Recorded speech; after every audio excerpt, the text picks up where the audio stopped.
Começar com uma pergunta básica. O que é inteligência artificial? As pessoas muitas vezes se perdem nesses conceitos da área tecnológica, tendo em vista que esse desenvolvimento é muito acelerado. Como é que nós podemos definir inteligência artificial? Obrigado pelo convite e parabéns por abordar um tema tão crítico, tão importante hoje. Não é simples explicar o que é inteligência artificial, né? Hoje, quando a gente está falando de inteligência artificial, nós estamos falando de uma técnica específica, né? Porque tem inúmeras técnicas, mas tem uma técnica que hoje, quando a gente fala assim de aplicações na economia, na sociedade, nós estamos, em geral, a maior parte dessas aplicações se refere a uma técnica com modelo estatístico de probabilidade. O nome dele é Redes Neurais Profundas, em inglês Deep Learning. E essa técnica, ela tem duas categorias. Ela tem a IA preditiva, que faz previsões, e ela tem a IA generativa, que além de fazer previsões, ela cria um texto, uma imagem, um código, né? É onde está a categoria, por exemplo, do ChatGPT. Que é o mais popular hoje. Que é o mais popular, que criou o hype o ano passado da inteligência artificial, né? E ela tem uma mudança, como você falou no início, de fato, a inteligência artificial ela é considerada tecnologia de propósito geral. Então, é uma tecnologia que está mudando a lógica de funcionamento da economia, né? Então, aí um pouco a gente pode conversar sobre... O que seria isso, esse propósito geral? Ela é uma tecnologia que avança muito mais em todas as áreas que outras tecnologias? Não, como eu disse, ela muda a lógica de funcionamento da economia. Vou dar um exemplo. As três últimas tecnologias de propósito geral consideradas foram o carvão, que iniciou a Revolução Industrial no século XVIII, depois a eletricidade, que foi a segunda fase da Revolução Industrial, depois a computação e agora a inteligência artificial. Então, é a lógica de funcionamento. Vou dar um exemplo de uma mudança de lógica importante. Por exemplo, nós estamos migrando do mundo de máquinas programadas para o mundo de máquinas probabilísticas, né? Porque, como eu disse, a técnica que permeia praticamente todas as implementações hoje é um modelo estatístico, né? Então, quando nós temos máquinas programadas, se o programador fizer tudo certo, ela vai entregar sempre a mesma coisa. Uma máquina programada, ela só se modifica se você mudar o programa. Perfeito. Então, quando você está avaliando, por exemplo, risco, monitoramento de risco, ou se ela está, como se diz na linguagem jurídica, se ela está em compliance com as regras, as normas, as regulamentações, as leis, você só precisa verificar no início. Quando você está falando de máquinas probabilísticas, que são máquinas habilitadas por sistema de inteligência artificial, ela se modifica ao longo do tempo. Ela funciona de uma maneira completamente diferente. Então, você tem que...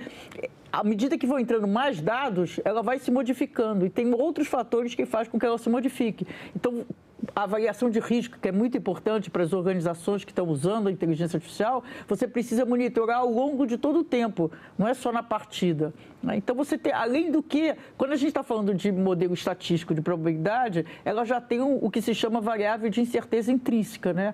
Porque é sempre uma probabilidade. Então, tem mudanças assim, muito grandes, como eu disse, na lógica de funcionamento da economia. E essas mudanças, elas vão atingir toda a sociedade, todos os segmentos, todas as áreas? É porque você disse que é uma mudança radical.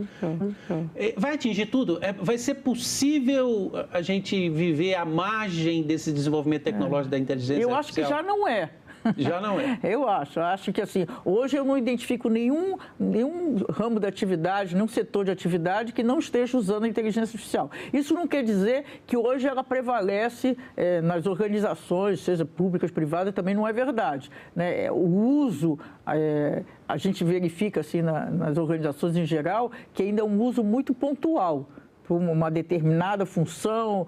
Por exemplo, tem sido muito usado para fazer seleção de currículos, compatibilizar o perfil da vaga com o perfil dos candidatos, no chatbot, na comunicação com o seu público-alvo. É um processo ainda em transição. Agora, você está falando de organizações. Os indivíduos também, isoladamente, hoje já estão usando inteligência artificial. Na educação, por exemplo, as pessoas já estão usando também individualmente? Eu acho, assim, o que aconteceu em 30 de novembro, quando foi lançado o ChatGPT, que também tem as soluções, o Gemini do Google, tem a Llama da Meta, mas o ChatGPT, sem dúvida, é o mais popular. Isso colocou... O que foi uma grande inovação? Tiveram várias inovações dessa solução de inteligência artificial chamada ChatGPT. Uma delas é uma interface que não precisa, você pode se relacionar com a inteligência artificial, com o chat, com essa solução ChatGPT, sem ter nenhum conhecimento prévio. Basta perguntar. Basta perguntar. Até as crianças estão interagindo. Então, isso mudou a relação com a inteligência artificial. Foi a primeira vez que eu posso entrar lá sem ter conhecimento nenhum e me relacionar, fazer perguntas. Então, isso trouxe um hype mesmo, trouxe uma popularização, digamos assim, em relação à inteligência artificial. Então, hoje tem diversos usos. Você falando sobre as pessoas, ela tem ajudado as pessoas a se capacitar melhor para o exercício das suas funções. Porque essa solução ela está embutida em vários aplicativos, né? Então, não é só também o ChatGPT, eu tenho o Midjourney, eu tenho outras soluções de produzir imagem. Então, por exemplo, se eu tenho uma função que eu preciso produzir imagem, eu tenho vários aplicativos de inteligência artificial disponíveis no mercado, e muitos deles gratuitos, que eu posso acessar para melhorar a imagem que eu tenho que produzir. Se eu produzir um texto, né, eu sou mesmo jornalista, ou tenho que fazer um texto, por exemplo, uma mensagem em marketing, né? Toda a área de indústria criativa chamada foi bastante afetada positivamente e negativamente. Positivamente porque tem um impacto no trabalho muito grande, que a gente pode voltar a esse assunto, mas positivamente no sentido de ajudar as pessoas. Então, eu tenho que fazer um texto, eu posso pedir, por exemplo, para o ChatGPT fazer o texto e eu fazer o ajuste, né? Pois é, mas então, você falou dos aspectos positivos que a gente consegue identificar, e eu quero chamar a atenção para um que, na minha visão, é negativo, e eu quero saber a sua opinião. As questões éticas. A sociedade está preparada para enfrentar as questões éticas que isso envolve? Olha, são inúmeras as questões éticas, né? É também difícil falar no geral. Cada setor de aplicação, por exemplo, na saúde, na educação, na segurança, na justiça, cada área de aplicação tem as suas questões éticas específicas, né? Agora, para mim, o maior impacto social é sobre o trabalho.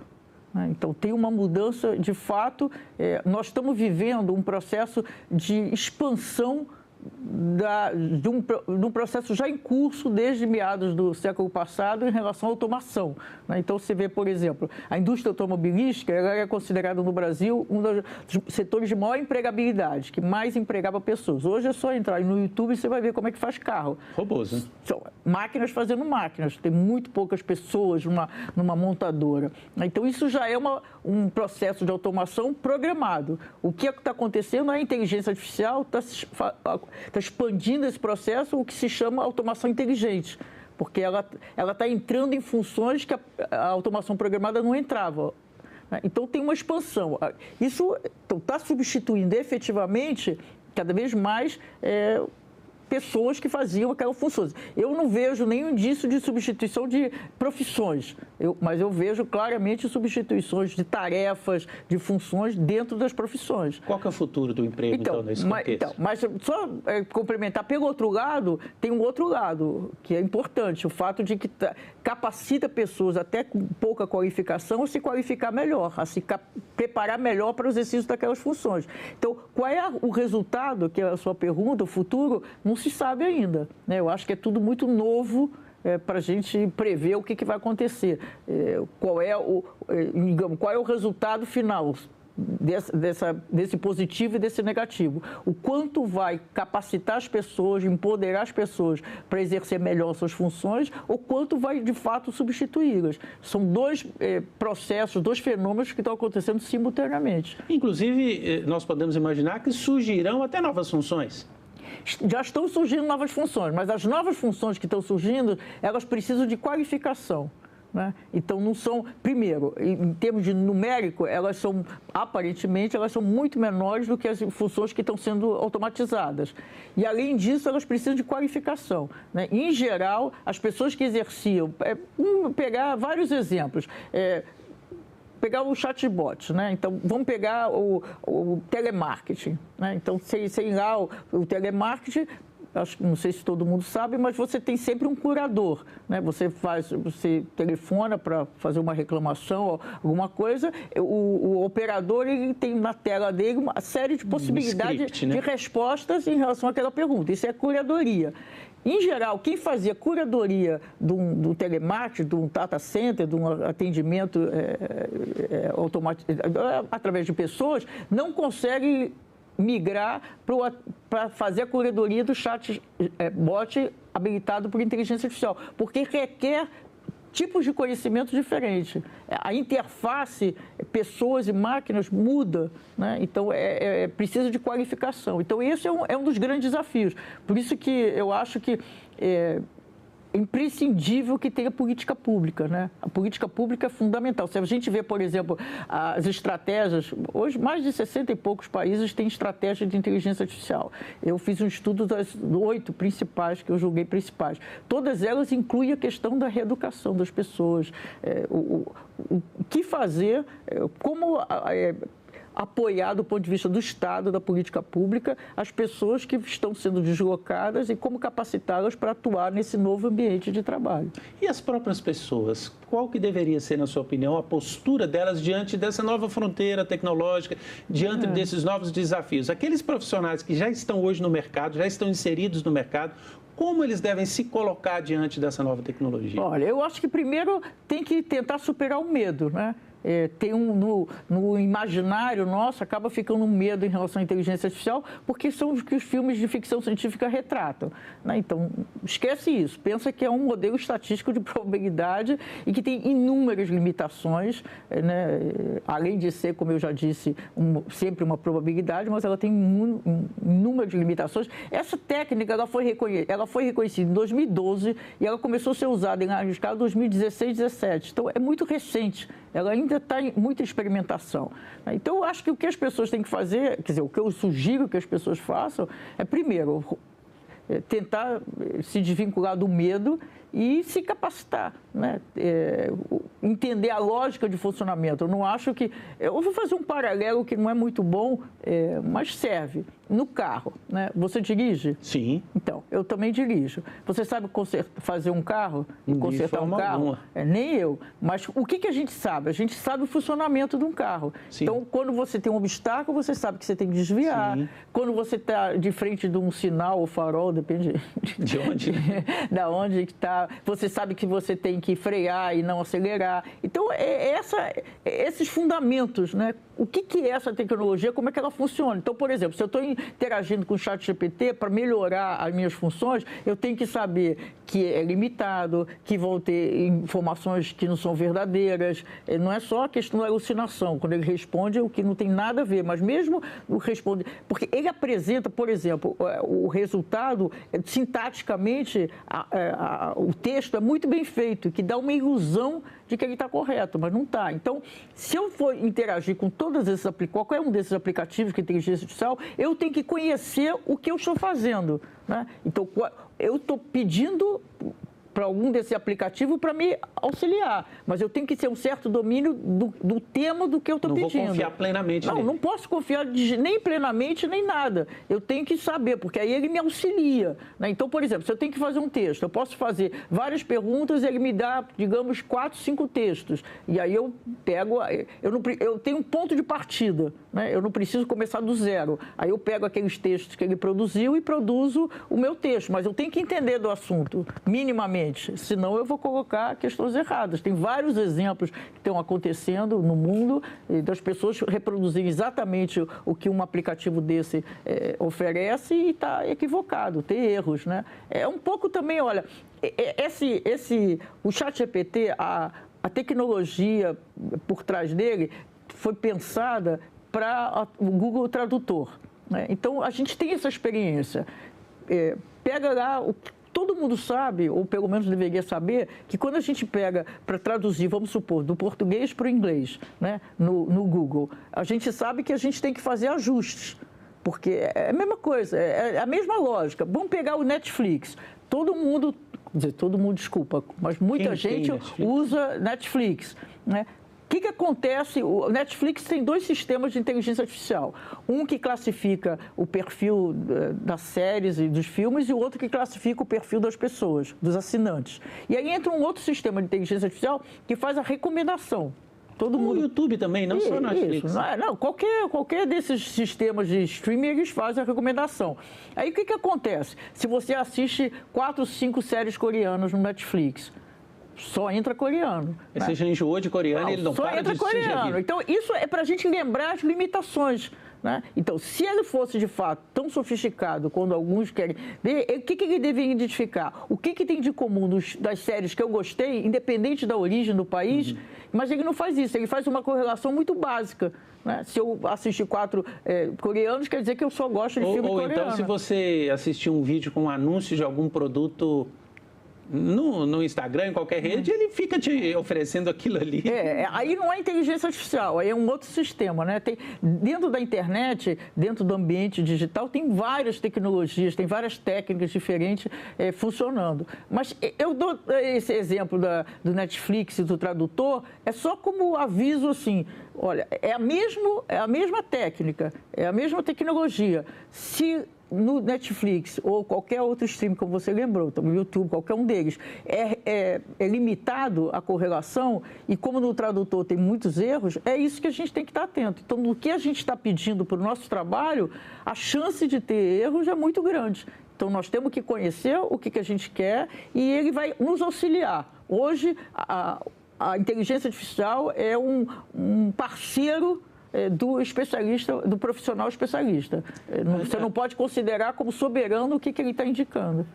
No sistema educacional formal, né, na escola, a inteligência artificial ela pode ser um aliado ou ela é um risco?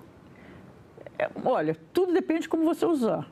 Aliás, como toda tecnologia. A tecnologia sempre pode ser um aliado ou pode ser um risco, né? Hoje, pelo menos os estudos que a gente fez assim, no Brasil, não tinha ainda um sistema de fato, porque a grande contribuição, no meu ponto de vista, para a educação da inteligência artificial é a personalização do aprendizado. Né? Cada um de nós aprende de forma diferente e, tradicionalmente, o ensino ensina da mesma forma para todo mundo. Né? Então, a possibilidade de você ter um aprendizado específico para cada característica, para cada do aluno, isso é um grande avanço. Mas, pelo que eu tenho acompanhado, não temos ainda, de fato, esse tipo de plataforma implementado nas escolas públicas e privadas no Brasil. O que começou a ser usado foi o ChatGPT. Né? Até mesmo porque os alunos estão usando. Né? Então, as escolas que se prepararam para isso tiveram que trazer, eu acho certíssimo... Não adianta proibir, né? Não, eu tenho que trazer da melhor forma. É um erro. Eu acho que tem que trazer para o ambiente, inclusive para...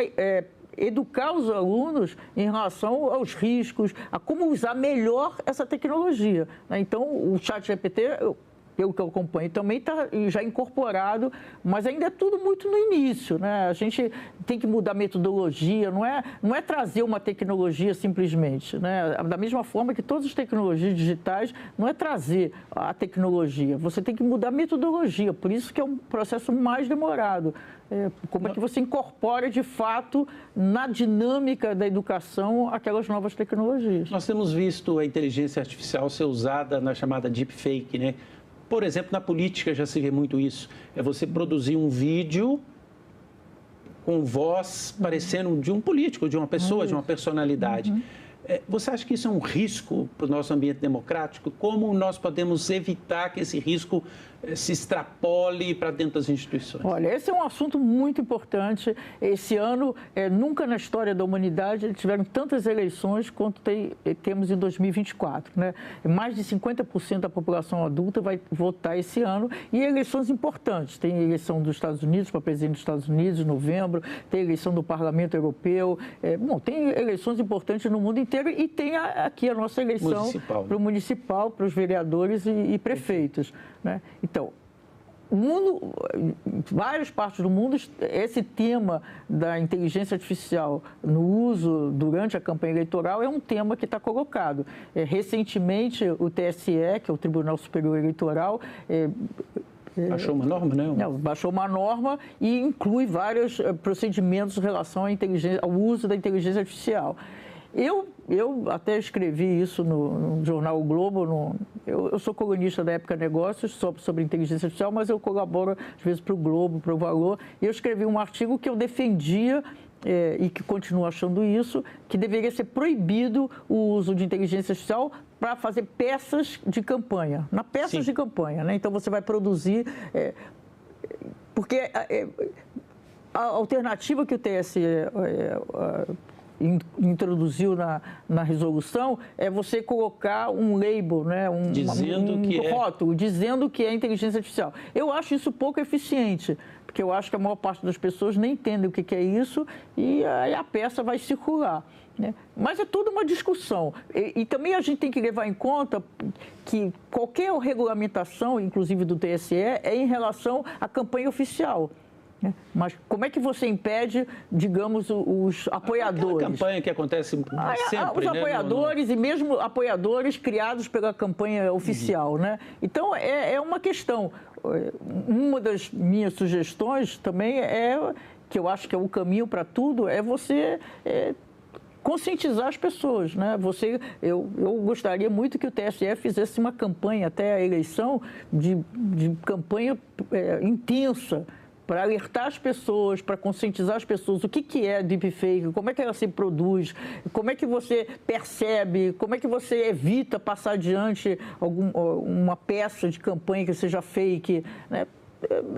Eu acho que quanto mais as pessoas entenderem, melhor preparadas elas vão estar. Então, eu entendo que você defende algum tipo de regulação da inteligência artificial. Não, totalmente. Eu defendo regulamentação, porque, veja só, tudo, se a gente pensar, não é regulamentação de inteligência artificial. Nós vivemos num ambiente todo regulado, né? Nós não estamos... Às vezes dá a impressão que, vamos regulamentar a inteligência artificial é uma coisa nova. Não, pensa no Brasil, você não lança um brinquedo, você não lança um remédio, um medicamento, né? Você não lança um carro, você não lança nada que você não passe por um processo de verificação, de aprovação, de regras já definidas, regulamentações já definidas para aquele setor, né? Então, é a mesma coisa. Se você está lá, eu criei uma faculdade, criei uma escola, tudo eu passo pelas normas, no MEC.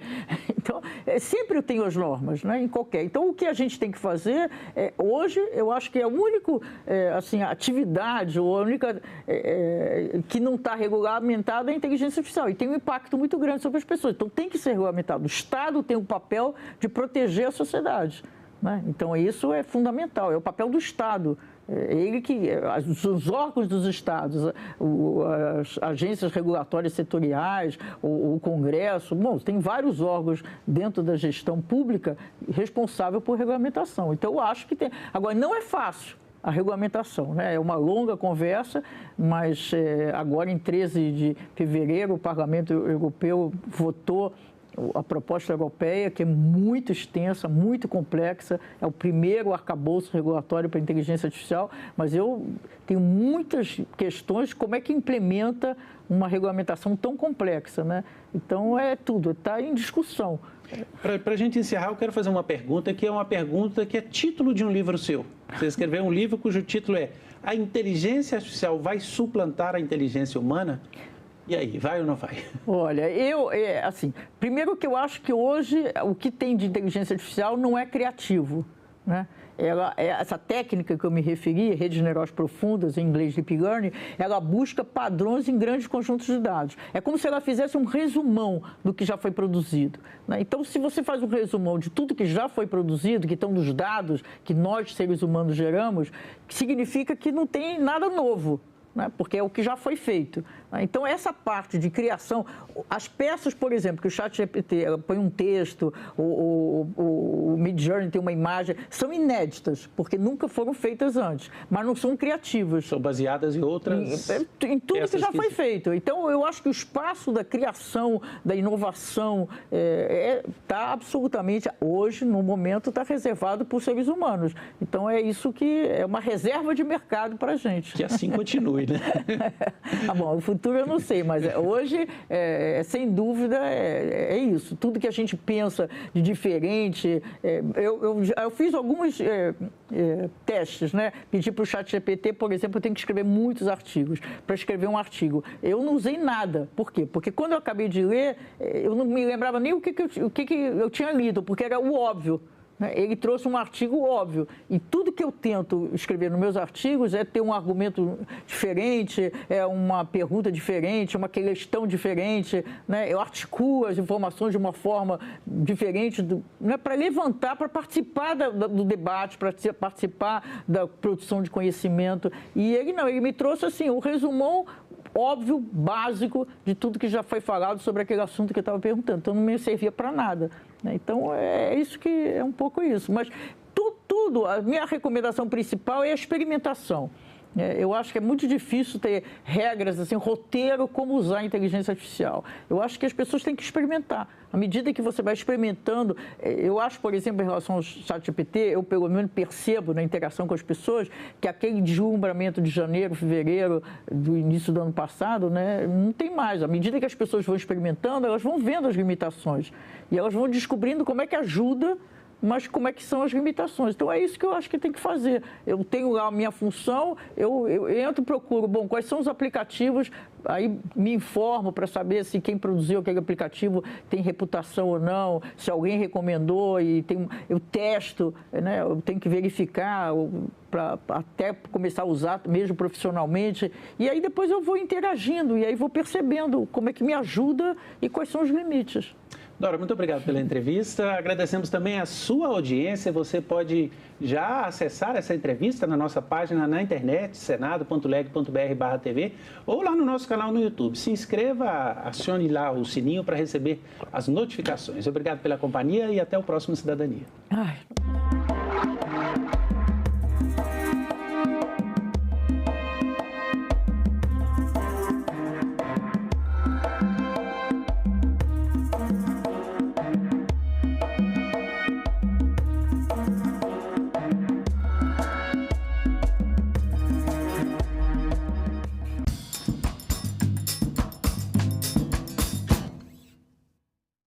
Idosos e a universidade. Reserva de vagas para a terceira idade em debate.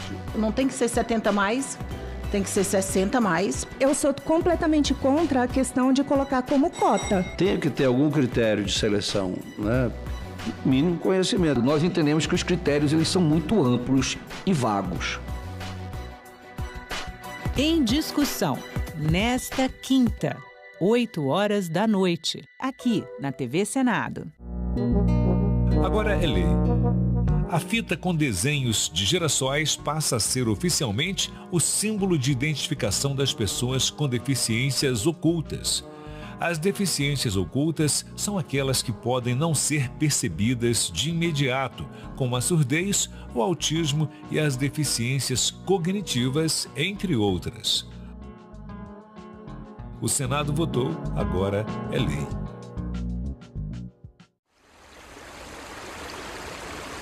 Pensemos en el calentamiento global. Vamos a tener menos agua de la que tenemos en este momento. El análisis que habíamos revisado era el 72% del agua de México, agua superficial, 72% está contaminada. 7 de cada 10 ríos están así. Como el 70% del agua que utilizamos viene del subsuelo, es de la que se saca de pozos.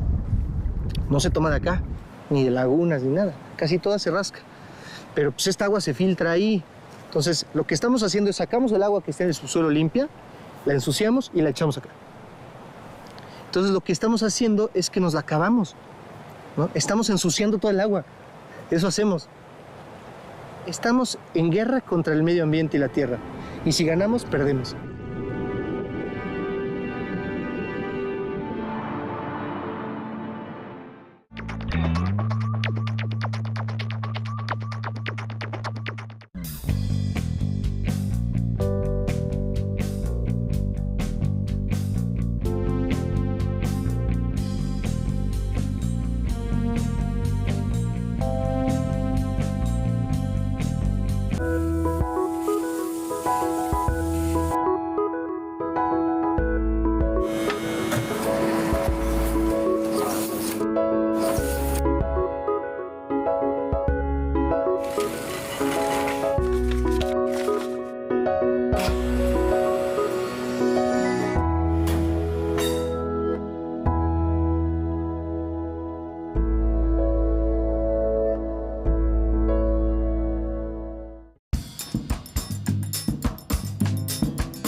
Bom dia, hoje é terça-feira, 16 de julho.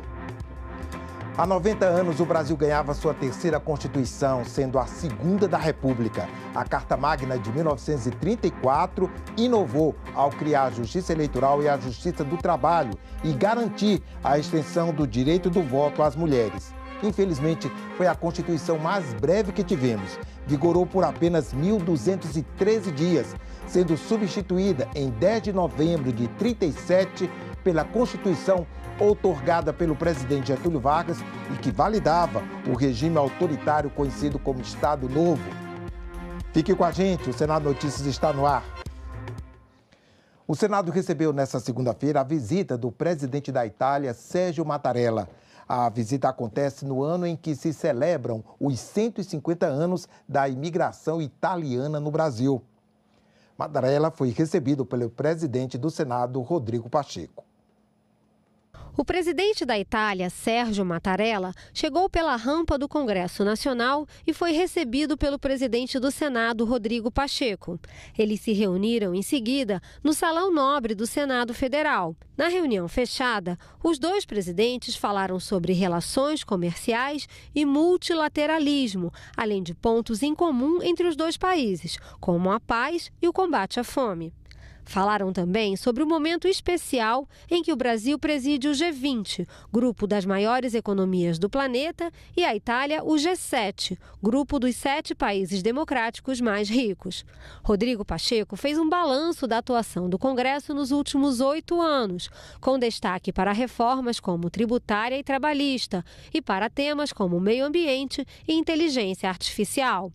Depois da reunião, os dois presidentes visitaram a exposição Oltreoceano, uma homenagem aos 150 anos da imigração italiana no Brasil. A exposição reúne obras raras de 33 artistas, entre elas 4 de Cândido Portinari, que nunca tinham saído da embaixada italiana. O plenário do Senado pode votar nesta terça-feira o projeto de lei que trata da reoneração da folha de pagamento de 17 setores da economia. Emendas ao projeto incluem os municípios com até 160 mil habitantes. A reoneração da folha de pagamento de 17 setores da economia está na pauta de votação do plenário. O projeto de lei, de autoria do senador Efraim Filho, concretiza o acordo feito entre o Congresso Nacional e o governo.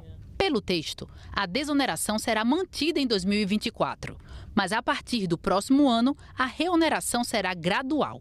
5% em 2025, 10% em 2026 e 15% em 2027.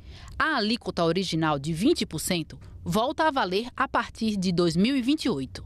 Atualmente, as empresas pagam um percentual que varia de 1 a 4,5% sobre a receita bruta. Entre os 17 setores impactados pelo projeto estão os que trabalham com confecção, calçados, construção civil, fabricação de veículos e tecnologia da informação. A votação do projeto estava na pauta da semana passada, mas por falta de acordo sobre as fontes de compensação ao benefício, a saída foi adiar a votação para esta semana.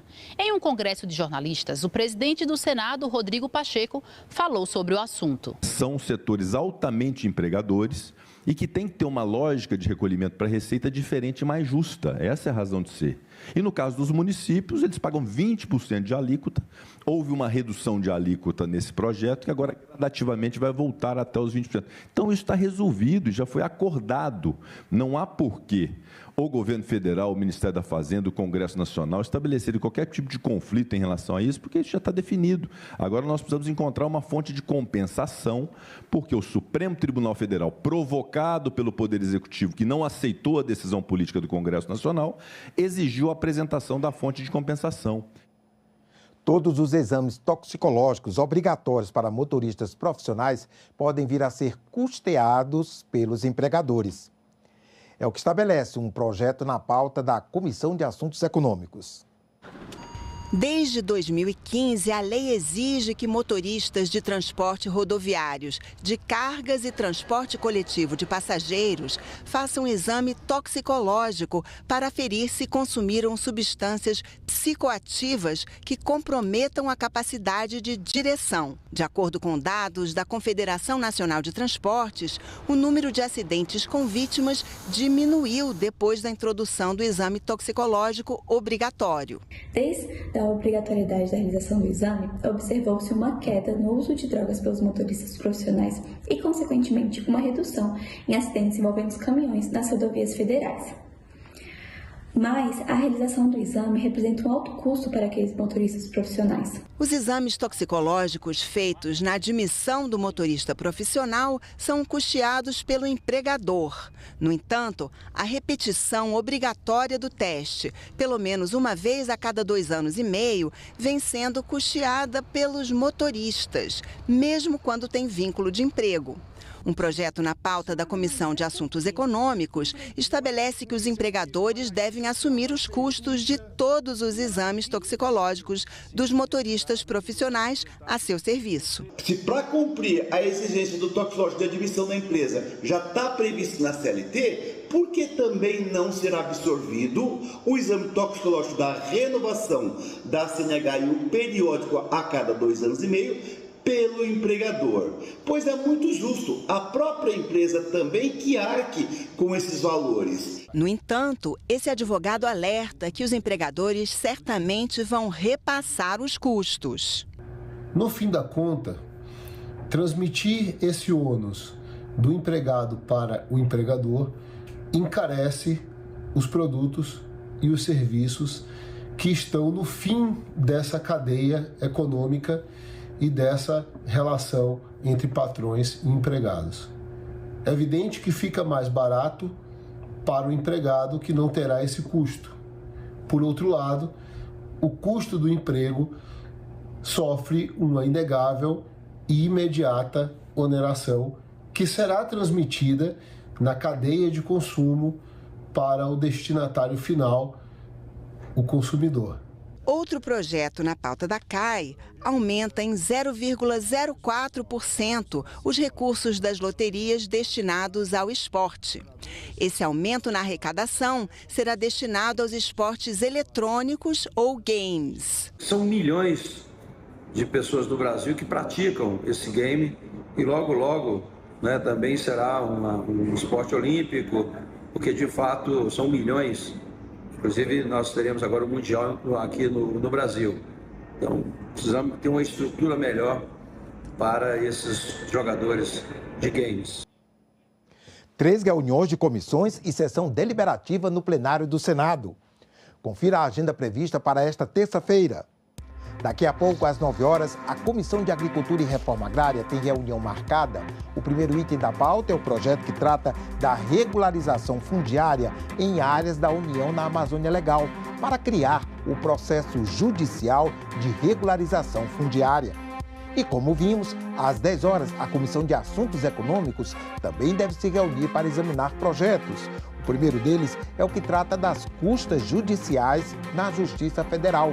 O projeto também cria o Fundo Especial da Justiça Federal. E logo mais às 2 da tarde, a Comissão de Ciência e Tecnologia tem reunião marcada. Na pauta, a eleição de vice-presidente da comissão. Também às 14 horas, como vimos, o plenário do Senado reúne-se em sessão deliberativa. Na ordem do dia está o projeto que permite regime escolar especial para o atendimento de alunos e alunas que, por questões de saúde ou que, sendo pais de crianças pequenas, estejam amamentando ou tendo que cuidar dos filhos sem poder assistir às aulas regularmente. E vamos falar sobre a tragédia no Rio Grande do Sul. A comissão temporária que acompanha o enfrentamento das enchentes no estado fez ontem uma audiência pública sobre os planos da Embrapa para recuperar a produção agrícola.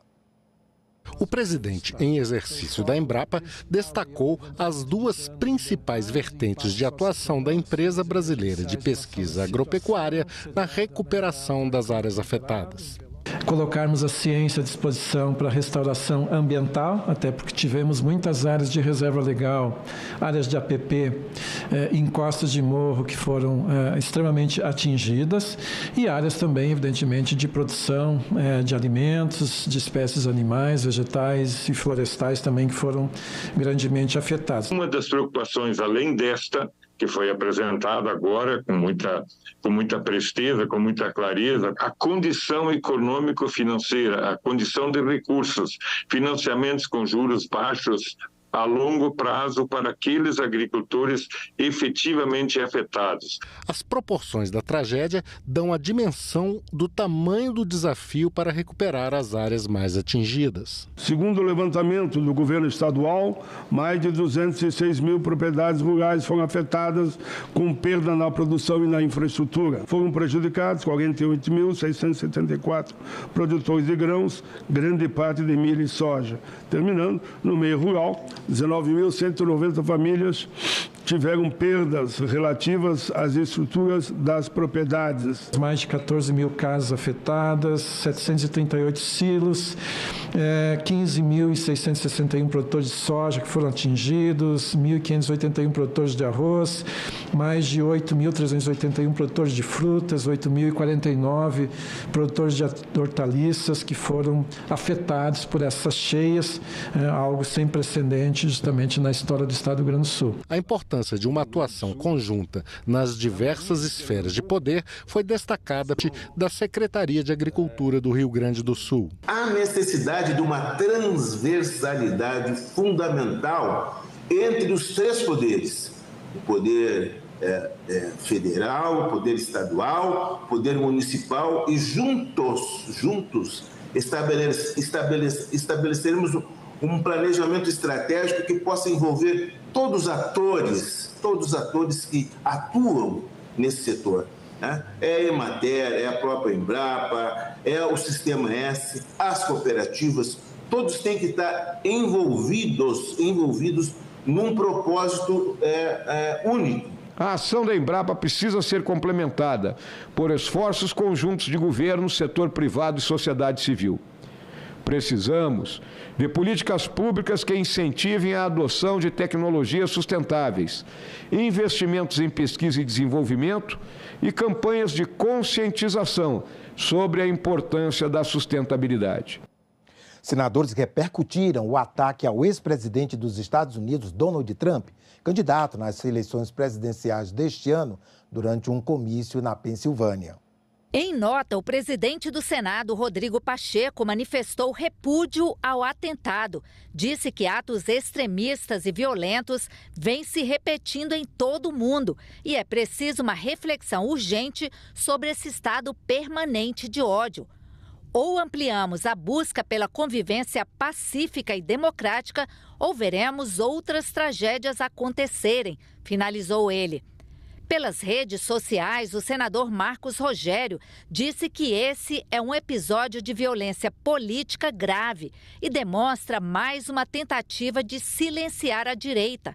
O senador Flávio Bolsonaro postou o vídeo do atentado e escreveu: "A esquerda é assim no mundo inteiro, sempre tentando resolver as coisas na bala ou na faca." O líder do governo no Congresso, senador Randolph Rodrigues, escreveu: "Política é e sempre será o espaço para o diálogo e a democracia. A violência em qualquer lugar, contra quem quer que seja, deve ser sempre combatida e repudiada por todos os democratas do mundo." O senador Jacques Wagner classificou o atentado como mais um inaceitável episódio de violência. "Precisamos urgentemente voltar a ter um ambiente de paz e respeito acima de qualquer divergência", escreveu ele. O senador Marcos Duval também se manifestou, dizendo que é imperativo que tais atos sejam repudiados com veemência, pois representam uma ameaça não apenas à integridade física das lideranças políticas, mas também à própria essência da democracia. "Repudio veementemente toda forma de violência. Precisamos de diálogo e respeito, não de agressões", postou o senador Nelsinho Trade. O senador Eduardo Girão prestou solidariedade aos familiares das duas vítimas e aos americanos, sejam democratas ou republicanos, que apreciam a verdadeira democracia. Podemos ter divergências no campo ideológico, político, partidário e visão de mundo, né? Agora, você querer assassinar um adversário porque pensa diferente do que você pensa, é um ato que tem que ser condenado pelo mundo todo, né? A regulamentação da reforma tributária foi aprovada na semana passada na Câmara dos Deputados e agora vai ser analisada pelos senadores.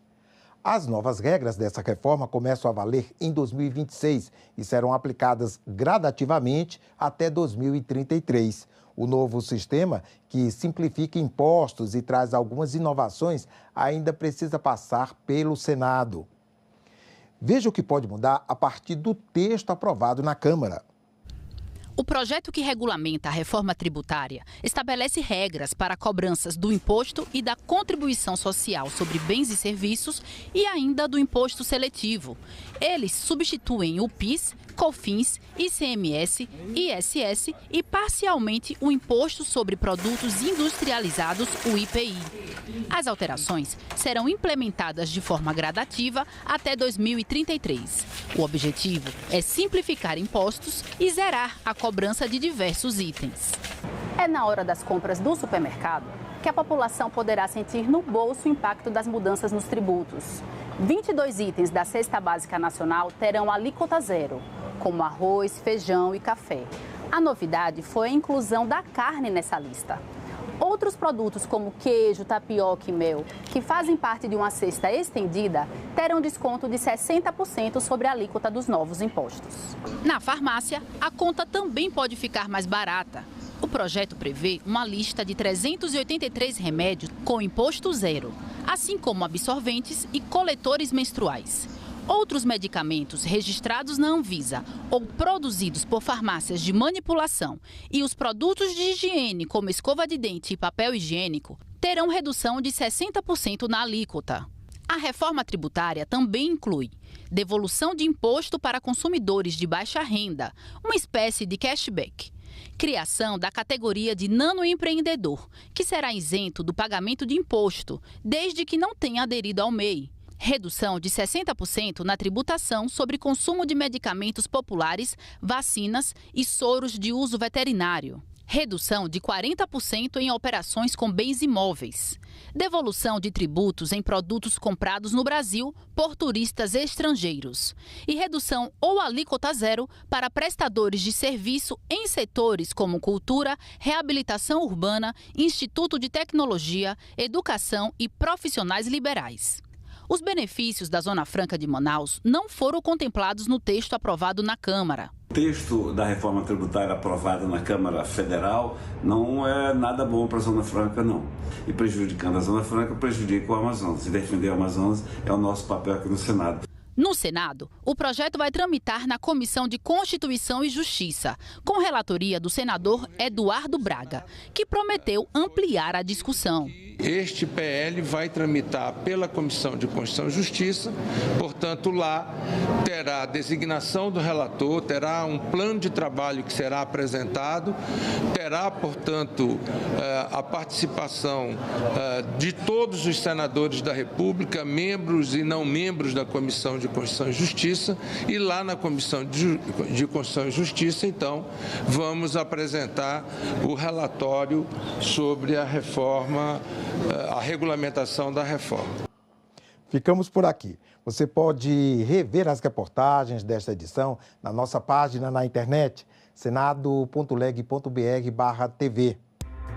Obrigado pela companhia, já voltamos com a primeira atividade do dia. Enquanto isso, continue sintonizado aqui na TV Senado.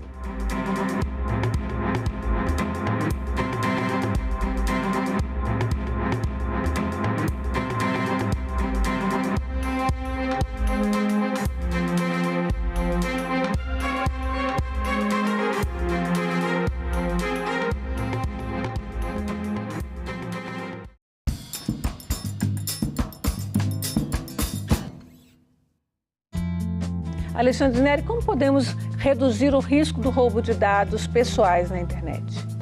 Principalmente, não clique em links desconhecidos que você recebe por aplicativos de mensagem, desconfie de ligações que você recebe de números desconhecidos e não forneça seus dados, por exemplo, CPF, em qualquer situação. Agenda Econômica, hoje, 8h, aqui na TV Senado. autonomia orçamentária e financeira veio para que o Banco Central não fique nessa dependência desse orçamento atrelado à União. Quando se tem contingenciamento, pega também o Banco Central. E eu tenho informações que em tempos passados aí, o Banco Central ficou sem pagar a conta de energia, senhor relator. Até por 10 meses por falta de recursos. Me parece claro que a grande questão é a garantia de financiamento adequado para o Banco Central. E se essa é a necessidade, ou a necessidade legítima, eu não consigo identificar qual é a razão necessária para que se faça uma alteração tão substancial na Constituição. Porque se eu gero toda uma massa de potenciais problemas para resolver uma questão que deve ser resolvida com prioridade de alocação orçamentária. Até porque há de se reconhecer que a definição da estratégia política econômica de uma nação deve ser feita pelos seus representantes eleitos, não por instituições tecnocráticas. Ao contrário do que foi dito aqui, a PEC 65, como ela está, não é um avanço institucional, é um profundo regresso, é uma coisa regressiva, é uma volta a uma ideia de um Banco Central executar as atribuições do Banco Central executadas por um banco público-privado, Banco do Brasil. A autonomia formal do Banco Central, inclusive agora com a possível ampliação para a autonomia financeira, é necessária por um simples motivo. O Brasil não pode ficar dependente do compromisso informal com a autonomia do BC a cada presidente eleito. É fundamental ter a garantia de perenidade dessa autonomia. Tá? Sem previsibilidade, os riscos se ampliam e fica mais difícil controlar a inflação.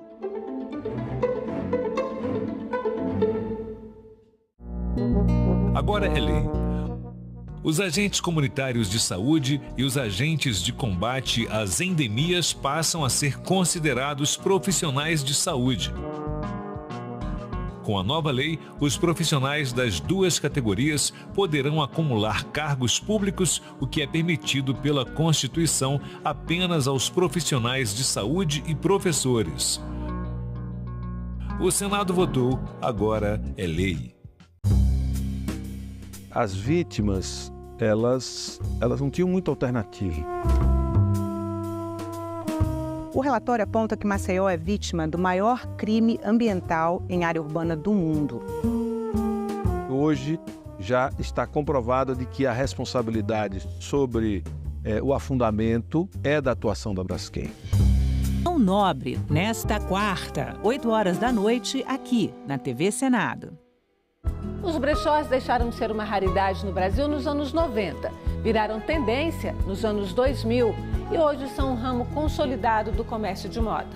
Consolidado, sofisticado e lucrativo. A perspectiva do mercado de segunda mão é tão boa que fez Júlia, uma designer de moda, optar por ele, em lugar de desenvolver uma marca própria.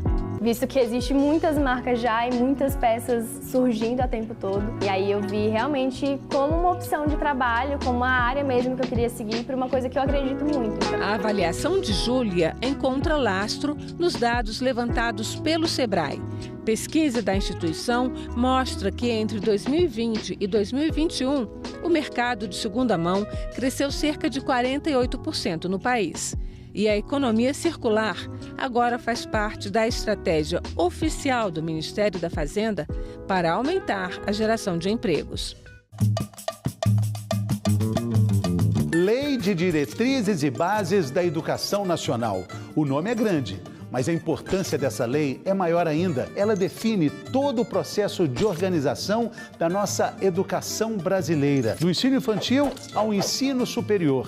Hoje ela faz parte da história da nossa sociedade, mas, claro, também faz parte da história do Senado. Em 1961, vem a primeira ideia do que seria uma lei de diretrizes e bases da educação. É um pontapé inicial para a gente pensar nas bases da educação brasileira. Fala pessoal, aqui é o Sr. Josu, professor de História e de Geografia, influenciador digital, e hoje eu estou aqui para falar sobre a Lei de Diretrizes e Bases da Educação. Quando chega 1971, a Lei de Diretrizes e Bases da Educação sofre uma nova transformação. Transformação importante, professor. O ensino à distância é instituído? O supletivo também? Eu sou alguém que deixou de estudar aos 17 anos de idade, voltou a estudar com os 24 anos de idade e só pude voltar a estudar por causa do supletivo, né? Daquilo que a gente chama de EJA. É em Fernando Henrique Cardoso, em 96, e com o Darcy Ribeiro, que a Lei de Diretrizes e Bases da Educação toma um outro rumo, um rumo mais sólido. Temos também o Plano Nacional de Educação, que é renovável,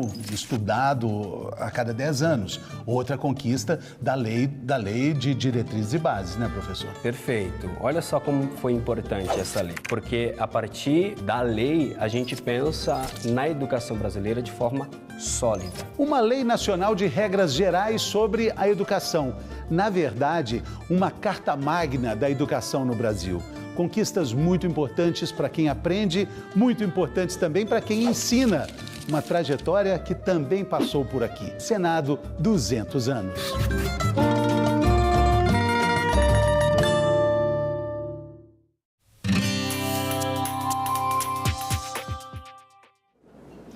Olá, eu sou a Carla Benevides e está começando mais um programa Argumento. Nesta edição do programa nós vamos falar sobre defesa cibernética. Como podemos nos defender de ataques hackers, golpes digitais, roubo de dados e as informações do Estado também estão seguras? Para falar melhor sobre esse assunto, está aqui conosco o senador Espiridião Amin, do Progressistas de Santa Catarina. Senador, obrigada pela sua presença. Queria já começar perguntando para o senhor, a subcomissão, né, de defesa cibernética fez uma reunião e ouviu especialistas sobre esse assunto. Queria que o senhor contasse para a gente o que mais chamou a atenção do senhor. Mais uma vez, obrigado pela sua presença. Sim, tivemos uma reunião muito interessante. Ouvimos representantes de empresas, Google, outras empresas que se valem, né, do e-commerce e fazem o e-commerce crescer. Representantes do BID, que patrocina, apoia iniciativas como a nossa, mundo afora, especialmente no Ocidente. A participação também de representantes do GSI, Gabinete de Segurança Institucional do Governo, que cogita sobre qual o primeiro passo a dar em matéria de agência reguladora. Teremos ou não teremos? Precisamos ou não precisamos de uma agência que oriente a defesa cibernética, que hoje já é exercitada, por exemplo, nos bancos. Todos os bancos desenvolvem os seus mecanismos de defesa cibernética. Grandes organizações, empresas que já foram alvo, já foram objeto de atuação de hackers, de invasões, ou seja, de ataques cibernéticos. Para que se tenha uma ideia, o Brasil teve em 2022 110 bilhões de ataques cibernéticos no nosso país. Em 2023, esse número diminuiu para menos de 70 bilhões, só que eles tiveram elevada a sua qualidade, ou seja, o risco aumentou. E vai aumentar mundo afora. Há incidentes que são patéticos em matéria dos efeitos, por exemplo, no sistema de saúde de um país, como já aconteceu na Inglaterra. Você já imaginou? Todo o sistema de defesa, que já é digital, todo o sistema hospitalar e de saúde pública de um país ser afetado em tudo que esteja sendo gerido de maneira digital por um hacker. Então, exemplos na segurança, na infraestrutura, repito, na saúde, na educação, mas talvez o mais divulgado seja o risco do ataque ao sistema financeiro. Então, o Brasil não é um país desimportante nisso. O Brasil é o segundo país onde mais ataques cibernéticos acontecem no mundo. E temos levado isso de maneira muito, não é para já. O que nós ontem constatamos? Primeiro, é para já. é para ontem. Porque, criada uma agência de defesa cibernética, há um prazo para o seu amadurecimento, para a formação de recursos humanos. Nós não temos nem um curso propriamente de formação para a defesa cibernética. Vamos ter que criá-lo, regulamentado pelo Conselho Nacional de Educação. E, a partir daí, esses profissionais poderão se dedicar no serviço público ou engrossar as fileiras dos que já estão atuando na iniciativa privada. Então, quanto à agência, está se consolidando a necessidade, a convicção da necessidade de criá-la. Segundo ponto, como é que ela vai atuar de maneira cooperativa com a iniciativa privada? Isso nós estamos estudando, aprendendo. O que já se sabe é que a maioria dos países do Ocidente tem uma agência regulamentadora da atuação da defesa cibernética, e temos a participação de agentes privados para determinados planejamentos e para determinadas emergências. Isso ainda vai ser consolidado, eu repito. As formas de parceria, o conjunto de maneiras de contar com a iniciativa privada nesse esforço, isso vai ser amadurecido ainda. E o nosso objetivo é oferecer um plano de defesa cibernética, uma avaliação do que já existe e uma proposta até o fim do ano. Senador, é importante pensar também em formar profissionais especialistas em segurança da informação, inclusive pensando em reter esses profissionais no Brasil, porque às vezes a gente Sim. tem esse quadro, mas eles são levados para fora. Bom, isso é um pouco difícil de você legislar sobre esse assunto. Uhum. O nosso remédio é formar. Se ele tem uma formação, ele mesmo vai se aperfeiçoar, e aí o mundo é dele. E é bom que seja assim. O ser humano, através da educação, vai se qualificando e vai tendo mais oportunidades. Nós não podemos frear isso. O que nós não podemos é deixar de produzir, ou seja, de formar os recursos humanos mínimos, indispensáveis para a ação do governo e da iniciativa privada, porque a formação do hacker não é regulamentada e ele não segue regras. Ele nos dá sustos, muitos sustos. Pois é, e esse cybercrime, ele é muito organizado, né? Às vezes ele até é mais do que uma quadrilha. Atua em rede, né? Atua em rede.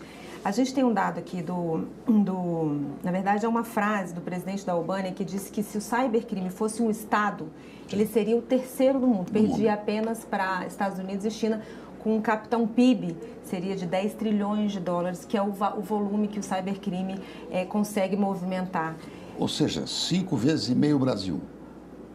O PIB do Brasil. E um outro dado que essas empresas de segurança de informação forneceram, na verdade, esse aqui é um relatório do TCU de 2022 também, que mostra o seguinte: de 410 repartições públicas estudadas, apenas 306 fazem backup dos seus dados, que mostra que as informações do Estado estão muito frágeis também. E o Brasil tem um governo relativamente digitalizado. Nós não podemos dizer que estamos na idade da pedra. Portanto, somos muito vulneráveis, porque quanto mais meios digitais nós usamos, ou seja, quanto mais nós nos modernizamos, mais sujeitos a esses ataques cibernéticos nós somos. Então, formar gente qualificada para poder prover a nossa defesa é fundamental. E se ele vai servir ao governo ou à iniciativa privada, isso nós vamos ter que começar a entender de mercado de trabalho. Mas sem a formação dos recursos humanos, nós vamos ter uma carência irrecuperável. A questão desses ataques, dessa invasão digital, o presidente da NPD, uma vez, ele falou aqui no Congresso, no Senado, da importância de se incluir na própria grade curricular das escolas essa disciplina de segurança da informação, de defesa, para que desde cedo as pessoas saibam se proteger e isso evite que se arraste até mais na frente esses futuros golpes. Eu acho que o nosso currículo básico tem que ser atualizado, né? Pela defesa cibernética, pela defesa civil. Né? Nós estamos tendo cada vez mais problemas climáticos maiores e com mais frequência. Então, eu concordo. E a base é esta, formação de recursos humanos. Se eu dou consciência para o garoto, já no ensino fundamental, do que são finanças, gerir finanças, eu estou favorecendo a capacidade dele valorizar as coisas, né? Saber o que é o dinheiro, como é que se ganha o dinheiro honestamente e como se faz para não desperdiçá-lo. Isso faz parte da educação. Igualmente, a parte da defesa cibernética, eu acho que tem que criar consciência para ir fazendo com que o nosso cérebro, as crianças, dos jovens, dos adultos e dos velhos, sejam educados para esse risco novo. É uma guerra nova, invisível, e gerar um pouco de solidariedade para nós que somos os alvos. Né? Nesse sentido, nós também vamos conhecer algumas iniciativas que existem no mundo sobre como se pode estabelecer solidariedade em termos de iniciativa privada. O primeiro passo, então, seria a criação dessa agência, né, senador? Eu não diria que é o primeiro passo. Eu acho que nós já deveríamos ter criado essa agência, pensando bem, se não tivéssemos tido interrupções políticas. Nós tivemos interrupções políticas, tanto no mandato da presidente Dilma, na brevidade do mandato do presidente Temer, durante o mandato do presidente Bolsonaro. Tratou-se disto e estávamos avançando. Agora houve uma retomada. Creio que o governo federal já tem consciência disso, mas tivemos transtornos aí no meio do caminho. Sem esses transtornos, provavelmente, antes mesmo da NPD, a processação de dados, nós teríamos criado a defesa cibernética, como aconteceu com as Forças Armadas. O Exército cuida dessa defesa cibernética, promove inclusive ensaios de ataques cibernéticos, exercícios de ataques cibernéticos. Né?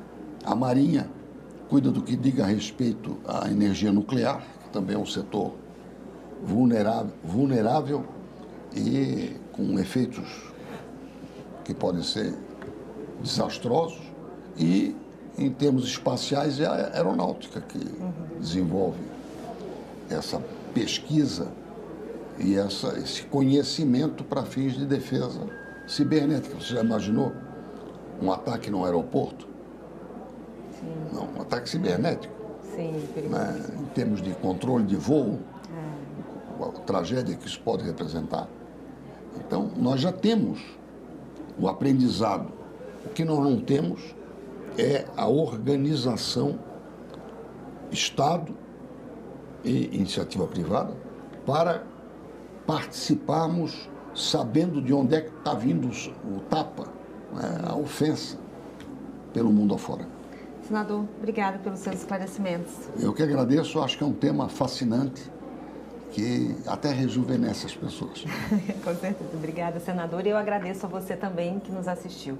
Se você quiser rever esse programa, é só acessar o nosso site senado.leg.br/TV ou o nosso canal no YouTube. Obrigada pela sua companhia e até o próximo argumento.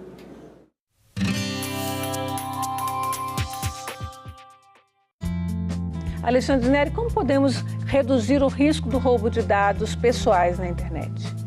Principalmente, não clique em links desconhecidos que você recebe por aplicativos de mensagem, desconfie de ligações que você recebe de números desconhecidos e não forneça seus dados, por exemplo, CPF, em qualquer situação. Agenda Econômica, hoje, 20h, aqui na TV Senado. Uma notícia falsa pode vir de quem a gente menos espera, no grupo da família ou nas nossas redes sociais. Mas como saber se uma informação é verdadeira? Agora, as informações sobre o Senado podem ser checadas pelo WhatsApp. Envie texto, link, foto, captura de tela ou vídeo de qualquer notícia duvidosa sobre o Senado Federal. Nossa equipe vai analisar o material e responder se a informação é falsa, verdadeira ou imprecisa. Ficou na dúvida? Senado verifica. Há 200 anos, o Brasil dava seu primeiro passo na criação do Senado.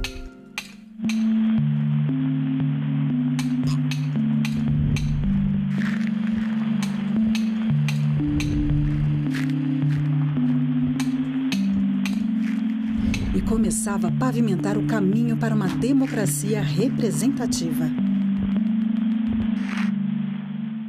O Senado teve um papel decisivo para a manutenção da estabilidade política da maior parte do período monárquico do Império Brasileiro.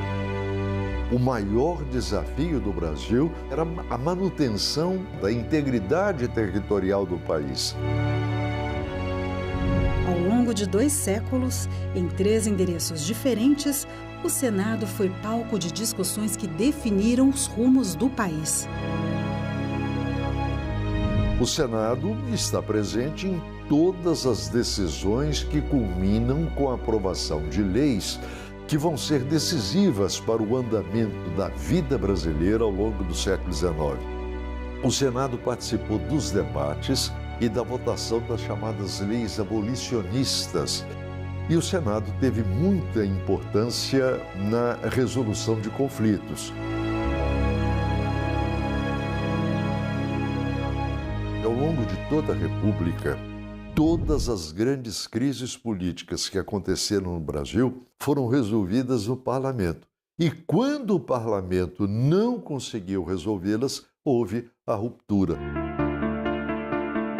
Fundamental para a estabilidade política do Brasil, o Senado promoveu o debate, aprovou leis transformadoras, aboliu injustiças, conquistou direitos, atravessou crises, foi calado, fiscalizou, investigou, julgou, reformou, inovou. O conceito de democracia que nós temos hoje não existia no século XIX. Nas últimas décadas, o Senado começa a se transformar, porque ele passa a contar com pessoas que estão mais diretamente ligadas às condições gerais da população brasileira. Ela não deixa de ser representativa, mas vai tentando ser cada vez mais participativa. Quanto mais o tempo avança e se amplia a participação política da sociedade brasileira, mais o Senado se aproxima da...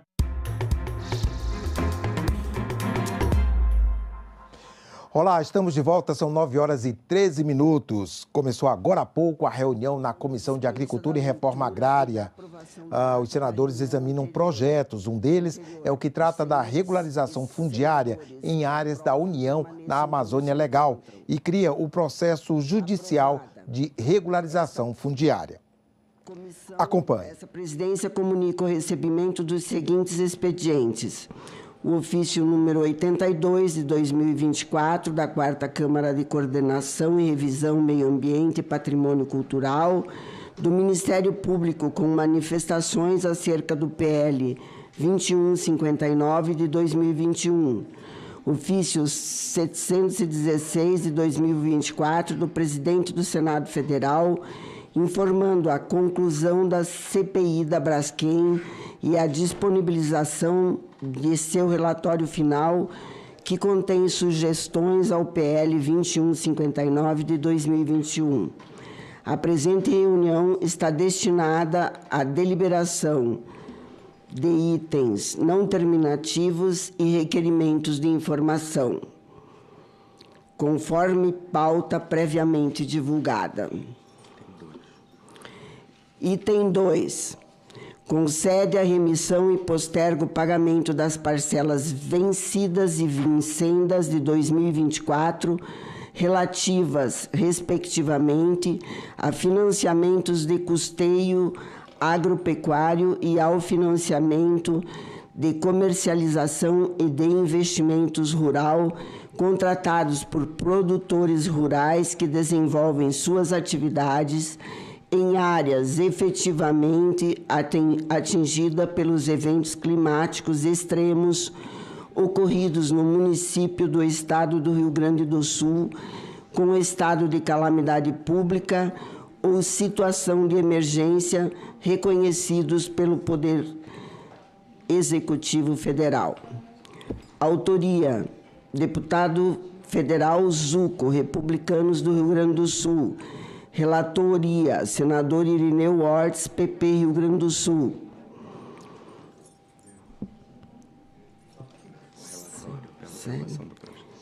O relatório é pela aprovação do projeto.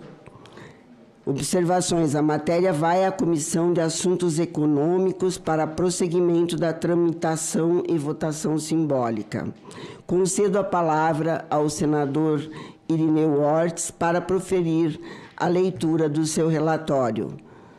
Bom dia a todos. Uma saudação toda carinhosa à nossa senadora Margarete Busetti, que preside essa sessão. O relatório com relação a esse projeto de lei 15.36.2024. Relatório.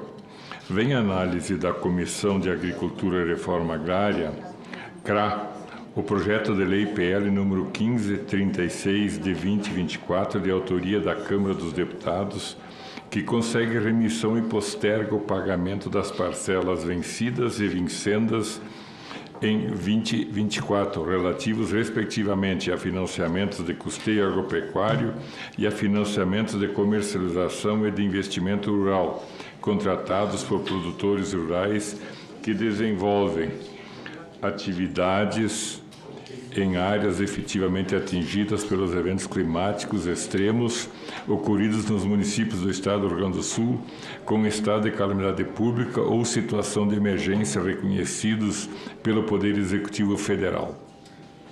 A proposição já tramitou pela Câmara dos Deputados, em seguida foi remetida ao Senado Federal nos termos do artigo 65 da Constituição da República Federativa do Brasil e do artigo 134 do Regime Comum do Congresso Nacional e então foi distribuída a esta Comissão de Agricultura e Reforma Agrária para deliberação e posteriormente seguirá para a Comissão de Assuntos Econômicos.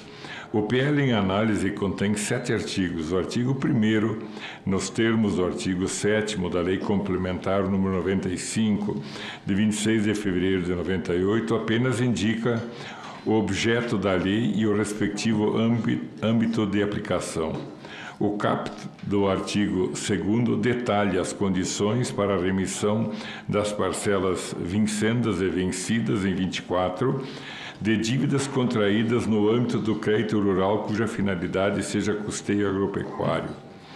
Também prevê no parágrafo 1º que a remissão prevista no caput A não abrange as dívidas liquidadas ou amortizadas antes da data da publicação da futura lei e valores relativos à indenização pelo Programa de Garantia da Atividade Agropecuária, PROAGRO, ou a cobertura por apólices de seguro rural. B. Não ensejará devolução de valores a mutuários. E C. Fica condicionada à apresentação do laudo técnico de constatação de perdas materiais assinado por profissional ou entidade habilitada. O parágrafo 2º dispõe que o regulamento determinará, com base em delimitação georreferenciada, as áreas efetivamente atingidas pelos eventos climáticos externos. Já o artigo 3º determina a postergação em 2 anos após a publicação da lei, pagamento das parcelas vencidas e vincendas em 24 das operações de crédito rural que tenham como finalidade investimento e comercialização concedidas a empreendimentos localizados em áreas atingidas pelos eventos climáticos extremos ocorridos no estado do Rio Grande do Sul. O parágrafo 1º dispõe que sobre os valores postergados incidirão os mesmos encargos financeiros vigentes, sendo apenas excluídos os encargos e acréscimos relativos à multa, mora ou quaisquer outros decorrentes do inadimplemento ou honorários advocatícios. O parágrafo 2º determina que a postergação não constitui impedimento para a contratação de novas operações de crédito rural, nem motivo para o registro do produto rural em cadastros restritivos. B. Não abrange dívidas liquidadas ou amortizadas antes da data da publicação da futura lei, nem valores relativos à indenização pelo Proagro ou à cobertura por apólice de seguro rural. C. Deve ser efetivada até 6 meses após a publicação da lei, podendo esse prazo ser ampliado por decisão do poder público. E D. Fica condicionada à apresentação de laudo técnico de constatação de perdas materiais, assinado por profissional ou entidade habilitada. Parágrafo 3º. Estabelece que o regulamento determinará, com base em delimitação georreferenciada, as áreas efetivamente atingidas pelos eventos climáticos extremos. Artigo 4º. Dispõe que ficam suspensos durante o prazo da postergação às execuções judiciais e fiscais os respectivos prazos processuais referentes às parcelas de que trata o artigo 3º. Artigo 5º. A autorização à União a assumir ônus decorrente das disposições constantes no artigo 2º e 3º e a definir a metodologia e as demais condições para ressarcir às instituições financeiras os custos decorrentes dos benefícios definidos pela lei. Artigo 6º. Determina que os benefícios previstos serão concedidos à medida que os respectivos custos forem efetivamente assumidos pela União. Por fim, o artigo 7º, nos termos do artigo 8º da Lei Complementar número 95, de 26 de fevereiro de 98, apenas indica que a lei entra em vigor na data da sua publicação.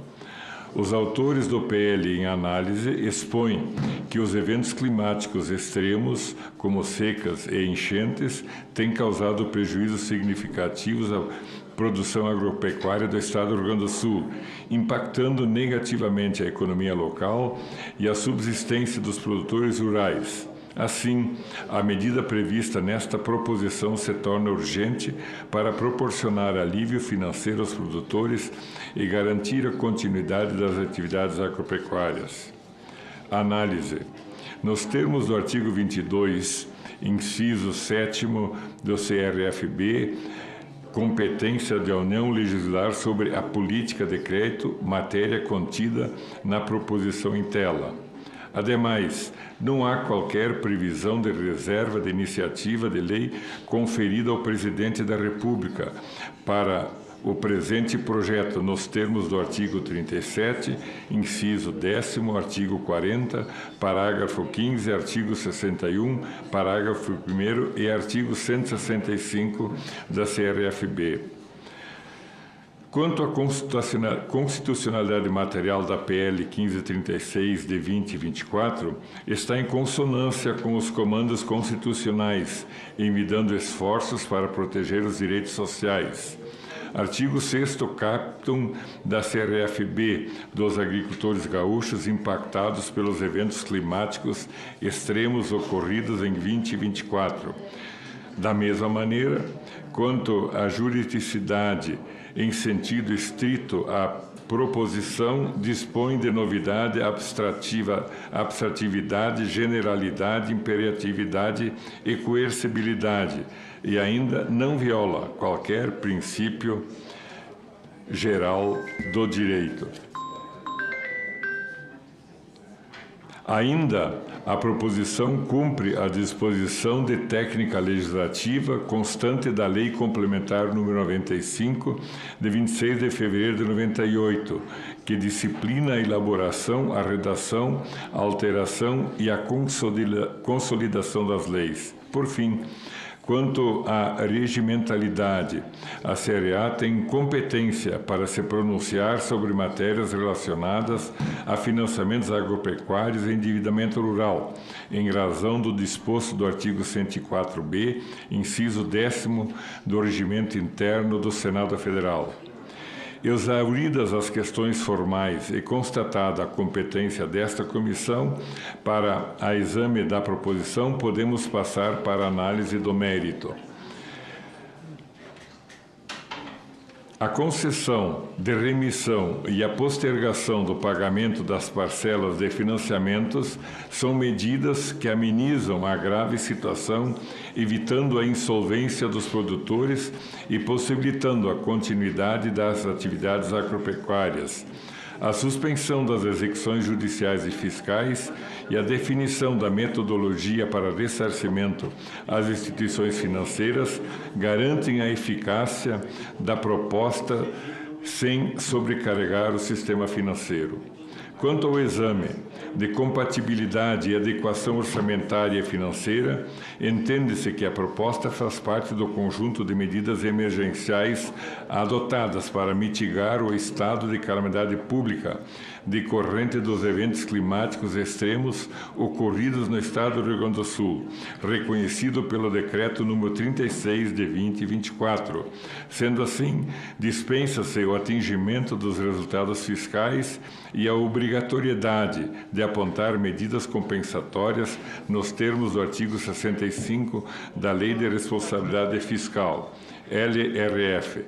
Perante a ampla desestruturação da capacidade produtiva agropecuária gaúcha, faz-se necessário a ação tempestiva do poder público, de forma a mitigar danos e viabilizar a retomada da atividade produtiva. A urgência da aprovação deste projeto é evidente, dando impacto social e econômico dos eventos climáticos na região. A medida é essencial para garantir a recuperação e a sustentabilidade do setor agropecuário no Rio Grande do Sul, assegurando a manutenção de empregos e a segurança alimentar. Voto, diante do exposto, pela aprovação do projeto de lei 1536 de 2024.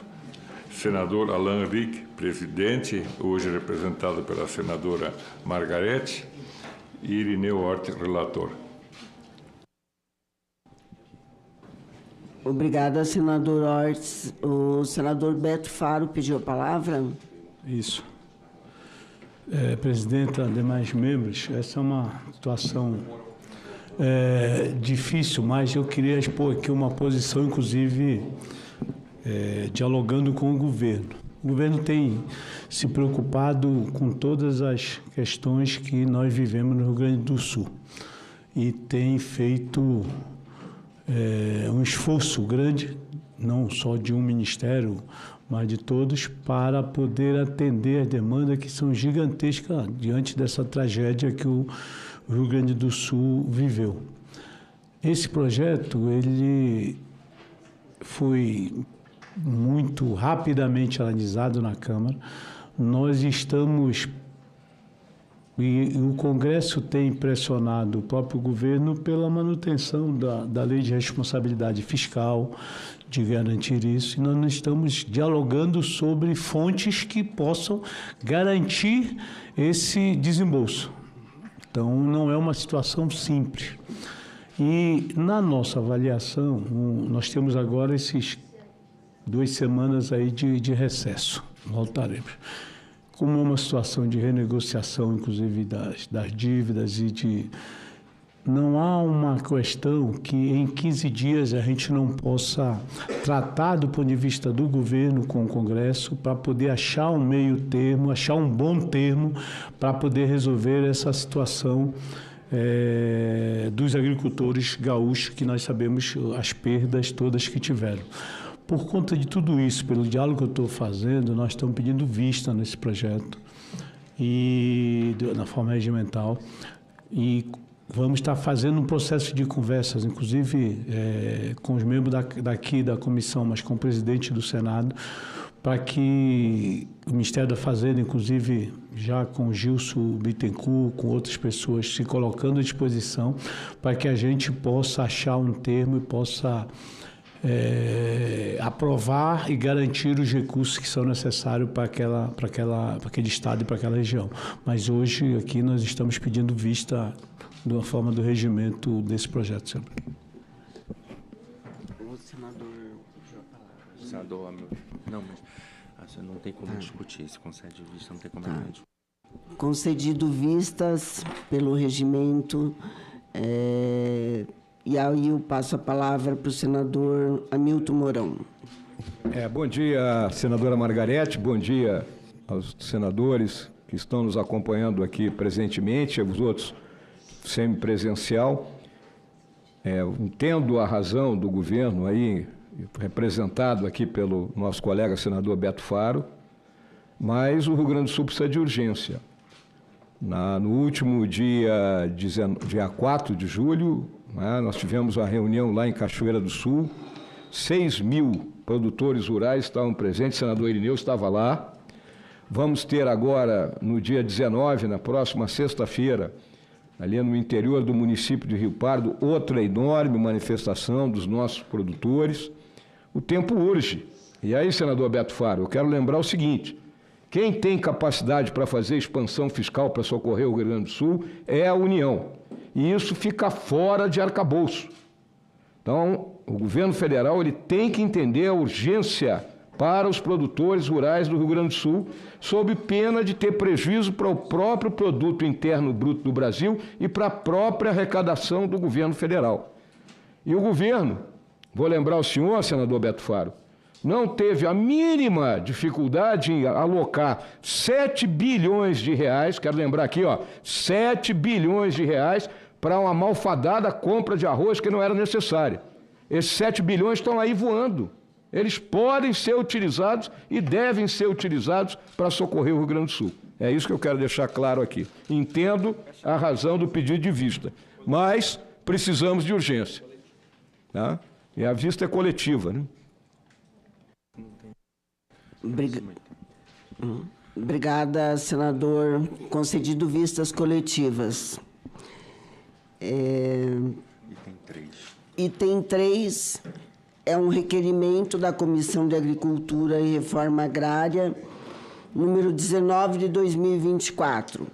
Trata-se de requerimento de informação de iniciativa do senador Marcos Rogério, a Sua Excelência, o senhor Ministro da Fazenda, Fernando Haddad,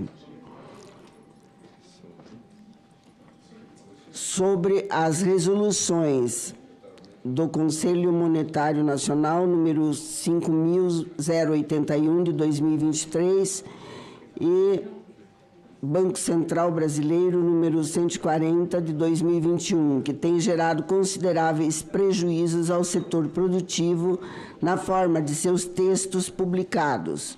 Com a palavra, o autor para encaminhar. Senador Marcos Rogério, bom dia. Senhora Presidente, senhores e senhoras senadoras, na verdade, esse tema é um tema que tem incomodado muito o setor produtivo brasileiro, né? Não apenas essa resolução do Conselho Monetário, mas todas as normas editadas, né? Decreto editado pelo governo federal, que foi, inclusive, recentemente revogado, depois que nós conseguimos aprovar na Comissão de Agricultura um PDL de minha autoria, que propunha justamente a revogação disso, a sustação dos efeitos desse decreto.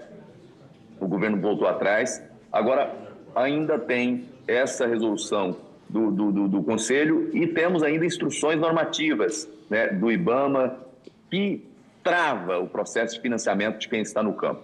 Então, o apelo que faço é pela aprovação desse requerimento para que o ministro da Fazenda dê esclarecimentos quanto à extensão, né, dessas restrições. Nós não podemos travar o crédito no campo em cima de algo que o governo está criando, onde o próprio Estado, o próprio governo não consegue cumprir. Ou seja, as regras que estão ali dificultam a vida do produtor rural e o produtor rural não tem outro caminho, porque ele não consegue resolver o que está lá, porque o sistema não está apto para dar andamento, encaminhamento àquilo que o próprio governo está impondo aos produtores rurais. Por isso, o apelo que faço no sentido de aprovarmos esse requerimento. O requerimento busca, nesse primeiro momento, informações, né, junto ao ministro da Economia, que ele possa esclarecer a extensão desse ato, né, mas o objetivo final é destravar os mecanismos para garantir crédito para quem está no campo produzindo. É o apelo que faço aos membros da comissão. Obrigado, senador Marcos Rogério. As senhoras senadoras e os senhores senadores que concordam permaneçam como se encontram. Em votação, o requerimento. Aprovado. Muito obrigado, presidente. Obrigado a todos os colegas aí. Nada mais havendo a tratar, declaro encerrada a presente reunião. Muito obrigada a todos.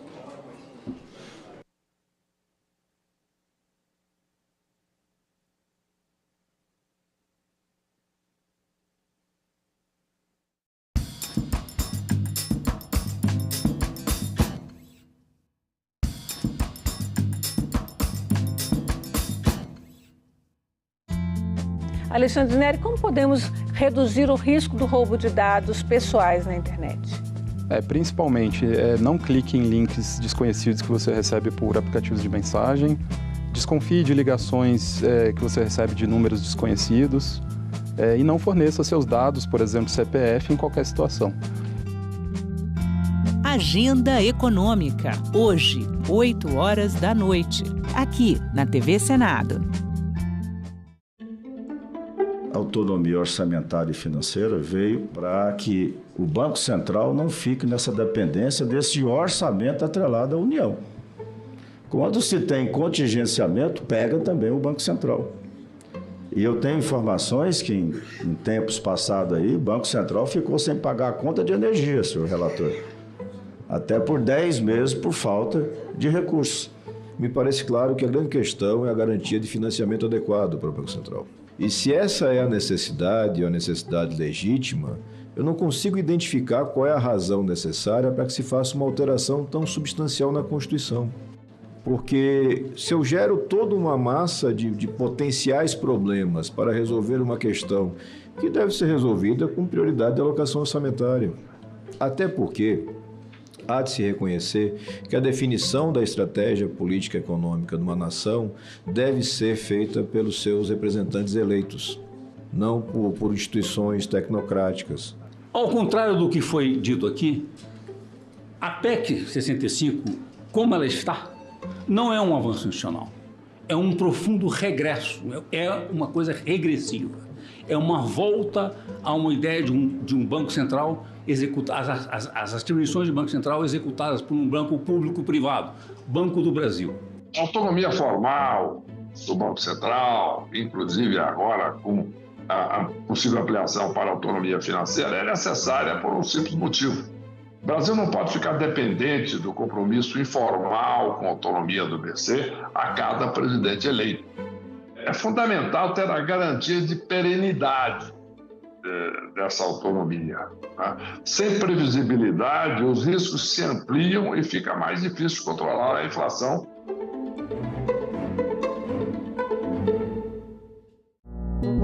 Agora é lei. Os agentes comunitários de saúde e os agentes de combate às endemias passam a ser considerados profissionais de saúde. Com a nova lei, os profissionais das duas categorias poderão acumular cargos públicos, o que é permitido pela Constituição apenas aos profissionais de saúde e professores. O Senado votou, agora é lei. As vítimas, elas não tinham muita alternativa. O relatório aponta que Maceió é vítima do maior crime ambiental em área urbana do mundo. Hoje já está comprovado de que a responsabilidade sobre o afundamento é da atuação da Braskem. Nobre, nesta quarta, 8 horas da noite, aqui na TV Senado. Os brechós deixaram de ser uma raridade no Brasil nos anos 90, viraram tendência nos anos 2000 e hoje são um ramo consolidado do comércio de moda. Consolidado, sofisticado e lucrativo. A perspectiva do mercado de segunda mão é tão boa que fez Júlia, uma designer de moda, optar por ele, em lugar de desenvolver uma marca própria. visto que existe muitas marcas já e muitas peças surgindo a tempo todo. E aí eu vi realmente como uma opção de trabalho, como uma área mesmo que eu queria seguir, por uma coisa que eu acredito muito. A avaliação de Júlia encontra lastro nos dados levantados pelo Sebrae. Pesquisa da instituição mostra que entre 2020 e 2021, o mercado de segunda mão cresceu cerca de 48% no país. E a economia circular agora faz parte da estratégia oficial do Ministério da Fazenda para aumentar a geração de empregos. Lei de Diretrizes e Bases da Educação Nacional. O nome é grande, mas a importância dessa lei é maior ainda. Ela define todo o processo de organização da nossa educação brasileira, do ensino infantil ao ensino superior. Hoje ela faz parte da história da nossa sociedade, mas, claro, também faz parte da história do Senado. Em 1961, vem a primeira ideia do que seria uma lei de diretrizes e bases da educação. É um pontapé inicial para a gente pensar nas bases da educação brasileira. Fala pessoal, aqui é o Sr. Josu, professor de História e de Geografia, influenciador digital, e hoje eu estou aqui para falar sobre a Lei de Diretrizes e Bases da Educação. Quando chega 1971, a Lei de Diretrizes e Bases da Educação sofre uma nova transformação. Transformação importante, professor. O ensino à distância é instituído, o supletivo também. Eu sou alguém que deixou de estudar aos 17 anos de idade, voltou a estudar com os 24 anos de idade e só pude voltar a estudar por causa do supletivo, né? Daquilo que a gente chama de EJA. É em Fernando Henrique Cardoso, em 96, e com o Darcy Ribeiro, que a Lei de Diretrizes e Bases da Educação toma um outro rumo, um rumo mais sólido. Temos também o Plano Nacional de Educação, que é renovável, estudado a cada 10 anos. Outra conquista da lei de Diretrizes e Bases, né, professor? Perfeito. Olha só como foi importante essa lei, porque a partir da lei a gente pensa na educação brasileira de forma sólida. Uma lei nacional de regras gerais sobre a educação. Na verdade, uma carta magna da educação no Brasil. Conquistas muito importantes para quem aprende, muito importantes também para quem ensina. Uma trajetória que também passou por aqui. Senado, 200 anos.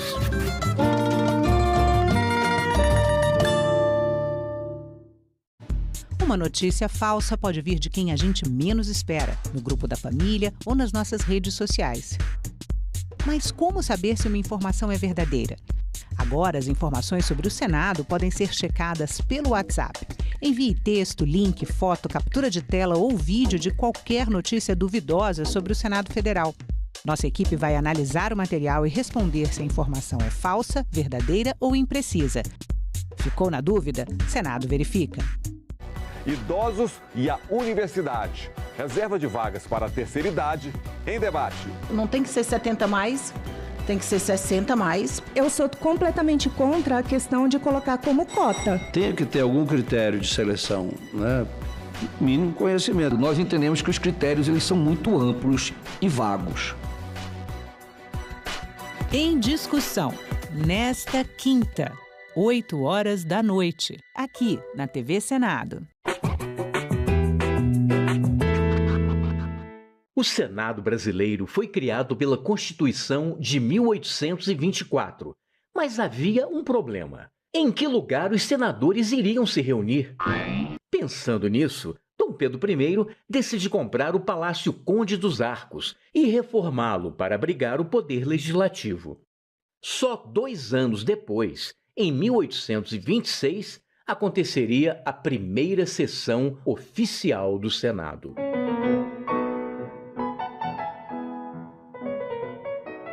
Depois de quase 100 anos, os senadores ganhariam uma nova casa, o Palácio Monroe. Construído originalmente para a Exposição Universal de 1904 nos Estados Unidos, o prédio, todo feito em estrutura metálica desmontável, foi transferido num navio para o Rio de Janeiro e remontado no local mais nobre da cidade. O Monroe acabou se tornando um cartão postal do Rio e uma referência histórica de um período político bastante conturbado. Em 1960, com a inauguração de Brasília, o Senado passou a ter um novo endereço. A cúpula côncava de Oscar Niemeyer trouxe ousadia e modernidade à tradição democrática, sugerindo ponderação e equilíbrio em suas formas. Mas nem tudo são flores. Se o Palácio Conde dos Arcos hoje é a Faculdade Nacional de Direito, o Palácio Monroe foi quase apagado da nossa memória quando o ex-presidente Ernesto Geisel mandou demolir o prédio para construir um chafariz e um estacionamento subterrâneo. Objetos históricos foram perdidos ou vendidos pela empresa demolidora, mas a memória ainda permanece nos resquícios preservados pelo Senado.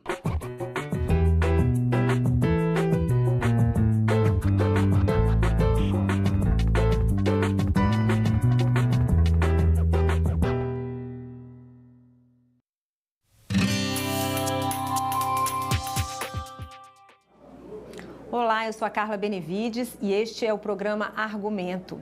A Comissão de Meio Ambiente aprovou o Estatuto do Pantanal. A destruição do bioma só este ano já supera os primeiros 6 meses de 2020, quando o Pantanal sofreu o maior incêndio da sua história.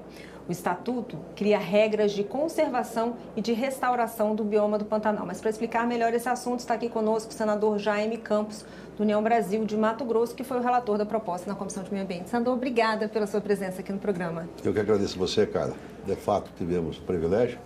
Na última semana, aprovamos o Projeto de Lei 5482, que busca um novo regramento jurídico em relação aos biomas do Pantanal, tanto no Mato Grosso quanto no Mato Grosso do Sul.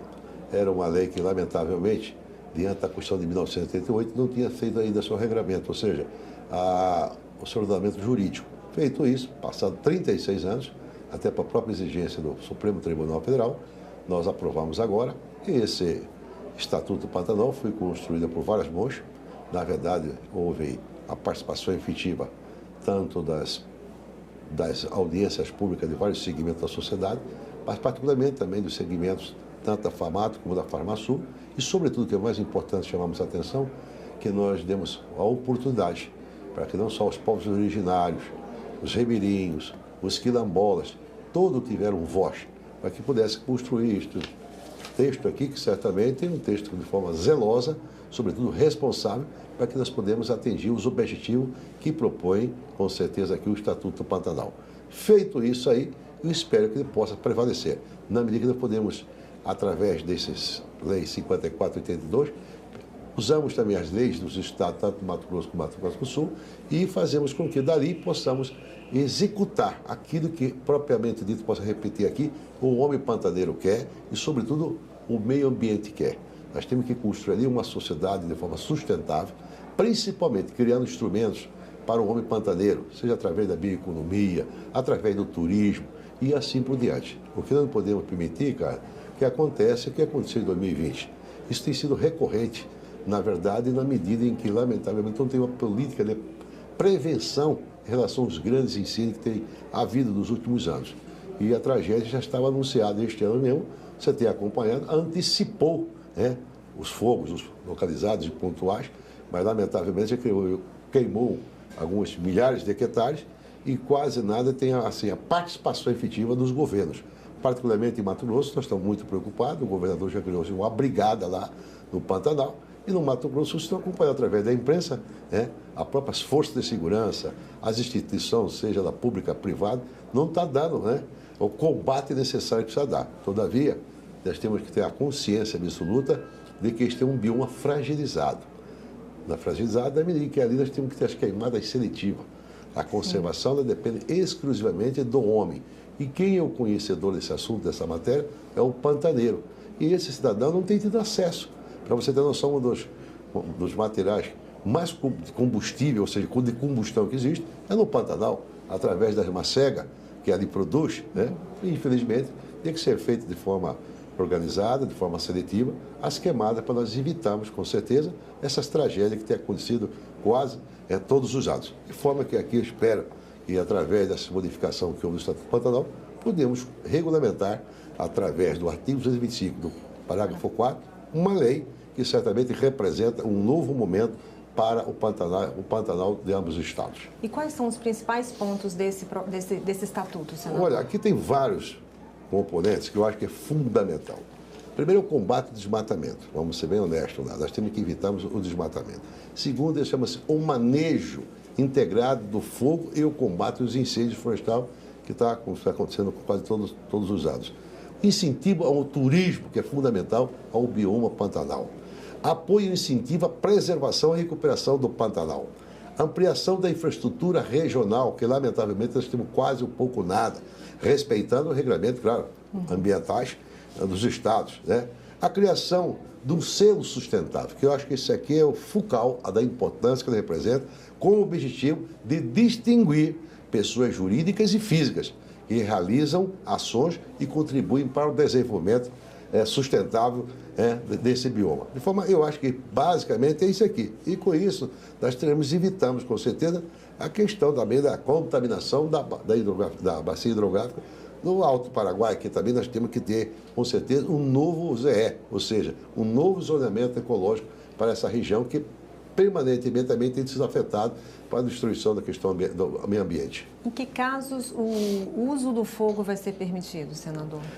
Dentro dessa regulamentação que está sendo feita aqui, ele vai permitir isso. Eu acho que tem que ser feito, eu sou também conhecido por fundo, porque fui governador também do Estado, sou nativo do Mato Grosso, nasci, criei, fui prefeito 3 mandatos, fui administrador, e sou conhecedor até certo ponto, não vou falar que eu sou expert, mas conheço bem. Nós temos que ter, com certeza, a permissão dos órgãos ambientais para que ele possa fazer as queimadas seletivas. O que ocorre?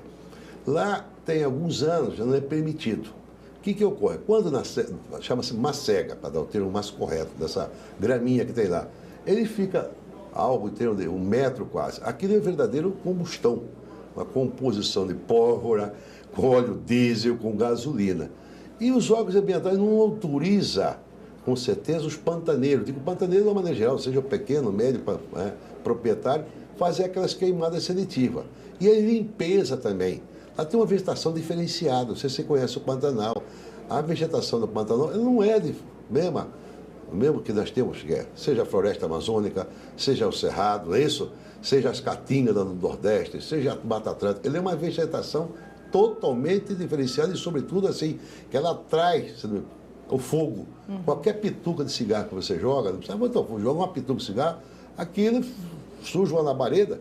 E para você ter noção, muitas vezes eu já vi, quando cria-se ali um foco de incêndio, chega uma língua de fogo, nós usamos esse termo lá em Mato Grosso, vai a 200 metros. Como é que um corpo de bombeiro ou uma brigada mista particular possa combater? De forma que eu acho que tem que sentar com o homem pantaneiro, os órgãos ambientais não pode ser só órgão de policialesco, ou seja, de punir o cidadão. Não é o cidadão que está aqui em salas de ar-condicionado que vai saber qual que é as providências, que nunca houve no passado. Claro, nós não podemos conhecer que havia mais chuvas. Hoje as chuvas diminuíram muito, não só nessa região do Pantanal, mas este ano, mesmo passado aqui, se viu, né? A questão climática se agravou de tal maneira que um choveu muito, outro não choveu nada, é incêndio para cá, é enchente, enfim, como aconteceu agora, ultimamente, aqui no Rio Grande do Sul, em síntese. E também o governo investir. O que adianta? Nós temos aqui essa lei que é o 5098, que já aprovamos já aqui, que é o Fundo Nacional de Mudança Climática, que tem 10 bilhões do BNDES, mas esse dinheiro não chega na ponta. Tem que ser investido lá, uai. Então, essa previsão legal de destinação dos recursos do Fundo Clima e ações de combate também. Os recursos são muito pouco aquém daquilo que necessita desses investimentos lá. Pois é, o senhor é autor, né, de um projeto que amplia a destinação. Sim, 5098. Pois é, eu queria que o senhor falasse, a ideia é ampliar a destinação do Fundo Nacional. Tem os recursos, mas não chega na ponta. A burocracia toma conta desse país. Aqui a dificuldade é muito grande. Temos 10 bilhões e 500 milhões de reais. Hoje tem dificuldade de pagar até diária para pessoas que são dos órgãos públicos para fazer o combate a incêndio. O ano 2020, para você ter noção, as instituições que estavam presentes lá têm que fazer cota para ajudar até a comprar alimentação. Uma vergonha num país, né? Fantástico, rico como esse aqui, fazendo cotinha. Eu fui lá pessoalmente, em loco, na entrada do Pantanal Mato Grossense. Lá tinha um acampamento das Forças de Segurança, seja Polícia Militar, Corpo de Bombeiro, sei lá estavam os órgãos IBAMA, SEMA, lá tinha dificuldade até mesmo de se alimentar. Eu vi um coronel PM lá vendendo um quadro para cotizar recursos para comprar alimentação. Isso é uma vergonha para o Estado brasileiro. Eu acho que esses recursos também aqui têm que ser destinados, mas descentralizados urgentemente, para permitir, para nós criarmos com certeza, até o monitoramento, aonde que está tendo foco, lá quando que acontecem os incêndios, depois de 3, 4 dias, que chega lá para combater. Aí à tarde, né? Acho que esse recurso aqui do Fundo do Clima tem que ser urgentemente distribuído, ou seja, rateado, para que os estados, seja Mato Grosso do Sul, na Amazônia, no Pará, onde for necessidade. Mas não pode ficar esse dinheiro aí engavetado e não é apropriado, não é usado para os fins que naturalmente foi criado. Para a gente finalizar, senador, o projeto do Estatuto do Pantanal foi terminativo na Comissão de Meio Ambiente e segue para a Câmara. Como é que o senhor espera que seja votado lá? E também queria saber da tramitação desse projeto de ampliação dos recursos do fundo. Eu espero que a Câmara aprove urgentemente. E ali não precisa ser mexido muita coisa. Aqui tem um grande mal no Congresso Nacional. Muitas das coisas que é aprovado na Câmara, ou seja, vamos chamar o termo mais prático, mais conhecido, mexer. Emenda para lá, emenda para cá e etc. Da mesma forma, ou vice-versa. Nós temos que aprovarmos urgente, porque ele está muito bem elaborado, de forma responsável, zelosa, ouvindo todas as pessoas que poderiam participar com as suas expertise, em síntese. Feito isso aí, eu acho que temos que aprovar. E este aqui tem andamento também. Esse é projeto meu, que é o 5098, que está em andamento, que é em relação à distribuição dos recursos do Fundo do Clima. Feito isso aí, eu acho que nós teremos meios, recursos suficientes e nós fazemos com que, de fato, possamos dar sustentação a esse bioma, né, que é consagrado, patrimônio da humanidade, que é o Pantanal do Mato Grosso, que é a maior área úmida do planeta. Você sabia que os 2 Pantanais são a maior área úmida do planeta, mas, infelizmente, nunca teve uma política pública decente. Nunca teve uma política pública decente. Pra você ter noção, o homem pantaneiro praticamente abandonou aquilo lá.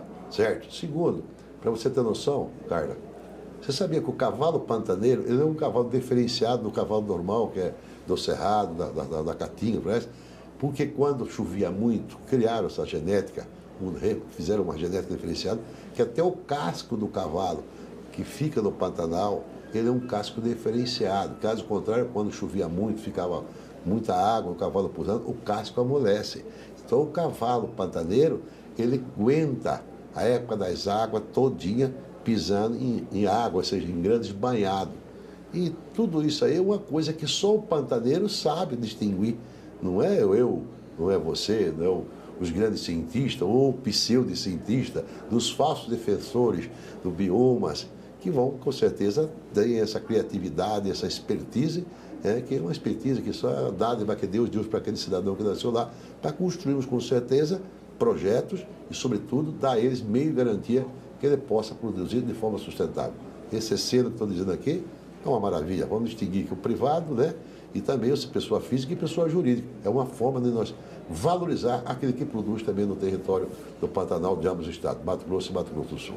Senador, muito obrigada pelos seus esclarecimentos e já quero convidar o senhor para voltar outras vezes. Eu que agradeço a oportunidade. Muito obrigado. E eu agradeço a você também que nos assistiu. Se você quiser rever esse programa e outros, é só acessar o nosso site senado.leg.br/TV ou o nosso canal no YouTube. Obrigada pela sua companhia e até o próximo argumento. Quando o avião da Aeroflot pousou no aeroporto de Sheremetyevo, em Moscou, seria possivelmente 5 da tarde, devido à diferença de fusos horários. Tinha a sensação de passar para uma outra realidade. À medida que o avião se aproximava do solo, aumentava em mim a sensação de que eu descia não num país como os outros, mas numa outra dimensão da realidade. Senadoc, neste sábado, 21h, aqui na TV Senado.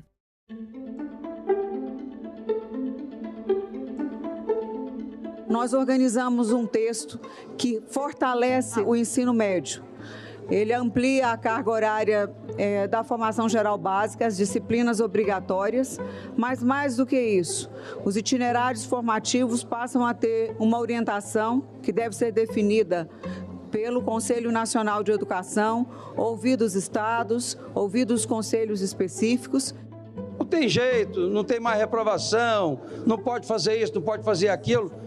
Cara, nossa juventude hoje, 20% é na faculdade, 80% não entra.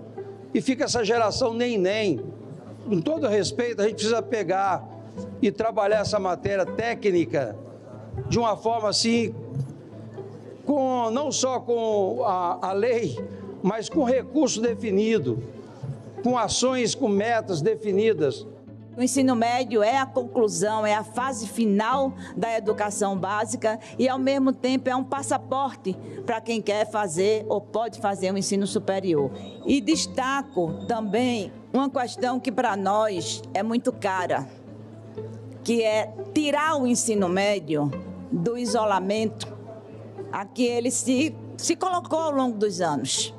E agora nós temos um governo que prioriza a educação e que o ensino médio aqui vai ser prioridade, ampliação do tempo integral, ampliação da escola técnico profissionalizante. A nossa missão dentro dessa casa, de estarmos o tempo todo debatendo uma pauta que falamos de economia, falamos de pautas femininas, falamos de meio ambiente, mas sim, senhores, a educação é que vai trazer progresso, que vai trazer uma esperança, principalmente aos jovens.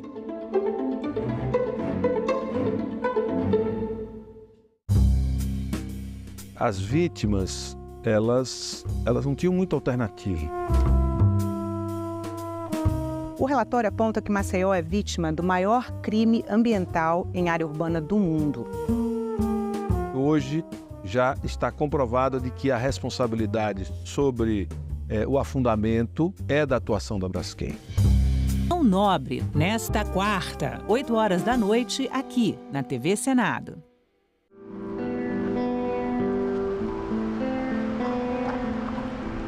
Donde estamos actualmente es un parque nacional, es un área natural protegida de carácter federal. Su belleza paisajística, desde luego, conformada por dos de las terceras montañas más altas de México, que es el Popocatépetl y el Iztaccíhuatl.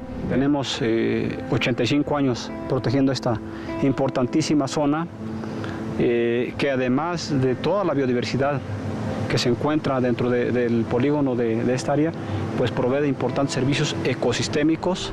El principal pues es el abasto de agua para las localidades que se asientan en sus alrededores. El área se conforma principalmente por bosques de coníferas, pero en las partes más altas, después del bosque de coníferas, tenemos pastizal alpino. De igual forma infiltra agua y almacena gran cantidad de carbono.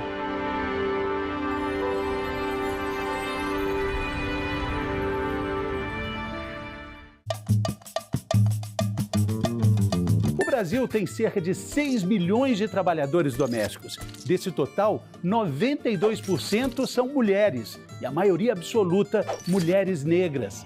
A conquista de direitos importantes dessa categoria também teve a participação dos senadores. PEC das domésticas é proposta de emenda constitucional? Exatamente. E aí entra na Constituição, né? Não é só uma proposta de lei. Oi, eu sou a Lavínia Rocha, sou professora de História, escritora e criadora de conteúdo. E hoje a gente vai falar sobre a PEC das domésticas. O que a gente pode falar dos direitos alcançados? Se a gente pudesse enumerar alguns, a gente falaria de... A gente poderia falar de FGTS, aposentadoria, por invalidez, por tempo de serviço, por idade. A gente falar de férias remuneradas, a gente vai pensar em auxílio maternidade, hora extra, adicional noturno. Então esse trabalho feito no lar, um trabalho doméstico que por séculos foi feito de graça, hoje ser pago, ter direitos é algo muito complexo, por isso é um marco na nossa história. Desde a abolição da escravidão passaram-se 125 anos até o primeiro olhar sobre legislação do trabalho doméstico, né? Foi preciso esperar não, lutar muito para alcançar essa PEC das domésticas. E o Senado aprova por unanimidade a PEC das domésticas. É muito importante, é um marco. Não dá para esquecer da Laudelina de Campos Melo, uma mulher negra, mineira, que atuou muito no estado de São Paulo, que estava ali nas associações de empregadas domésticas e lutou muito para que esses direitos hoje existissem. Além de Benedita da Silva, que já foi empregada doméstica, senadora e também a relatora da PEC das domésticas na Câmara dos Deputados. O tratamento igual para todos os trabalhadores e todas as trabalhadoras, garantido por lei. Essas conquistas fazem parte da história do país. Senado, 200 anos. Uma notícia falsa pode vir de quem a gente menos espera, no grupo da família ou nas nossas redes sociais. Mas como saber se uma informação é verdadeira? Agora, as informações sobre o Senado podem ser checadas pelo WhatsApp. Envie texto, link, foto, captura de tela ou vídeo de qualquer notícia duvidosa sobre o Senado Federal. Nossa equipe vai analisar o material e responder se a informação é falsa, verdadeira ou imprecisa. Ficou na dúvida? Senado verifica. Há 200 anos, o Brasil dava seu primeiro passo na criação do Senado.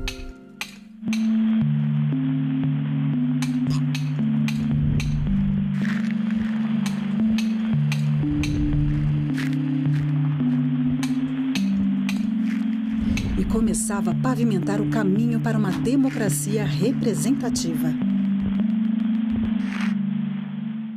O Senado teve um papel decisivo para a manutenção da estabilidade política da maior parte do período monárquico do Império Brasileiro. O maior desafio do Brasil era a manutenção da integridade territorial do país. Ao longo de 2 séculos, em 3 endereços diferentes, o Senado foi palco de discussões que definiram os rumos do país. O Senado está presente em todas as decisões que culminam com a aprovação de leis que vão ser decisivas para o andamento da vida brasileira ao longo do século XIX. O Senado participou dos debates e da votação das chamadas leis abolicionistas. E o Senado teve muita importância na resolução de conflitos. Ao longo de toda a República, todas as grandes crises políticas que aconteceram no Brasil foram resolvidas no Parlamento. E quando o Parlamento não conseguiu resolvê-las, houve a ruptura. Fundamental para a estabilidade política do Brasil, o Senado promoveu o debate, aprovou leis transformadoras, aboliu injustiças, conquistou direitos, atravessou crises, foi calado, fiscalizou, investigou, julgou, reformou, inovou. O conceito de democracia que nós temos hoje não existia no século XIX. Nas últimas décadas, o Senado começa a se transformar, porque ele passa a contar com pessoas que estão mais diretamente ligadas às condições gerais da população brasileira. Ela não deixa de ser representativa, mas vai tentando ser cada vez mais participativa. Quanto mais o tempo avança e se amplia a participação política da sociedade brasileira, mais o Senado se aproxima da real fisionomia da sociedade brasileira. Casa da Pluralidade Política. Espaço de diálogo. Berço de leis que expandiram os horizontes do Brasil. Guardião da democracia.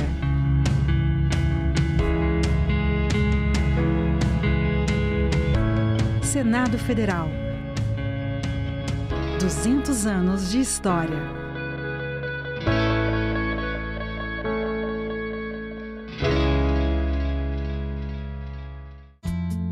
Alexandre Neri, como podemos reduzir o risco do roubo de dados pessoais na internet? Principalmente, não clique em links desconhecidos que você recebe por aplicativos de mensagem, desconfie de ligações que você recebe de números desconhecidos e não forneça seus dados, por exemplo, CPF, em qualquer situação. Agenda Econômica, hoje, 20h, aqui na TV Senado.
vamos começar a partir da Constituinte, porque antes da Constituinte nós era de menor. Nós não podia tomar decisão, inclusive até para me dar uma entrevista como essa agora, eu teria que ter uma autorização do SPI, né, que era o Serviço de Proteção ao Índio, ou pela FUNAI. Índio, sai dessa mata, senão a lata pode cortar. Tira a pena da testa que a minha festa vai começar. O Império Brasileiro foi o início, o marco inicial da nossa cidadania, da construção da nossa cidadania. De um lado, você tem um projeto vitorioso da independência, que é o que vai manter a centralização, e nesse caso, comparado com a América do Sul, é o diferencial, porque ele mantém a centralização, então um projeto centralizador, mantém a monarquia, mantém a escravidão e garante uma sociedade desigual. Esse projeto está na matriz do Estado brasileiro, é o projeto vitorioso da independência. E a gente, para falar sobre direitos da população negra, começa a pensar mais nesse marco da Constituição Cidadã do que precisamente a independência do Brasil. Porque a gente tem um Brasil deixando de ser colônia, mas um povo que trata principalmente a população negra como colonizado. A gente tem que lutar pelos nossos direitos, né? E a gente tem que ir à luta. E superando as dificuldades, a gente tem que incluir pessoas, não só nas convivências, mas também participando de políticas públicas, de colocar pessoas com deficiência, ter voz e ter a sua própria autonomia também. A gente tem que fortalecer os seus direitos.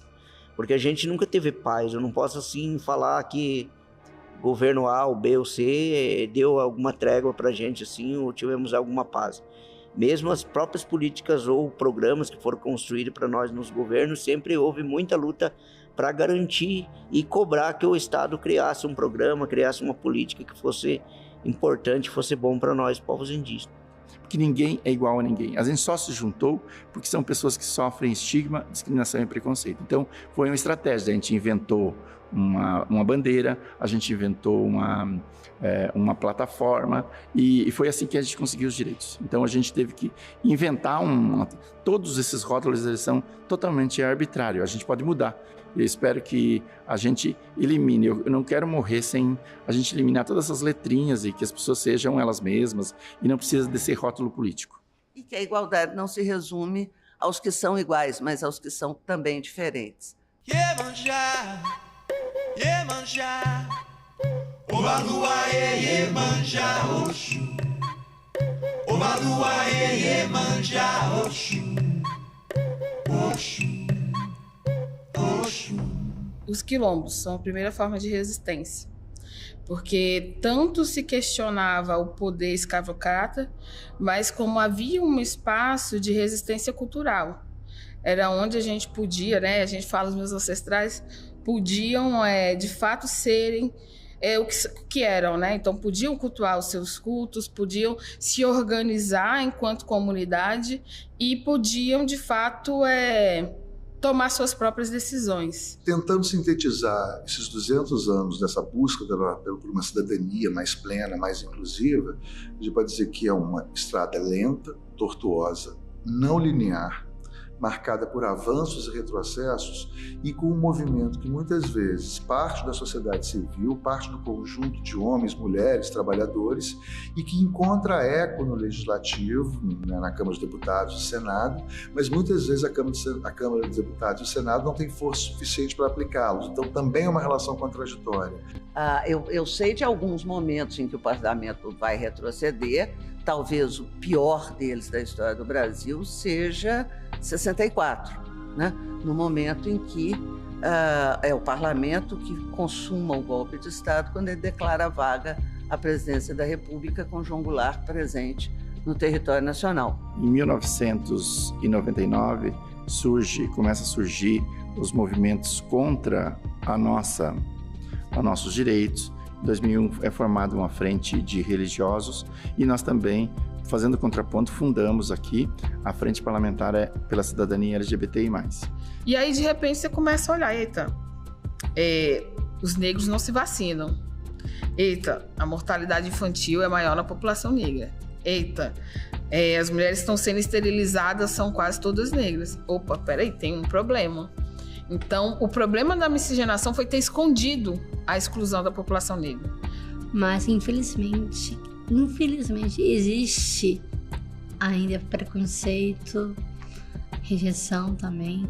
O papel do legislativo em relação ao avanço ou os retrocessos da cidadania no Brasil é exatamente contraditório. Porque se nós tínhamos 2 projetos de independência, tem um brasileiro republicano, libertário, revolucionário, que está com mulheres instalando a República no meio da praça. Esse é o brasileiro que nós poderíamos ter sido, né?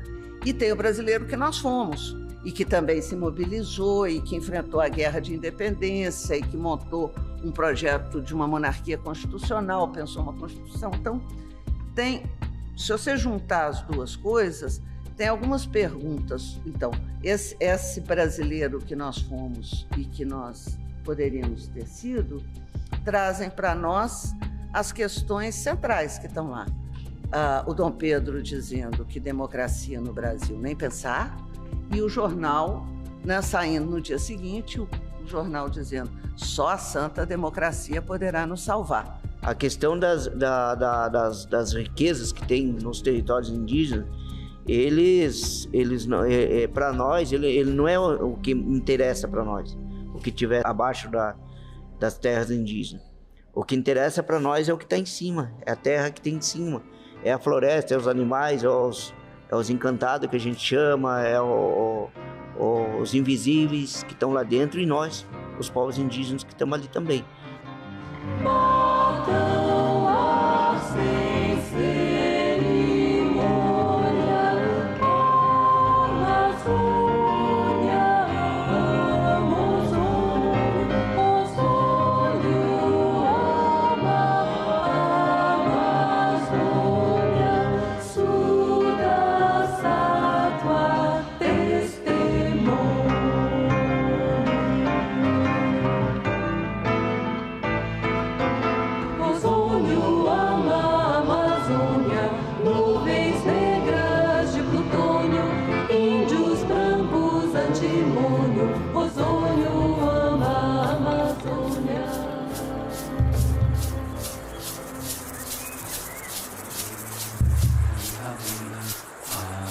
Os encantados são seres invisíveis que você não vê, mas que você sente, a partir da hora que você tem uma conexão de espiritualidade.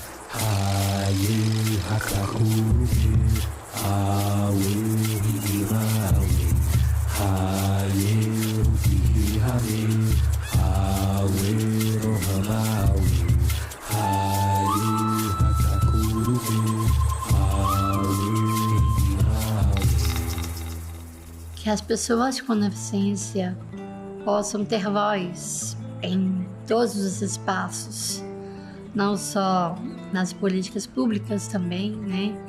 E também exercer os seus próprios direitos e deveres. Nós estamos em 8º lugar no âmbito internacional em termos de direitos conquistados. Nós temos uma série de desafios, nós temos muitas mortes, nós temos uma discriminação muito grande das pessoas trans, nós temos muitos desafios, mas a gente, em termos de direitos garantidos, nós estamos bem na figura. De um lado, você tem movimentos que o Senado, pelos deputados, tentou garantir esses direitos e chegou até a ser fechado, a sofrer sanções por conta dessa luta. E teve momentos que essas instituições impediram ou dificultaram ou não ouviram fortemente os ecos da sociedade. Mas é o espaço, por definição, onde esses direitos são consolidados.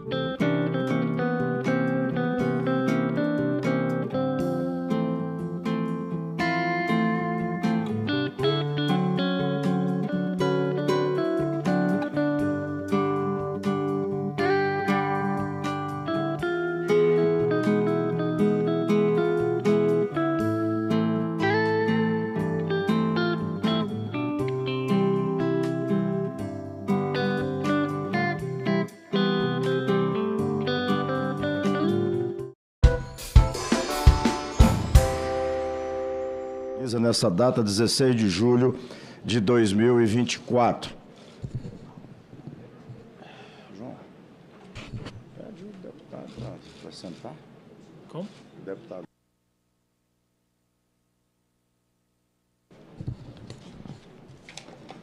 Comunico que foram apresentadas à comissão as seguintes manifestações de entidades externas. Ofício número 26 de 2024, do Pro Brasil, Proteínas do Brasil, e nota oficial da Associação Médica Brasileira. Os documentos nos termos da Instrução Normativa número 12 de 2019, da Secretaria-Geral da Mesa do Senado Federal, estarão disponíveis para consulta no site desta comissão pelo prazo de 15 dias, podendo qualquer membro deste colegiado solicitar a autuação nesse período.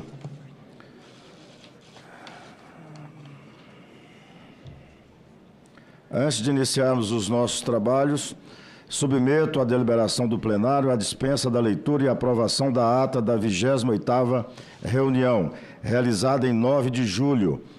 As senhoras senadoras e os senhores senadores que aprovam permaneçam como se encontram.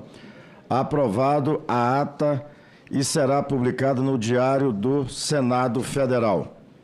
A presente reunião é destinada à deliberação de matérias e requerimentos apresentados à comissão. Ocorre de modo semipresencial e contará com a possibilidade de os senadores votarem por meio de aplicativo Senado Digital em caso de deliberações nominais.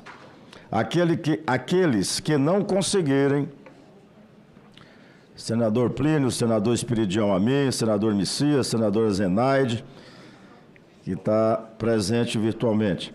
As inscrições para aqueles que não conseguirem registrar seu voto no aplicativo serão chamados para que o declarem verbalmente. As inscrições para uso da palavra poderão ser solicitados por meio do recurso levantar a mão ou no chat da ferramenta, para os senadores que participam remotamente. Gostaria de iniciar nossos trabalhos, nossa reunião de hoje, fazendo registro sobre projetos muito interessantes que iremos deliberar hoje. Primeiro, o projeto de lei número 2518 de 2021, que regulamenta o exercício da profissão de oleiro ou ceramista, de autoria do senador Zequinha Marinho e relatoria do senador Plínio Valério. A profissão de ceramista precisa da proteção jurídica decorrente da sua regulamentação por meio de lei, visando a necessária organização da categoria e a sua inserção previdenciária e de seguridade social. A aprovação desta proposta fará jus ao trabalho desses profissionais e lhes conferirá o reconhecimento legal que lhes é devido. Gostaria ainda de falar sobre uma segunda proposta, o projeto de lei número 2556 de 2023, que estabelece diretrizes e parâmetros para a gestão democrática na educação básica pública, de autoria da senadora Tereza Leitão e relatoria do senador Paulo Paim.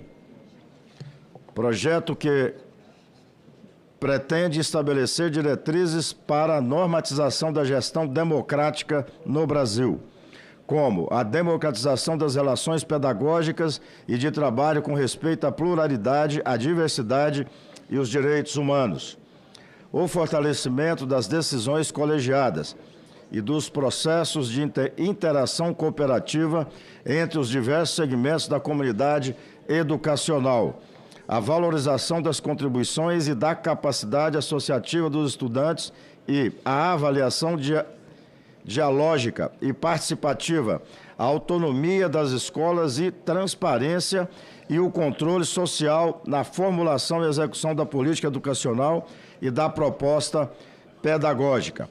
Parabéns à autora, ao autor e aos relatores dessas importantes contribuições ao nosso ordenamento jurídico. É o que tinha a registrar. Boa reunião a todos nós. Em tempo, eu quero registrar e agradecer aqui a presença do deputado federal Ismael Alexandrino, do meu partido, o PSD, e do meu querido Estado de Goiás. Seja bem-vindo, deputado. Item 1 retirado pelo relator, o item 2, o senador Plínio já está online. Item 2 da pauta. Projeto de lei número 2518 de 2021, não terminativo. Dispõe sobre o exercício da profissão de oleiro ou ceramista. Autoria, senador Zequinha Marinho. Relatoria, senador Plínio Valério. Relatório favorável ao projeto. Observações. A matéria será apreciada pela CAS em decisão terminativa. Concedo... Senador Espiridião Amin pediu a palavra pela ordem. Senador Espiridião, com a palavra. Senador Espiridião, seu microfone aí, isso. Primeiro, para dar meus parabéns pelo início desta reunião, como sempre bem comandada e com uma pauta interessante. O primeiro item da pauta foi retirado por alguma razão especial? É uma pergunta. Senador Espiridião, finalmente... o primeiro item foi retirado a pedido do relator. Tá perfeito. Acho que é uma boa providência. Mas eu me valho da oportunidade, presidente, para fazer o meu cumprimento tanto a proponente do projeto do item 2, né? Que é o senador Fabiano Contarato, perdão, não, que é a senador Zequinha é o autor. O senador Plínio Valério é o relator e o autor é o senador Zequinha Marinho. Isso. E assinalar perante Vossa Excelência que nós temos aqui, na região da Grande Florianópolis, o município de São José, que tem como símbolo do trabalho o oleiro. E eu aprendi aqui, talvez o senador Plínio Valério não saiba, quem é o padroeiro dos oleiros.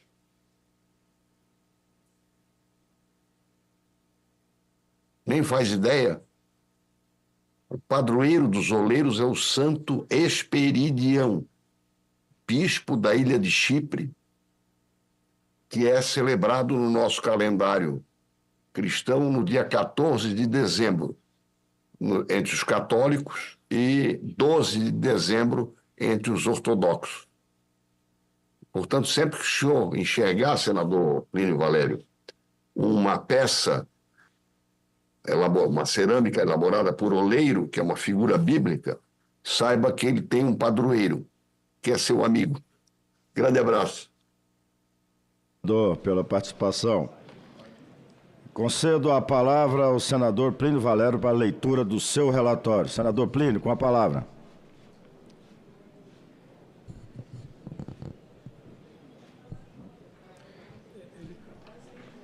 O áudio dele não está habilitado, ele tem que entrar e sair para poder... Senador Plínio, me ouve? Senador Plínio, entre novamente e saia para ver se o seu áudio seja habilitado. Saia e entra novamente, é a recomendação que a mesa está passando.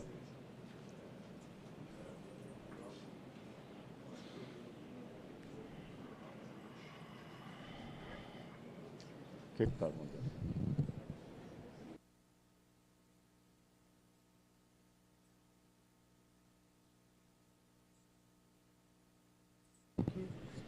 Entrar e sair para ver se aparece o áudio novamente. Senador Plínio, tem como Vossa Excelência sair e entrar novamente para ver se habilita o seu áudio?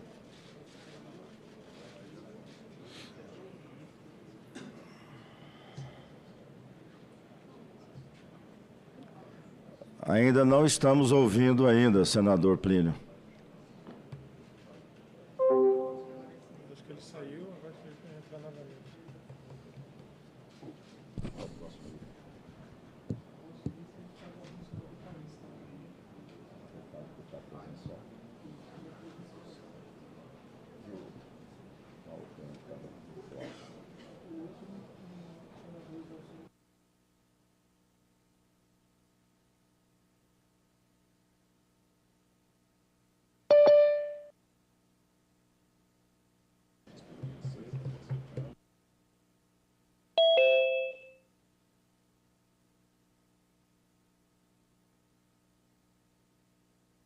Vai.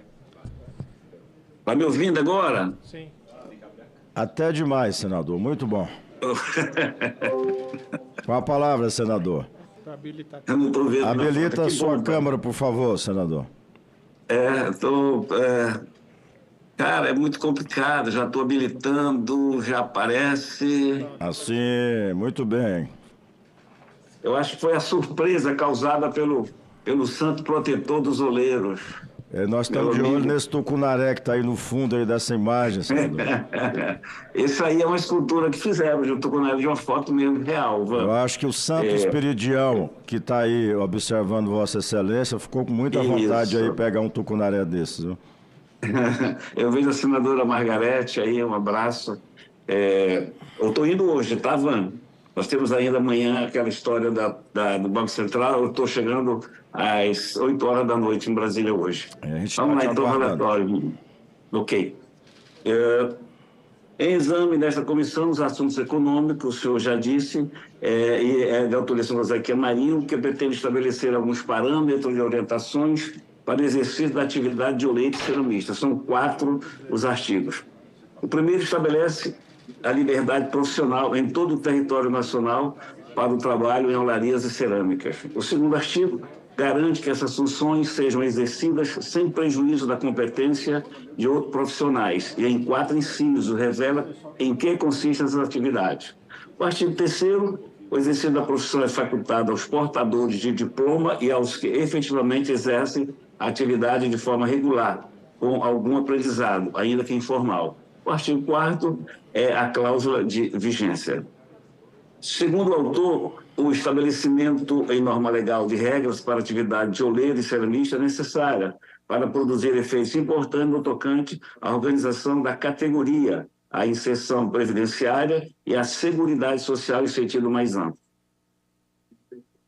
A proposta decorre de debates e análises anteriores relativas ao PLC número 150 de 2010 do deputado Juan de Coque Gonçalves.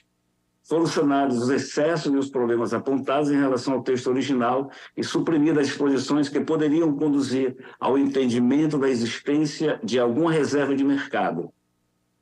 Pretende-se fazer jus ao trabalho desses profissionais e conferir a eles o reconhecimento legal devido. Análise. A CAI é o local onde deve discutir esse assunto. Com relação à técnica também, judiciário, está tudo legal. Quanto ao mérito propriamente dito, entendemos que a proposição merece ser aprovada.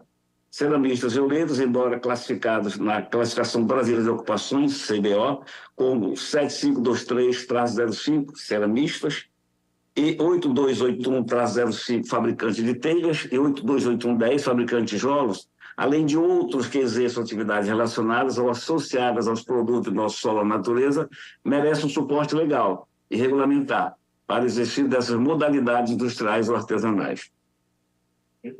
Certamente, eles precisam se organizar para difundir conhecimento, divulgar seus produtos e promover formas de aprendizado.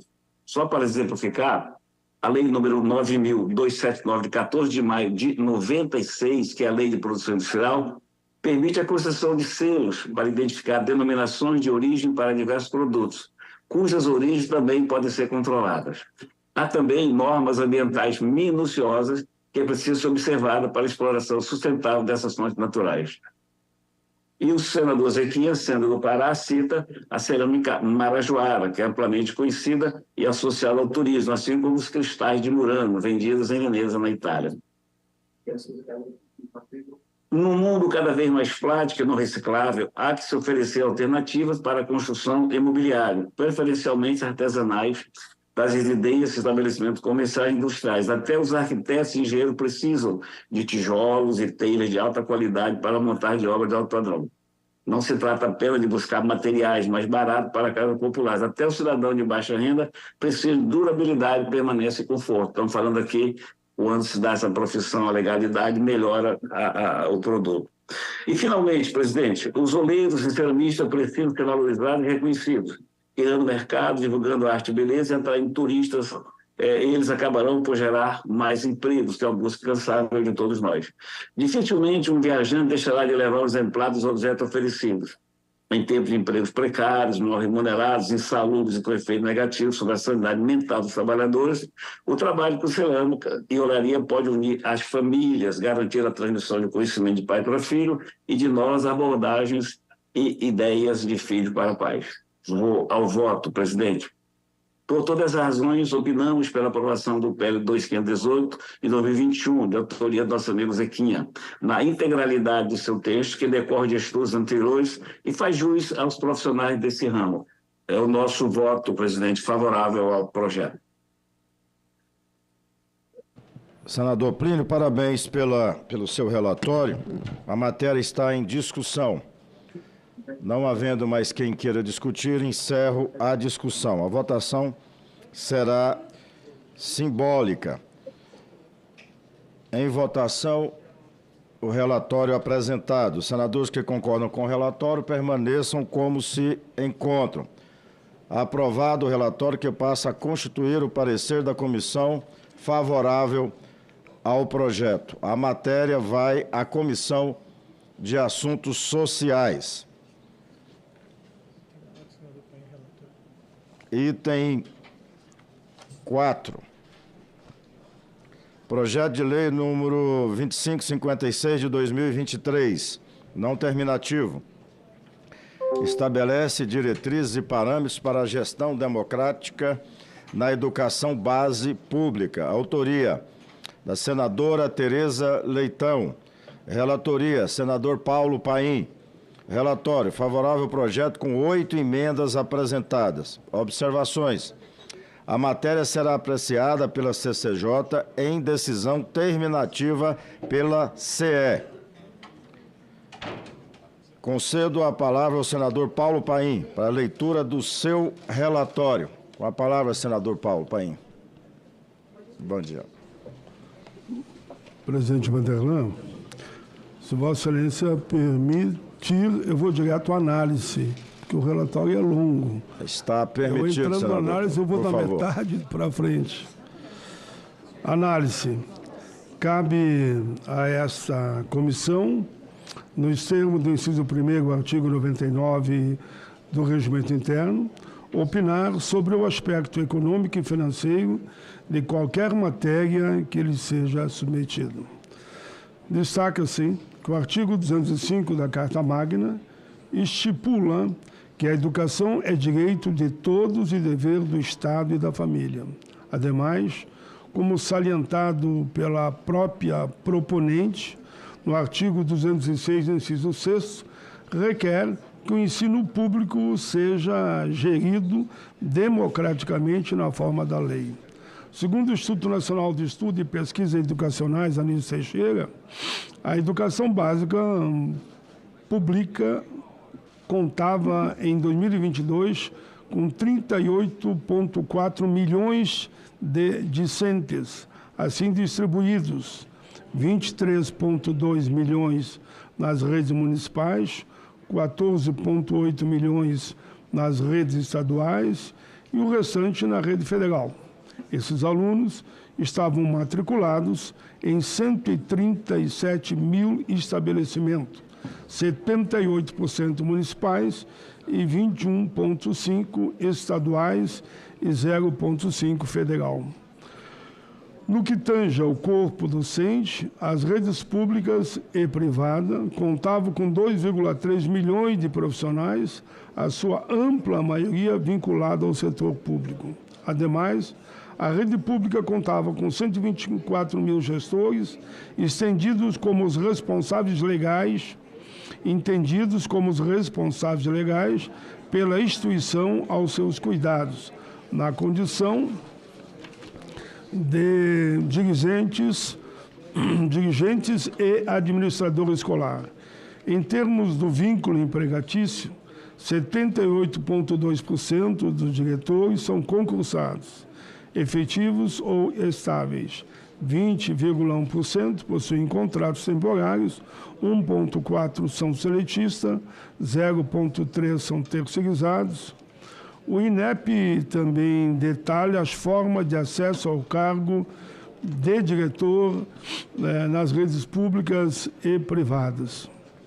Constata-se que as nomeações determinadas exclusivamente pelo governo competente predominam na rede pública municipal, respondendo por 66,6% das nomeações. Já os processos eleitorais prevalecem somente na rede pública federal, 71,1% das promoções. Somando-se os pais e os outros responsáveis pelos alunos matriculados a esses números, subtraídos os docentes com atuação restrita à rede privada, temos o universo de cidadãos dependentes, profissionais e entidades afetadas pela presente proposição. É especialmente reveladora a ampla presença de designações discricionárias de dirigentes escolares pelos governos municipais. O PL número 2556 de 2023 ataca esse problema de forma direta e consequente e vai além dele.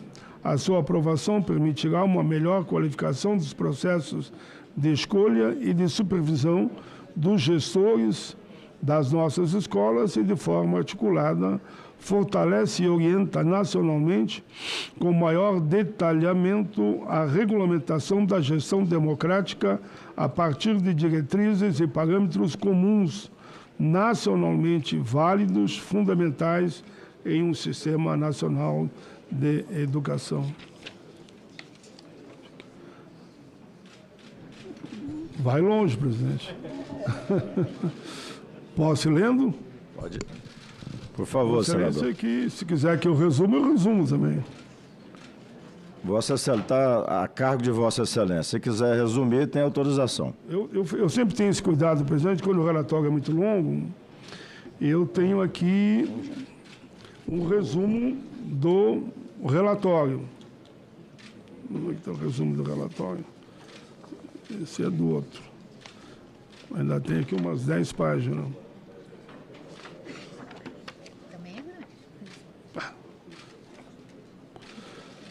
Vamos para o resumo, senhor presidente. O PL 2556 de 2023, que estabelece diretrizes para a gestão e gestão democrática na educação básica pública. O projeto é da senadora Tereza Leitão, que está vindo, mas não conseguiu chegar até o momento, mas está vindo para o Senado. É o PL número 2556 de 2023. Eu vou resumir. Define o conjunto de princípios, processos, instrumentos e mecanismos para estimular a participação, a constituição e o fortalecimento de conselhos, instâncias colegiadas de participação e fiscalização da gestão educacional. Determina a participação dos profissionais da educação e da elaboração do plano estadual, a participação da comunidade escolar, o provimento, encargo ou função de gestor escolar, garante o funcionamento regular dos fóruns, fortalecimento do relacionamento solidário. O projeto prevê que a gestão democrática está orientada por inúmeras diretrizes que levem à democratização das relações pedagógicas. O governo estaduais e municipais deverão garantir a existência e o funcionamento do Conselho de Educação.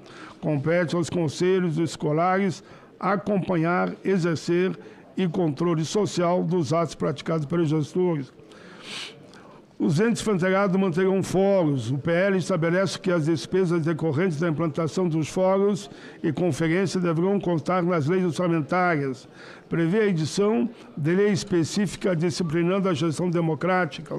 Assegura que a educação escolar indígena autoriza a instituição de prêmios para identificar, reconhecer e estimular. Fixa a prazo de 1 ano para que os entes subnacionais aprovem e adequem leis específicas. Vai também na linha da formulação de relatório que forem necessários para o melhor procedimento de aplicação. Devido ao projeto original que chegou, eu ainda propus algumas emendas 5, 6, 8 e 9. Quanto aos gastos de referência da educação, o artigo 10º estabelece que a sua realização pelos entes subnacionais contará com a assistência técnica e financeira da União. foram realizados ajustes no sentido de não obrigar os entes e encargos financeiros, prevendo repasse da União para cobrir custos das conferências SEIs organizadas. Há previsão de uma cooperação entre os 3 níveis de governo, acatando sugestões do Ministério da Educação, MEC e demais sugestões recebidas, realizamos ajustes redacionais necessários. Foram mas tudo redacional. 1, 2, 3, 4, 5, 6, 7, 8. As alterações propostas caminham no sentido de reforçar a importância da gestão democrática, uma vez que os conselhos escolares são órgãos máximos de tomada de decisões, contando com um representante de todos os segmentos escolares. Senhor presidente, propus ainda a alteração no sentido que os entes poderão utilizar critérios técnicos de mérito e desempenho, bem como garantir a participação direta da comunidade escolar.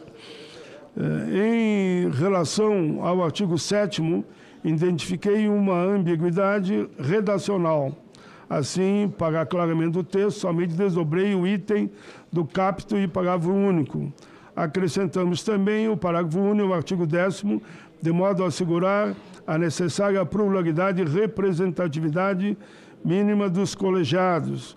Com essas alterações submetidas ao crivo do MEC e da assessoria da autora, senadora Tereza Leitão, entendo que aprimoramos o texto adequado à Lei de Responsabilidade Fiscal e à Lei Orçamentária. Senhor presidente, eu consegui, quase que fiz milagre aqui, mas reduzi aqui muito o relatório com esse objetivo. Com essa resumo, senhor presidente, só pela aprovação nos moldes do substantivo que apresentei. Senador Paulo Paim, parabéns pelo seu relatório. Tem a emenda presidente. Do Carlos Viana, que ele ainda tem que dar o parecer. O senador Paim foi informado aqui que tem uma emenda do senador Carlos Viana, e Vossa Excelência tem que dar o parecer sobre essa emenda. Estou com ela aqui agora, senhor presidente. Dá-se o inciso 9 do caput artigo 4, projeto seguinte de redação, garantida de perspectiva, inclusive, e atendimento às pessoas com deficiências, transtornos globais, desenvolvimento e altas habilidades, de superdotação e respeito à diversidade. Aqui está de gênero, ele colocou de sexo. Essa é a mudança que ele faz no termo. Eu mantive o projeto original. Rejeitou a emenda. A matéria está em discussão. Senadora Damares, com a palavra. Eu peço vistas ao projeto. O relatório é muito grande e eu tenho dúvidas com relação aos impactos das conferências, dos colegiados. Então, eu quero pedir vista ao projeto, se meu colega não ficar triste. De fato, o projeto é longo, é um longo relatório, é regimental o pedido de vista.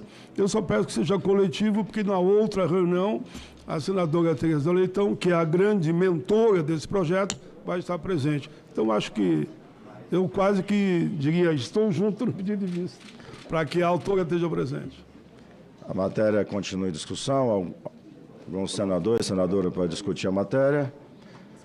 Fica concedido o pedido, sim, senador, vista coletiva, do item 4, que é o projeto de lei número 2556 de 2023. Concedido pedido de vista coletiva. Esse é o item 3, que tem o requerimento de adiamento. Item 3, projeto de lei número 1075 de 2022, não terminativo. Altera a consolidação das leis do trabalho, CLT, para assegurar aos condutores o direito de ter o exame toxicológico obrigatório custeado pelo empregador. Autoria, senador Fabiano Contarato. Relatoria, senador Randolfo Rodrigues. Relatório é favorável ao projeto. Observações. A matéria será apreciada pela Casa em decisão terminativa. Há sobre a mesa requerimento da senadora Rosana Martinelli. Senadora, com a palavra, senadora. Bom dia, presidente. Bom dia, senadora. Nós entramos com esse requerimento porque não achamos justo mais um ônus para o empregador. É um impacto financeiro que vai ser em torno de 514 milhões de reais para a categoria dos empregadores, né? E estima-se que 2.850.000 motoristas serão impactados, incluindo essa categoria C, no pedido do exame toxicológico. E o que nós estamos pedindo é que seja mais 30 dias e uma alternativa que o SUS possa ser utilizado para custear esses exames toxicológicos. A realização de convênios com laboratórios através do SUS garantiria que tanto empregadores quanto empregados não fossem onerados adicionalmente. Nós entendemos que o exame toxicológico é necessário e nos surpreende quando tem pedidos e indicações do governo à liberação das drogas, um pedido desse de mais uma carga onerosa em cima dos empregadores. Nós não achamos justo, presidente, de maneira nenhuma, sendo que só vem essa carga para os empregadores. Então, nós não achamos justo, temos que pedir esse adiamento, tem que ser discutido e nós queremos que esse requerimento seja aprovado. Nós pedimos. Obrigado. Senador Eovisto, pediu a palavra, senador Eovisto? Eu pedi, senhor presidente, mas era no item anterior, agora já passou. Fica para a próxima, não tem problema. Foi dado o pedido de vista e eu terei chance de discutir posteriormente. Sim, nos perdoe porque houve essa falha aqui, nossa. Não, tudo bem. Eu vi há pouco também, só que estava congelado na tela, o senador Hilder com a mão levantada. Agora não estou vendo mais. Senador Hilder, se estiver nos ouvindo, tem um pedido de Vossa Excelência aí para usar a palavra? Sim, senador Hilder. Estava com a mão levantada? Também, né? Você falar não? Não. Você dá negativo. Obrigado. Coloco a senador Flávio, senador Hilder, agora sim, só um momento. O presidente, eu estava aqui, não estava ouvindo, mas não quero comentar não, obrigado aí pela a posição do senhor aí, mas eu não tenho nada a comentar. Não. Obrigado, senador Hilder. Senador Flávio, com a palavra, senador Flávio.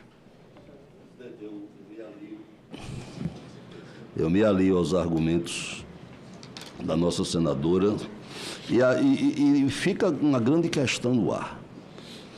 Como é que nós vamos conseguir conviver com uma liberação do uso da maconha, com o exame toxicológico, que com certeza detectará o motorista que tiver fumado maconha? Então, como é que vai se comportar esse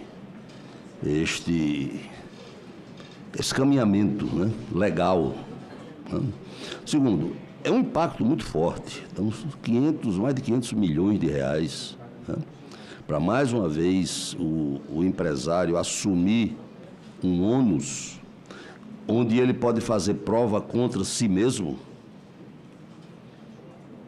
Então, realmente é um projeto complexo e eu me alio com aqui o pedido da senadora num adiamento, pelo menos, o pedido de vista sobre o assunto.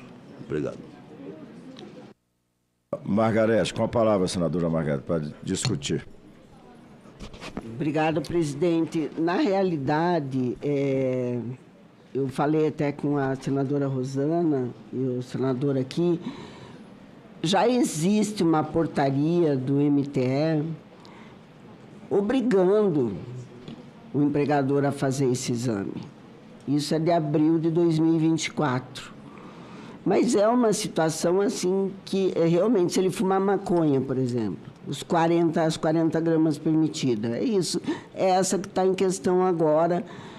Como é que você vai fazer? Não é proibido. Não é proibido. Agora, para o motorista de caminhão, é proibido E o empregador tem que pagar os custos disso. Ok, ele já está pagando a partir de abril de 2024. Porém, isso impacta no preço final de todos os produtos. É isso. Não tem jeito. É isso que acontece. Então, eu não sei o que está acontecendo, mas existem uns contrassensos aí que a gente deveria pensar melhor antes de apresentar algumas questões. O próprio STF, né? Apresentou, fez, regulamentou, está dizendo que o nosso papel não é legal, é só o deles. Então, não entendo isso. Muito obrigada. Coloco em votação o pedido de adiamento de discussão da matéria na forma do artigo 279 do Regimento Interno do Senado Federal, até o dia 20 de agosto de 2024. Os senadores que concordam permaneçam como se encontram. Aprovado o adiamento. Obrigada, presidente, porque realmente é uma discrepância, né? Como que libera o uso de maconha e vai proibir, então, muitos, com certeza vai ter um número expressivo de desemprego, porque não vai ter a possibilidade de contratação. Então, realmente é uma discrepância, um contrassenso. Com certeza, senador. O senador Exaucir, ele está na casa, está vindo para cá para relatar. Tem mais algum?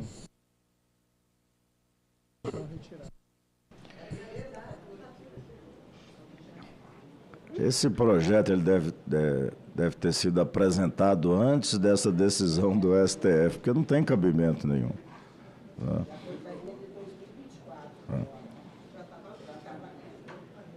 Mas daqui a pouco pode vir um projeto, a gente não estranhar que vai vir um obrigando os empregadores a pagar as 40 gramas. Mas ao menos para piloto de avião, pelo menos para piloto de avião, cirurgião deveria ser exigido. Já pensou o risco? O piloto puxar um baseado e conduzir um voo aí de 7 horas? Preocupada. Item 6, nosso relator acaba de chegar. Projeto de Lei 5078 de 2019. Senador Exaucir, esse item é terminativo. Altera a Lei número 11.540 de 12 de novembro de 2007 para garantir a execução orçamentária e financeira das programações do Fundo Nacional de Desenvolvimento Científico e Tecnológico, FNDCT. Autoria, senador Marcos Duval. Relatoria, senador Exaucir Lucas. Relatório, pelo arquivamento da matéria. Observações. A matéria foi apreciada pela CCT com parecer pelo arquivamento do projeto. Concedo a palavra ao senador Exaucir Lucas para a leitura do seu relatório. Com a palavra, senador Exaucir. Peço a Vossa Excelência para ir direto à análise do projeto. Autorizado, senador. Nos termos do artigo 97 do Regimento Interno do Senado Federal, compete à Comissão de Assuntos Econômicos analisar e emitir parecer sobre assuntos submetidos ao seu exame. A matéria se insere no campo da competência concorrente da União para legislar sobre ciência, tecnologia, pesquisa, desenvolvimento e inovação nos termos do artigo 24, inciso 9 da Constituição Federal. Ainda é legítima a iniciativa parlamentar, visto não se tratar de matéria de iniciativa privativa do Presidente da República. Quanto aos requisitos de constitucionalidade, juridicidade e regimentalidade, não há de se opor à matéria, não havendo, portanto, óbitos capazes de impedir sua aprovação. Pode-se argumentar que a proposta traga impacto econômico-financeiro para a União, dado que, em momentos de dificuldade fiscal que não seja fruto de frustração de receitas, o Poder Executivo não poderá contingenciar os recursos do FNDCT, tendo que contingenciar outras despesas para acomodar os gastos do fundo. No entanto, como a proposta altera apenas as regras de contingenciamento sem qualquer alteração nas metas fiscais, não se torna necessário verificar o atendimento do disposto da legislação sobre finanças públicas, em especial das restrições impostas pela Lei de Responsabilidade Fiscal para políticas que implicam renúncia de receita ou aumento da despesa. Quanto ao mérito, concordo com a proposição, pois a inovação é um grande motor para gerar ciclo virtuoso na economia e contribuir para o combate aos problemas fiscais pelo lado da receita. Cessear projeto de pesquisa, desenvolvimento e inovação é limitar o principal fator gerador de crescimento econômico e de redução de pobreza a longo prazo, que é a evolução tecnológica. Entendo, no entanto, que a Lei Complementar 177/2021, de nossa autoria, PLP 135/2020, já alterou a Lei Complementar número 101 de 2000, a Lei de Estabilidade Fiscal, vedando a limitação de empenho e movimentação financeira das despesas relativos à inovação e ao desenvolvimento científico e tecnológico custeado pelo fundo criado para tal finalidade. A referida lei alterou também a Lei 11.540/2007 para modificar a natureza e as fontes de receita do FNDCT e incluir novos beneficiários do recurso do fundo. Ou seja, legislação em teor semelhante já foi aprovada por essa Casa, de forma que não se faz necessário o prosseguimento da matéria. Tendo em vista isso, o voto, então, presidente, conforme exposto, é pelo arquivamento do projeto de lei 5.078/2019, exatamente por já ter matéria que trata desse assunto de minha autoria. Muito obrigado, presidente. Obrigado, senador Isalci. A matéria está em discussão. Não havendo mais quem queira discutir, encerro a discussão. Em votação, o projeto de lei número 5078 de 2019, nos termos do relatório apresentado pelo arquivamento.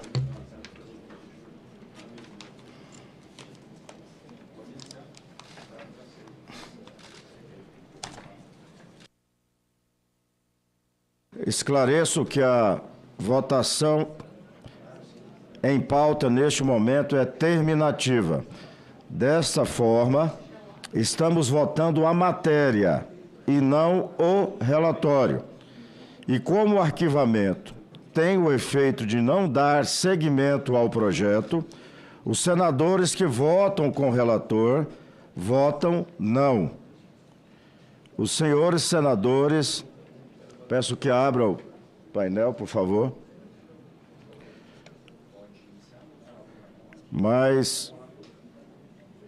Iniciar. Novamente quero esclarecer que a votação em pauta, senadora Margarete, neste momento é terminativa.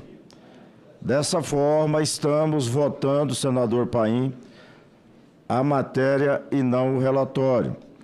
E como o arquivamento tem o efeito de não dar seguimento ao projeto, os senadores que votam com o relator, senador Eovisto, senador Messias, senadora Zenaide, senador Espiridião Amin, senador Hilder, votam não. Os senadores já podem votar.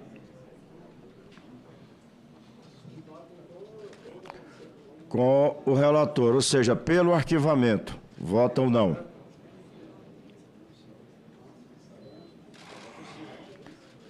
Com o relator, votam não. Não. É porque a matéria é terminativa. Então, vou pedir ao pessoal o meu apoio ao voto não, né? É isso? Por favor, senador. Muito bem. Os senadores que votam com o relator, ou seja, pelo arquivamento, votam não. Senadora Zenaide. Eu nunca te dei um não com tanto carinho. Estranho, eu achei que ele votava com o relator. Sim, eu voto. Senador Sérgio Moro, senadora professora Dorinha, senador Carlos Viana, senador Messias de Jesus, senador Wilder Moraes. Estamos votando pelo arquivamento do item. Presidente, é importante ressaltar isso, porque é a primeira vez que eu vejo assim, votar não um relatório. Eu achei que era votar com o relator.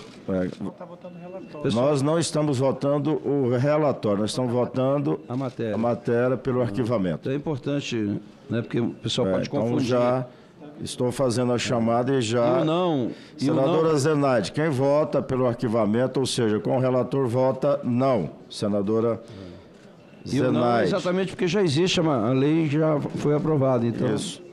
Não é nenhum problema com o autor nem com a matéria. Consulto os senadores e senadoras se podemos encerrar a votação.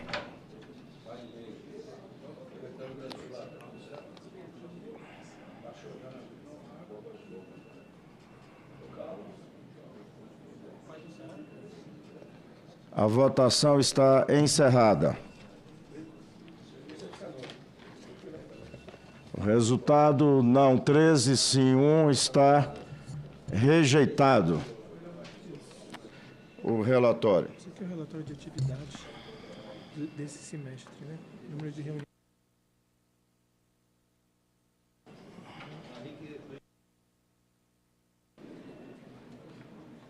Quero aqui fazer uma prestação de conta aos senadores e senadoras desta comissão, já que nós estamos encerrando aí esse semestre. Nós tivemos aqui, senador Exalci, senador Damares, Paulo Paim, Margarete, Rosana e Flávio, senador Flávio, 29 reuniões, 9 audiências públicas e matérias deliberadas 73. Matérias aprovadas de especial relevância aqui. O PLP 252 de 2023, que cria um novo modelo de investimento para incentivar o crescimento de startups. O PL 3324 de 2023, a mulher em situação de violência doméstica e familiar entre os beneficiários do programa Bolsa Família. Também o PL 1874 de 2022, institui a Política Nacional de Economia Circular. O PL 4643 de 2020 permite o pagamento do pedágio de rodovias federais com cartão de crédito e débito. PL 4384 de 2023, que institui o Programa Nacional de Fortalecimento da Agricultura Familiar, o PRONAF, o Plano Safra da Agricultura Familiar e da outras providências. O PL 1246 de 2021, cota para mulheres em conselhos de estatais. O PL 836 de 2021, aprimora os instrumentos de controle sobre a produção, a venda e o transporte de ouro no país. O PL 4809 de 2023 inclui tratamentos para pessoas com diabetes do tipo 1 entre as coberturas obrigatórias dos planos de saúde privados. PLC 42 de 2017 dispõe sobre o tratamento de doenças neuromusculares com paralisia motora no SUS. O PL 2331 de 2022 regulamenta os serviços de streaming de vídeo e os obriga a recolher a Condecine. PL 1324 de 2022 reduz a base de cálculo do imposto de renda para prestadores de serviços de transportes autônomos. O PL 795 de 2024 cria a tarifa social de água e esgoto. O PL 3723 de 2021, distribuição dos recursos da loteria Timania. Falei certo, senador Paulo Paim? Timania.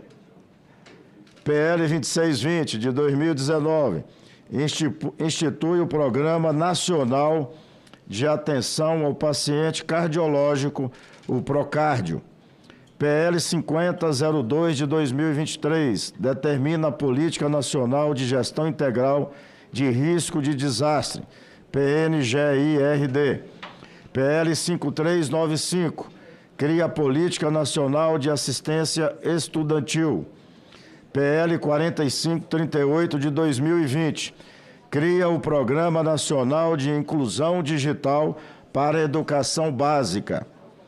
PL 5098 de 2019 visa destinar recursos do Fundo Nacional sobre Mudanças do Clima para ações de prevenção e combate a desmatamentos, queimadas, incêndios florestais, desertificação e desastres naturais. PL 321 de 2021 incentiva o pagamento de premiações iguais para homens e mulheres em competições esportivas. O PL 2840 de 2022, ampliação da licença maternidade em caso de partos prematuros ou de internações hospitalares decorrentes de complicações do parto. O PL 4314 de 2023, destinar o valor arrecadado com o pagamento de multas por crimes e infrações ambientais cometidos na Amazônia Legal ao financiamento de ações voltadas à promoção da agricultura familiar na mesma região. PL 1815, de 2024, suspende por 180 dias o pagamento de dívidas de crédito consignado para aposentados e pensionistas afetados pelas chuvas no Rio Grande do Sul. Senador Paulo Paim. Meritório esse projeto. Senador Otto foi o relator. E o autor, quem foi, senador? Lógico, senador Paulo Paim. PLC 29 de 2017, novo marco legal para o setor de seguros. PL 858 de 2024, autoriza o Poder Executivo a criar o Fundo de Investimento em Infraestrutura Social, o FIIS, para investimentos em equipamentos e serviços públicos nas áreas de educação, saúde e segurança pública. PL 3618, de 2023, possibilitar ao doador de recursos aos fundos da pessoa idosa a indicação da destinação desses recursos. O PL 6235, de 2023, cria a letra de crédito do desenvolvimento, a LCD. PLP 72, de 2024, inclui no cálculo do gasto mínimo constitucional em saúde as despesas de custeio e investimento em hospitais universitários federais. PLP 202 de 2021 flexibiliza as regras de atuação das empresas simples de crédito, as ESCs. PL 5332 de 2023 dispensa da reavaliação periódica os aposentados por invalidez permanente, uma grande conquista, senadora Damares, irreversível ou irrecuperável. PL 2764 de 2022 isenta as pensões alimentícias do recolhimento do imposto de renda. Sabatina de diretores do Banco Central e conselheiros do CAD, entre outras matérias aprovadas nesta comissão. Agradeço a todos. Presidente. Senador Exalci, com a palavra. Primeiras damas. Primeiras damas, senador. Muito bem. Eu preciso fazer um destaque ao relatório que o senhor apresentou aí. Eu, senador Paim, ficamos aqui com muito entusiasmo. Nós temos sido... O Senado tem sido vítima de tanto ataque. Nós, senadores, o que a gente vê? Vocês não estão fazendo nada. Cadê o Senado? Olha aí, presidente. Gente, olha o número de matérias aprovadas e a qualidade das matérias aprovadas só nessa comissão. Num momento difícil para o Brasil, para o mundo, estamos em crise no mundo inteiro, num momento de muitas brigas no país, o senhor conduziu esse semestre, essa comissão, de uma forma brilhante. Isso aí é muito fruto da sua liderança, da forma como o senhor conduz. E eu me sinto muito orgulhosa de fazer parte desse colegiado e a gente ter aprovado matérias que vão mudar a vida de milhões de brasileiros. Adequação de legislação, novas legislações. Então, assim, parabéns, presidente, e aos colegas aqui, parabéns. Nós somos bons, desculpa a falta de modéstia, esse time aqui é bom, mas eu quero cumprimentar a secretaria, os assessores que ficam ali nos ajudando, os consultores. Eu acho que a gente termina um semestre aí com uma produtividade incrível. Parabéns, presidente, pela forma como está conduzindo essa comissão. Obrigado, senadora Damares. Mas tudo isso é fruto de um trabalho de todos, gente. O que eu fico mais impressionado na nossa comissão, porque todas as vezes que a gente chama, não digo nem convocar, mas que a gente chama todos para que compareçam, que venham, que quando é destinado às relatorias, que relatem, que devolvam no prazo mais rápido possível. Isso tem acontecido. Então, a participação de Vossas Excelências aqui que fez com que esse resultado dessa comissão fosse produtiva dessa mesma forma, né? Então, o Senado Federal, senadora Damares, como Vossa Excelência falou, tem contribuído muito com esse país. Eu tenho falado isso em reuniões no nosso Estado, a quantidade de matérias, e nunca nós nos furtamos aqui nos momentos difíceis, né, que o país passou, como foi na época de pandemia, em todas as crises que passamos, pelo menos nesse período que eu estou no Senado Federal, vai fazer 6 anos, nós temos nos dedicado bastante a contribuir com o nosso país. Tá? Senador Exalci, com a palavra, senador Exalci. Presidente, quero também fazer das palavras da nossa querida senadora Damares as minhas. De fato, Vossa Excelência tem conduzido muito bem essa comissão.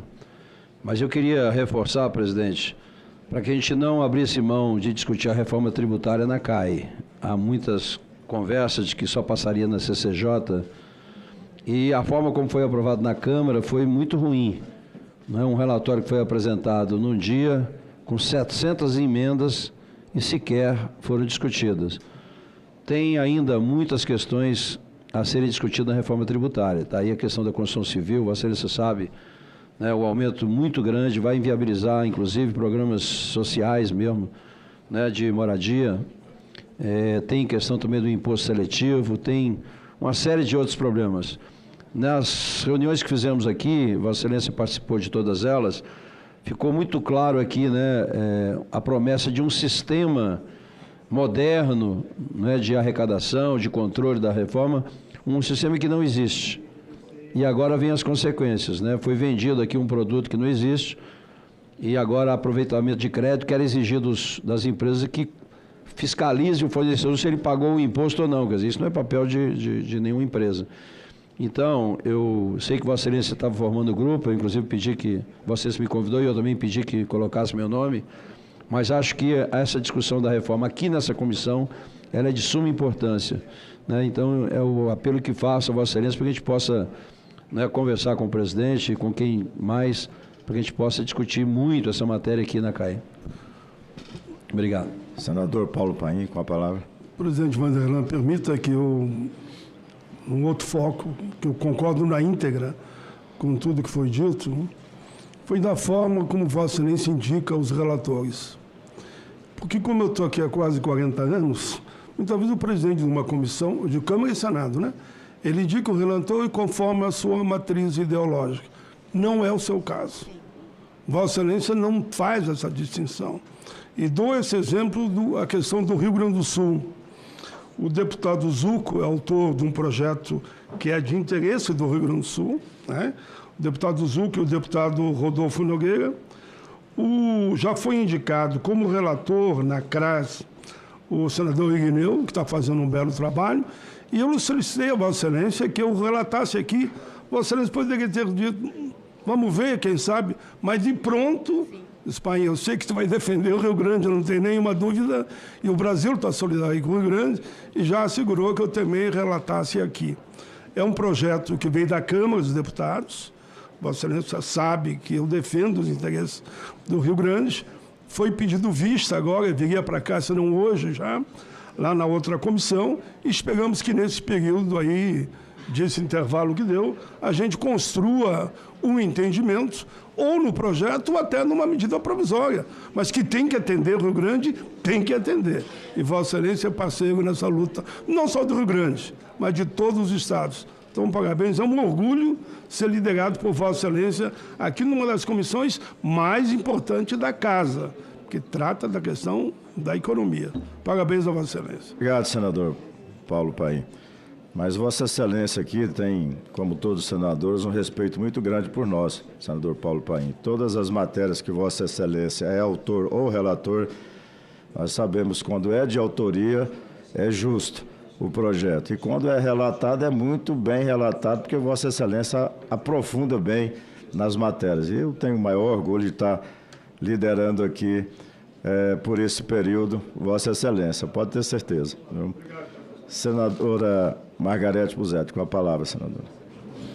Presidente, eu concordo com todas as palavras que foram ditas até agora, mas eu tenho uma preocupação muito grande também com a reforma tributária, porque eu até mandei para Vossa Excelência o IVAM, né, que agora tem um tal de débito presumido, que foi colocado na Câmara.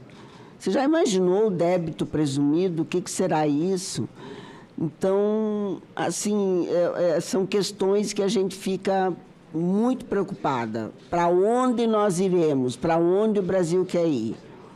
É a minha pergunta. E hoje, na CRA, quando o senador Beto Faro pediu vistas do projeto do excelentíssimo do Rio Grande do Sul, do senador Irineu, que ele estava relatando, eu fiquei triste, mas eu estava presidindo a CRA, então eu não me manifestei. Porque nós temos que atender, sim, o governo tem que atender o Estado do Rio Grande do Sul. Não é possível, nós não podemos deixar o Rio Grande do Sul ao léu.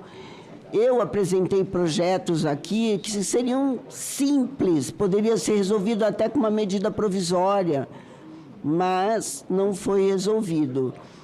E nós vamos ficar aqui agora quase 30 dias até voltar o projeto. Ele não era terminativo, não precisava ter pedido vistas, entendeu? Então, assim, me parece que é para protelar as coisas. E a reforma tributária, eu vi que só vai para a CCJ. Eu tenho uma preocupação muito grande com essa reforma. Eu votei a favor da reforma porque eu consegui deixar o FETAB, que o senhor sabe que era uma das coisas que o nosso governador pediu. Mas eu tenho pontos de... Não é dúvida, eu tenho certeza. Todo o setor de serviços vai crescer assustadoramente a alíquota. Quem vai pagar? É o consumidor final, não tem jeito. Porque é um IVAM mesmo, um IVA de 26,5% sobre tudo, sobre bens e serviços. É muito alta a carga tributária. E se eles estão falando que se colocar mais um produto aí, vai aumentar a alíquota. Então, vamos discutir. A sua liderança é muito importante e nós precisamos discutir isso. Senadora Rosana, com a palavra. Concordo plenamente com a senadora Margarete. Nós precisamos discutir. Falamos em tribuna semana passada.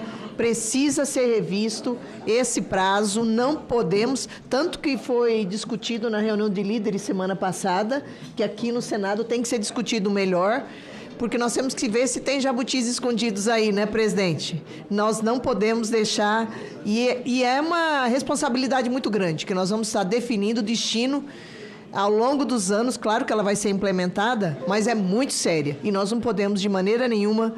E nós estamos entendendo que os prestadores de serviços, a carga tributária vai ser muito pesada. E principalmente na área médica, que todo o setor da área médica, presidente, já está pedindo para que o Senado realmente reveja, porque tantos os planos de saúde que já estão se preparando para aumentar mais, e já os planos de saúde já estão altíssimos para toda a população. Nós sabemos que o SUS não consegue atender, seria o melhor dos mundos se tivesse atendimento, mas não consegue. Então, os planos de saúde com uma carga tributária ainda maior já estão estudando um aumento. E nós não podemos mais aceitar, de maneira nenhuma, né? Fora os motoristas de Uber, né, presidente? Que todos você pega um Uber, todos pedem pelo amor de Deus, para que realmente não, que reveja, que olhe. Então, nós temos que olhar com calma para que realmente não seja ainda mais penoso para o contribuinte e todos nós é que vamos pagar. Muito obrigada, presidente. Obrigado, senadora Rosana. Senador Exalci, senadora Rosana, Margarete, Zete, todos nós temos essa preocupação com essa regulamentação. O fato já de ter sido comunicado que ela vai passar na CCJ não nos impede de termos aqui as discussões. Foi assim, na primeira fase da reforma tributária, que foi aprovada, nós votamos. Nós criamos o grupo de trabalho aqui nesta comissão, e esse trabalho que foi feito por essa comissão, sob a coordenação do senador Efraim, elevou a discussão a um outro nível, inclusive com a participação do relator, senador Eduardo Braga, que é o relator e que vai ser o relator agora também, certo? Então, ele ouviu a todos da comissão. A maioria das emendas apresentadas que foram discutidas saíram daqui desta comissão através de audiências públicas, e foram várias audiências que nós fizemos para discutir a reforma tributária. Só eu tive, senadora Damares, 16 emendas acatadas, de um total de 33 que apresentei.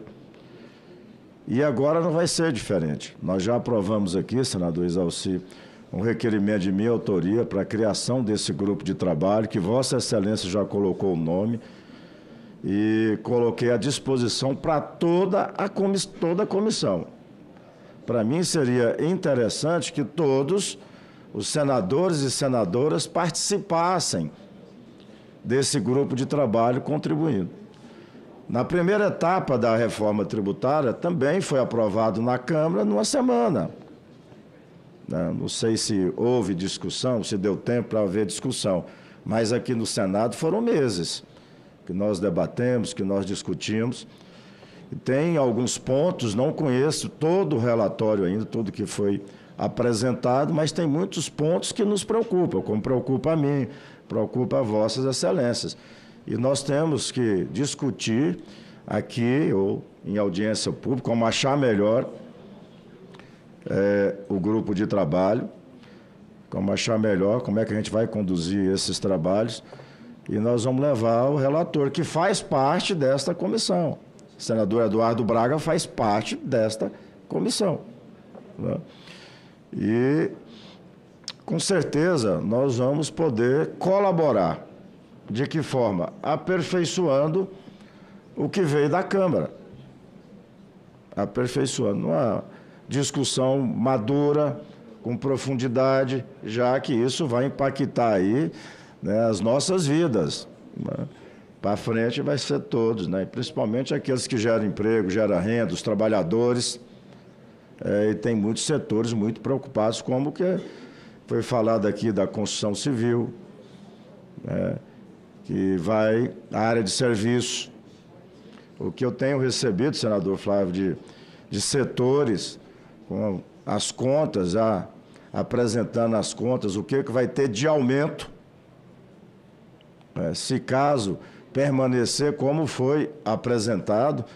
É inadmissível uma reforma tributária, senador Paulo Paim, que veio para diminuir carga tributária, né? Buscar aqueles setores que porventura sonegam, né? O trabalho tem que ser feito em cima disso, aqueles que não estão contribuindo com o país. Mas não podemos aceitar aí em alguns setores que vai ter um aumento aí, se permanecer, de mais de 100% na carga tributária. Não tem como absorver isso aí em setor nenhum, nem no meu e nem dos outros setores. Então, se aqueles que querem participar desse grupo de trabalho, colocar os nomes à disposição, eu fico muito feliz se for os 27 membros dessa comissão participarem. É uma matéria, eu vejo alguns falam, mas não é uma matéria que não é muito da minha área, mas nós temos assessoria E é uma matéria muito interessante. A matéria tributária ela é muito interessante, né? Ela é complexa, né? Mas ela é muito interessante. E a gente procurar entender um pouco melhor do que está sendo discutido e que já foi aprovado ou apresentado na Câmara, né? Então, essas são minhas palavras. Já está formado, aliás, o requerimento já foi aprovado por Vossas Excelências aqui nessa comissão e o grupo de trabalho já pode até formalizarmos ele aí. Inclusive, discutirmos em reunião quem vai ser o coordenador desse grupo de trabalho, né? De uma forma democrática, né? Pode ser por votação mesmo, né? Ou por aclamação, né? Escolhermos aí quem vai coordenar esse grupo de trabalho, como foi a primeira parte, foi o Efraim. Posso dar uma sugestão? Pois não, senador. Por idade, porque eu sou mais velho. Tô brincadeira, viu? Nem faço parte. Eu não... Excelente nome, apaziguador, tranquilo, entendeu? Eu acho que Vossa Excelência acalmaria muito o Haddad. Senador Exalci, com a palavra, senador Exalci. Se a gente pudesse lá marcar logo essa primeira reunião do grupo de trabalho, seria interessante, porque é muita coisa que nós vamos ter que discutir, né?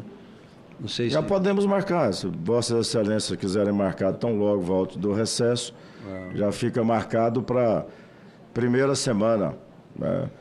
Pode ser após a reunião da CAI, né? A gente faz a reunião. Tem que fazer requerimentos, né, de convidados também, né, presidente?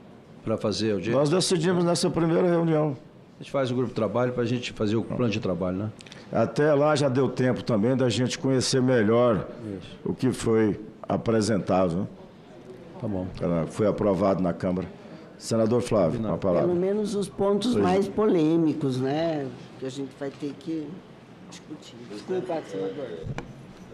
Realmente é muito preocupante. Eu gostaria de acrescentar e deixar um alerta bem firme. Do jeito que está, isso propriamente liquida a construção de unidades de interesse social. Eu sou do ramo, os orçamentos são muito apertados, mas quem está fazendo isso, como eu faço, inclusive, há 42 anos, fica preocupado com o seguinte: um dos maiores empregadores de mão de obra não qualificada, nós temos 3 grandes empregadores, que é a construção civil e o setor primário, né? Quem não está, o operário não qualificado, que não está trabalhando nem na construção civil, nem no setor primário, ele está ou com um balde, ou com uma pá, ou com uma arma na mão. Porque não resta alternativa quando ele sai de casa e deixa o filho e a mulher sem ter o que comer. Se ele não tiver o trabalho, ele vai pegar no arma. Então, isso é um projeto de enorme responsabilidade. Enorme responsabilidade. Porque tudo que foi feito, todo o programa que foi feito para Minha Casa Minha Vida vai ter que ser reformulado. Porque ele, é o meu entendimento pelo menos, ele inviabiliza a parte orçamentária do Minha Casa Minha Vida. E isso tem um impacto social terrível. Então eu queria acrescentar esse aspecto para deixar relevante a importância da participação dessa comissão nesse processo. Senador Fernando, com a palavra. Presidente, eu uso aqui a palavra de uma maneira curta, mas é para me somar ao que a senadora Damares e o senador Exalci colocaram agora há pouco. Faz gosto vir trabalhar aqui na Comissão de Assuntos Econômicos do Senado. A presidência de Vossa Excelência é uma presidência firme, transparente, de diálogo. Nós vivemos aqui momentos agudos nessa comissão durante o primeiro semestre e Vossa Excelência teve muito equilíbrio porque às vezes as visões de mundo são diferentes, mas Vossa Excelência tenta encontrar uma convergência, porque no fundo o que nós precisamos é ir para o mesmo endereço. É natural que nós tenhamos visões de mundo diferentes. Formação, doutrina, mas é fundamental que isso não embote, isso não crie uma névoa com relação ao destino e ao endereço. E isso, Vossa Excelência, com muito equilíbrio, ouvindo e com muita paciência, sem perder a firmeza. Eu sou uma das testemunhas que vi o senhor, Vossa Excelência, aqui exercer com maestria. E praticamente no momento do encerramento desse primeiro semestre, foi muito feliz a senadora Damares e o senador Insalci em colocarem isso. Eu não podia me omitir. Isso é a primeira coisa. E segundo, me somar também, porque funcionou o grupo de trabalho no primeiro semestre. O senador Efraim fez um trabalho muito bom, articulado por Vossa Excelência e pelo senador Eduardo Braga, e nós conseguimos realmente encaminhar muita coisa. Retrato do que foi discutido e das audiências que ocorreram aqui nesta comissão. Mas acredito que seria muito importante que, de alguma forma, nós pudéssemos ter uma participação mais efetiva, se nós pudermos levar isso ao presidente Rodrigo Pacheco. E desde já me coloco à disposição, porque me interesso em fazer parte de um assunto complexo, como Vossa Excelência colocou, mas é um assunto vital para o país. Muito obrigado. Presidente, eu prometo que é a última vez. O senador destacou bem o trabalho do senador Efraim, foi fantástico. Eu participei do grupo, ele conduziu com muita firmeza o grupo de trabalho. Eu me preocupo, nesse segundo semestre, um grupo de trabalho, estão todos envolvidos com campanha eleitoral, que é legítimo, que faz parte do nosso processo político aqui no país. Eu queria fazer uma sugestão, mas para colaborar com a comissão. Nós temos 2 senadores na comissão que não têm eleição, sou eu e Insalci.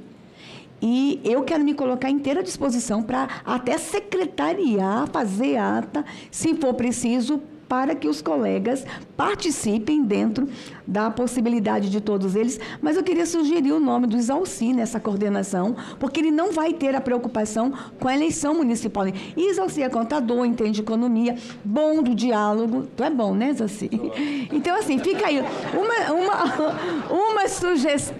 uma sugestão apenas para ajudar na condução, porque vai ser difícil fazer o que Efraim fez no primeiro momento, mas fica aí uma sugestão para colaborar com a comissão. Contador, né?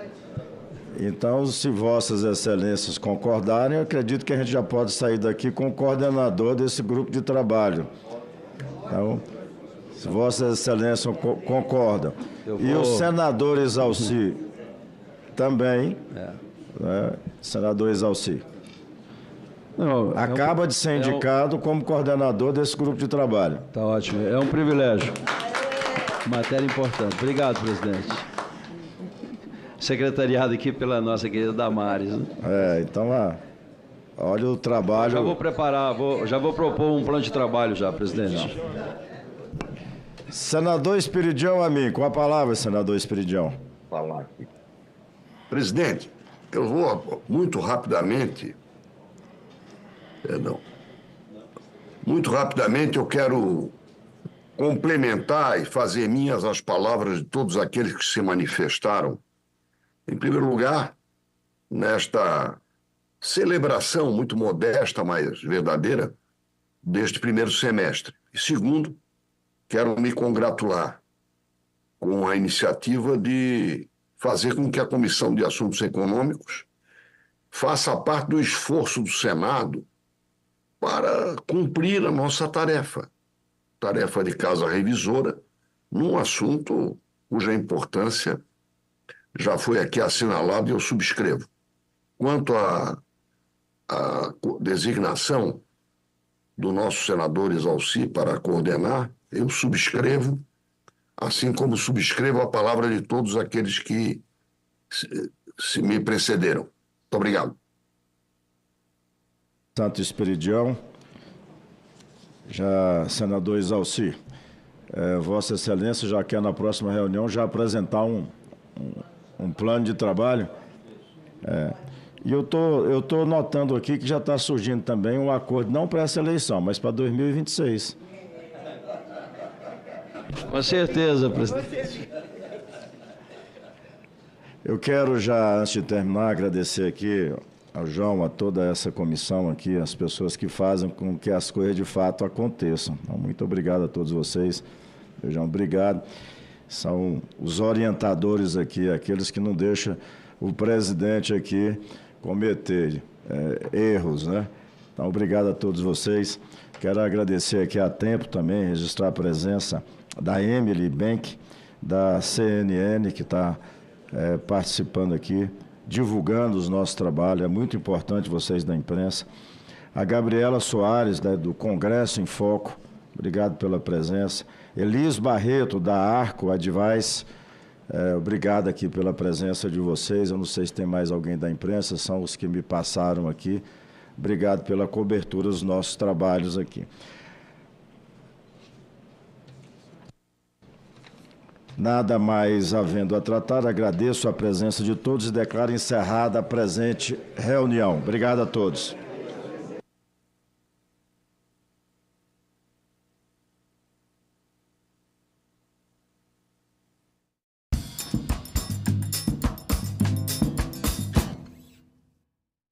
Idosos e a universidade. Reserva de vagas para a terceira idade em debate.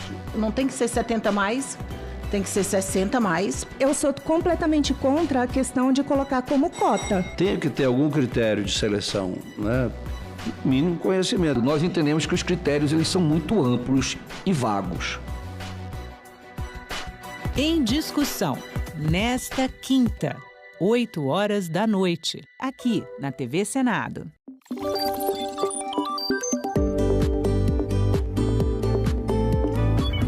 A partir de 30 de junho, quem pretende concorrer a algum cargo nas eleições deste ano não pode mais apresentar ou ser comentarista de programas de rádio ou televisão.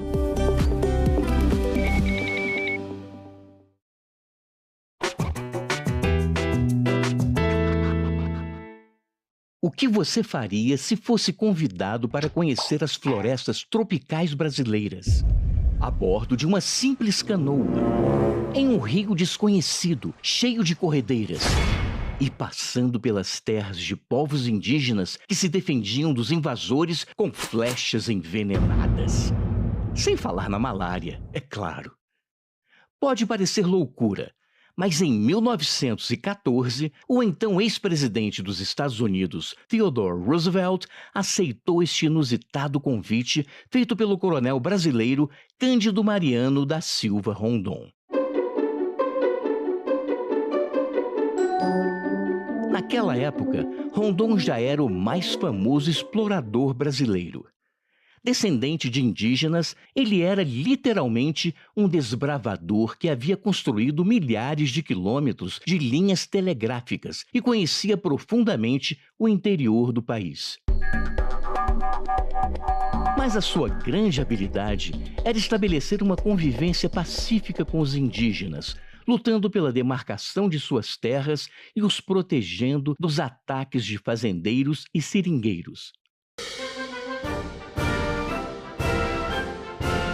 Político mundialmente consagrado, Roosevelt tinha um pé na ciência e outro na aventura. Já havia viajado pela África e agora queria conhecer a fauna e a flora brasileira, numa jornada que iria colher espécimes para os museus de Nova York e do Rio de Janeiro. Rondon foi chamado para comandar a expedição ao lado de Roosevelt e sugeriu algumas opções por trilhas seguras e conhecidas, além de uma outra que era um verdadeiro desafio: navegar o chamado Rio da Dúvida, um imenso e misterioso rio que ainda não estava sequer nos mapas. Roosevelt escolheu o caminho mais difícil. Para isso, teve que abandonar um barco confortável com o qual chegou ao Mato Grosso e percorrer centenas de quilômetros a pé, em mulas ou em pequenas canoas.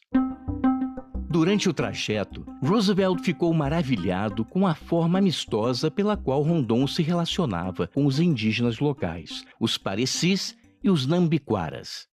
Alguns deles, inclusive, tinham trabalho remunerado nos postos telegráficos e até escrituras de suas terras. A jornada foi se tornando cada vez mais difícil. Era preciso ter muito cuidado com as piranhas e com os insetos que devoravam as roupas dos expedicionários. A chuva contínua deixava os alimentos mofados e o rio tinha tantas corredeiras que eles eram obrigados a carregar as canoas por terra firme, em cima de troncos rolantes. O cachorro de Rondon foi morto por uma flecha envenenada dos cinta-larga, que cercavam à distância os invasores, mas Rondon enterrou o cão e deixou presentes em sua cova, o que foi interpretado como uma prova de amizade pelos indígenas. Para piorar, a comida estava acabando. Um barqueiro se afogou e um outro assassinou um companheiro e fugiu. Roosevelt estava com uma infecção na perna e delirava por causa da malária. Chegou a pedir que o deixassem para trás, mas depois de cruzarem um imenso desfiladeiro, conseguem chegar a uma cabana de seringueiros onde o ex-presidente foi operado pelo médico da expedição. O Rio da Dúvida havia sido finalmente mapeado.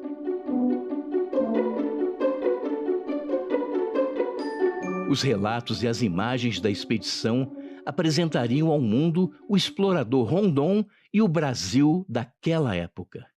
Depois disso, o militar pacifista, cujo lema era "morrer se preciso for, matar nunca", continuaria seu trabalho de defesa dos povos indígenas por décadas e seria indicado ao Prêmio Nobel da Paz, por Albert Einstein.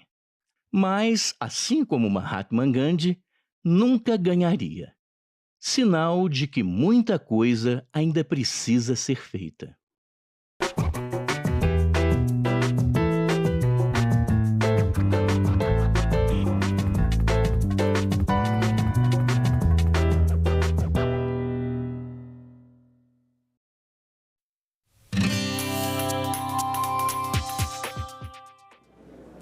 Olá, eu sou a Carla Benevides e este é o programa Argumento. A votação do projeto que prevê a regulamentação da inteligência artificial no Brasil foi adiada na comissão especial que analisa o tema. Para conversar sobre esse assunto aqui no programa Argumento está o relator dessa matéria, senador Eduardo Gomes, do PL, do Tocantins. Senador, muito obrigada pela sua presença aqui. Tudo bem, Carla?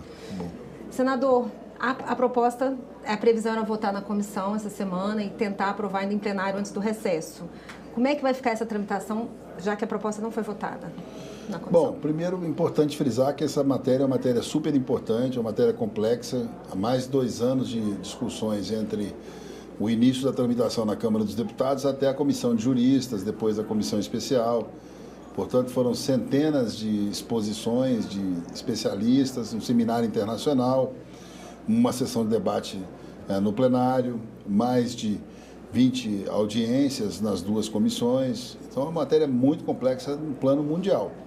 E agora a gente chega num momento consistente de apresentação de relatório que ficou ainda com algumas coisas para ajustar. Então, não é nada muito dramático. A gente está debatendo um tema que é um tema que só na União Europeia já leva 5 anos de discussão, a segunda regulação. Nos Estados Unidos nem começou a tramitar a regulação. Nos Estados Unidos é um decreto da presidência que deve ser reeditado agora. Então, assim, a gente está com pressa para que seja um bom projeto, mas com tranquilidade que enquanto a gente não achar o tom adequado, enquanto não ouvir toda a sociedade, com muita tranquilidade, com muito critério, a gente não tem prejuízo no fato de não votarmos antes do recesso. Até porque o presidente Rodrigo Pacheco, que é o autor do projeto, tem tido também esse cuidado de dar toda a liberdade para o debate e conhecimento mínimo da matéria, porque essa matéria ainda vai tramitar na Câmara.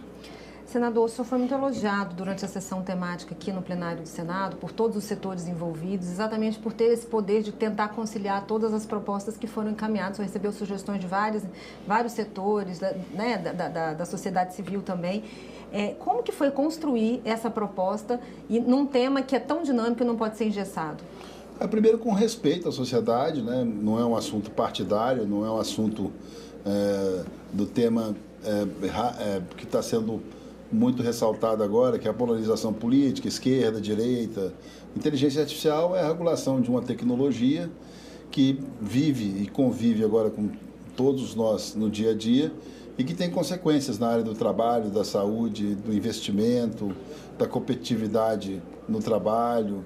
Então, são matérias, é uma matéria específica que precisa ter muito cuidado, muito zelo e muito respeito, de parte a parte, né? Então, nós estamos ouvindo todos os segmentos e a gente espera chegar no melhor texto, já nessa fase, com muita coisa em acordo, né? Pontos importantes, como conteúdo jornalístico, propriedade intelectual, direito autoral. Avançamos em pontos estratégicos muito importantes e até de maneira surpreendente. Aí sempre tem alguma coisa para ajustar, nós vamos ter paciência e vamos fazer isso com tranquilidade. Uma das novidades no seu relatório é a questão da participação das agências reguladoras no processo de regulamentação e também de fiscalização. Queria que você explicasse um pouquinho para a gente. Bom, isso foi um grande avanço, porque o Brasil tem um sistema de regulação das agências setoriais, que tem uma expertise muito forte em todas as áreas, mas em algumas de maneira muito específica. Dificilmente a gente conseguiria colocar uma regulação do setor financeiro, por exemplo, que não tivesse o Banco Central como órgão preparado para essa função. A mesma coisa com a Anvisa, com a ANS, a ANEEL. Então, o uso da tecnologia de inteligência artificial nesses campos sofre uma regulação que já é quase que cotidiana. E aí sim, a ANPD e outros órgãos e a própria sociedade vai acompanhar a relação de fiscalização, porque a fiscalização ela precisa ocorrer. Ela só não pode ser tão severa e tão engessada que atrapalhe o desenvolvimento e investimento em inteligência artificial. Mas vai ter um órgão maior, né? Tipo uma agência? Na verdade, o que as pessoas, alguns inclusive fizeram isso de maneira muito precipitada, né? O SIS é um sistema. Então, a saúde tem um sistema único de saúde, né? A área financeira tem o Serasa e outros instrumentos. É mais um instrumento de fiscalização que ocorre para você ter onde recorrer do que uma agência com poderes, superpoderes, uma interferência mais direta. Tem que desmistificar um pouco isso. Por isso que talvez esse tempo agora do recesso seja o tempo adequado para a gente tirar todas as dúvidas. Um dos pontos, né, além disso que você está falando, é a questão das fake news. Como é que isso está na proposta? A gente tem também um período eleitoral chegando. Claro que essa regulamentação não atingiria o período eleitoral, mas essa é uma grande preocupação de como a inteligência artificial seria aplicada em campanhas políticas e tal. Como que fica isso na proposta? Eu acho que a grande preocupação, porque fake news terá uma legislação específica, tem grupo de trabalho trabalhando na Câmara, aqui no Senado. A gente entende que o presidente Rodrigo Pacheco, o presidente Arthur Lira, tem se preocupado com o tema, mas será uma legislação específica, assim como a legislação do trabalho, por exemplo, que passará por uma grande transformação com a utilização de inteligência artificial, mas não é necessariamente uma matéria que vai ser tratada nesse arcabouço. Então, a gente entende que é importante, no uso de inteligência artificial, uma questão que ela não está ligada só à política, só à fake news, só a informação inadequada, que ela está ligada à questão da validação de quem usa os sistemas objetivos de inteligência artificial. Se você coloca a lei fora do ambiente de inteligência artificial com relação a crime, ela é exatamente a mesma que no uso da inteligência artificial. Então, o que a gente precisa é de validação, é de identificação. Você tem liberdade para trabalhar nas plataformas, na rede social, inclusive no uso de inteligência artificial. O que você não tem liberdade é de colocar qualquer coisa sem uma validação de quem está fazendo, quem é responsável pelo conteúdo. A gente vai rodar, discutir muito, mas vai chegar à mesma conclusão: responsabilidade. Tudo que você fizer em inteligência artificial, ou na rede social, ou em qualquer campo dessas novas plataformas, precisa ser identificado. Quem é o responsável pelo dado? Quem é o responsável pelo benefício e muitas vezes, infelizmente, pelo malefício. As pessoas têm que se identificar. E como é que fica a questão da proteção dos direitos autorais, da propriedade intelectual? Esse já foi um grande avanço, porque há uma definição de fiscalização, por exemplo, direito autoral, com o sistema junto com o Ministério da Cultura. E como não há uma agência regulatória para conteúdo jornalístico, mas existe já uma consciência de que é preciso que o sistema prevaleça sobre aquele profissional de imprensa que dedica a sua vida produzindo conteúdo. A máquina é muito eficiente, é muito legal você ver a capacidade da IA generativa transformando os conteúdos, mas esses conteúdos foram originados com o trabalho. As pessoas vivem disso. Então é importante que se respeite a propriedade intelectual, no seu uso comercial. No seu uso para pesquisa é natural, porque isso já ocorre no sistema tradicional há muitos anos. Sempre foi fonte de pesquisa, conteúdo jornalístico, literatura, música. Isso é um uso. Agora, o uso para fins comerciais, não. Ele precisa ser remunerado, porque as pessoas que têm as suas profissões, que têm o seu talento, elas vivem disso. Senador, ainda sobre a questão aí desses ajustes que precisam ser feitos. O presidente da comissão, o senador Carlos Viana, ele disse durante o debate que quando tem apenas 2% de discordância, que é possível chegar num acordo, para não jogar 98% de uma proposta que foi construída com tanto trabalho, com tanta contribuição de todos os setores. É possível, senador, se chegar a um consenso num tema tão grande e com tantas nuances? Primeiro que inteligência artificial, se pudéssemos no Congresso Nacional criar um modelo de lei que fosse a lei viva, visitada permanentemente, acompanhando a evolução, nós não teríamos esse problema. Mas a pretensão de ter o texto perfeito, ela tira a lógica do processo legislativo. A gente precisa ter um bom texto e a capacidade de renovação de acordo com o cenário que for apresentado. Por isso que o esforço do presidente Carlos Viana, que é um cumprimento, que teve um trabalho excepcional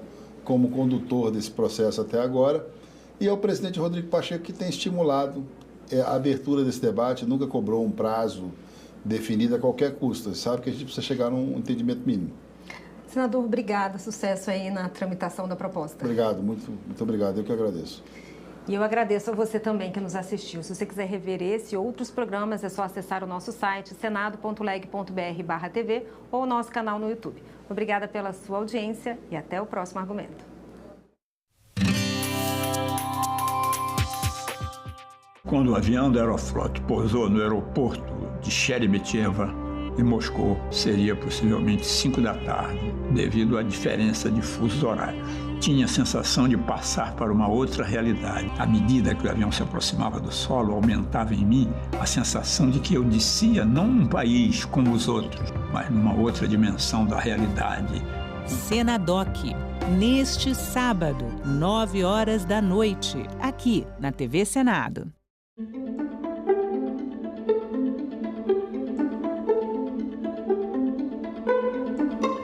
Esses do VAR, eles atrapalharam o árbitro de campo. Atrapalharam. E pior que atrapalhar, eles omitiram a imagem que era determinante para a decisão correta, que estava correta desde o início do árbitro. Isso é manipulação de imagem. E isso, para mim, CNM, foi a coisa mais séria e que justifica, quando eu falo que é indício, isso justifica uma investigação ser aberta pelo Ministério Público. O que me preocupa nisso é que essa imagem estava sempre lá.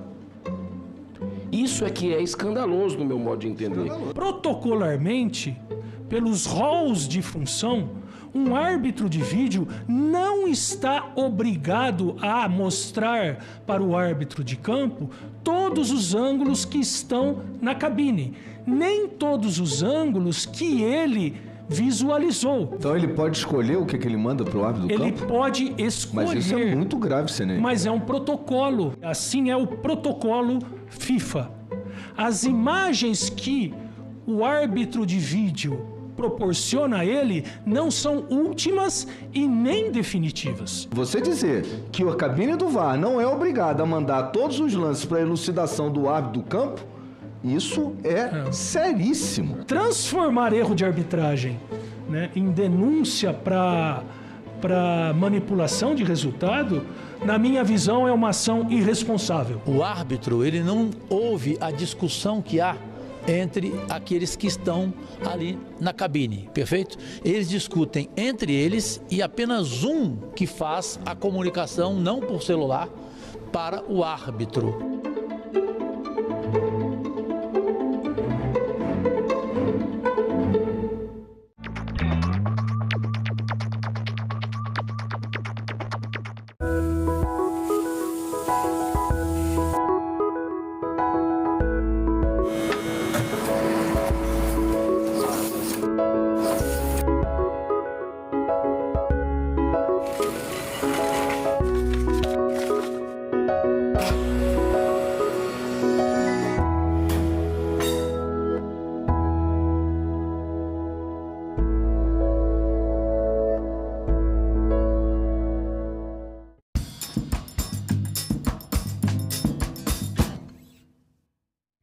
O programa a seguir é livre para todos os públicos.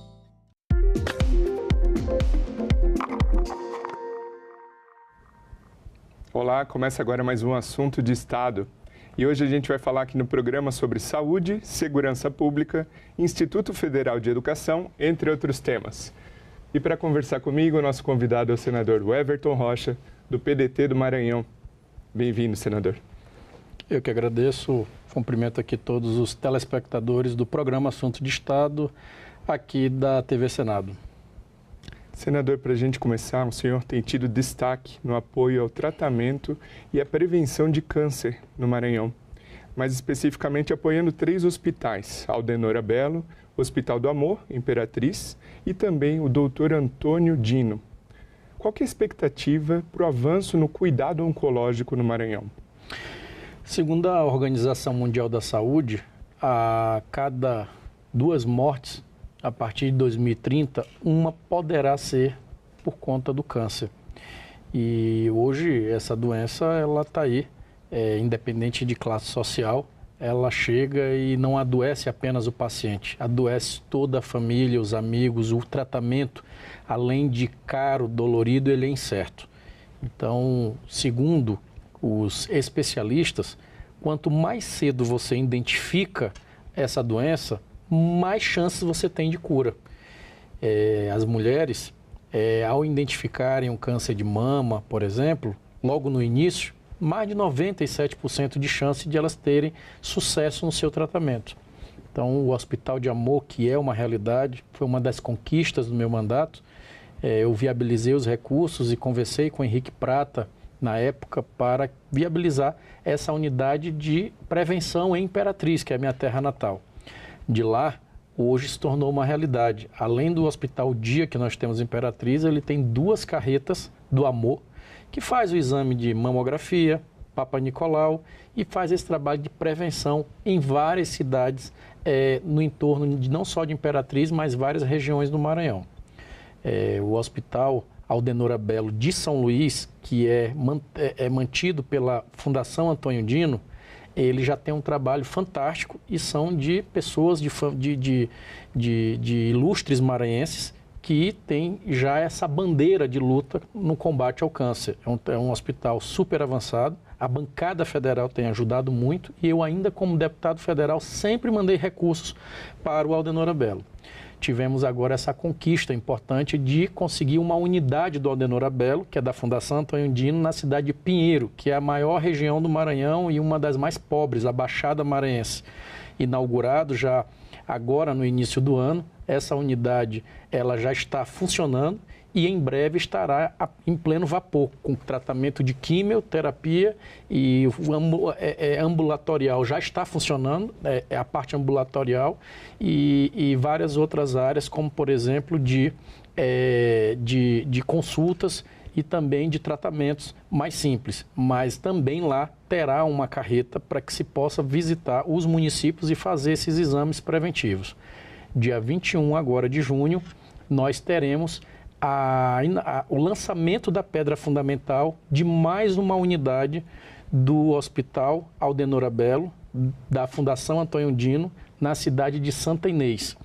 Essa articulação da bancada federal foi proposição do então deputado Fufuca, que hoje é ministro, e de pronto todos nós nos juntamos, assim como eu fiz em Pinheiro e fizemos nessas outras unidades, viabilizamos os recursos da bancada federal para garantir o início dessas obras em Santa Inês, para que tão logo a gente tenha também essa unidade. Nosso sonho, em breve, é ter todas as regiões cobertas para que a gente possa fazer essa identificação cedo e, obviamente, dar oportunidade ao maranhense de ter acesso a um tratamento justo e menos doloroso numa doença tão terrível, como eu falei, que não é só a pessoa que fica, não é apenas o paciente que fica doente, a família e os seus amigos também.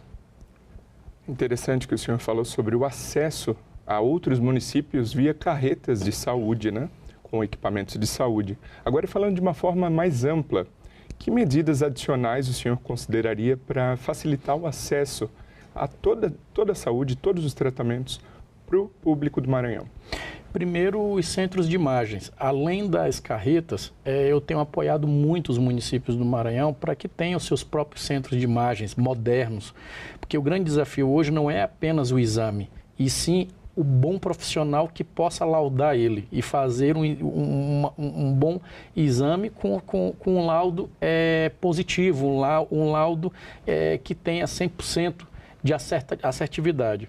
Então, hoje, um dos grandes desafios da nossa saúde pública é justamente você conseguir interiorizar ela. Eu falei muito no Maranhão na eleição passada para o governo do estado sobre a possibilidade de se levar a internet como um item de cesta básica para todo maranhense. Justamente por quê? Porque através dela você consegue uma coisa chamada conectividade para acesso à educação, curso de qualificação, saúde, porque se eu não tenho condição de ter nos 217 municípios profissionais de saúde, cardiologistas, especialistas nesses municípios, mas se você tem condição de ter conectividade no mundo que nós vivemos hoje, do 5G, que já está chegando aí o 6G e outras gerações, nós poderíamos estar pensando na telemedicina, que já é realidade em alguns cantos, em algumas regiões do Brasil. E através da telemedicina você poderia estar democratizando e facilitando o acesso de bons profissionais em todos os cantos do Maranhão. Senador, em 2023, o senhor destinou recursos, mais de 5 milhões, para a aquisição de viaturas, motos, equipamento, para o fortalecimento da segurança pública no Maranhão. No mesmo ano, no entanto, o Maranhão figurou entre os 5 estados do Brasil em que houve crescimento no número de mortes violentas. O que fazer para o povo do Maranhão se sentir seguro de fato? Olha, o problema da segurança pública é um problema nacional. E cultural. Você tem que ter muita força e energia em várias frentes. Não se faz apenas segurança pública com dinheiro, com armamento e com viatura. Se faz segurança pública com também política pública na cultura, no esporte, na arte, lá na educação. Eu sou de um partido que defende a escola em tempo integral. E você, quando dá acesso à educação e consegue fazer com que esse cidadão tenha acesso à qualificação e à preparação para o mundo do trabalho, e não apenas para o mercado de trabalho, você dá condição de ter uma sociedade mais inclusiva.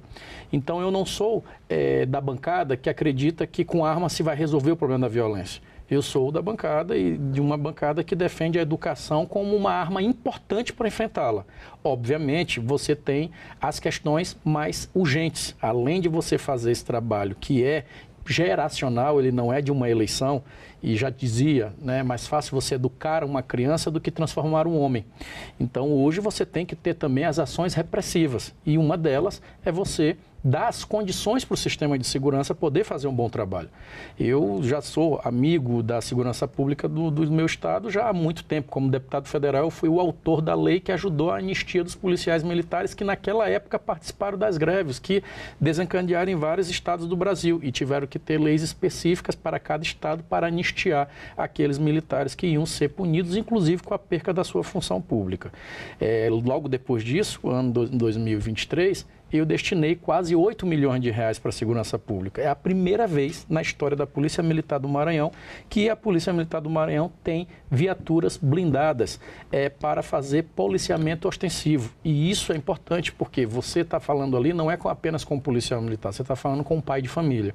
Ele sai de casa para trabalhar e ele volta. Ele tem a sua esposa, tem os seus filhos, tem a sua família. Então, você também dar condições a esse cidadão e prepará-lo para que ele possa representar bem o Estado na sua função, isso é fundamental e eu tenho também feito a minha parte na segurança pública.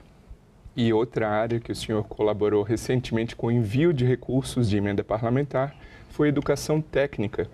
Por exemplo, do Instituto Federal de Educação, Ciência e Tecnologia do Maranhão.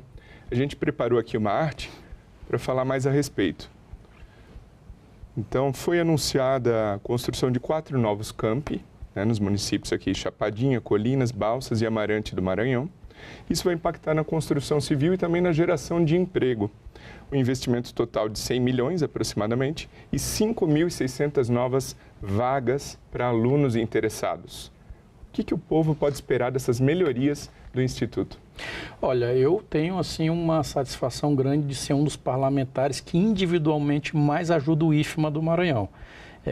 Lá em Barra do Corda existe um bloco que foi ampliado para poder atender os alunos, não só de Barra do Corda, mas da região central, enviados ainda com emenda, foi construído com emendas parlamentares de minha destinação, de minha autoria. O campus de Imperatriz, também na minha cidade natal, nós estamos construindo um bloco lá do curso de engenharia, que era um sonho da nossa estudantada lá, ter o seu espaço com laboratórios, com tudo mais, com salas de aulas modernas para poder se ter bons cursos, a boa condição de se exercer esse curso de engenharia civil, que era um sonho lá da região. A biblioteca de lá hoje, parte dela e dos equipamentos foi mobiliada também com recursos enviados por mim. Este ano, 2024, eu destinei recursos para o IFMA da capital, o IFMA Maracanã, lá em São Luís. Se eu não estou enganado, foi o recurso na ordem de R$1 milhão ou mais, mas eu acho que foi 1 milhão.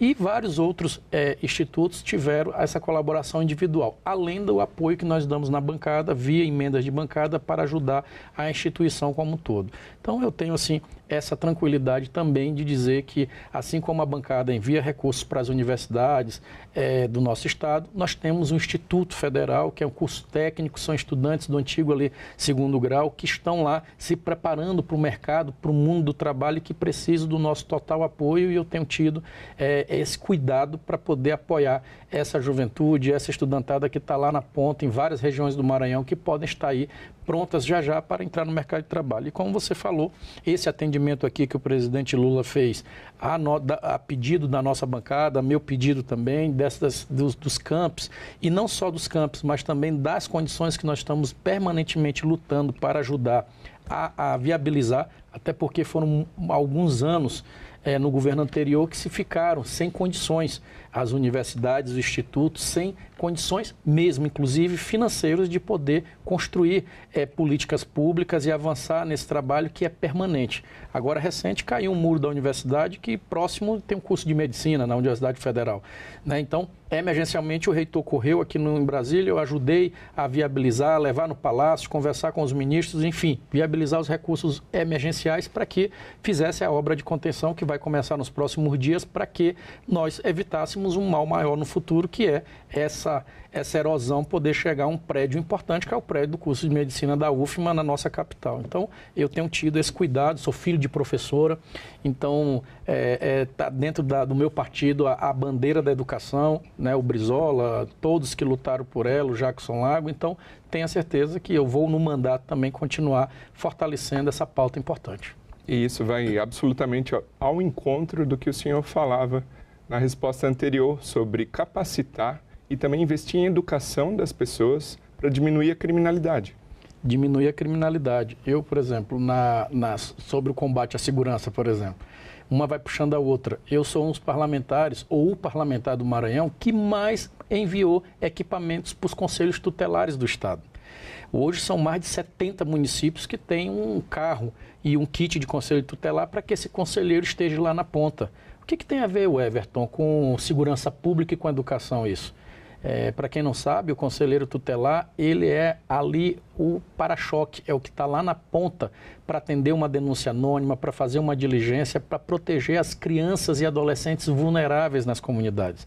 E ali você vem com todo tipo de situações, desde a questão do enfrentamento à droga, à violência física e, infelizmente, a sexual. Então, temos aí um papel fundamental e importantíssimo, que é dar essas condições. Isso é segurança pública e, acima de tudo, é ajudar a mãe, que muitas das vezes no Maranhão, no Nordeste, no Brasil como um todo, a maioria dos chefes de família são as mães. Elas que, muito delas solteiras, é a que tem que cuidar do seu filho, criar toda a sua família e ainda ir trabalhar para conseguir botar o pão de cada dia nessa casa. Então, não é fácil a vida dela, e por isso que eu tenho dedicado meu mandato a ela. Tanto que as leis que eu tenho aprovado sempre é com esse olhar que eu sei que na ponta, não só todos, como todos vai ser atendido, mas a mulher principalmente.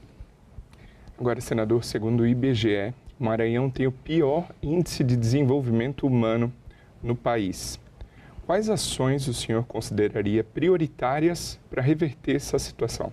Olha, eu falei também muito sobre isso na campanha de governo. Você não combate pobreza apenas falando dela, e sim gerando riqueza. E isso tem uma frente coordenada que precisa ser intersetorial.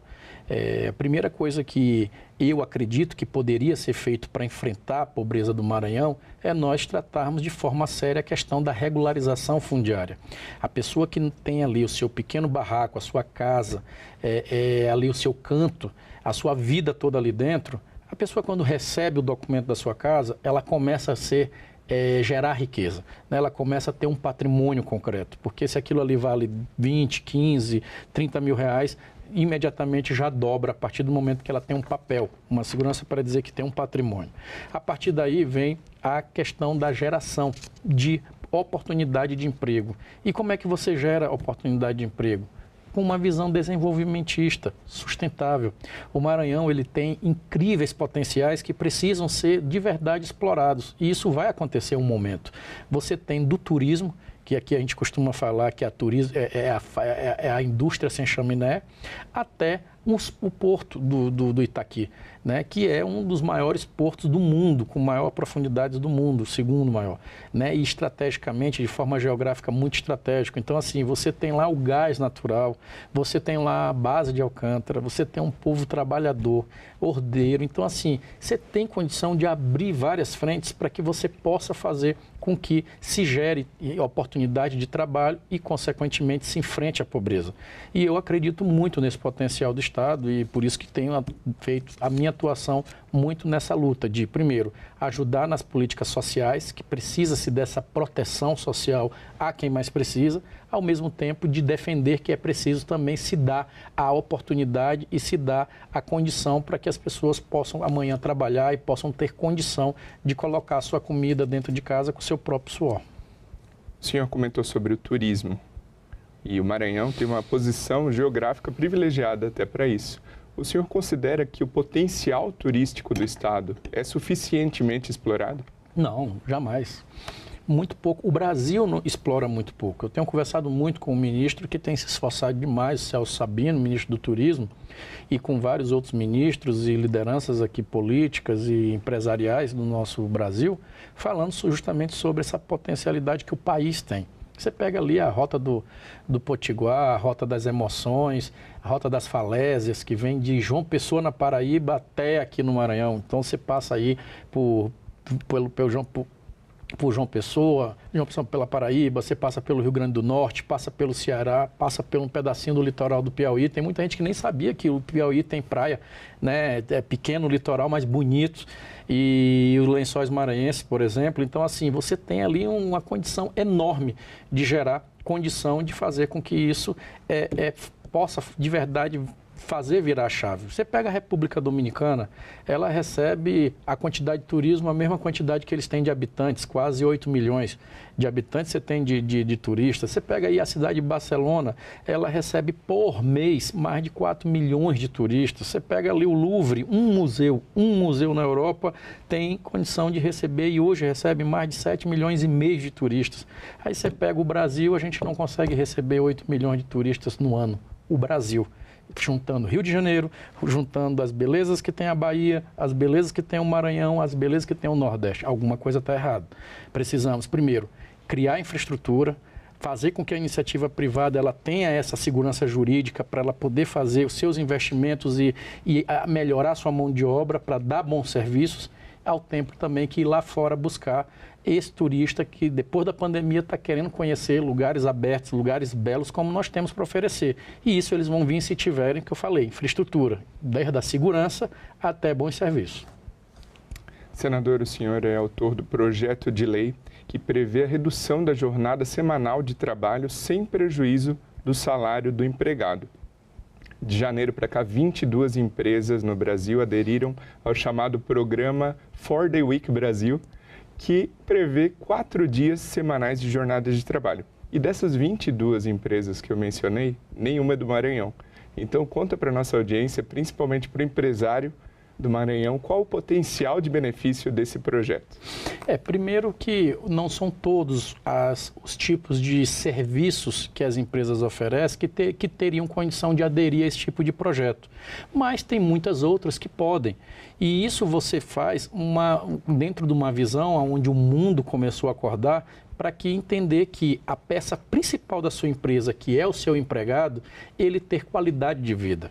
Você imagine só, durante o expediente, sempre se tem um jeitinho para poder depois ou antes do almoço, ou na correria, ou até no afogadilho, resolver um problema, seja de saúde da sua família, do seu filho, da sua filha, da sua esposa, ou dos seus pais, ou seu mesmo, né? Então, é sempre tudo muito complicado. Na hora que a pessoa tem também num dia útil tempo para poder organizar a sua vida, ter mais qualidade de vida, tenha certeza que essa pessoa ela se dedica mais ainda aos 4 dias que ela tem na semana, porque ela sabe que aquilo ali está fazendo com que dê condição a ela também de viver, né? E de fazer com que a família esteja mais integrada.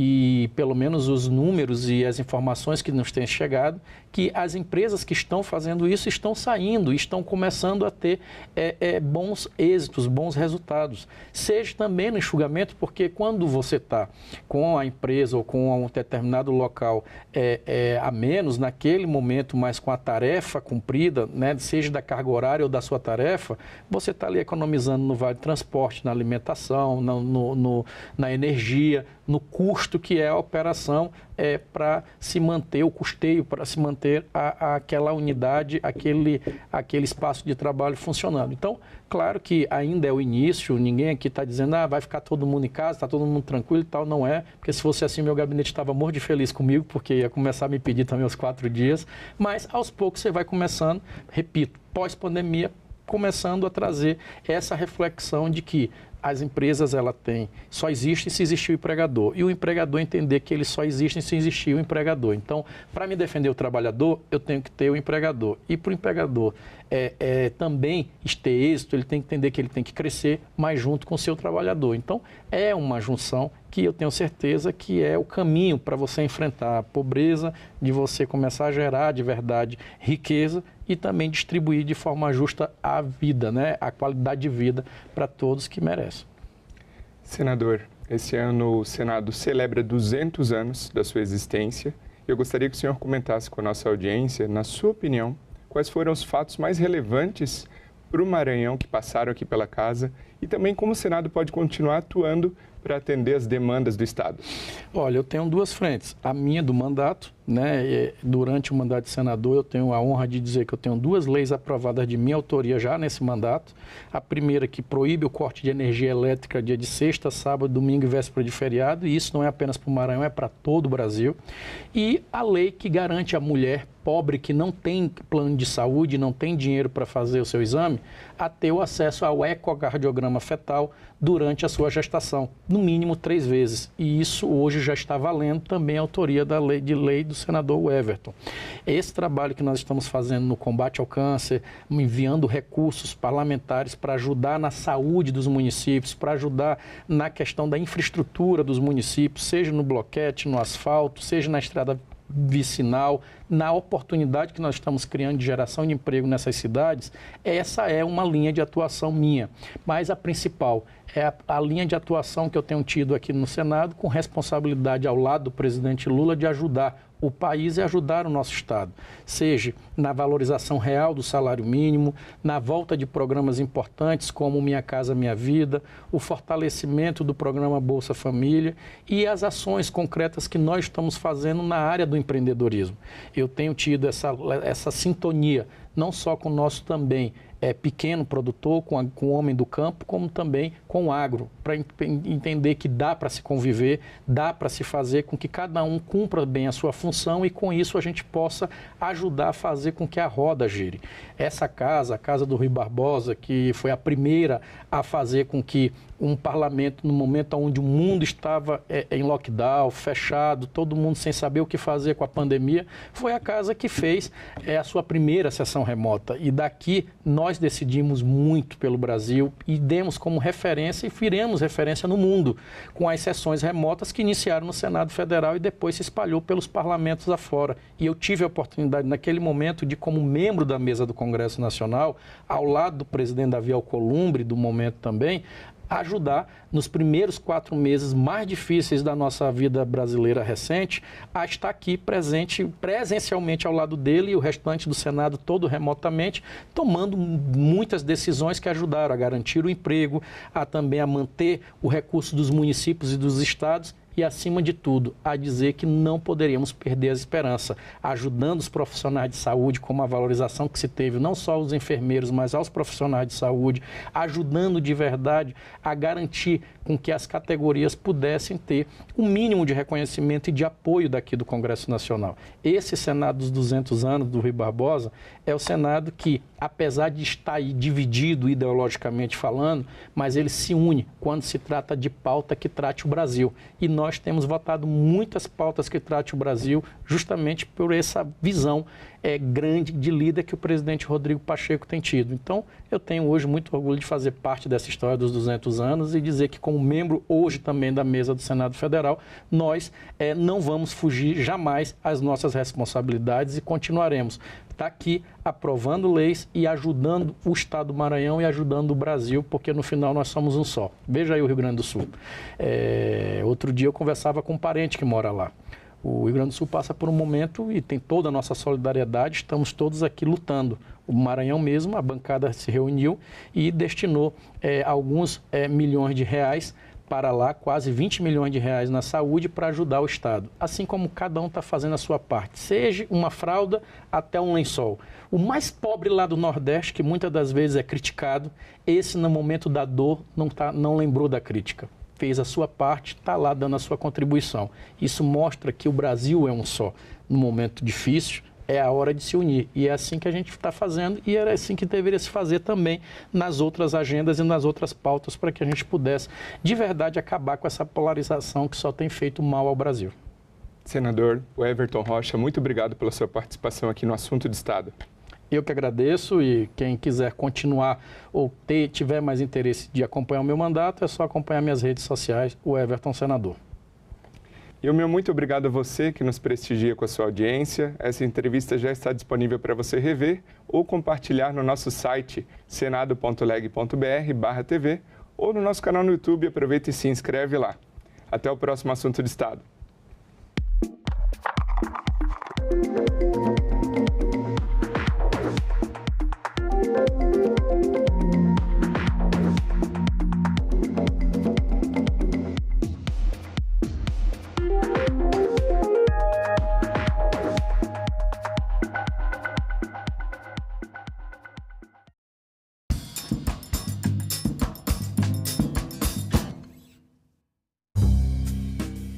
As vítimas, elas não tinham muita alternativa. O relatório aponta que Maceió é vítima do maior crime ambiental em área urbana do mundo. Hoje já está comprovado de que a responsabilidade sobre o afundamento é da atuação da Braskem. Nobre, nesta quarta, 8 horas da noite, aqui na TV Senado.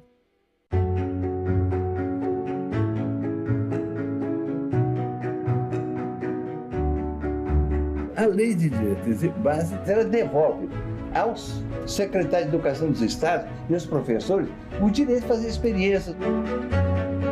Aprovamos uma segunda libertação para negros e negras. A lei de cotas raciais e sociais nas universidades públicas federais. Que não é um ganhou, o outro ganhou, mas que ganha a educação. Valorizar o Fundeb para aumentar os recursos para a qualidade da educação e da educação pública nesse país. Nós só seremos, de fato, uma grande nação quando, para essa geração de 0 a 18 anos, não faltar absolutamente nada no quesito de educação. TV Senado. Democracia todo dia.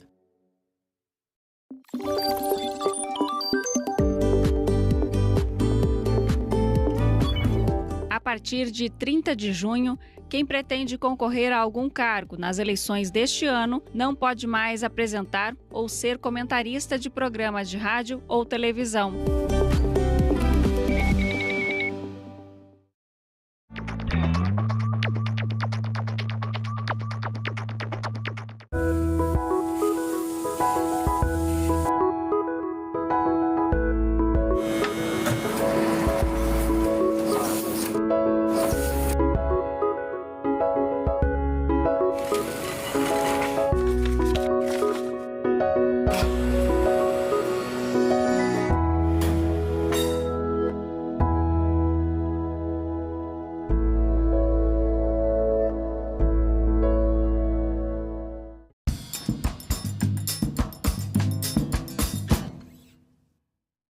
O programa a seguir é livre para todos os públicos.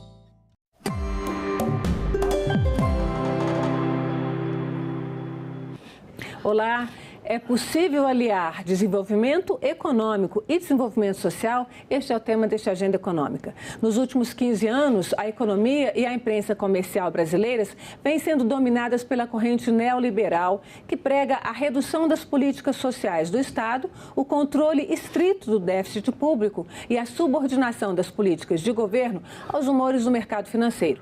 Algumas vozes têm sido dissonantes, entre elas o economista Paulo Nogueira Batista Júnior, conhecido por defender uma política econômica soberana para desenvolver socialmente o Brasil.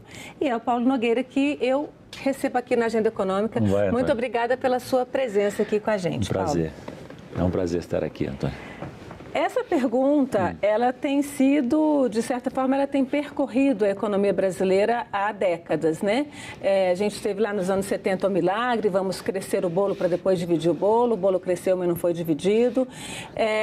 A gente tem hoje uma política econômica, um país com uma certa estabilidade desde o Plano Real. Então, vamos começar vendo se você consegue responder, né, na sua tese essa pergunta: como a gente aliar essa estabilidade econômica conquistada ao desenvolvimento social? No meu entender, não há desenvolvimento econômico, desenvolvimento de um país, sem levar em conta a dimensão social. O Brasil nunca poderá ser considerado um país, no meu entender, plenamente desenvolvido quando tiver essa concentração da renda e da riqueza que nós temos aqui, que é uma das mais altas do mundo, o nível de concentração da renda e da riqueza no Brasil. E isso é muito prejudicial, porque tem muita gente passando necessidade, então não adianta nada exibir indicadores econômico-financeiros bons ou razoáveis se você não resolve esse problema, né? Como diz o presidente Lula, disse na campanha, e eu creio que ele está tentando implementar, né? É preciso colocar o pobre no orçamento, né? E preservar as políticas que favorecem as classes mais baixas de renda, abrir espaço no orçamento para isso, né? Colocar o pobre no orçamento, e ele acrescentava na campanha, e tem que ainda cumprir essa promessa, e o rico no imposto de renda. Que uma das razões da falta da má distribuição da renda é que a tributação sobre os ricos e super ricos é baixa no Brasil. A gente tem hoje uma política bastante, ou pelo menos uma imprensa bastante dominada por uma ideia de que é preciso controlar as contas, é preciso reduzir os déficits da Previdência, é preciso reduzir o déficit público e, para isso, só cortando gastos. Como é que se faz essa segunda parte? Não tem um embate político aí para além da economia? Sempre tem, porque o ajuste fiscal é sempre uma questão política. Quem é que vai ser beneficiado pelos gastos? Quem vai ser prejudicado por redução de gastos? Quem paga os impostos adicionais? Sempre é uma questão de economia política. E como você disse na abertura do seu programa, um problema grave no Brasil, já há algum tempo, mas persiste, é que não há debate real das questões econômicas na mídia tradicional, na mídia comercial. Ela escuta só um ponto de vista, que é o ponto de vista mais ortodoxo, neoliberal, que não é todo, ninguém é dono da verdade, né? O que é importante é que os pontos de vista divergentes sejam expostos a um contraditório, né? E isso não acontece, infelizmente. Então, por exemplo, quando se fala em ajuste fiscal, que a previdência social é indispensável para ajustar o déficit fiscal, cortar os benefícios da previdência ou tratá-los mais duramente, isso é uma visão que implica sacrificar setores menos favorecidos, né? Esses que falam da previdência raramente mencionam o desequilíbrio financeiro provocado pelas altas taxas de juros do Banco Central. Se você olha as contas públicas hoje, no consolidado, a maior parte do déficit global do setor público se deve à despesa líquida de juros, que por sua vez é influenciada pela política de juros do Banco Central. Então, onde é que estão os tão preocupados com o risco fiscal, com o risco de desequilíbrio das contas públicas, quando se trata de discutir as implicações da política monetária do Banco Central? Então, o que eu quero dizer é o seguinte, é que toda essa questão é muito complexa, há vários pontos de vista e só um ponto de vista é escutado em geral, né? Por isso que eu estive aqui recentemente no Senado e tivemos uma audiência pública sobre a questão da proposta de emenda constitucional que dá mais autonomia ao Banco Central, e o senador relator, o Plínio Valério, trouxe pontos de vista divergentes, né, para discussão. Que eu até disse na ocasião, olha, parabéns, senador, por trazer aqui pontos divergentes, porque o debate público sobre economia praticamente desapareceu no Brasil. A gente sempre se remete a essa questão da estabilidade econômica, porque quem tem um pouco mais de memória, como a gente, sabe do que era a economia do país no começo dos anos 1990. E a gente está aí completando 30 anos do Plano Real, dessa estabilidade, que trouxe, de certa forma, essa estabilidade econômica para o país e também algum nível de estabilidade política. Você lá atrás participou, no começo dos anos 90, você falava de uma cesta de índices nacionais que evitasse o país cair numa dolarização como tinha caído à época a Argentina e como voltou agora. Como é que foi esse trabalho de desenvolvimento de uma metodologia que pudesse trazer o país a uma política econômica que pudesse nos trazer a essa estabilidade atual? No meu entender, o grande mérito do Plano Real foi a URV, Unidade Real de Valor, que foi uma ideia original concebida pela equipe de economistas do então ministro da Fazenda, Fernando Henrique Cardoso, e que foi uma solução engenhosa para o caso brasileiro. A minha participação de fora do governo foi que a discussão era como fazer a transição da URV para o real e como ancorar a URV. E havia, na equipe econômica, simpatizantes de uma semidolarização. E eu argumentei que não era necessário, que a URV podia estar ligada a índice de preço nacional. E o que acabou prevalecendo, foi uma boa solução na época, foi usar uma média de 3 índices reconhecidos de preços. E o presidente Itamar Franco, na época, era muito contrário a qualquer ideia de dolarização. Eu conversava informalmente com ele e ele ficou muito contente quando prevaleceu o ponto de vista de que a URV não ficaria necessariamente atrelado ao dólar, e mandou uma mensagem, olha, ficou contente? 3 índices nacionais. Então foi uma boa solução, mas a minha participação foi muito limitada. A concepção do plano foi feita por... E o grande mérito é que nós vínhamos de uma inflação muito alta, historicamente, né? Chegando à hiperinflação no final dos anos 80, início dos anos 90, e o Brasil desde então manteve uma inflação até agora, 2023, 2024, nós temos uma inflação controlada, né? E isso é muito positivo. O que não é tão positivo é que nós conseguimos estabilidade sem garantir um crescimento econômico expressivo e sem enfrentar e resolver o problema da concentração da renda. Isso não se pode pedir tudo ao Plano Real. O Plano Real tinha um objetivo de combate à inflação, mas no pós-Plano Real nós ficamos devendo a volta do crescimento econômico sustentado e uma melhor distribuição da renda no Brasil. Queria falar um pouquinho mais sobre essa questão ainda de dolarização, porque pulando 30 anos aí, né? O Brasil ainda vive, de certa forma, na época vocês queriam evitar uma dolarização, uma dependência do Brasil, né? Dessa questão mais específica do dólar, mas, de certa forma, a economia brasileira vive ainda em função das flutuações dos humores do dólar, do Banco Central dos Estados Unidos, do FED, do governo norte-americano. E essa flutuação do dólar e também uma possibilidade de subida novamente da inflação são argumentos utilizados pelo Banco Central para manter a taxa de juros no nível que ela está hoje, em 10,5% na reunião de junho, né? Eu queria, e também tem uma questão aí da expectativa do mercado financeiro de que a gente tem uma inflação que vai subir mais do que o governo está prevendo. Eu queria que você analisasse um pouquinho, porque você falou da audiência que você participou aqui no Senado, né, sobre essa questão da independência do Banco Central. Eu queria que você analisasse um pouquinho essa forma de tomada de decisão do Banco Central. Se a gente não está, de certa forma, preso a índices e economias externas ao Brasil. São muitos pontos. Vamos tentar abordar pelo menos alguns deles. Dolarização sempre foi uma coisa muito negativa, no meu entender e no entender de muitas outras pessoas, porque você perde uma dimensão da autonomia nacional, que é a emissão da sua moeda, o controle da sua moeda, e nós recuperamos isso quando conseguimos controlar a inflação depois do Plano Real. Foi muito positivo. Agora, todas as economias, em maior ou menor medida, sofrem a influência do Banco Central americano, das mudanças de humor em relação à política monetária e os juros nos Estados Unidos, não é peculiaridade do Brasil. Isso tem a ver com o fato de que o dólar exerce o papel de moeda hegemônica no sistema internacional. E isso afeta inevitavelmente a todos os países em alguma medida. Agora, o Brasil tem um trunfo muito importante que nós conseguimos no primeiro governo Lula, depois no segundo e depois no governo Dilma continuou, que é um nível muito elevado de reservas. Isso nos protege consideravelmente contra a influência de fatores externos desestabilizadores. A Argentina não tinha isso, caiu em nova crise, está falando em dolarização até, né, o governo Milei. A Turquia não tinha isso, teve grandes dificuldades. O Brasil tem um colchão de liquidez internacional muito importante.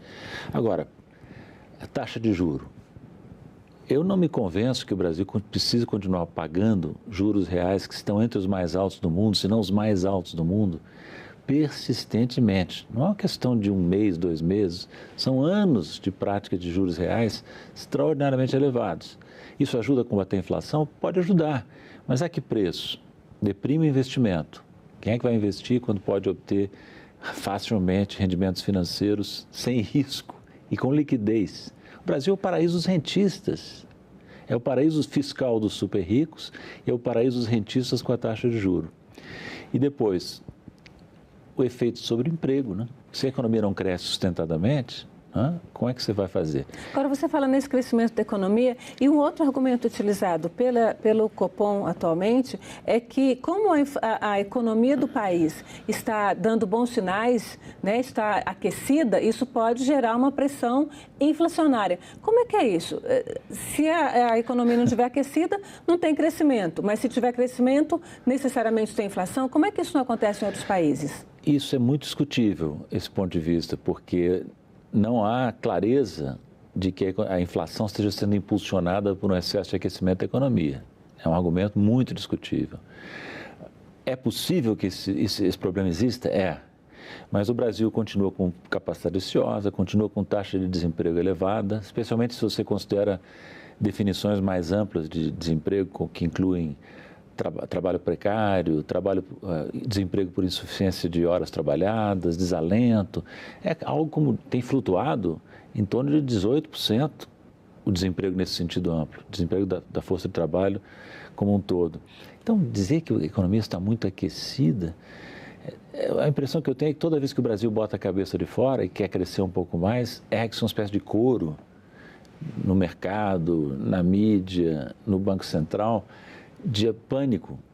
Nós precisamos testar os limites dessa política. Não vejo que ela tenha sido efetivamente testada. Quanto às expectativas, a expectativa de inflação não está apontando para um descontrole, está ainda dentro do intervalo previsto no regime de metas, né? Então, eu acho que tem muito... Antônio, essa discussão está toda extremamente politizada, no pior sentido da palavra, sabe? Eu vejo que toda essa onda em torno do assunto tem objetivos muito práticos. Intimidar o governo. Intimidar o governo porque agora se toma uma decisão muito importante, que é o novo presidente do Banco Central no lugar do Roberto Campos Neto. O que está se fazendo é um circo, no meu entender, um circo de pressões para que o governo Lula, no final do ano de 2024, escolha alguém para substituir o presidente do Banco Central aceitável para o capital financeiro e para a mídia.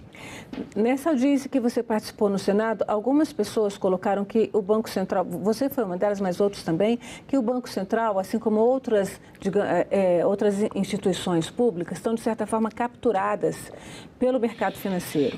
Como é que você vê essa questão e como é que você acredita que o Banco Central poderia ser realmente independente? Porque ele hoje busca uma independência do governo, do Poder Executivo. Como é que, no seu ponto de vista, deve ser essa independência do Banco Central? O Banco Central já tem uma autonomia considerável, garantida por lei, em relação ao poder público, em relação ao governo eleito. Essa foi a lei complementar de 2021, ainda no período Bolsonaro. O que se quer agora, através da proposta de emenda constitucional, é reforçar a autonomia, constitucionalizar os aspectos hoje na lei complementar e reforçá-la, praticamente tirando o Banco Central da órbita do Estado. O que é a meu ver, uma ideia totalmente estapafúrdia, porque o Banco Central, é preciso lembrar, o Banco Central é uma entidade que exerce funções estatais, emite moeda por delegação do poder público, controla a inflação por meio de taxa de juro, supervisiona o sistema financeiro, regula o sistema financeiro, administra as reservas cambiais que não são deles, são do Estado Nacional, socorre o sistema financeiro em momentos de crise sistêmica. Então, uma entidade desse tipo não pode estar desvinculada do Estado, não pode virar uma empresa pública de direito privado, como se quer na proposta de emenda constitucional que está aí na mesa. Então, eu vejo o seguinte, qual é o problema? Se você torna o Banco Central tão distante, tão autônomo em relação ao poder político eleito, isso significa que ele está realmente independente? Não, porque nada se fez para lidar com a ligação umbilical entre o regulador, o Banco Central, e o sistema financeiro, o regulado. Né? Porque aí, explicando muito sucintamente uma questão complexa, é a chamada porta giratória. Porque quem comanda o Banco Central, de modo geral, vem do sistema financeiro e vai para o sistema financeiro depois. As regras são muito frouxas. Então, o comando do Banco Central é umbilicalmente ligado aos interesses financeiros privados. Você pode me dizer, mas se alguém entrar lá, já está garantido, tem um mandato fixo, ele não pode fazer a política que ele considera mais útil para o país, independente da pressão do lobby financeiro privado? Pode. Mas o sujeito que faz isso, uma coisa é certa, ele nunca mais fará uma carreira no sistema financeiro. Ficará marcado para sempre como alguém que não dançou conforme a música. Como os que integram o comando do Banco Central vêm do mercado financeiro, fazem a sua carreira lá, no Banco Central eles têm que dançar conforme a música, senão acaba a carreira financeira privada, entende? É uma forma de corrupção, na verdade, para usar uma palavra forte, né? É uma forma de corrupção porque você troca favores, não é? Não está escrito em lugar nenhum, não tem um caminhão de dinheiro entrando para ninguém, mas é um comprometimento do interesse público em razão da estrutura institucional débil. Sabe? Como evitar isso? Para evitar isso, seria preciso, primeiro, no meu entender, e de muitos outros economistas, a autonomia formal não é necessária. Mas agora já é um pouco chorar sobre leite derramado, que a lei complementar foi aprovada. Mas, dada essa situação, teria que haver uma regra muito estrita sobre a saída dos dirigentes do Banco Central depois do seu exercício do mandato. Uma quarentena rigorosa, relativamente longa, supervisionada sob pena de infração criminal, para que quem entre para o Banco Central tenha a perspectiva de interesse público. Não queira sair dali correndo com informações privilegiadas para ocupar um cargo confortável no sistema financeiro privado, entende? Então, isso existe em outros bancos centrais e outros países e pode ser feito aqui também, mas pergunta se alguém está discutindo isso. Ninguém. Esse sistema não existe. Está completamente ausente do debate público. As pessoas nem sabem que esse problema existe, dado o grau de unilateralidade com que se discute a questão no Brasil. Paulo, você tem uma grande experiência internacional. Você foi diretor do Brasil e outros países no Fundo Monetário Internacional e trabalhou lá para tentar fazer o que vocês chamavam de democratização do sistema, fazer com que o FMI trabalhasse uma perspectiva de favorecer os países mais pobres. Depois você foi para o novo Banco de Desenvolvimento, que é o Banco dos BRICS, né? Então, assim, eu queria que você falasse um pouquinho dessa experiência Como é que você vê esse sistema internacional, financeiro internacional e o gerenciamento desse sistema hoje? No FMI, a luta toda foi para conseguir reformar a instituição, como você bem disse, mas também para melhorar a posição do Brasil. Né? Eu estava lá como diretor brasileiro, estava preocupado com o sistema, também com o Brasil e com os países próximos a nós. Né? E nós conseguimos uma reforma em 2008, outro passo em 2010, que botou o Brasil como 10º acionista do Fundo Monetário, veio lá de 18º para 10º, deu um pulo. E os BRICS, trabalhando em conjunto, Brasil, Rússia, Índia, China e depois a África do Sul, conseguiram obter o direito de veto. Hoje, se os BRICS atuarem de forma coordenada, eles podem vetar decisões que requeiram 85%, e algumas requerem, são muito importantes, né? E dentro do fundo e no arranjo financeiro de empréstimos que o fundo tem. Se os BRICS exercem isso bem ou não é outra questão, a base foi lançada. Agora, a verdade seja dita, a questão da reforma está pendente. Está há 14 anos, desde 2010, há 14 anos que não acontece nada. Existe o projeto, mas não existe a ação. Existe o compromisso de reformar, aceito por todos no G20, mas não acontece. Eu até escrevi recentemente, agora esse ano, concluí um trabalho, agora em 2024, concluí um trabalho sobre esse tema, que tenta explicar, olha, a reforma está estagnada há 14 anos, por motivos geopolíticos, fundamentalmente, e o que se pode fazer nesse quadro geopolítico adverso. Aí fiz sugestões específicas que pudessem ser levadas adiante, mesmo com a resistência dos acionistas principais. Mas é um tema que tem sido, até agora, muito pouco frutífero, porque desde 2000, você imagina, né? 14 anos que não acontece nada em termos de reforma da governança do Fundo Monetário Internacional. Agora, você falou que os BRICS podem agir em conjunto, os BRICS são hoje um grupo mais forte, tem o novo Banco de Desenvolvimento, fala-se inclusive numa possibilidade da criação de uma unidade, não é uma moeda, mas uma unidade internacional para negociação, que não para transações comerciais, que não seja o dólar. A gente está num momento confuso do mundo, Estados Unidos em guerras, Europa com uma economia de certa forma debilitada, China consolidada, Rússia crescendo. Como é que fica o Brasil nesse quadro todo? Bom, o Brasil tem um papel fundamental, porque ele exerce a presidência do G20 no ano de 2024 e exerce a presidência dos BRICS em 2025, dentro do esquema de rotação, né? Então, esses temas que você mencionou vão estar na pauta. A pauta do G20, estão na pauta do G20, vão estar na pauta dos BRICS. O Brasil pode assumir um papel de liderança, por exemplo, nessa questão monetária. Os russos começaram a discussão, é uma questão complexa, demorada. O Brasil pode continuar, se estiver preparado do ponto de vista técnico, do ponto de vista político, pode dar um passo adicional na direção de criar uma unidade monetária de referência alternativa ao dólar. Porque o problema é o seguinte, os americanos, eles têm a hegemonia monetária desde a Segunda Guerra Mundial, ou até antes, e isso se cristalizou.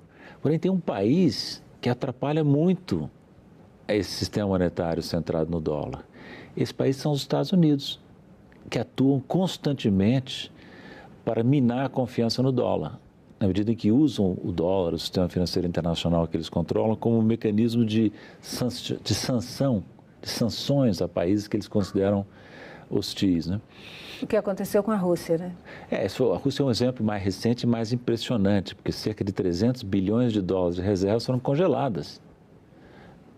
Então, quem é que... Imagina a China. Confiar. Imagina a China, que tem reservas de 3 trilhões de dólares, se não me falha a memória. Grande parte aplicada em títulos do Tesouro Americano. Como é que a China deve estar se sentindo? Porque ela está em conflito com os Estados Unidos. Os Estados Unidos estão em conflito com ela, melhor dizendo, né? E ela fica exposta, por isso eu digo, é muito provável que os BRICS caminhem cada vez mais na direção de discutir alternativas ao sistema monetário atual.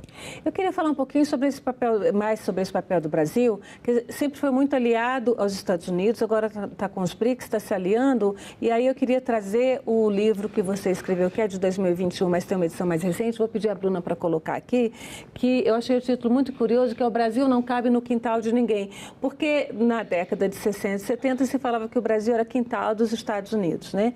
Então, Então, a proposta o Brasil não é quintal dos Estados Unidos, mas também não vai ser quintal da China, da Rússia. Como é que você desenha essa possibilidade para a gente? É isso, o Brasil não cabe no quintal de ninguém, não quer dizer que não caiba apenas no quintal dos Estados Unidos, não cabe em nenhum quintal, nem no da China, nem... E o brasileiro tem uma dificuldade de ver o tamanho do Brasil, né? Mas é uma questão objetiva, o Brasil é um dos 10 maiores países do mundo, em termos de população, território, PIB. São só, olha, pra você ter uma ideia, então, são 5 países no mundo apenas que integram as listas dos 10 maiores. PIBs, populações e territórios. Esses 5 são os Estados Unidos e os 4 BRICS originais. China, Índia, Rússia e Brasil. Então, o Brasil é um dos gigantes do mundo. Às vezes você fala isso, esse sujeito é megalomaníaco, né? O brasileiro não tem megalomania. Nós sofremos de um fenômeno radicalmente oposto, que o Celso Amorim denominou de nanomania, mania de ser pequeno. Então, as pessoas não enxergam, por exemplo, que o Brasil, ao participar dos BRICS, ele não está se aliando politicamente, de maneira integral, com a Rússia e a China. Ele está cooperando com esses países. Com isso, ele não está querendo dizer que ele é hostil à Europa, hostil aos Estados Unidos. Apenas eles querem, nós queremos, né? Que a Europa, os Estados Unidos, que estão acostumados a mandar no mundo há séculos, né? Que eles entendam que agora o mundo mudou. Eles não podem querer ditar regras na África, na América Latina, na Ásia. Cabe esse mundo de multipolar, que é uma expressão mais usada mais recentemente? Cabe esse mundo multipolar? Os Estados Unidos vão deixar o mundo ter outros polos que não ele? Os Estados Unidos não têm escolha. O que está acontecendo, basta dizer o seguinte, os países desenvolvidos têm 15% da população mundial só. 15%. Esses 15% não vão mais mandar no mundo. As dificuldades que nós estamos tendo agora, Ucrânia, Israel, a disputa geopolítica dos Estados Unidos e China, no meu entender, são em larga medida explicáveis pela relutância dos americanos e dos europeus em aceitar que o mundo mudou, que eles não vão mais ditar regras no planeta inteiro. Isso desde a Revolução Industrial, que começou na Europa, eles estão acostumados a dizer, tem que ser assim, tem que ser assado, não é possível fazer isso, isso acabou. Eles têm que entender que esse mundo acabou. Esse mundo tem outras regiões, de preferência em regime de paz, mas se eles não entenderem e quiserem à força sufocar os países, vão acontecer coisas como estão acontecendo agora, né? Essas guerras, essas instabilidades, né? Que caminho você vê para a gente fechar esse caminho do Brasil? Vamos pensar no Brasil. O Brasil precisa ter uma estratégia nacional que parta do princípio de que nós não temos que seguir a liderança de ninguém. Não queremos também liderar ninguém. Acho que a palavra líder é uma palavra péssima para nós brasileiros usarmos. Nós queremos cooperar com os países grandes, pequenos e médios em regime de paz, com os nossos vizinhos em especial, que está na América do Sul, que é uma região de paz e desenvolvimento. Então, o Brasil, se levar a sério a sua condição de grande país, ele pode ter uma influência muito positiva, não só para si, mas também para o resto do mundo. Paulo, muito obrigada pela sua presença aqui na Agenda Econômica. Vamos torcer para isso. Foi um prazer, obrigado. Bom, e agradeço também a você que nos acompanhou até aqui. Este programa já está no site senado.leg.br/TV ou canal da TV Senado no YouTube. Aproveite e se inscreva no canal, curta o programa e garanta seu acesso a informação de qualidade. Até a próxima Agenda Econômica.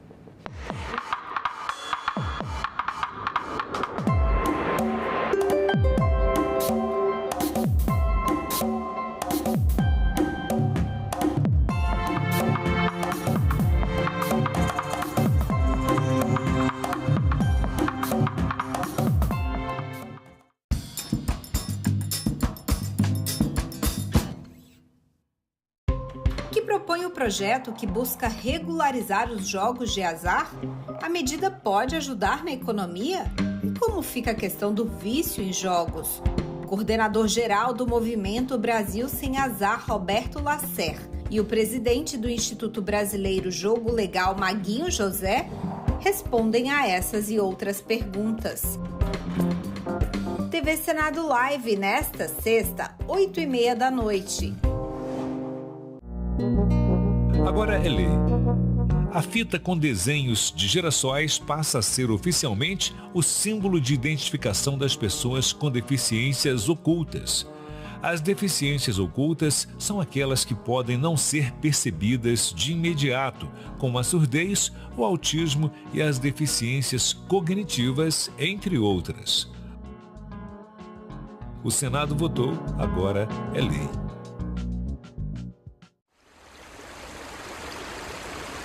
Pensemos en el calentamiento global. Vamos a tener menos agua de la que tenemos en este momento. El análisis que habíamos revisado era el 72% del agua de México, agua superficial, 72% está contaminada. 7 de cada 10 ríos están así. Como el 70% del agua que utilizamos viene del subsuelo, es de la que se saca de pozos. No se toma de acá, ni de lagunas, ni nada. Casi toda se rasca. Pero pues esta agua se filtra ahí. Entonces, lo que estamos haciendo es sacamos el agua que está en el subsuelo limpia, la ensuciamos y la echamos acá. Entonces, lo que estamos haciendo es que nos la acabamos, ¿no? Estamos ensuciando todo el agua. Eso hacemos. Estamos en guerra contra el medio ambiente y la tierra. Y si ganamos, perdemos.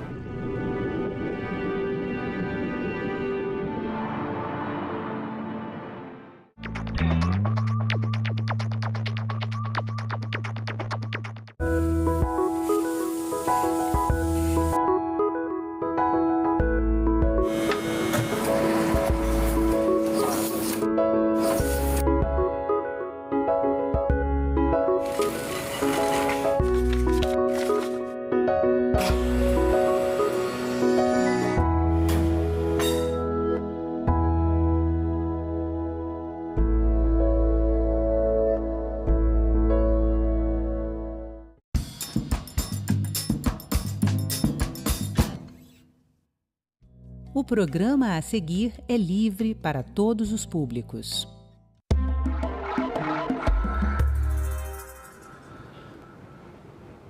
Os dados são impressionantes. De 2018 a 2022, foram registradas 121 mil ocorrências de violência contra os idosos. Em 75% dos casos, o local foi a própria residência e 36% dos autores, filhos e filhas. Um projeto de lei aqui no Senado pretende dar às pessoas idosas as mesmas medidas protetivas aplicadas às mulheres na Lei Maria da Penha. Para conversar sobre esse tema, Cidadania convidou a delegada Ângela Maria dos Santos, diretora do DECRIM. Seja bem-vinda, muito obrigado pela sua presença. Muito obrigada. Sou delegada-chefe da DECRIM, que é uma delegacia que a gente fala do nome grande, né, que é das discriminações, o nome originário de intolerância, que são os crimes de ódio, raça, religião, LGBT, pessoa idosa e pessoa com deficiência. E essa explicação é necessária, porque quando se coloca ali DECRIM, será que escreveram errado, não é delegacia, não deveria ser com M, porque é delegacia de crimes? Não, o IN deriva de intolerância, crimes de ódio mesmo. Bom, a gente chegou, essa delegacia existe há 6 anos, não é isso? Desde 2016, 8 anos eu acho, né? 8 anos, né?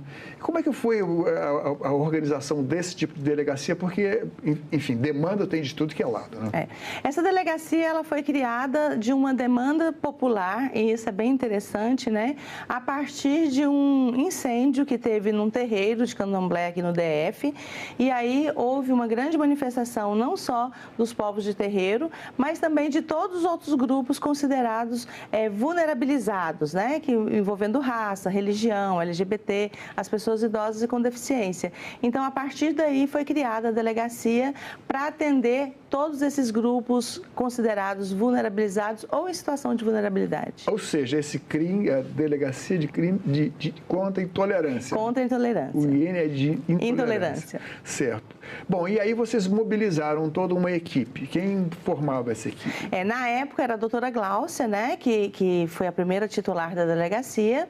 Ela ficou lá até 2019, quando eu assumi. Então, houve uma capacitação também dos servidores.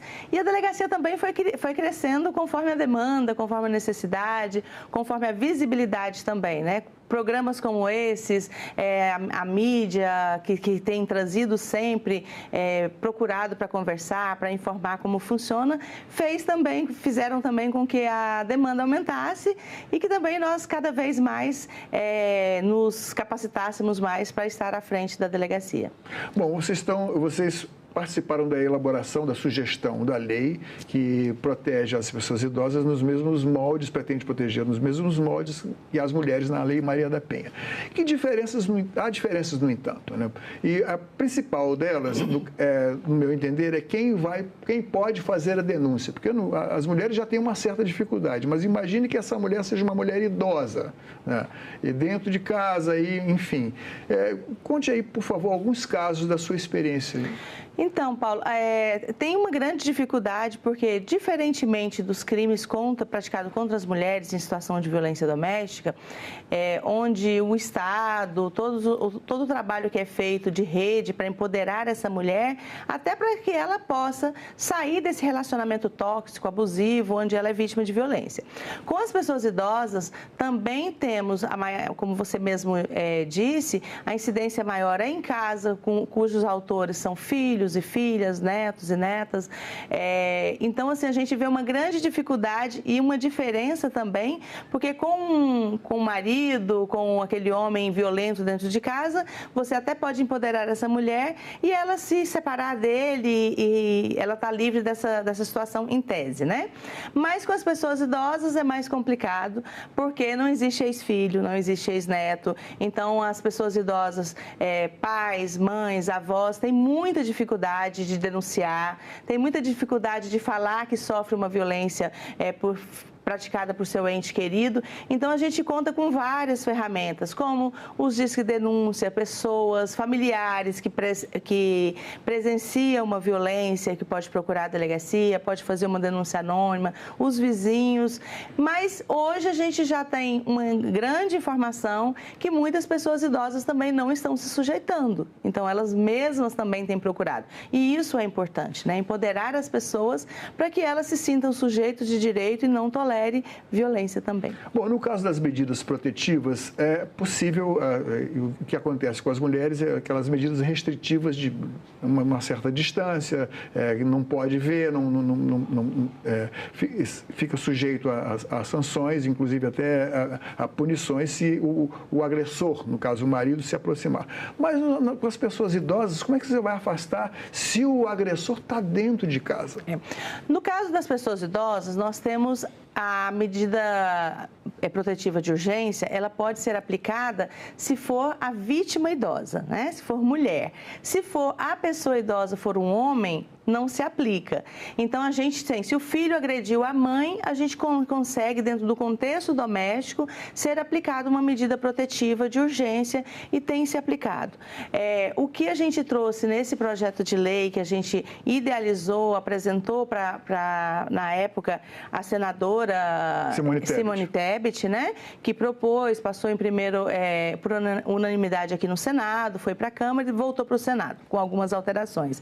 Foi para que essas medidas também se estendam aos homens idosos, né? E também na Câmara acabou acrescentando também para as pessoas com deficiência, que também é muito justo também que se tenha essas medidas, porque as pessoas com vítimas de violência doméstica com deficiência também passam pela mesma situação, às vezes dentro de casa, com o agressor ali, às vezes até um companheiro, às vezes o filho, e ter essa medida protetiva também, tanto para a pessoa com deficiência quanto para a pessoa idosa, seria uma ferramenta extremamente importante para o combate à violência contra a pessoa idosa e com deficiência. A agressão e a violência não é apenas física. Ela se estende a humilhações, a violência material, a extorsão. E como nesses casos fica bem mais difícil para o policial investigar e comprovar, não é? Nós temos vários tipos de violência, né? Que é bom a gente deixar claro, porque às vezes a gente tem uma noção muito limitada de violência, só se a pessoa estiver lesionada fisicamente que você detecta uma violência, que é bem mais fácil de se notar. Mas nós temos a violência psicológica, a violência moral, patrimonial, a física e a sexual. E na minha percepção, na minha experiência, né, ao longo desses 25 anos como delegada, eu percebo que a violência psicológica, que até pouco tempo não era criminalizada, né, com penas, ela é uma das mais devastadoras mesmo, porque uma vez instalada a violência psicológica, que você atinge a autoestima dessa pessoa idosa, você atinge a determinação dela, a sua percepção individual, né, no mundo, então ela abre portas para outras violências, que é você tirar essa pessoa idosa do convívio social, do convívio familiar, dizer para ela que ela não é capaz de determinadas funções. Então, assim, a gente trabalha muito, como quando a gente é chamado na imprensa, com essa informação de que essa pessoa idosa seja empoderada também, para que ela se sinta uma pessoa sujeita de direito, para evitar essas outras violências. E, claro, as violências patrimoniais, todas são difíceis, mas não impossíveis da gente investigar. A equipe é capacitada para esse tipo de investigação também. Bom, existe também a violência material, no sentido de que um parente ou a pessoa próxima pode chegar e induzir o idoso ou idosa, pessoa acima de 60 anos, a pedir um empréstimo. Isso é muito comum, por mais que se possa... Mas, nesse caso, como a polícia pode agir para investigar isso? Então, é feito um trabalho, a gente tem... A metade dos nossos casos são maus-tratos, mais ou menos, né? Aproximadamente são maus-tratos, e a outra metade são crimes patrimoniais. Apropriação do cartão. Então, é o que eu te disse anteriormente. Quando eu pratico a violência psicológica, eu deixo essa pessoa idosa muito mais vulnerável. Então, mais fácil de ser manipulada, digamos assim, para pegar um empréstimo, para entregar o meu cartão para que um filho, para que um neto use esse cartão da forma que ele ou ela entender. Então, assim, a gente faz um trabalho investigativo com oitivas, com extratos bancários, em toda uma linha de investigação também, assim como a gente faz em qualquer crime de estelionato. Mas qual é o passo anterior? O que precisa ter? O policial tem que ter aquela malícia, aquela perspicácia de chegar e, aqui pode estar acontecendo um crime patrimonial. Esse é o mais difícil, né? Nós temos um protocolo aqui no DF, desde 2019, nós temos esse protocolo de atendimento à população idosa. Então, desde uma visita, por exemplo, eu recebo uma denúncia anônima do Disque 100 ou do nosso 197, que alguém está sofrendo maus-tratos, está sofrendo violência patrimonial dentro de casa. Então, a partir do momento que eu chego nessa casa, a gente tem um olhar já investigativo, um protocolo, o que tem que se perguntar, se existe uma curatela, quem é que organiza esse dinheiro, se essa pessoa é lúcida, se ela não é lúcida, verificar se tem alimento dentro dessa casa, se ela precisa de medicação e se existe esse medicamento dentro de casa. Então, tem todo um olhar e um protocolo a ser seguido desde a visita, não necessariamente só dos casos que chegam à delegacia, mas que chegam denúncia, que todas as denúncias são verificadas no local do fato. Existe alguma diferença em quando vocês vão investigar esse tipo de violência patrimonial? Por exemplo, extorsão, pega o cartão e vai fazer uma compra, o nome do idoso. Isso acontece também com famílias mais abastadas, de classe alta, média alta? Infelizmente, paradoxalmente, que a gente pensa que não, né? Um dos maiores índices de violência contra a pessoa idosa, proporcional à população, é no Lago Sul. E é onde tem um número muito alto de pessoas idosas também, pessoas com uma aposentadoria muito alta, com uma renda muito alta também. Então, essa violência se instala. Então, a gente lida, Paulo, com duas realidades. Às vezes, um lugar muito rico e, às vezes, aquela população ali muito pobre, pessoa idosa que só tem uma aposentadoria e que todos ali dependem desse único salário, dessa única renda, e também em locais de uma renda extremamente alta e que as violências se parecem muito, inclusive com a psicológica, com essa sensação que o pai ou a mãe tem de culpa e que vai cedendo aos pouquinhos, e quando ela percebe, já está toda tomada por um universo ali de muita violência. É possível, sem nomear as pessoas, nem dar endereço, nem nada, que a senhora descreva um desses casos, assim, de classe média alta? Nós tivemos um caso que foi muito divulgado na imprensa até que o filho foi preso em flagrante no Lago Sul e tinham 3 idosos, né? Um dos idosos era um irmão do agressor, que era uma pessoa com esquizofrenia, idoso, e também a mãe, que era uma idosa e tinha um transtorno mental também, e a cuidadora deles, que vivia a vida toda nessa casa como empregada doméstica, que também era idosa e era surda. E nós, por meio de denúncia anônima, nós resgatamos nesse sentido de trazer de volta, né, essas pessoas, tirando-nos de uma situação de cárcere privado, e também usava o cartão desses idosos para o dinheiro, aposentadoria, e deixava ainda sem alimento, privando de todas as necessidades básicas. O autor foi preso e nós conseguimos abrigo para essas pessoas, que foi difícil, porque eram 3 pessoas que viviam em codependência, né? Ali dentro das suas limitações. Além de mudar toda a ambiência. Além de mudar, né, toda a ambiência. Então, assim, foi uma situação que, apesar de muito dolorosa, hoje essas pessoas estão vivendo bem, a gente até visita em alguns abrigos, estão vivendo bem, estão felizes, estão bem alimentados, mas é muito cruel você perceber e se deparar com uma situação dessa. Bom, a gente sabe que o Estado, pelo menos teoricamente, ele procura atender com abrigos para adolescentes, abrigos para mulheres e tal. Mas nós estamos tratando com um universo muito numeroso de pessoas, né? Calculado em 30 milhões de pessoas acima dos 60 anos no Brasil. Evidentemente que nem todos vão passar por essa situação. Mas não há abrigos para um contingente de pessoas idosas que recorra à autoridade policial, ou através de uma denúncia ou outra medida.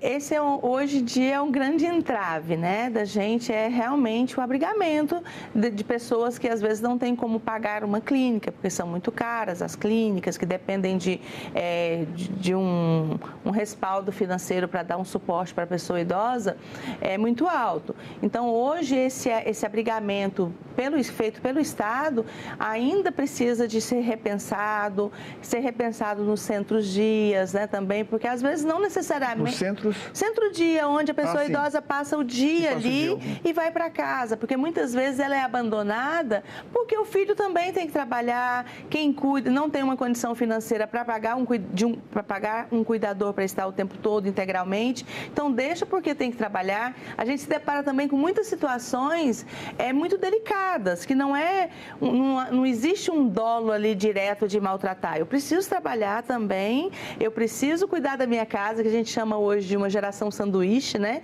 Que é aquela geração que está cuidando dos filhos e que está cuidando também dos pais. É o turno extra, o turno extra, mulher, né? A gente precisa repensar essas outras ferramentas, modalidades. E assim, uma que a gente vê muito seria um centro-dia, que a pessoa idosa passaria o dia ali, conviveria com outras pessoas e quando voltasse para casa já era praticamente o horário de dormir, e que teria também essa pessoa que cuida, também estaria descansada para trabalhar e talvez evitaria, sim, muitos casos de crimes. Bom, eu queria saber se ainda é muito frequente, ou se são frequentes os casos em que o parente chega com um idoso no hospital e dá um endereço falso.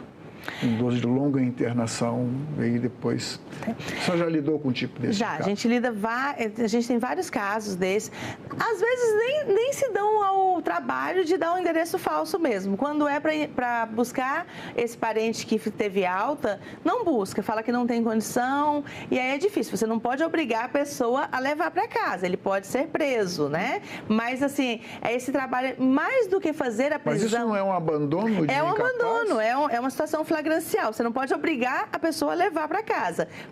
Ela pode ser presa se ela não levar.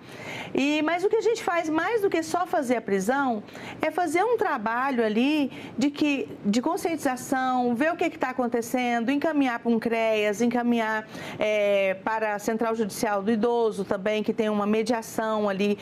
Muitas vezes existem conflitos familiares, porque, Paulo, tem uma máxima quando a gente vai trabalhar com a pessoa idosa, é que ficam em duas polaridades. Ou coloca a pessoa idosa num lugar muito fofinho, né, muito bibelô, que como se fossem todos muito bonzinhos, ou numa situação de invisibilidade, e não como uma pessoa sujeito de direito. Em muitas situações também de abandono, a gente se depara com pessoas que não criaram um vínculo familiar, né? A gente pegou uma situação recentemente de uma mulher que o pai estava numa UPA, numa situação lúcido, mas precisava de cuidados porque estava debilitado fisicamente, e ela disse: eu não tenho condição de trazer para casa, eu não tenho vínculo com essa pessoa, nunca esteve presente na minha vida, eu tenho 3 filhas na minha casa que ficam sozinhas, eu preciso trabalhar, como que a gente vai lidar com isso, né? Então, assim, a gente precisa repensar também. Então, houve a intervenção da Central Judicial do Idoso para que colocasse também num abrigamento, porque às vezes é muito difícil também para quem está numa situação de cuidador, né, de cuidado, e que não tem também um vínculo estabelecido. Então, a gente precisa também repensar. São muitas vertentes que a gente precisa repensar, porque daqui em 2030 o Brasil vai ser, acho que, um dos maiores países de pessoas mais velhas, né? A nossa pirâmide já está toda virando, né? Quase que virando essa pirâmide. Então, a gente precisa pensar muitas políticas, muitas formas de lidar com a pessoa idosa e com as violências eventuais. Mas a educação, a formação de uma nova consciência é muito difícil, né? Porque, embora todos nós caminhemos para ser pessoas idosas e queremos viver mais e com saúde, o idoso é sempre aquele que incomoda, que está atrasado. Tem um outro problema que não está na lei, que é o idoso se transformar num analfabeto digital, ou chegar num restaurante e não conseguir ler um QR Code, começar a ter dificuldade com esse tipo de coisa. A gente, lá no DECRIM, a gente faz muitas palestras, né? A gente tem DECRIM vai às escolas, um projeto DECRIM vai às escolas, que a gente trata desses temas com os adolescentes, com as crianças, adolescentes. E o Brasil, a gente não tem, no Brasil, o lado ocidental mesmo, a gente não tem tanta essa cultura dessa valorização da pessoa idosa, em especial no Brasil, porque foi tido por tanto tempo como um país jovem, né? Então, são questões assim da gente repensar e trazer novas formas de conversar com os adolescentes, de valorização, de respeito da pessoa idosa. O policial que trabalha nesse setor, ele passa por um preparo, uma reeducação especial? Sim, existe capacitação, como nós temos o protocolo, os policiais são capacitados, né? Qual é o pilar da DECRIM que nós temos? O pilar de atendimento é do acolhimento. E o que é um acolhimento? Acolhimento não é o abraçar. Muitas vezes a gente acaba tendo que fazer, porque você precisa fazer uma conexão com essa pessoa idosa, uma escuta ativa, né, empática também com a pessoa idosa, entendendo que ela está ali denunciando ou falando, mesmo que não seja ela a pessoa que está denunciando, mas quando ela está sendo ouvida, ela está falando de uma agressão praticada por um ente muito querido e que aquilo ali dói profundamente nela. E também o não julgamento. A gente não está ali para ficar julgando. Mas você, a senhora, o senhor, passou a mão na cabeça do filho, é por isso que ele está dessa forma. Não, esse não é um papel nosso. Então, esse acolhimento faz com que esse atendimento seja muito mais humanizado, né? No sentido, que ter empatia. Tem que ter empatia. Primeiro, porque se não fizer essa conexão, a pessoa idosa não vai falar. Ela vai se omitir a dizer a verdade ali, porque ela está protegendo uma pessoa muito querida, que na grande maioria são filhos e são netos. Mas, falando dessa educação, né, que você perguntou inicialmente, nas minhas palestras, quando eu vou falar principalmente diretamente com as pessoas idosas, eu faço uma dinâmica para que ela se recorde de quando ela era criança, dos sonhos que ela tinha, dos desejos, né, de conquistar o mundo, de fazer isso e fazer tal coisa.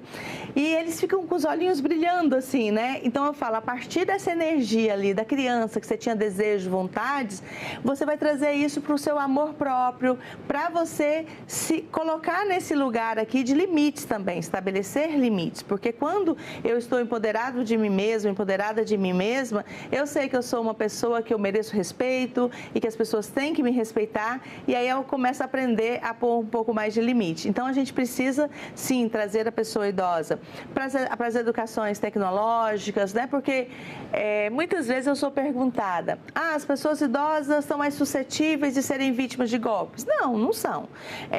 Todos nós... Eu recebo telefonema todo dia, né? Fizeram uma compra com seu cartão, isso, né? Você autorizou, enfim. Isso. E eu falo, não, todos nós estamos. Se a gente não ficar atento, eu que trabalho com isso, na correria do dia a dia, você clica num link ali que acaba já caindo num golpe, né? E aí eu sempre gosto de contar uma história, né? Meu pai tem 77 anos e recebe dessas ligações e uma pessoa tentando vender, fazer alguma coisa para ele, assim, esses golpes. Ele falou, não quero, não me interessa. O senhor não quer ganhar 13 mil reais? Ele falou, querer ganhar 13 mil reais eu quero, não quero cair num golpe, né? Então, assim, ou seja, as pessoas idosas, a gente coloca muito rótulos, né? Como se fossem pessoas todas vulneráveis. Não, são pessoas que, na minha percepção, que têm muito mais malícia, inclusive, do que muitas pessoas mais jovens, para ter noção de que seja golpe. E todos nós estamos suscetíveis a serem vítimas de golpes. Doutora, eu queria que a senhora desse uma palavrinha para o público, alertando para a necessidade de cuidar e, inclusive, divulgando também o trabalho que vocês estão à disposição do público para denúncia, para, enfim, para o apoio que as pessoas idosas merecem. Assim. Então, na verdade, trazer para si, né, esse ser sujeito de direito, com sonhos, desejos, vontades, e que você mesmo é dono do seu direito, do seu dinheiro, da sua vida. Saber estabelecer limites é importante, por mais que seja o filho, por mais que seja uma pessoa muito querida, né? E em caso de violência, né, procurar a delegacia. Nós temos a DECRIM aqui no DF e também o Disque 100 nacionalmente. Aqui no DF nós temos o 197, que a denúncia pode ser feita com a identidade mantida em sigilo, e denuncie, porque a denúncia anônima tem salvado vidas. Então, mesmo as pessoas que convivam com pessoas idosas, que percebam uma violência ali do seu pai, da sua mãe, de um primo, de um tio, procure a delegacia ou faça a denúncia, porque também é o nosso dever denunciar e preservar a vida das pessoas idosas. E também todos nós, né, pessoas idosas, queremos ser felizes. Acho que é isso que todos nós queremos, ter uma boa qualidade de vida, né, Paulo? Delegada, muito obrigado. Volte sempre aqui no nosso programa. Eu que agradeço. Estamos à disposição. Muito obrigada. Esta entrevista e todos os nossos outros programas estão disponíveis para você rever ou compartilhar no nosso site senado.leg.br/tv ou então pelo nosso canal no YouTube. Inscreva-se lá e marque o sininho para receber notificações. Obrigado pela companhia e até o próximo Cidadania.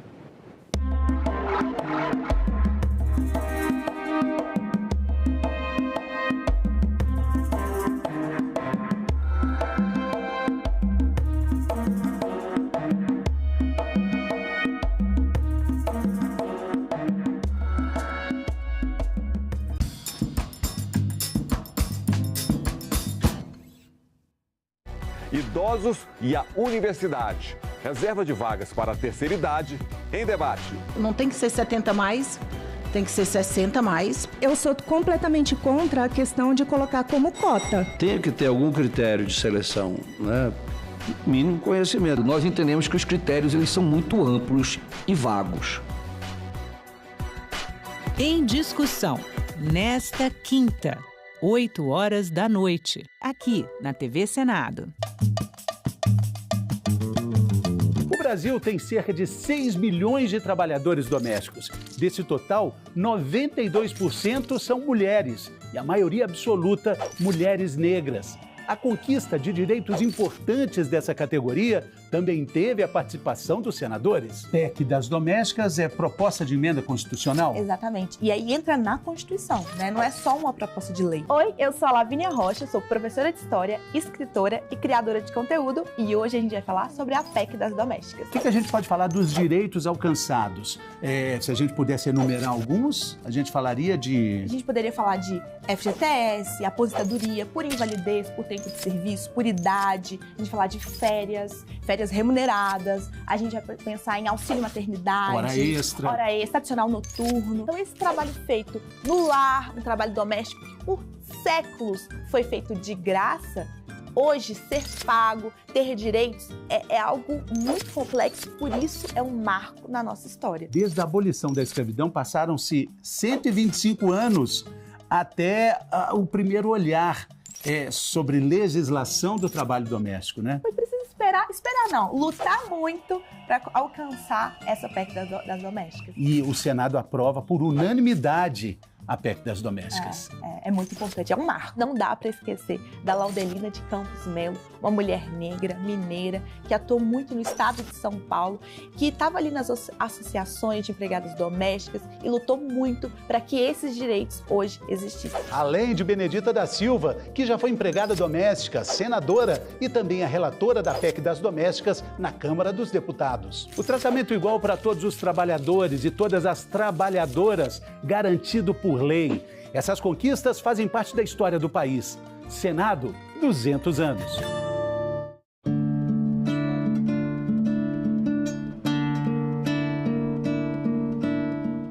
Se o cara é finito, o sentido é o outro, que é o teu herdeiro, é em quem você continua, né? Quem mantém a imortalidade dos poetas, dos dramaturgos, dos artistas, é o cara que gosta do que eles fizeram, porque a geração do Machado de Assis já dançou há muito tempo. Os amigos dele já viraram pó e ele também há muito tempo. Se alguém ainda gosta de Machado de Assis, é porque ele deixou alguma coisa que interessa as pessoas, que dá alegria ou ajuda de alguma maneira as pessoas, faz a vida um pouco melhor.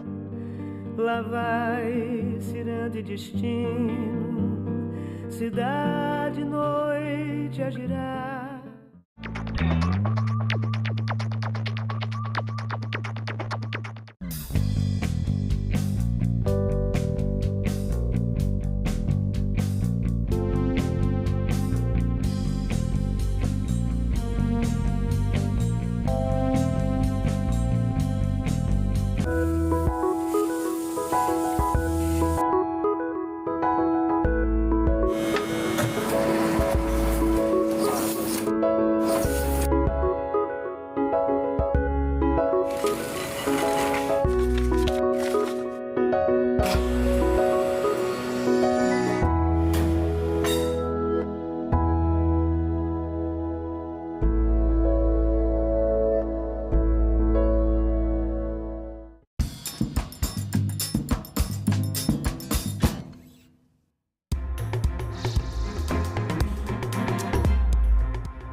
Olá, boa tarde. Em Brasília, 13 horas e 30 minutos e o Senado Notícias está no ar.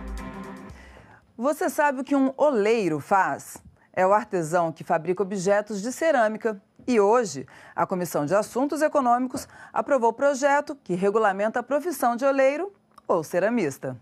A proposta do senador Zequinha Marinho define a atividade desses profissionais. Ceramistas e oleiros, embora classificados na Classificação Brasileira de Ocupações, CBO, como 7523-05, ceramistas, e 8281-05, fabricante de telhas, e 8281-10, fabricante de tijolos, além de outros que exerçam atividades relacionadas ou associadas aos produtos do nosso solo ou natureza, merecem um suporte legal e regulamentar para o exercício dessas modalidades industriais ou artesanais. Os oleiros e ceramistas precisam ser valorizados e reconhecidos, criando mercado, divulgando arte e beleza e atraindo turistas.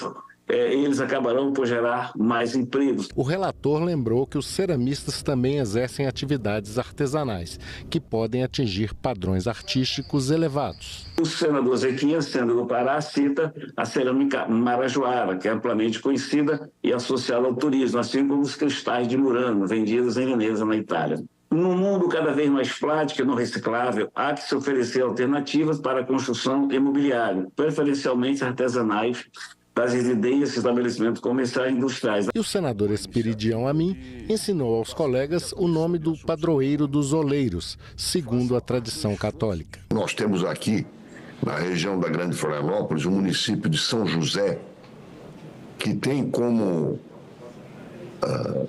símbolo do trabalho o oleiro.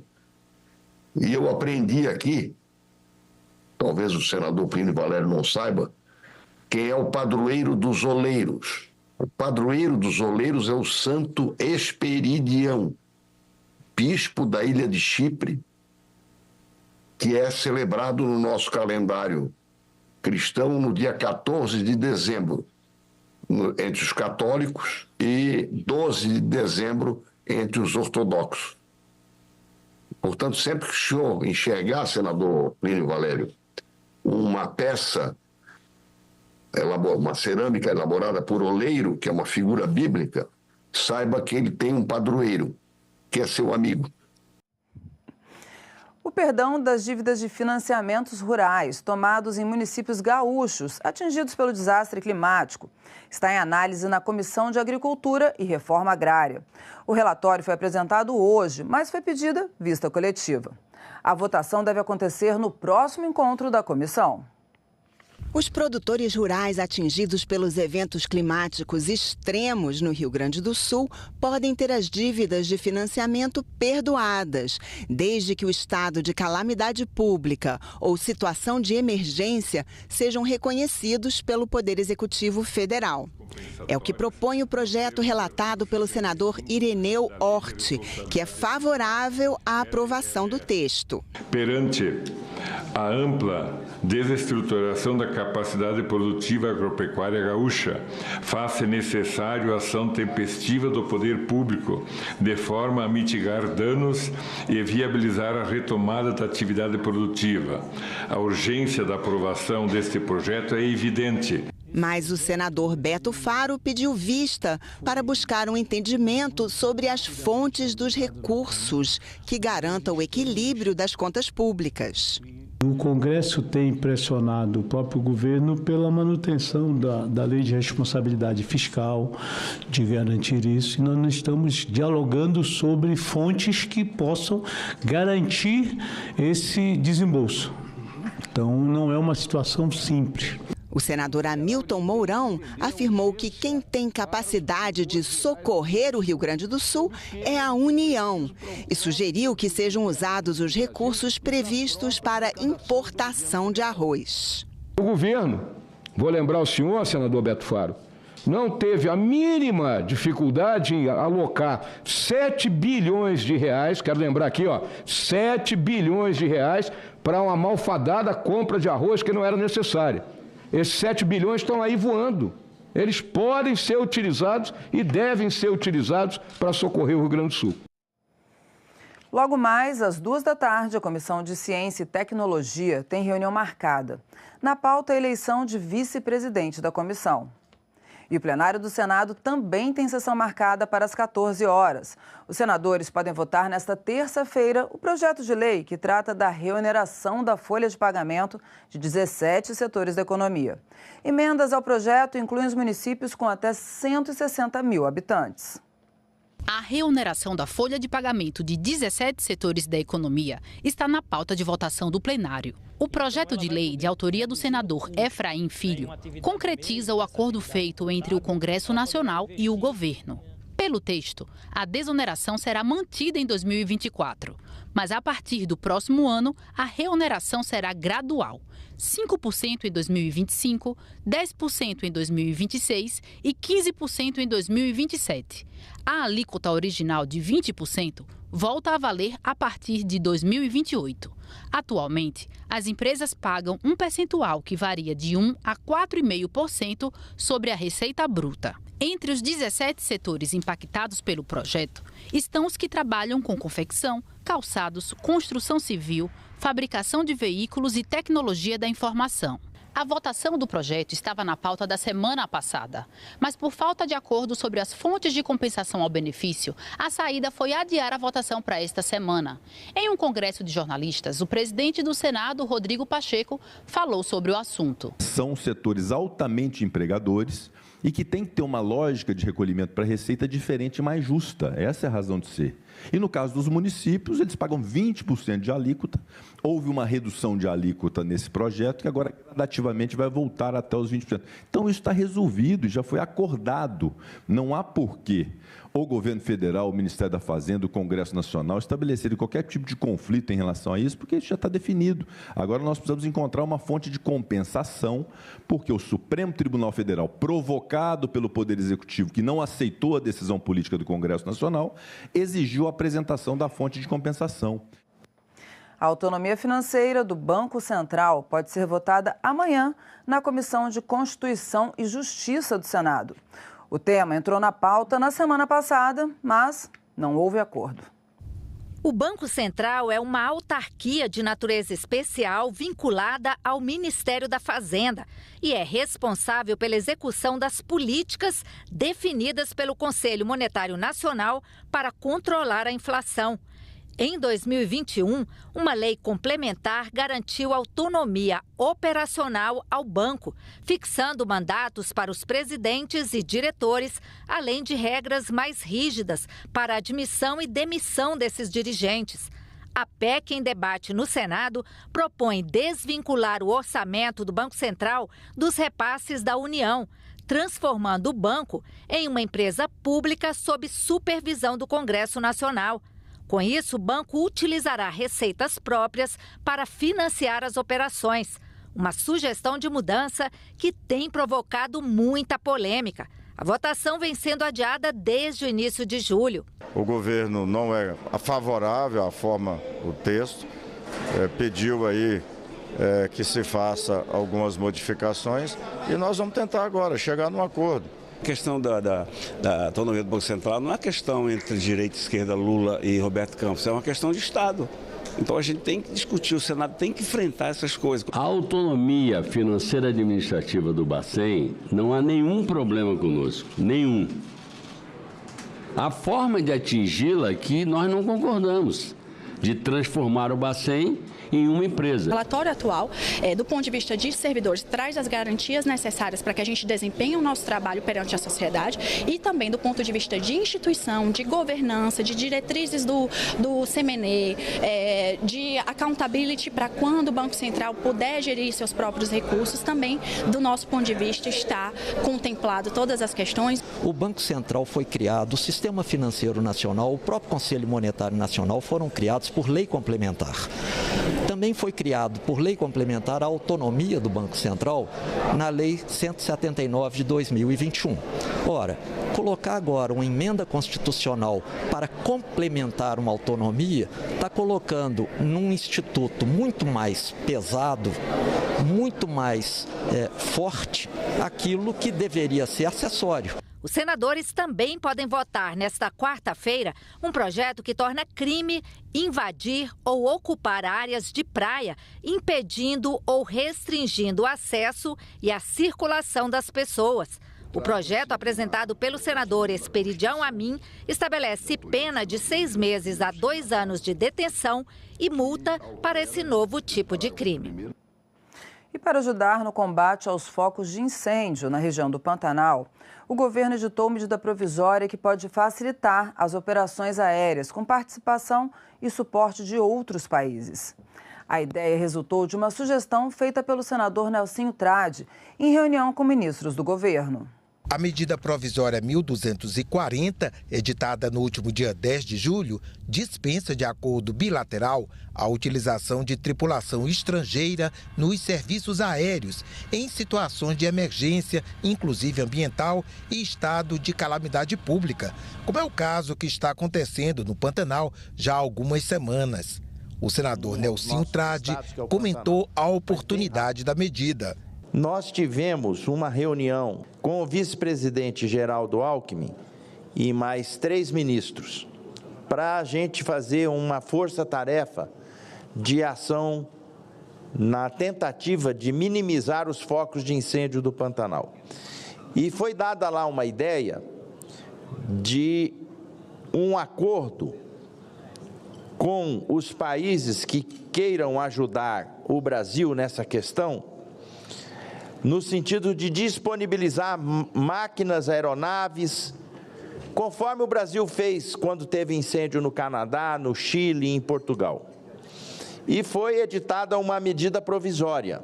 Tudo que foi pactuado naquela reunião avançou. Segundo a assessoria da Força Aérea Brasileira, em situações desse tipo, uma operação conjunta com outro país pode vir a complementar o trabalho já desenvolvido, mas que ela só é solicitada quando todos os meios de que se dispõe já foram utilizados. E olha que bacana, o Senado recebeu nesta segunda-feira o presidente da Itália, Sérgio Mattarella. A visita acontece no ano em que se celebram 150 anos da imigração italiana no Brasil. Mattarella foi recebido pelo presidente da casa, Rodrigo Pacheco. O presidente da Itália, Sérgio Mattarella, chegou pela rampa do Congresso Nacional e foi recebido pelo presidente do Senado, Rodrigo Pacheco.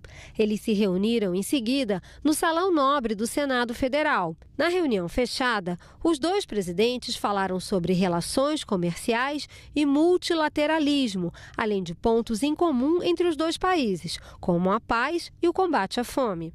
Falaram também sobre o momento especial em que o Brasil preside o G20, grupo das maiores economias do planeta, e a Itália o G7, grupo dos 7 países democráticos mais ricos.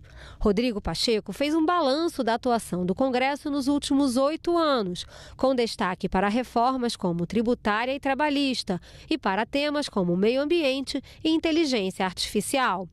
Depois da reunião, os dois presidentes visitaram a exposição Oltreoceano, uma homenagem aos 150 anos da imigração italiana no Brasil. A exposição reúne obras raras de 33 artistas, entre elas 4 de Cândido Portinari, que nunca tinham saído da embaixada italiana. E nós ficamos por aqui. Você pode rever as reportagens desta edição na nossa página na internet, senado.leg.br/TV. Muito obrigada pela companhia e até a próxima.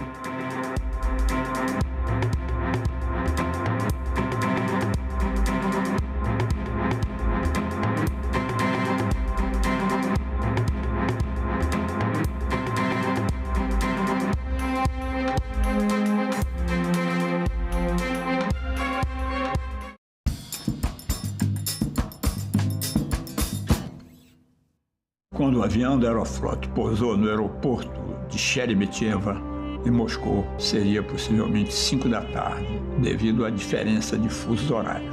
Tinha a sensação de passar para uma outra realidade. À medida que o avião se aproximava do solo, aumentava em mim a sensação de que eu descia não num país como os outros, mas numa outra dimensão da realidade. Senadoc, neste sábado, 9 horas da noite, aqui na TV Senado.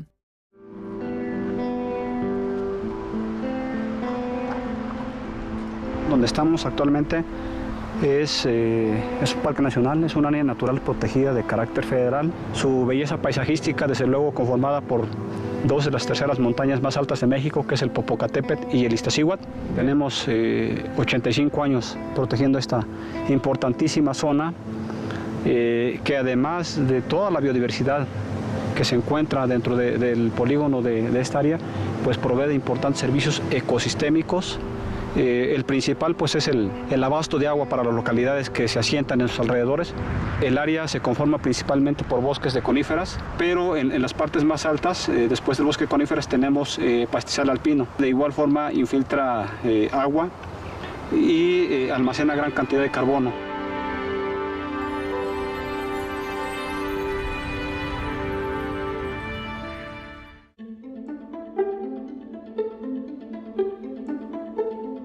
Nós organizamos um texto que fortalece o ensino médio.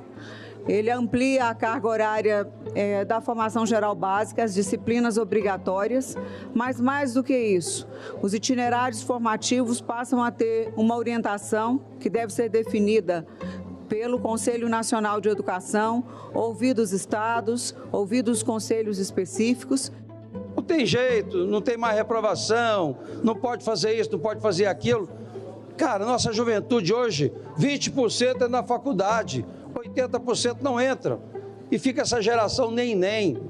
Com todo respeito, a gente precisa pegar e trabalhar essa matéria técnica de uma forma assim, não só com a lei, mas com recurso definido, com ações, com metas definidas. O ensino médio é a conclusão, é a fase final da educação básica e, ao mesmo tempo, é um passaporte para quem quer fazer ou pode fazer um ensino superior. E destaco também uma questão que para nós é muito cara, que é tirar o ensino médio do isolamento a que ele se colocou ao longo dos anos. E agora nós temos um governo que prioriza a educação e que o ensino médio aqui vai ser prioridade, ampliação do tempo integral, ampliação da escola técnico profissionalizante. A nossa missão dentro dessa casa, de estarmos o tempo todo debatendo uma pauta que falamos de economia, falamos de pautas femininas, falamos de meio ambiente, mas sim, senhores, a educação é que vai trazer progresso, que vai trazer uma esperança, principalmente aos jovens.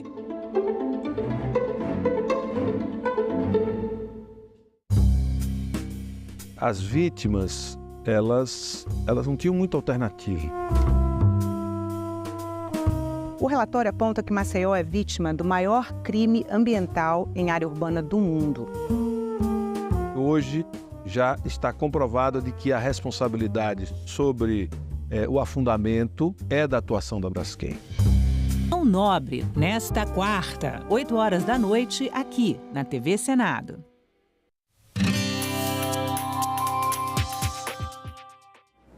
Olá, eu sou a Carla Benevides e está começando mais um programa Argumento.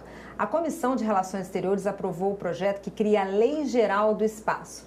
Para explicar esse assunto, ninguém melhor que ele, o senador astronauta Marcos Pontes, do PL de São Paulo. Senador, obrigada pela sua presença aqui mais uma vez no programa.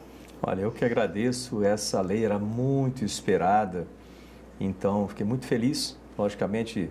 Dá para ver pelo astronauta aí que esse é um assunto que me interessa muito. Eu trabalho nesse setor há muito tempo e vínhamos já desenvolvendo isso desde antes do meu tempo no Ministério de Ciência, Tecnologia e Inovações, passou por todo esse período. Eu tive a felicidade de ser o relator aqui, né? Então, muito feliz. Pois é, explica para a gente o que é exatamente essa Lei Geral do Espaço. Olha, as atividades espaciais, elas compreendem uma série de ações em setores diferentes. Começando pelo lado internacional. Toda vez que você coloca qualquer artefato, qualquer coisa, um satélite no espaço, você está sujeito a regulamentos, sujeito a leis que são para coordenar esse espaço internacional, né? E o Brasil é signatário, junto com a ONU, de diversos desses tratados, e faltava regulamentação aqui no Brasil. Então, essa lei ela traz essa regulamentação, que é muito importante por esse ponto de vista. Outro ponto de vista é o desenvolvimento dos negócios no Brasil. Então, a possibilidade de mercado do setor espacial é muito grande. Isso vai favorecer muitas empresas nacionais a produzirem nota fiscal e emprego no Brasil, tanto no desenvolvimento de sistemas para o espaço, quanto na utilização desses sistemas, né, para a agricultura, para tantas outras, a gente chama de aplicações do espaço. Então, são 4 áreas, basicamente. Uma, veículos lançadores. 2, satélite. 3, infraestrutura de lançamento. 4, toda a parte de aplicações do espaço. Então, tudo isso aí é contemplado dentro disso. Além disso, essa lei ela separa as atividades, vamos dizer assim, as responsabilidades do setor militar do setor civil. O que é importante, porque quando você fala de espaço, ele sempre tem essa dualidade e que, algumas vezes, confundida internacionalmente, pode trazer embargos e problemas para o país. Então, quando você faz essa separação, é muito importante também. O espaço ele é estratégico, é um elemento de defesa e isso é cuidado pelo Comando da Aeronáutica, né, do qual também sou tenente-coronel. Então, estou bem dentro do contexto. E do lado civil, né, coordenado pela Agência Espacial Brasileira agora, pela lei, como agência reguladora, ela é uma autarquia ligada ao Ministério de Ciência e Tecnologia, mas ela não tinha as ferramentas de agência reguladora. Agora ela vai ter as ferramentas de agência reguladora e para que a gente tenha aplicações com efetivo comercial no Brasil, por exemplo, usar o Centro de Lançamento de Alcântara para lançar foguetes e satélites de outros países, para que a gente tenha recursos, né, para o nosso programa espacial, a gente precisa ter uma lei como essa estabelecida para dar segurança jurídica e institucional para todos. E isso vai permitir também o desenvolvimento, inclusive, de centros de lançamento privados no Brasil. E de que forma que essas atividades espaciais, senadora, elas interferem na nossa rotina, no nosso dia a dia? O tempo todo. Exemplo, aqui, em cima da mesa, né? Não foi por isso que eu deixei aqui, mas só para servir de exemplo. Comunicações aqui que a gente está recebendo através do celular são via satélite, né? Quando você fala de agricultura, você quer ter uma agricultura, como o Brasil tem uma agricultura muito eficiente e muito sustentável, nós precisamos ter a utilização o mais eficiente na mesma quantidade de terreno. Para isso, a utilização de satélites, por exemplo, para verificação da saúde das plantas, do próprio terreno e assim por diante, controle de meteorologia, tudo isso é feito também por elementos do espaço, com satélites. Barragens, que é uma aplicação interessante, barragens, o Brasil tem mais de 5.000 barragens e essas barragens precisam ser revisitadas, vamos dizer assim, o tempo todo para evitar acidentes que a gente sabe que são problemáticos demais. Uma das possibilidades são radares de abertura sintética carregados por satélites que conseguem essa verificação. Quer impedir desmatamento, por exemplo, porque uma coisa é você passar um satélite com espectro visual e você vê onde foi desmatado, mas aí a gente já foi, vamos dizer, arrombado, porque lá já teve desmatamento. A gente quer evitar que tenha desmatamento. Para isso, você usar um radar de abertura sintética, por exemplo, ele consegue verificar dentro dos canopis a movimentação embaixo. Ou seja, quando o pessoal começa a limpar para começar a cortar as árvores grandes, a gente já percebe, já pode mandar as tropas de solo lá para bloquear esses criminosos. Ou seja, tem muitas aplicações, então, que vai de agricultura, segurança pública, meio ambiente, comunicações, como eu falei, a defesa, tem todo tipo de aplicação. Aí vem no dia a dia, né? Satélite, quem usa, por exemplo, mapa hoje em dia para navegar? Ninguém mais, mapa de papel. Você usa GPS, são satélites, né? Constelação de satélites. Internet, a gente quer colocar a internet no meio da Amazônia. Satélite, a gente tem o SGDC, um satélite nosso, né? do Brasil, operado pelo Brasil, e esse satélite nos fornece aí, através de programas como o Ministério das Comunicações, a possibilidade de conectar 50.000 pontos do lado civil e 30% dele é do lado militar, na banda X, na banda KU, na banda K é na parte do KA, é na parte da civil. Ou seja, isso aí nos dá muita amplitude e a gente precisa ter o desenvolvimento, né, dos sistemas e as aplicações aqui. Fora pesquisa e outras coisas que estão também no dia a dia, acabam vindo aqui para o dia a dia. Se a gente for falar de voo espacial, isso aí multiplica. Senador, e qual é a importância de... acredito que essa lei também regule as atividades espaciais. Qual a importância de regular esse setor?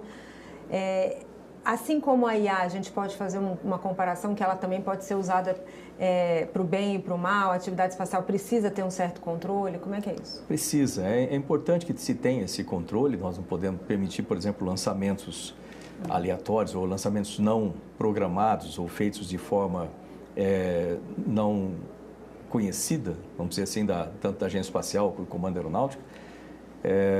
Não é um fato muito comum, mas é importante que a gente tenha esse controle. É importante também que a gente possa regular para saber que tipo de lançamento que você pode fazer, com que tipo de equipamento, voltado para onde, vai ocupar qual espaço, né, qual slot, vamos dizer assim, no espaço como satélite, o que é permitido, o que não é permitido como carga útil. É importante que você tenha também o controle desses materiais, são materiais sensíveis, quando você fala de explosivos, combustíveis, etc., são materiais sensíveis. Então, é necessário uma regulação de forma que tudo isso seja feito dentro da lei, mas sem, igual a inteligência artificial, sem restringir o desenvolvimento do setor. Então, para a criação de empresas, um ecossistema de produção e pesquisa no Brasil, no setor, extremamente importante. Também, como eu falei ali, você pode, por exemplo, criar uma empresa para desenvolver subsistemas ou sistemas de satélites. Bom, a gente precisa ter isso no Brasil. E isso está dentro desse contexto também, é permitido. Eu quero desenvolver foguetes, que é um pouco mais restrito, porque um foguete pode ser um míssil também, certo? É um pouco mais restrito, um pouco mais vigiado, vamos dizer assim, de mais risco, mas também é permitido pelo setor privado, de novo, para produzir empregos no país, para produzir soberania do país, a gente precisa ter isso. Eu quero trabalhar com o lançamento em si, né, a infraestrutura do centro de lançamento, como produção de oxigênio ou hidrogênio, em alguns dos casos, ou qualquer outro tipo de sistema que eu vou utilizar durante o lançamento, também eu posso ter empresas trabalhando com isso. Eu quero usar satélites para criar um aplicativo que vai no celular de todo mundo para fazer navegação ou qualquer outro tipo de utilização também. Ou seja, com isso a gente abre um mercado enorme. E os brasileiros, né, vamos dizer assim, as nossas empresas, startups, são muito criativas. A gente precisa ajudar essas empresas a se desenvolverem no Brasil. Essa lei, especificamente, ela não trata mais detalhadamente de fomento, né, do fomento às startups do setor. Mas ela abre perspectivas para que isso seja feito. Já existem elementos ou ferramentas que a gente tem no próprio Ministério de Ciência, Tecnologia e Inovações, através da FINEP, CNPq, Embrapi, ou fora do Ministério, na BDI, no BNDES, etc., que podem apoiar o desenvolvimento dessas empresas de tecnologia. O parque, atualmente, ele é muito concentrado na região ali de São José dos Campos, onde o parque aeroespacial está concentrado ali. Do meu ponto de vista, embora, obviamente, eu tenha uma visão do Estado de São Paulo, eu sou representante do Estado de São Paulo aqui, mas pensando em Brasil, é importante que a gente tenha o estabelecimento de centros ou de focos de criação de empresas, seja de aplicações de espaço ou desenvolvimento de sistemas, em outros lugares do Brasil também. Com isso, a gente aumenta, primeiro, a capacidade do Brasil de fazer esses sistemas, de construir, desenhar, construir, operar esses sistemas, mas também gera recursos nesses locais, né? O que é importante. O Brasil é muito diverso, né? Então, se a gente conseguir fazer isso, a gente vai conseguir trazer aí muito mais vantagem na utilização da lei, na utilização das oportunidades do espaço e também por isso que eu criei uma frente também. Pois é, isso que eu queria perguntar para o senhor. Foi aprovado nessa mesma sessão da Comissão de Relações Exteriores, o senhor falou tanto em apoio, essa frente parlamentar de apoio, né, ao desenvolvimento da pesquisa aeroespacial. Eu queria que o senhor falasse isso. Sobre isso. A ideia da frente é justamente essa que eu estava colocando. Eu vim trazendo para isso porque a minha ideia é que todos os senadores participem. Porque é interesse de cada senador, né, trazer desenvolvimento para o seu espaço, para o seu estado. E o espaço ele pode ajudar nesse desenvolvimento, tanto nas aplicações do espaço para melhorar a agricultura local, para melhorar os vários sistemas locais, quanto no desenvolvimento de sistemas para o espaço ou a utilização de aplicações do espaço, né? Vamos dizer, uma empresa, uma startup sendo criada ali para utilizar sinais de satélite para melhorar a agricultura e criar um negócio local ali. Então, dá para se fazer isso. Por isso que eu fiz questão de criar essa frente em conjunção com a criação dessa lei, porque ela vai utilizar a lei, vai utilizar, entre aspas, né, os nossos senadores nos diversos estados, para ampliar essa possibilidade de negócios, né, nos diversos locais do Brasil. E a gente tem senadores de todo lugar aqui, por que não utilizar, né, essa mão de obra, né, para poder fazer com que isso funcione? Então, eu espero que essa frente cresça muito rapidamente, então, uma frente de apoio à indústria aeroespacial. Tá certo, senador. Mais uma vez, obrigada pela sua presença e pelos seus esclarecimentos. Eu que agradeço, parabéns por divulgar temas tão importantes. Eu estou muito, mas muito feliz, né? Eu esperei décadas, literalmente décadas para essa lei e eu tive a felicidade aí, por Deus, de ser o relator dessa lei aqui. Muito obrigado. Nós que agradecemos. E eu agradeço a você também que nos acompanhou. Se você quiser rever esse programa e outros, é só entrar no nosso site senado.leg.br/TV ou acessar o nosso canal no YouTube. Continue sintonizado na TV Senado e até o próximo argumento.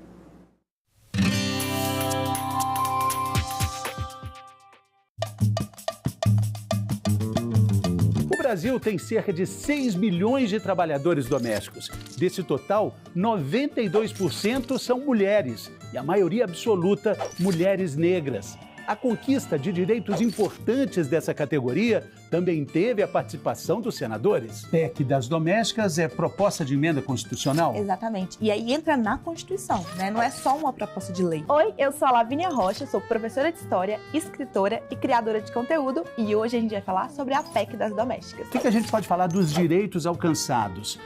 Se a gente pudesse enumerar alguns, a gente falaria de... A gente poderia falar de FGTS, aposentadoria por invalidez, por tempo de serviço, por idade. A gente falar de férias férias remuneradas, a gente vai pensar em auxílio maternidade, hora extra, adicional noturno. Então esse trabalho feito no lar, um trabalho doméstico que por séculos foi feito de graça, hoje ser pago, ter direitos é algo muito complexo, por isso é um marco na nossa história. Desde a abolição da escravidão passaram-se 125 anos até o primeiro olhar sobre legislação do trabalho doméstico, né? Foi preciso esperar não, lutar muito para alcançar essa PEC das domésticas. E o Senado aprova por unanimidade a PEC das domésticas. É muito importante, é um marco. Não dá para esquecer da Laudelina de Campos Melo, uma mulher negra, mineira, que atuou muito no estado de São Paulo, que estava ali nas associações de empregadas domésticas e lutou muito para que esses direitos hoje existissem. Além de Benedita da Silva, que já foi empregada doméstica, senadora e também a relatora da PEC das domésticas na Câmara dos Deputados. O tratamento igual para todos os trabalhadores e todas as trabalhadoras, garantido por lei. Essas conquistas fazem parte da história do país. Senado, 200 anos. Uma notícia falsa pode vir de quem a gente menos espera, no grupo da família ou nas nossas redes sociais.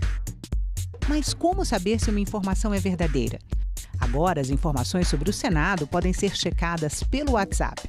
Envie texto, link, foto, captura de tela ou vídeo de qualquer notícia duvidosa sobre o Senado Federal.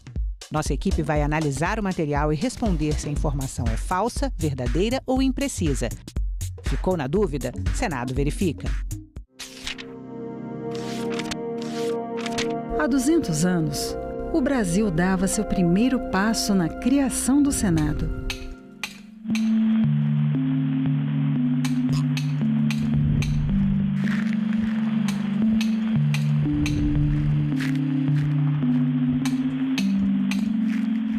Começava a pavimentar o caminho para uma democracia representativa. O Senado teve um papel decisivo para a manutenção da estabilidade política da maior parte do período monárquico do Império Brasileiro. O maior desafio do Brasil era a manutenção da integridade territorial do país. Ao longo de 2 séculos, em 3 endereços diferentes, o Senado foi palco de discussões que definiram os rumos do país. O Senado está presente em todas as decisões que culminam com a aprovação de leis que vão ser decisivas para o andamento da vida brasileira ao longo do século XIX. O Senado participou dos debates e da votação das chamadas leis abolicionistas. E o Senado teve muita importância na resolução de conflitos. Ao longo de toda a República, todas as grandes crises políticas que aconteceram no Brasil foram resolvidas no Parlamento. E quando o Parlamento não conseguiu resolvê-las, houve a ruptura. Fundamental para a estabilidade política do Brasil, o Senado promoveu o debate, aprovou leis transformadoras, aboliu injustiças, conquistou direitos, atravessou crises, foi calado, fiscalizou, investigou, julgou, reformou, inovou. O conceito de democracia que nós temos hoje não existia no século XIX. Nas últimas...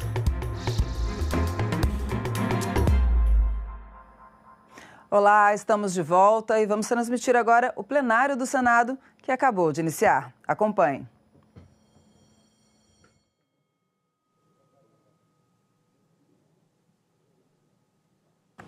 Minhas senhoras, meus senhores, os nossos cumprimentos. Boa tarde a todos os colegas, senhores e senhoras senadores que já fizeram os seus respectivos registros. Saudar a todos os brasileiros que nos acompanharão a partir do início das nossas atividades legislativas. Nós temos 46 senhores e senhoras do colegiado que registraram as respectivas presenças. Havendo número regimental, nós declaramos aberta esta sessão. Sob a proteção de Deus, nós vamos iniciar as nossas atividades. As senhoras e os senhores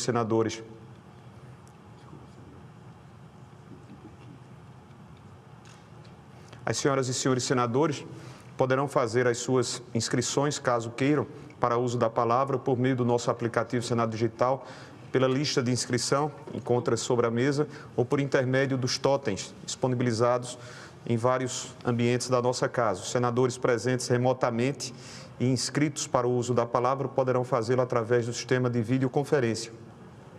A presente sessão deliberativa ordinária semipresencial é destinada à apreciação das seguintes matérias, conhecidas matérias de todos os que integram o nosso colegiado, porque foram disponibilizadas em avulsos eletrônicos e na ordem do dia de hoje. Projeto de lei número 1847, senador Efraim Filho. Projeto de lei 2246, do ano de 2022, Sua Excelência, senhora deputada, professora Dorinha Seabra, hoje nossa companheira de Senado. Terceiro e último, projeto de lei 2248, 2022, de Sua Excelência, senhora deputada Carmen Zanotto. Nós vamos passar aos nossos oradores, que terão um prazo de 10 minutos para uso da palavra. O primeiro senador inscrito, senador Jorge Cajuru, justificou a sua ausência por força de compromisso, né? Está fazendo tratamento, como os senhores e as senhoras bem o sabem, passa por acompanhamento em relação a problemas oftalmológicos, pediu desculpas e nós, evidentemente, entendemos por força de uma condição maior. O segundo senador inscrito, senador Paulo Paim, e em seguida, remotamente, senador Eduardo Girão. Senador Paulo Paim, seja bem-vindo mais uma vez, Vossa Excelência, à tribuna, disporada de 10 minutos, regimentalmente previstos. Presidente Veneziano Vidal do Rego, como digo, sempre é uma alegria, uma satisfação falar na tribuna e Vossa Excelência presidindo essa casa. Sabe o respeito e o carinho que eu tenho por Vossa Excelência e também pelo presidente Rodrigo Pacheco. E o outro dia que eu recebi aquele prêmio, eu disse que Vossa Excelência não é o da Câmara, né, dos Direitos Humanos.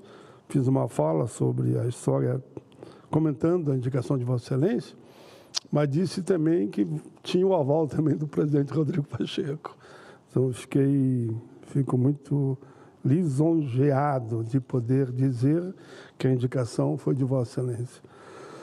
O presidente veneziano, é sempre bom vir à tribuna numa tarde como hoje, para falar de uma agenda de amanhã, aqui no plenário, porque a agenda de amanhã, conforme havia anunciado à mesa, na figura do presidente Rodrigo Pacheco, iria contemplar projetos de interesse do Rio Grande do Sul. Está na pauta de amanhã, desse plenário, o projeto de lei número 4731 de 2023, que isenta o imposto sobre produtos industrializados, IPI, para eletrodoméstico da chamada linha branca e móveis essenciais para moradores de áreas atingidas pelo desastre, né? Pela grande quantidade de chuvas que acabaram caindo sobre o Rio Grande do Sul. Foram desastres naturais ou eventos climáticos extremos no Brasil, causado, na minha avaliação, muito pelo ataque que, infelizmente, a humanidade faz à natureza, no Brasil e no mundo. Mas, enfim, desse projeto que eu aqui comento, poderá ser usufruída uma única vez por um membro de cada uma das famílias atingida para cada um dos produtos. A isenção do IPI estende-se também aos microempreendedores individuais. Entre os produtos estão fogões, refrigeradores, máquinas de lavar roupa, tanquinhos e tanques, cadeiras, sofás, mesas, armários, todos fabricados no Brasil. As deputadas Maria do Rosário e Cleice Hoffmann são autoras do projeto, que já foi aprovado por unanimidade na Câmara dos Deputados. Eu, por indicação da mesa, eu serei o relator do projeto aqui no Senado. E eu farei com muito orgulho no dia de amanhã, pela abrangência desse projeto, que vai permitir que a população que perdeu tudo nas enchentes tenham de volta móveis novos, não pagando o chamado IPI. Presidente, quero também destacar, ainda com dados e números, para que todos saibam que projetos como esse vão atender aqueles que foram atropelados pelas águas, que perderam tudo. Repito de novo, o Rio Grande do Sul foi assolado por uma tragédia de chuvas intensas e inundações. Cerca de 2,4 milhões de pessoas foram afetadas diretamente. 478 municípios atingidos, 182 óbitos, 32 desaparecidos, 8.857 desabrigados, 388.781 desalojados, mais de 84 mil resgatados e mais de 15 mil animais salvos. Mais de 80% da economia gaúcha foi atingida, incluindo os setores da indústria, comércio, campo e cidade.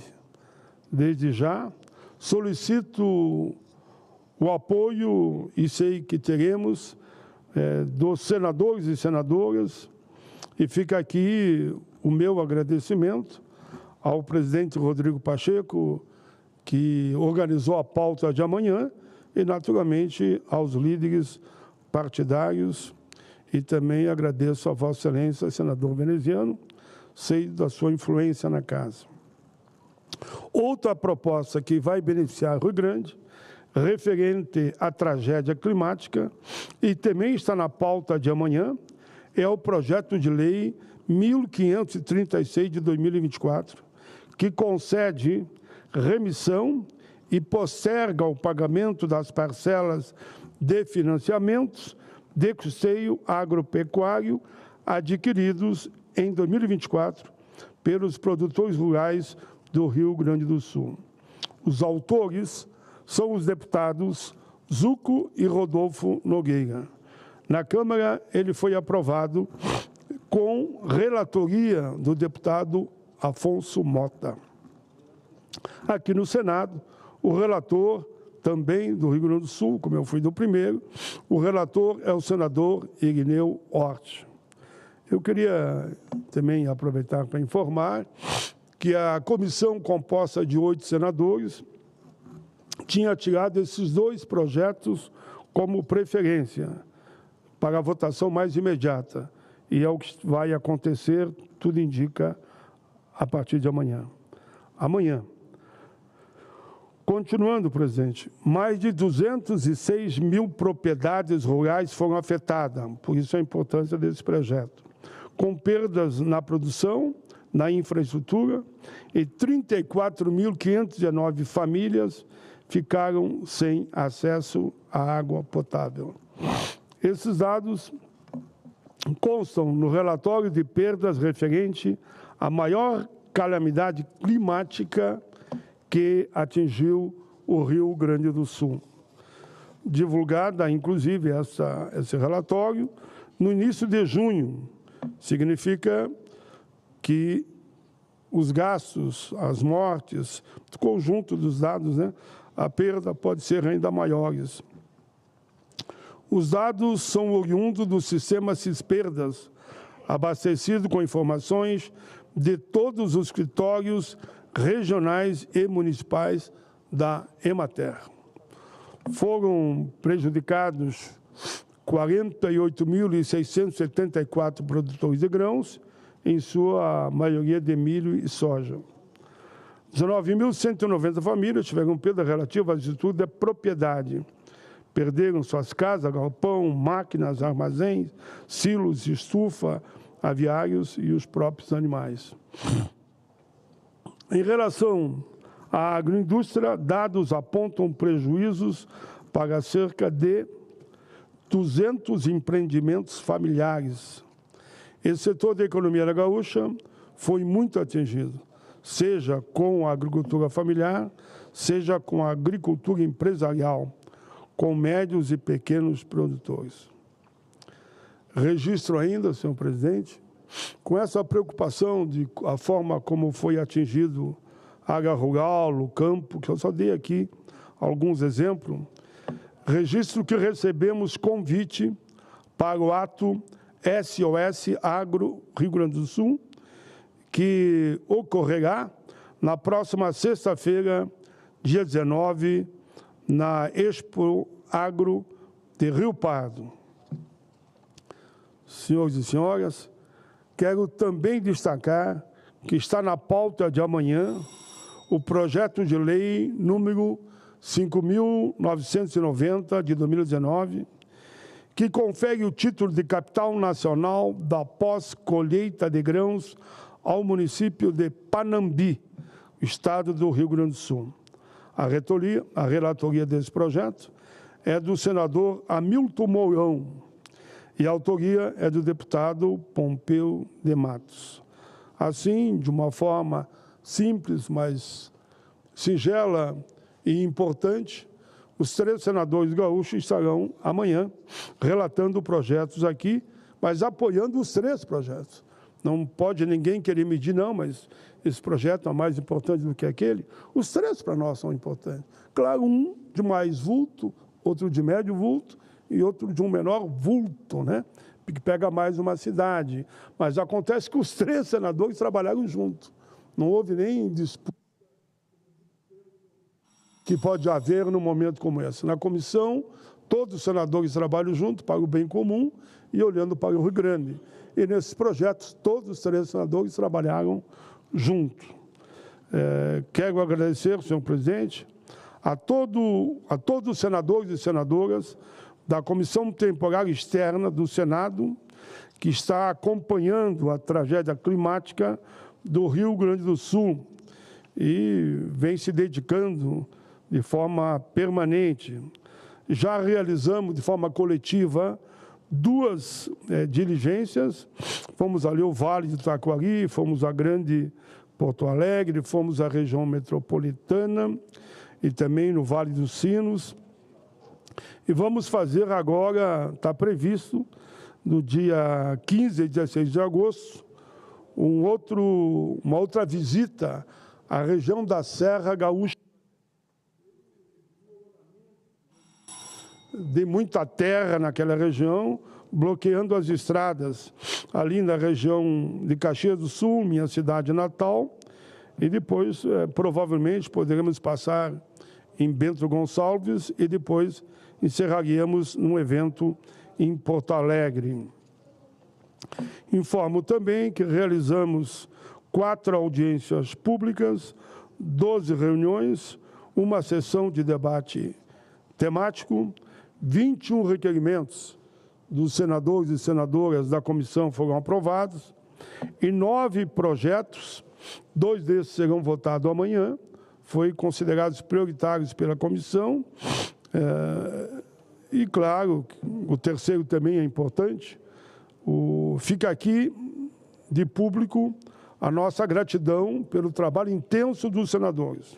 Cito todos eles, senador Irineu Hort, senador Hamilton Mourão, senadora Leila Barros, senador Jorge Cajuru, senador astronauta Marcos Ponte, senador Alessandro Vieira e senador Espiridião Amin.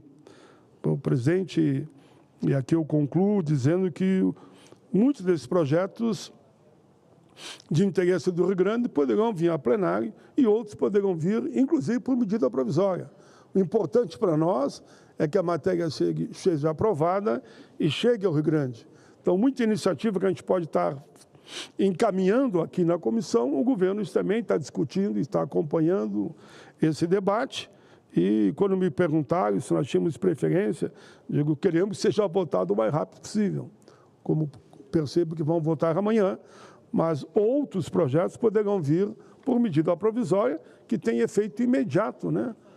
O efeito imediato na economia e no bem-estar do povo gaúcho. Presidente, muito obrigado. Obrigado, estimado senador Paulo Paim, por mais uma participação na tribuna da Casa. Na alternância entre os presentes inscritos e os que inscritos estão à participação remota, convido o senador Eduardo Girão. Em seguida, o senador Humberto, está aqui, Humberto Costa, senador presente, e o senador Espiridão Amin, que remotamente encontra-se linkado. Senador Eduardo Girão, seja bem-vindo, boa tarde.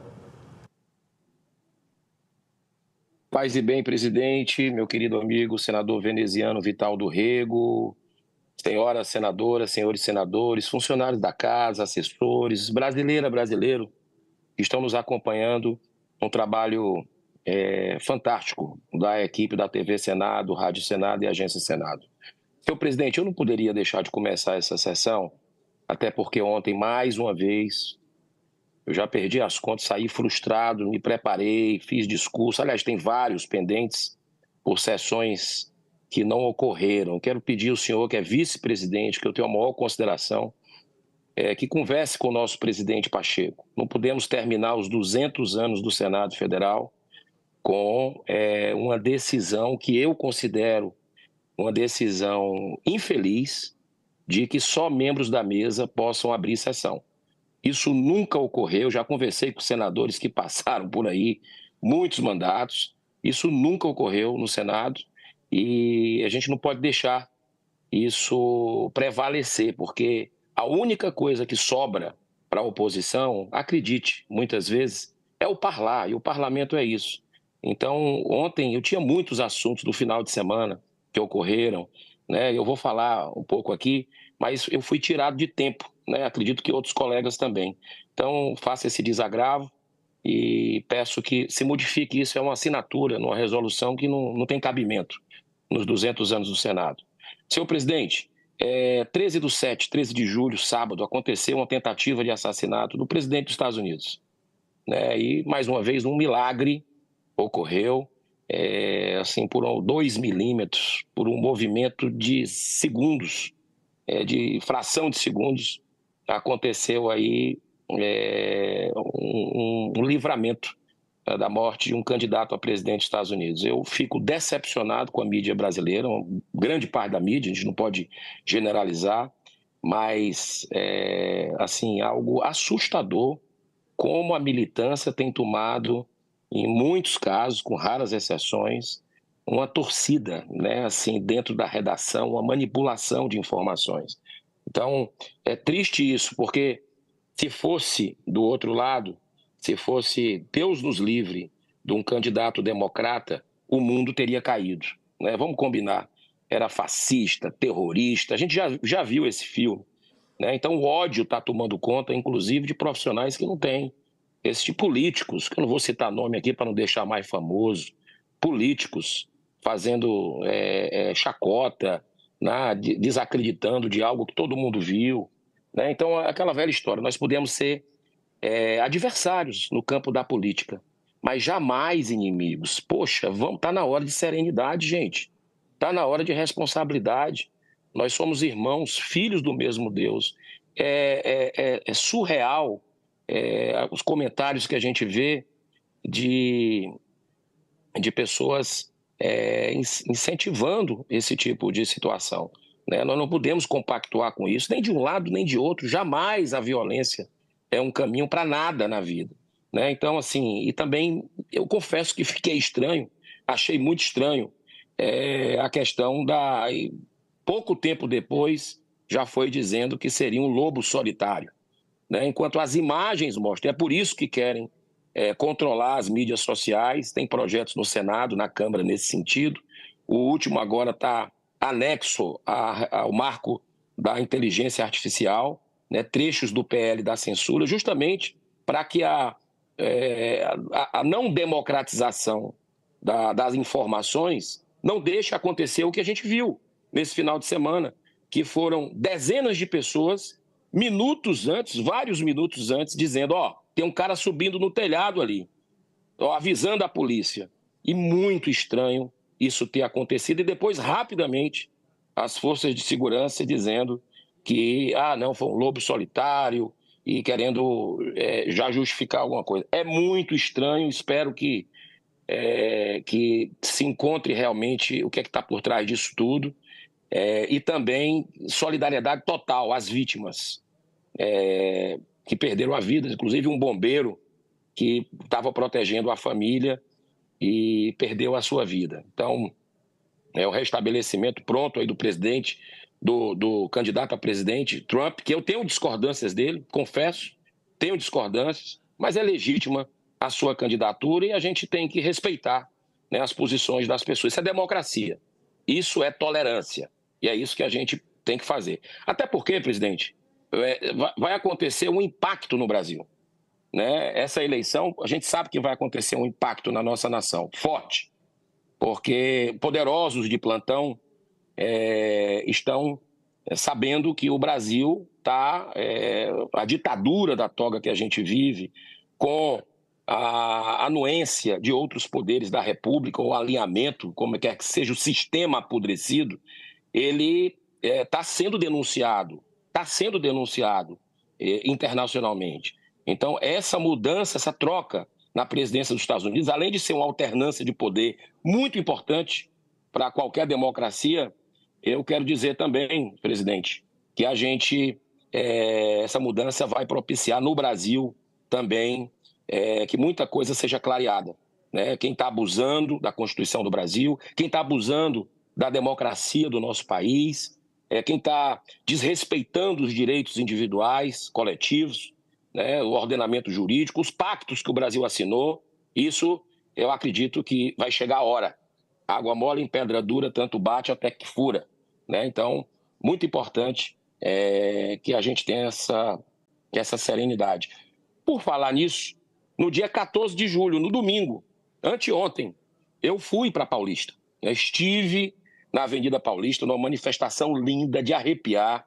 Depois desci, conversei com as pessoas, né? Percebi com muita tristeza que a casa que eu atuo, a nossa casa, está mais desmoralizada do que nunca, né? E eu vejo uma legitimidade no que as pessoas falam, de coração, sem ódio, sem nenhum tipo de ressentimento, mas pela justiça, pessoas que são brasileiros, que dizem com legitimidade que o Senado está agachado, está no chão, né, para abusos de alguns ministros do STF. A gente tem visto isso.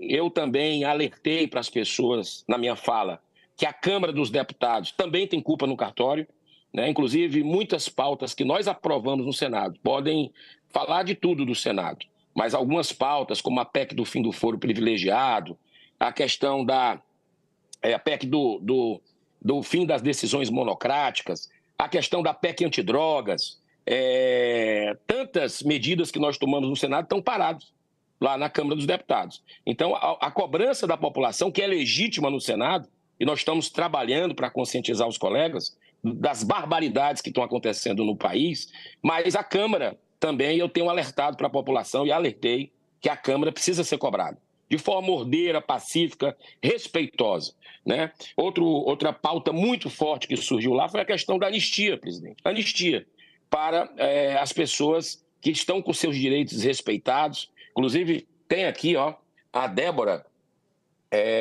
mãe dessas duas crianças, né, que até sem denúncia estava, pouco tempo atrás, presa há 14 meses. Né? Nós temos vários casos, Silvinei Vaz, que eu tive lá visitando, né? Tem o Felipe Martins também. Então, o Brasil está cheio de máculas, né, por essa irresponsabilidade, omissão do Senado e irresponsabilidade de alguns ministros movidos pelo ódio, hoje no Brasil, pela vingança, pela revanche.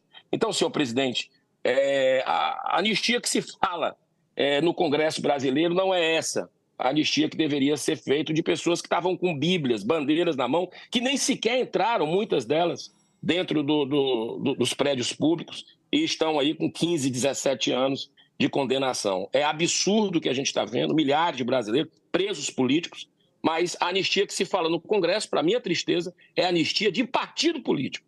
Isso aqui é uma coisa surreal. Além da queda do coice, como a gente diz no Nordeste. Mas eu acredito que a censura também está incomodando muito, eu percebi, nos brasileiros. E nós vamos precisar, sim. O Brasil precisa de atos assim todos os meses. As grandes mudanças desse país foi através das ruas.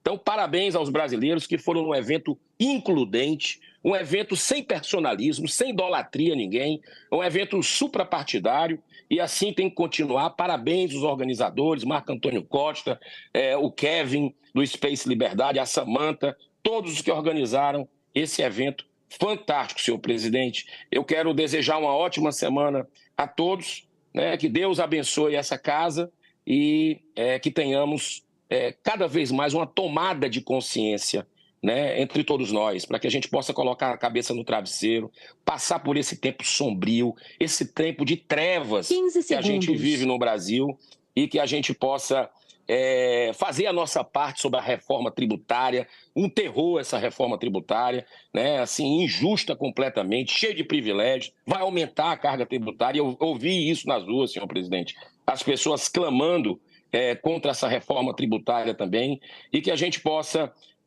fazer o nosso papel, né, para cada vez mais que o Brasil volte a ter democracia, porque hoje nós não temos democracia, que o Brasil volte a ter o respeito à Constituição, né, e ao direito de todos os cidadãos. Continuarei nas ruas e irei onde quer que seja para que a gente possa gritar, clamar de forma ordeira, pacífica, porque isso é democracia. Pago do meu bolso, não gastei um centavo, passei mais tempo dentro do avião, saindo de Fortaleza, indo para Paulista, voltando, do que em São Paulo, né? Mas valeu a pena, porque isso é um sentimento que a gente dá voz a uma sociedade que não se sente representada, infelizmente. Um grande abraço, senhor presidente. Deus abençoe o senhor. Amém. Obrigado, senador Eduardo Girão. Como próximo inscrito, o senador Chico Rodrigues. Senador Chico Rodrigues, depois Vossa Excelência, porque o senador Chico, no momento em que eu lhe anunciei, porque o senador Chico ainda não tinha chegado, senador Humberto. Vossa Excelência é quem define. Se o senhor quiser perguntar com o senador Humberto, não tem problema nenhum. O senador Humberto, pelo gesto cavalheiresco do senador Chico Rodrigues, em permuta, falará nesse instante da nossa tribuna. Como nós estamos em compromisso com os nossos companheiros que remotamente acompanham, o próximo inscrito, senador Esperidião, remotamente, e Vossa Excelência. Senador Humberto. Inicialmente eu quero agradecer aqui a gentileza do nosso querido companheiro Chico Rodrigues, que me cedeu a sua vez aqui. Mas, senhor presidente, senhoras senadoras, senhores senadores, as pessoas que nos acompanham pelas mídias do Senado Federal.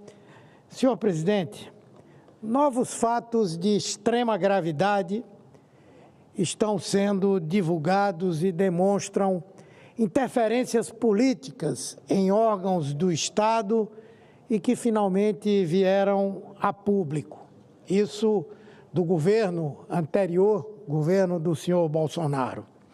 A estruturação de uma ABIN paralela mostra a criação de dispositivos à margem da lei para perseguir desafetos do ex-presidente que ocupava funções de chefe de Estado e de governo.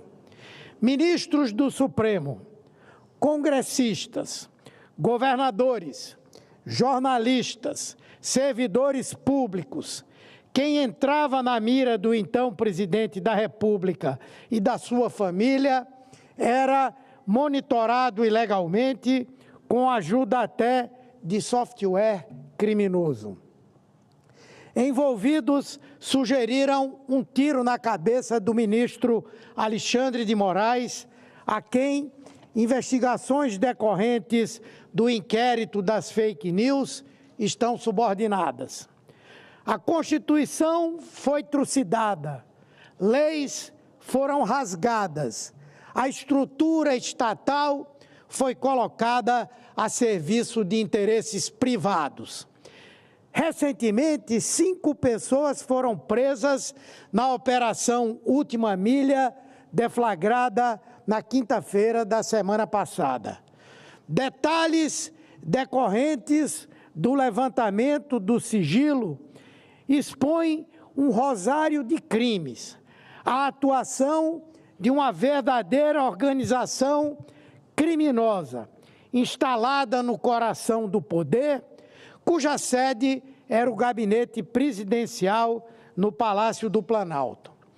Novas informações, a partir de uma gravação da reunião feita pelo diretor-geral da ABIN à época, o senhor Alexandre Ramagem, escancaram o uso descarado da máquina para favorecer um dos filhos do presidente, investigado em processos legítimos para apuração pela Receita Federal do caso das chamadas rachadinhas de que é acusado.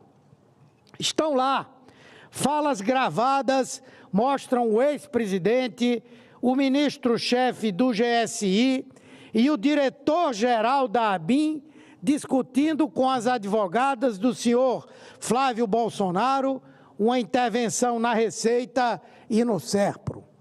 É um escândalo de grandes proporções, que comprova a captura de instituições de Estado pela família presidencial, com uso de órgãos operando à margem da lei contra aqueles considerados opositores do governo, além de interferência em outras estruturas estatais para salvar a pele de outros familiares que respondiam por supostos crimes. Somente a existência da reunião, registrada em longos e comprometedores áudios gravados nas dependências do Palácio Presidencial em horário de expediente, já é prova cabal da articulação ilícita feita por essa organização totalmente fora da lei que comandava o nosso país. Nenhum brasileiro que respondesse à investigação similar teria tanto privilégio como teve o filho do presidente. Uma das advogadas presentes à reunião admitiu à imprensa ter recebido diretamente do senhor Alexandre Ramagem, então diretor da ABIN, 3 relatórios com a finalidade de inocentar Flávio Bolsonaro.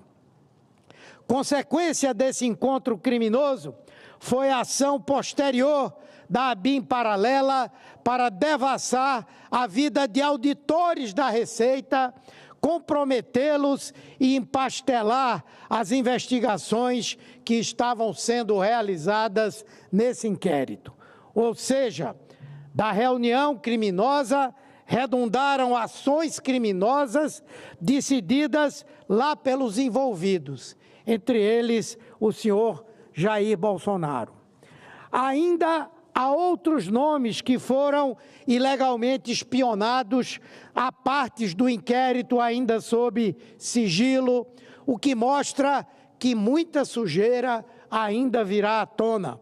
É preciso que essa prática criminosa, toda essa operação miliciana incrustada no coração do Estado, seja exposta para que se possa ter conhecimento de toda a sua extensão, de toda a sua dimensão. O bolsonarismo foi um câncer que por muito pouco não entrou em metástase, que por muito pouco não vergou por completo o Estado aos seus interesses escusos.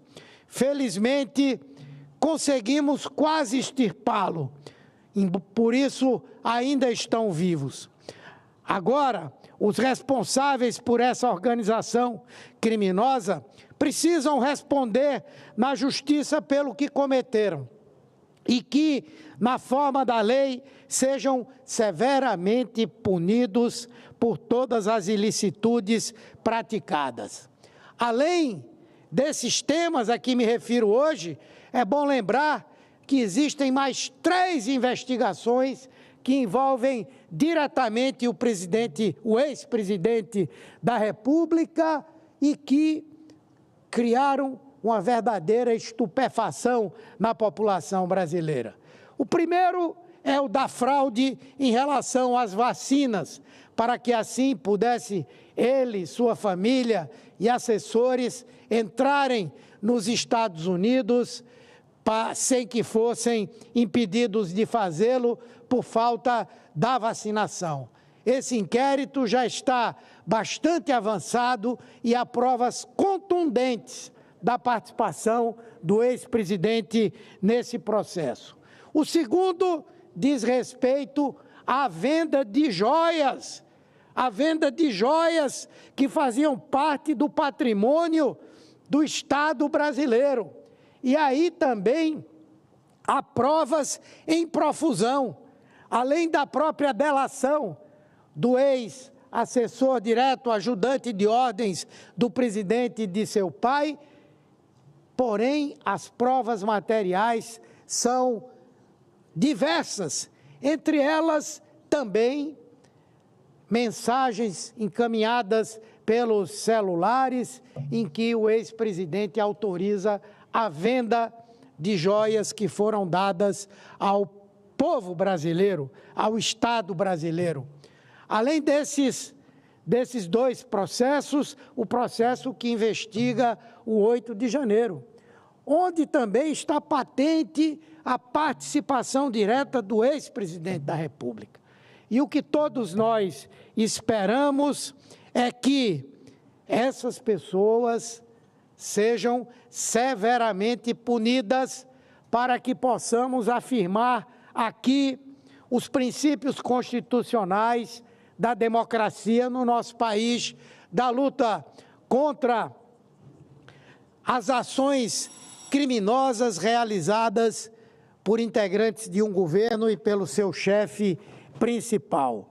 Tenho certeza que o Brasil e os brasileiros estão vigilantes para nunca mais deixar que esse grupo tome novamente o nosso país e que nem a direita, a extrema-direita, que é liderada por ele, possa encontrar indivíduos que possam cumprir esse papel alternativamente na próxima eleição e nos anos vindouros. Então, senhor presidente, eu quero parabenizar a Polícia Federal, quero parabenizar o Supremo Tribunal Federal e tenho certeza e convicção de que em todos esses processos a Procuradoria-Geral da República haverá de dar um parecer denunciando os envolvidos e solicitando que seja aberto o devido processo judicial. Muito obrigado, senhor presidente. Obrigado, senador Humberto Costa, pela participação. Convidamos o senador Esperidião Amin, inscrito e que remotamente fará a sua participação. Seja bem-vindo, senador Amin. Boa tarde. Presidente, muito prazer em ver a nossa sessão presidida por Vossa Excelência. É uma cena que agrada a minha alma e aos meus olhos. Eu quero me solidarizar com as manifestações do senador Paulo Paim, especialmente quando ele relata o trabalho que ele lidera na condição de presidente da comissão que atende às consequências dos desastres climáticos que afetaram o Rio Grande do Sul. O senador Paulo Paim está efetivamente, como eu diria, está se excedendo até, se superando nessa tarefa bendita de liderar a comissão que eu orgulhosamente integro e que tem como objetivo tomar providências, e algumas delas certamente serão ultimadas do ponto de vista legislativo amanhã, como anunciado. Também quero me solidarizar com as palavras do senador Eduardo Girão e, a propósito de ataque pessoal em campanha eleitoral, certamente não há nada pior do que o ataque materialmente desferido. Como disseram todos os políticos que intervieram com clareza a respeito desse episódio que envolve o candidato a presidente da República, Donald Trump, quando se chega à violência física, é porque se esgotaram todas as competências racionais e a própria natureza da política. De sorte que é muito triste saber que ainda existem detentores de mandato que são negacionistas em relação a este episódio, como foram em relação ao episódio da facada no então candidato Jair Bolsonaro.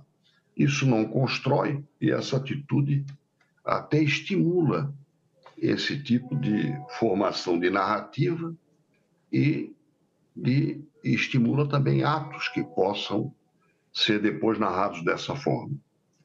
Eu gostaria de registrar nesta tarde, presidente, até por dever de ofício, e não pude fazer na semana passada nem ontem, a sessão que nós realizamos na terça-feira da semana passada, da subcomissão que trata da defesa cibernética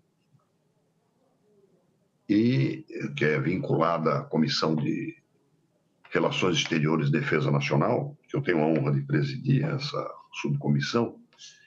Realizamos um debate internacional a respeito de providências e de decisões estruturantes que temos que tomar a respeito de defesa cibernética. Para que se tenha uma ideia, eu repito que o Fórum Mundial Econômico se realiza anualmente em Davos. Ele estima, ou estimou, ou declarou a estimativa de que os crimes cibernéticos estão afetando a mais de 10% do PIB, em média, dos países do Ocidente. Imagine 10% a 14% do PIB sendo comprometido, sendo corroído por crimes cibernéticos. Este é o levantamento e este é o desafio que nós temos diante de nós. Primeiro, estruturar um arcabouço habilitado para a defesa cibernética do nosso país. Em 2022, nós sofremos mais de 100 bilhões de ataques cibernéticos. Em 2023, eles ficaram mais sofisticados ainda que menos numerosos. Foram perto de 70 bilhões de ataques cibernéticos que afetaram a economia, a sociedade brasileira.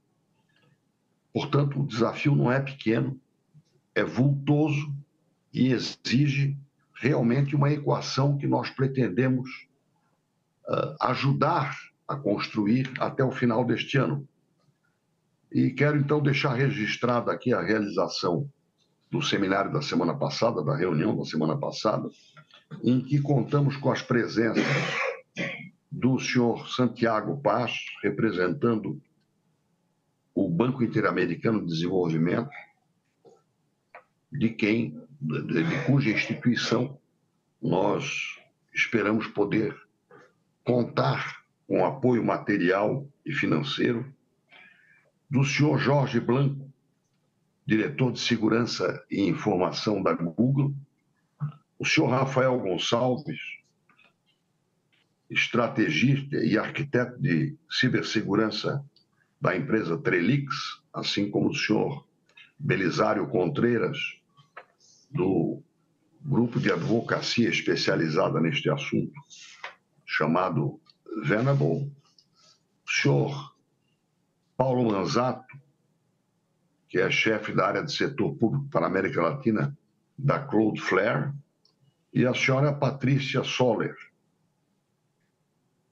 representando a Agência Americana de Cibersegurança e Infraestrutura, uma agência do governo norte-americano. Faço esse relato e deixo esse registro, presidente, porque esta é uma das etapas que nós tínhamos que cumprir e cumprimos para preparar a nossa contribuição, que será submetida à Comissão de Relações Exteriores e Defesa Nacional, e que eu espero possa contribuir para a definição do arcabouço da estrutura brasileira, do governo brasileiro e da contraparte da iniciativa privada do nosso país, com vistas a dotar o nosso Brasil de capacidade de prevenir e responder a ataques cibernéticos que não fazem parte da nossa imaginação, fazem parte da nossa realidade, prejudicam, molestam pessoas, molestam instituições e afetam a nossa economia. Era o registro que eu tinha a obrigação de fazer, presidente, e agradeço pela oportunidade e pela sua atenção e dos nossos pares. Muito obrigado. Sempre a terá, querido senador Espiridão. A mim, tema mais do que atual, que vem assolando de forma muito drástica as economias mundiais e que percorrem também outras searas.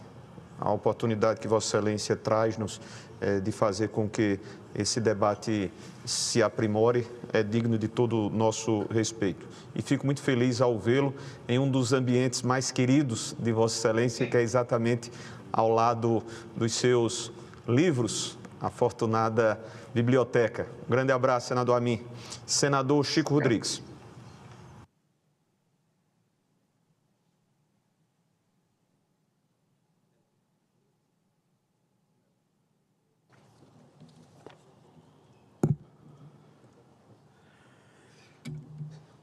Senhor presidente,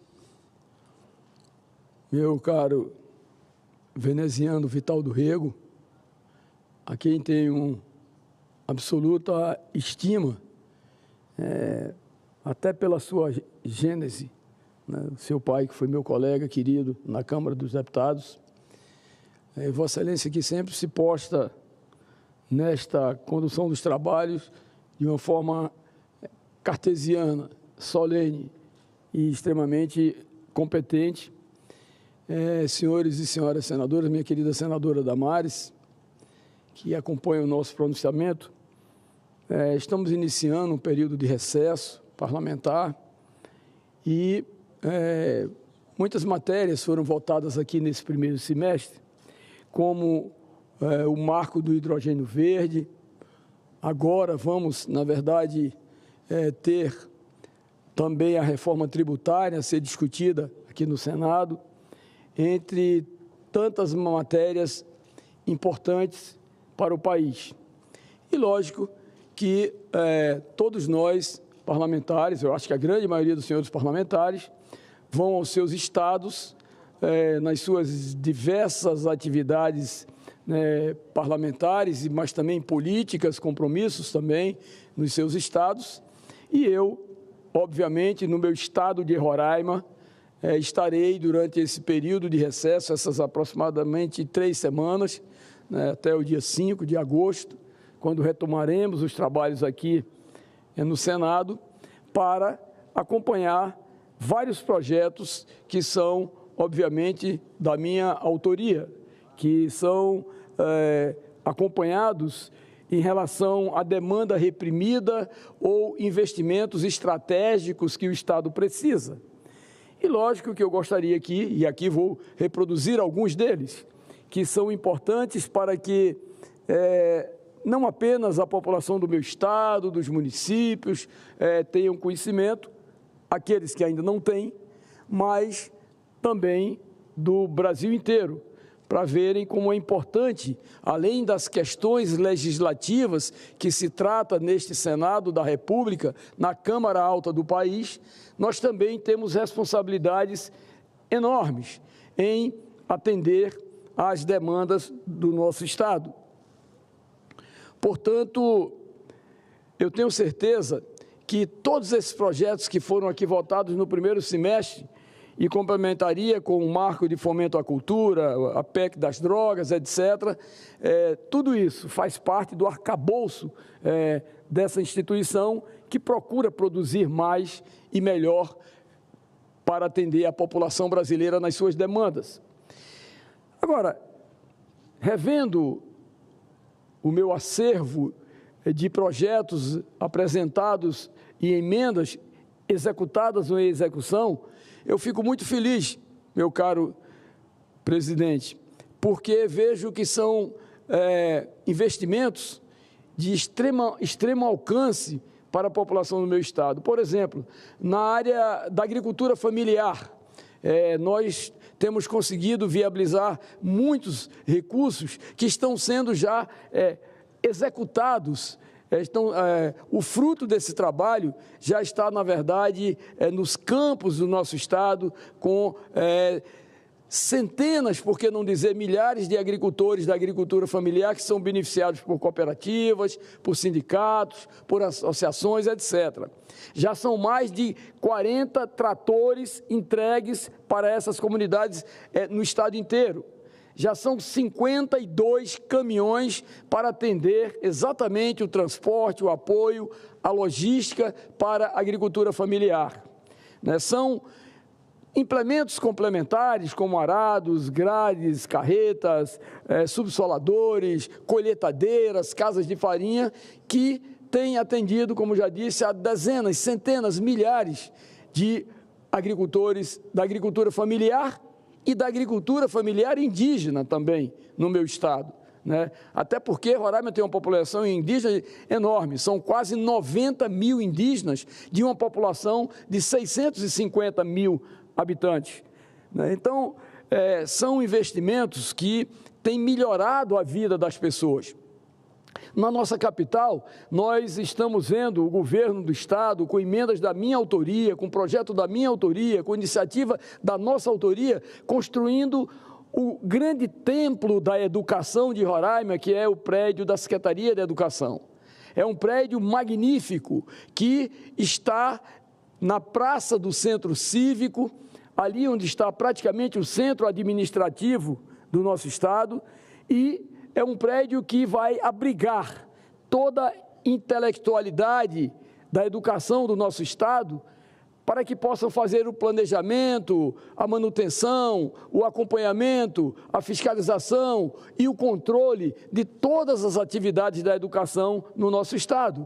Então, é um templo, aquele prédio é um templo e que, por uma questão de justiça, eu não poderia deixar de dizer que nos foi concedido com recursos que foram solicitados por mim, a presidência da República, ainda o presidente Jair Messias Bolsonaro, e foram alocados esses recursos, e essa obra magnífica está sendo concluída no nosso estado e já está às vésperas da sua inauguração.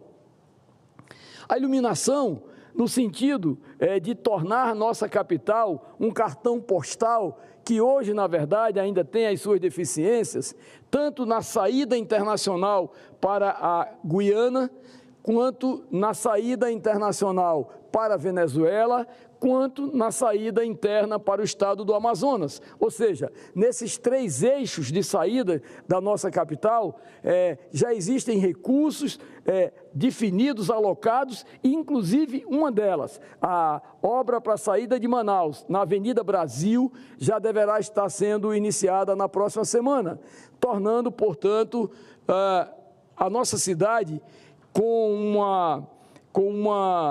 uma plástica visual noturna excepcional.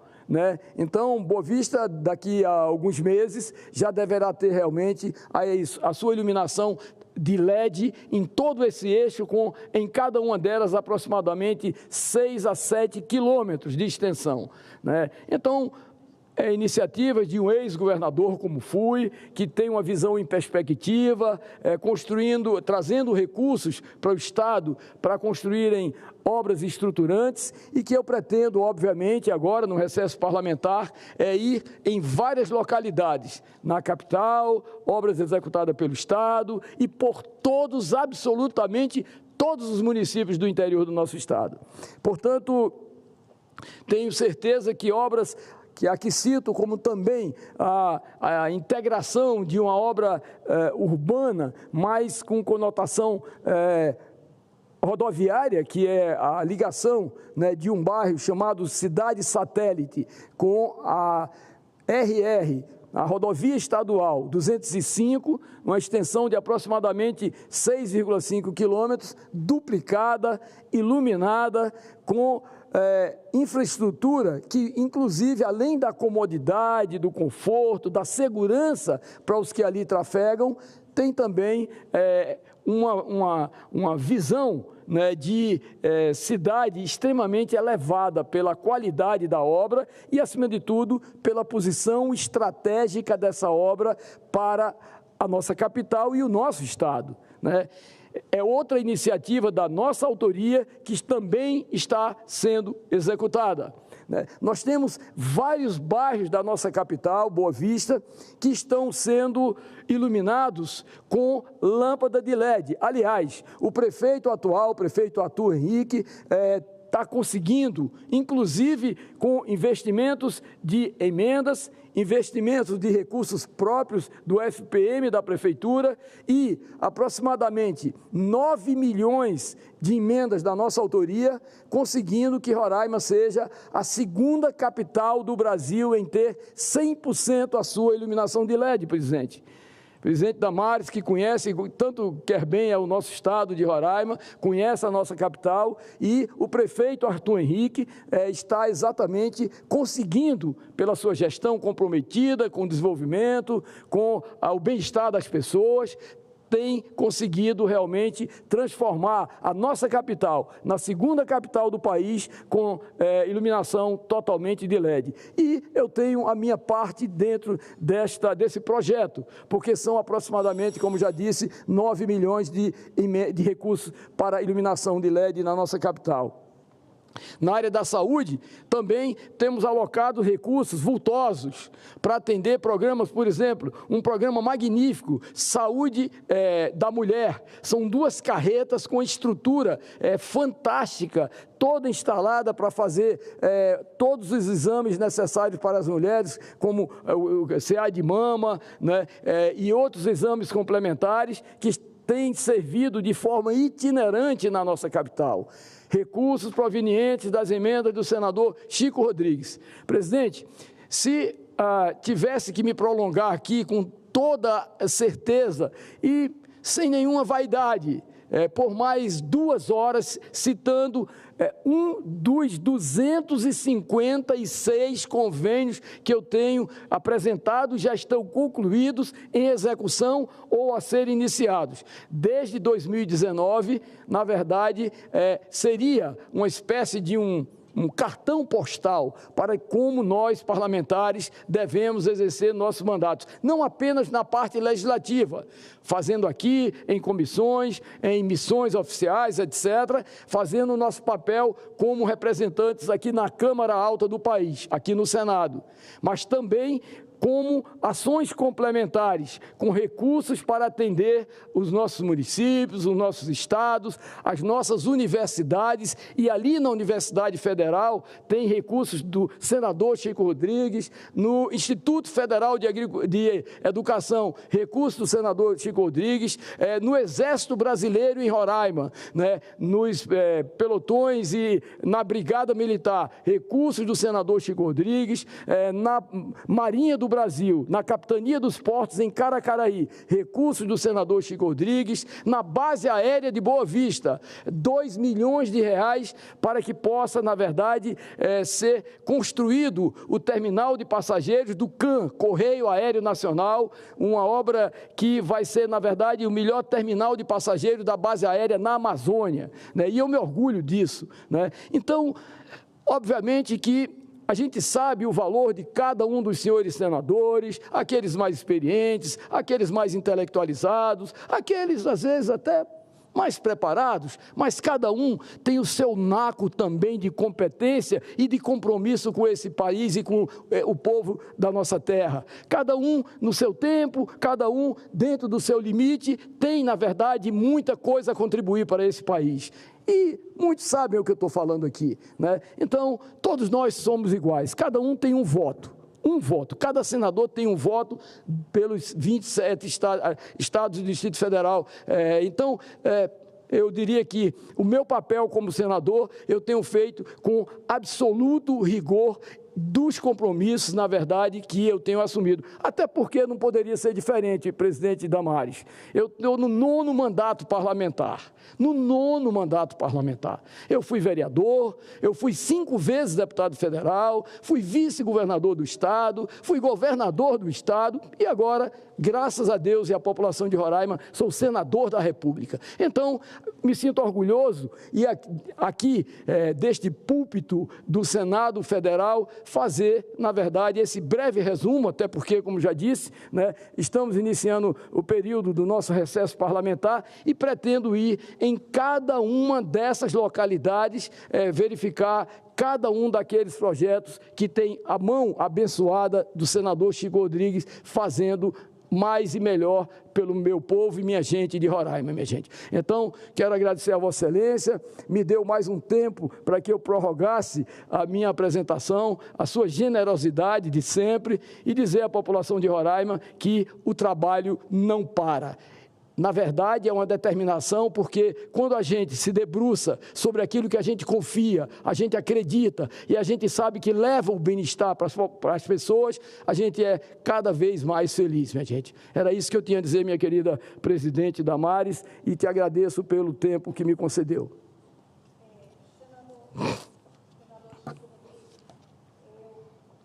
Senador Chico Rodrigues, eu convido para assumir a presidência da mesa, que eu sou uma das próximas oradoras, mas enquanto o senhor vem de lá para cá, eu gostaria de registrar, senador, a admiração que tenho pelo senhor, pelo seu trabalho, e eu vou muito a Roraima, e há muitos anos que eu vou a Roraima, e eu sou testemunha do como o povo de Roraima lhe admira, lhe respeita, lhe ama. Um homem com 9 mandatos, que passou pelo Legislativo, pelo Executivo, como o senhor passou, andar pelas ruas, sem segurança, ir em qualquer lugar do Estado e ser recebido com abraços e com aplausos, não é para todo mundo, senador. E um Estado com tantas dificuldades, não dá para se falar em desenvolvimento de Roraima se não falar Chico Rodrigues. O desenvolvimento do Estado está estritamente ligado ao seu trabalho. Eu sou testemunha disso, eu vou sempre ao Estado, sou testemunha disso, e é uma honra ser senadora neste momento ao seu lado, senador Chico Rodrigues. Que Deus abençoe Roraima, que Deus lhe dê muitos anos de vida aqui nos orientando aqui dentro do Congresso, com esse seu jeito agregador de unir todo mundo. O senhor não escolhe o partido do colega, o senhor agrega todo mundo, o senhor nos orienta com a idade, com a experiência. Então, Roraima tem um grande líder. E eu sei, porque é lá que a gente ouve falar de Chico Rodrigues, é lá, nas ruas. Que Deus te abençoe, senador, e que Deus abençoe seu Estado.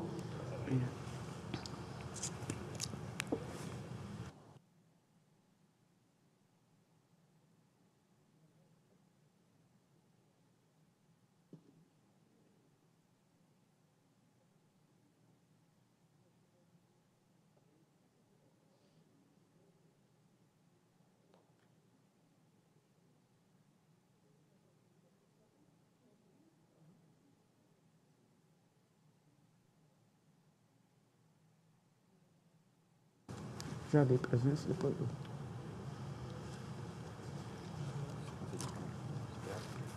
eu... Tá. Continuando a lista dos oradores inscritos, e agora assumindo a presidência da sessão, em substituição à senadora Damares, passo a palavra à senadora Damares. Vossa Excelência dispõe de 10 minutos. Obrigada, presidente. Mas eu começo esse meu pronunciamento dizendo que eu não estaria mais confortável nessa tribuna com outra pessoa, senão o senhor, neste momento, presidindo, no momento em que eu vou fazer um desabafo, um momento em que eu vou trazer um assunto extremamente delicado, e o senhor vai se identificar com o meu pronunciamento, porque o senhor também já foi vítima da mesma situação em que eu vou estar relatando aqui. Maio de 2023, a imprensa, e hoje eu quero dizer que eu quero fazer justiça aqui. Eu quero dar oportunidade a toda a imprensa do Brasil de fazer justiça. Então, eu quero ser colaboradora da imprensa e de alguns parlamentares de esquerda, eu quero dar oportunidades a eles de fazerem justiça. Maio de 2023... uma aeronave foi apreendida na cidade de Belém com drogas. uma apreensão, como acontece em todos os lugares do Brasil, mas chamou a atenção da mídia essa aeronave. Por quê? Era uma aeronave, presidente, que pertence à Igreja do Evangelho Quadrangular, cujo pastor, presidente, tem 81 anos de idade, um pastor que se dedicou ao ministério desde os 17 anos, um pastor que cuida de vidas. A igreja dele é tão grande em Belém, lá no Pará, que a igreja dele tem mais de 100 mil membros. Olha o trabalho deste homem. Mas por que chamou a atenção a imprensa falar tanto de uma aeronave que tinha drogas e de um pastor de 81 anos? Porque esse pastor é tio da Damares, tio da senadora Damares.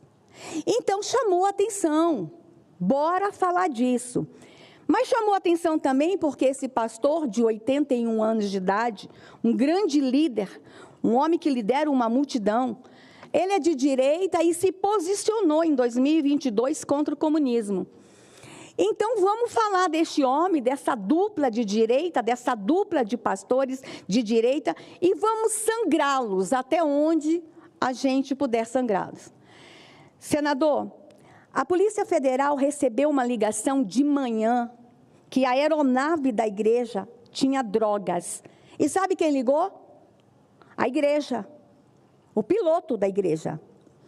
A aeronave é uma pequena aeronave que a igreja usa especialmente para transportar os pastores mais idosos. O estado de Pará é enorme, o senhor sabe disso. Uma pessoa de 81 anos não pode ficar se deslocando naquelas estradas todos os dias. E a igreja, quando não usa a aeronave, ela também é usada por táxi aéreo. As pessoas alugam. A aeronave precisa voar, senador. Todo mundo que trabalha com a aviação civil sabe, a aeronave tem que voar, a manutenção dela tem que ser feita. E quando ela não está a serviço da igreja, há uma empresa lá de táxi aéreo que aluga a aeronave. E um dia a aeronave foi contratada. Só que o piloto, antes de chegar no hangar, ele recebeu uma ligação. E a ligação era o seguinte para o piloto: olha, um ex-servidor aqui do hangar já veio e já colocou a mercadoria na aeronave.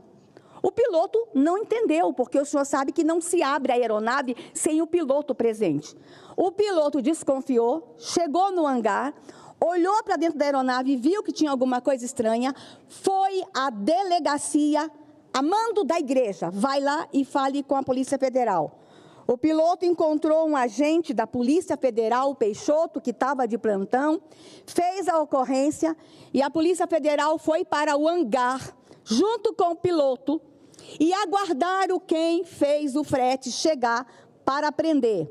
E a pessoa que fez o frete foi presa na aeronave quando se aproximou da aeronave. O piloto ajudou a Polícia Federal no flagrante. A igreja denunciou. A igreja era vítima, senador.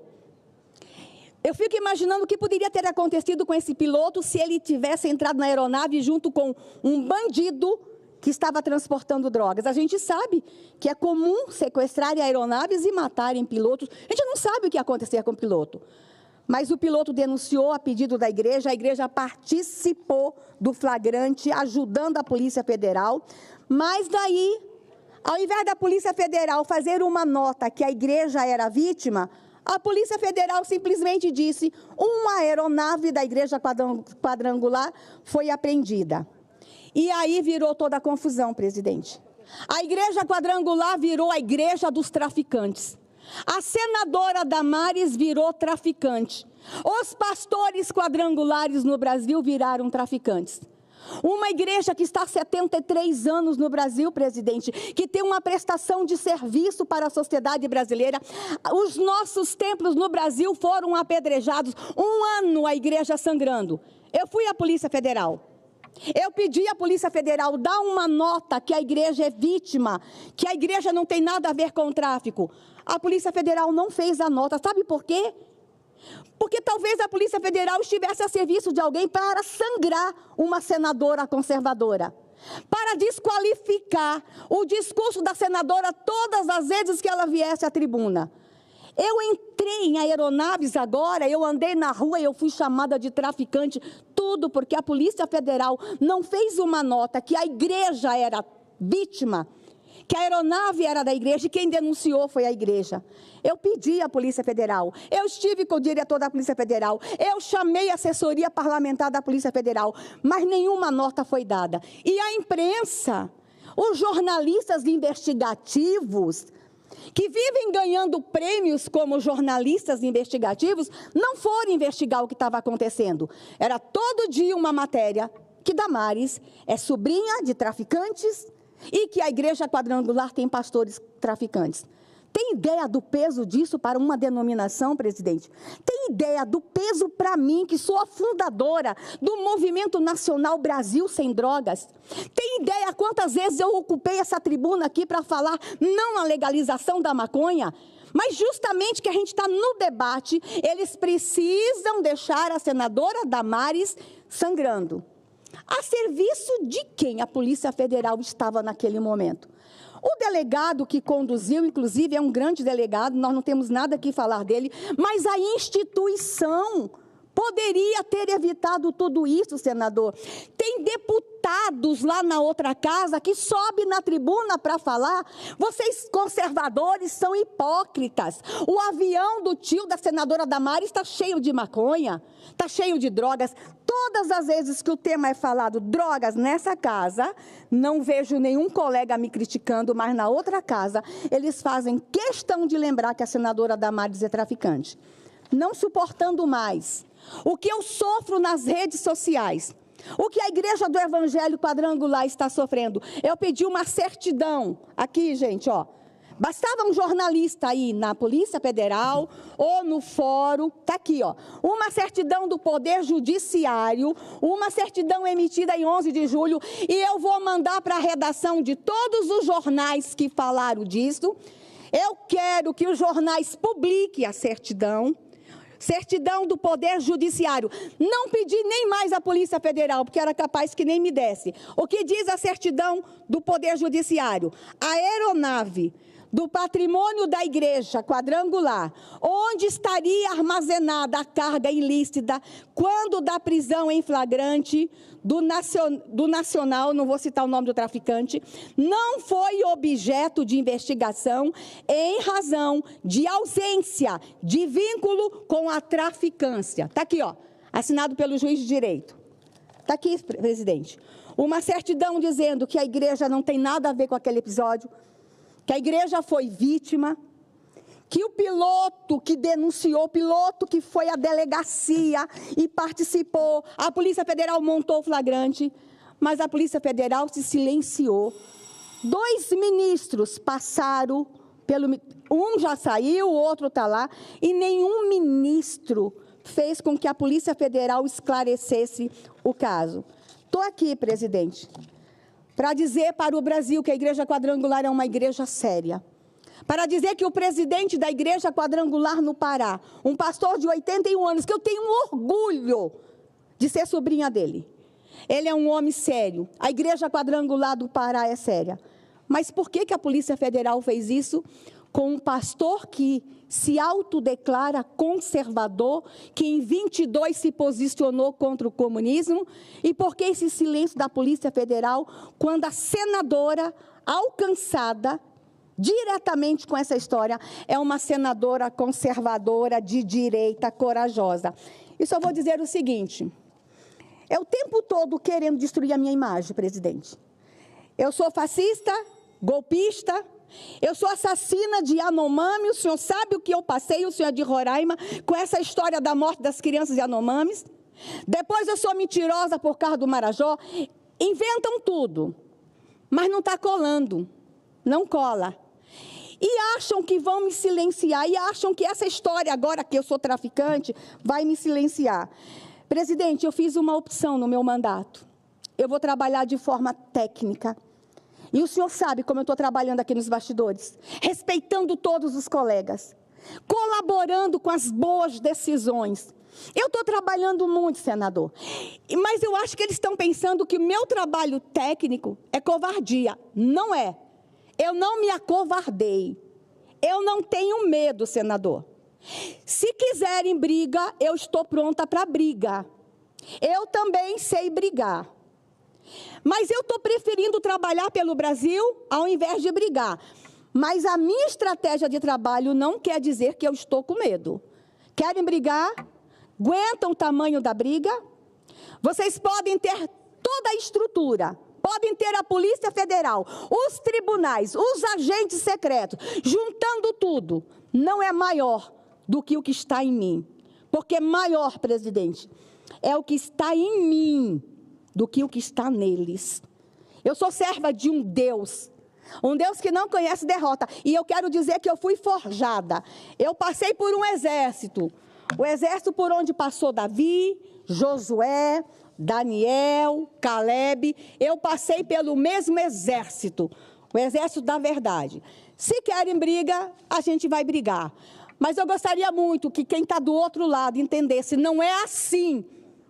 Não é assim que se trata com parlamentares de oposição. Queima de reputação, assassinato de reputação. Eu precisava fazer esse registro, senador, e o senhor sabe que eu estou sentindo, porque o senhor já passou por isso. Lamento que a Polícia Federal tenha se submetido a esse jogo. Muito obrigado, presidente. Senadora Damares, nós, o Brasil assistiu com muita apreensão o seu pronunciamento, ouviu a sua indignação, e na vida é assim, na vida, às vezes, você é tomado de assalto por ações que, na verdade, fogem do teu controle e, muitas vezes, é muito difícil você provar a tua inocência e a vida continua. Deus, na verdade, sabe qual é o melhor caminho para cada um de nós e o tempo é o Senhor da razão. Assim como Vossa Excelência bem citou, nós também já fomos assaltados por uma circunstância que não se justificou e nem se explicou nunca, porque não tinha motivos. Vossa Excelência hoje está falando da igreja quadrangular, da qual faz parte, cujo pastor, com mais de 80 anos, exerce por tanto tempo esse sacerdócio e mostra exatamente para o Brasil que mais de 100 mil pessoas que seguem essa doutrina, eles, na verdade, não se abalarão, porque na vida sempre existe o amanhã. E nós que temos fé em Deus, que acreditamos, na verdade, nos desígnios de Deus, continuamos na nossa caminhada, procurando, na medida das nossas limitações, fazendo bem. E Vossa Excelência não se abale em momento algum, porque o Congresso sabe como foi a sua eleição, uma eleição que, na verdade, inesperada, mas que estava escrita nas tábuas de Moisés. Vossa Excelência veio, se elegeu, defende propósito, defende um segmento que está estabelecido no país. Eu que sempre fui contra o radicalismo de centro, de direita ou de esquerda, acho que o Brasil espera muito de cada um de nós e espera exatamente posições para que possa alcançar resultados em benefício da população brasileira. Portanto, parabéns a Vossa Excelência, não poderia deixar de fazer esse registro aqui, porque senti exatamente a indignação de Vossa Excelência e a explicação clara como uma janela sem vidros para toda a sociedade de como foi ultrajada a sua igreja. Portanto, parabéns a Vossa Excelência pelo pronunciamento.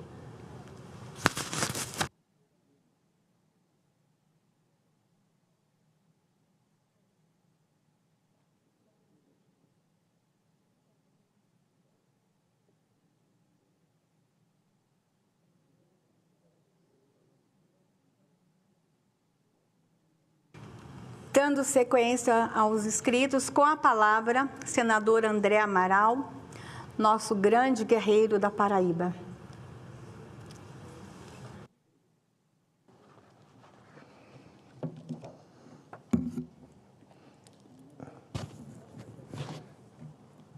Senhora presidente, senadora, que tanto enobrece a mulher brasileira, senadora Damares.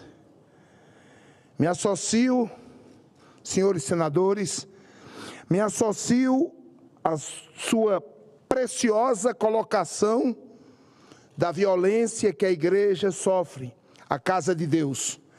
Vivemos momentos muito tristes, onde os cristãos não são mais respeitados, independente de qualquer ideologia política. E aqui eu quero fazer um registro muito apropriado e oportuno. Receba os nossos abraços e transmita à igreja que hoje chora.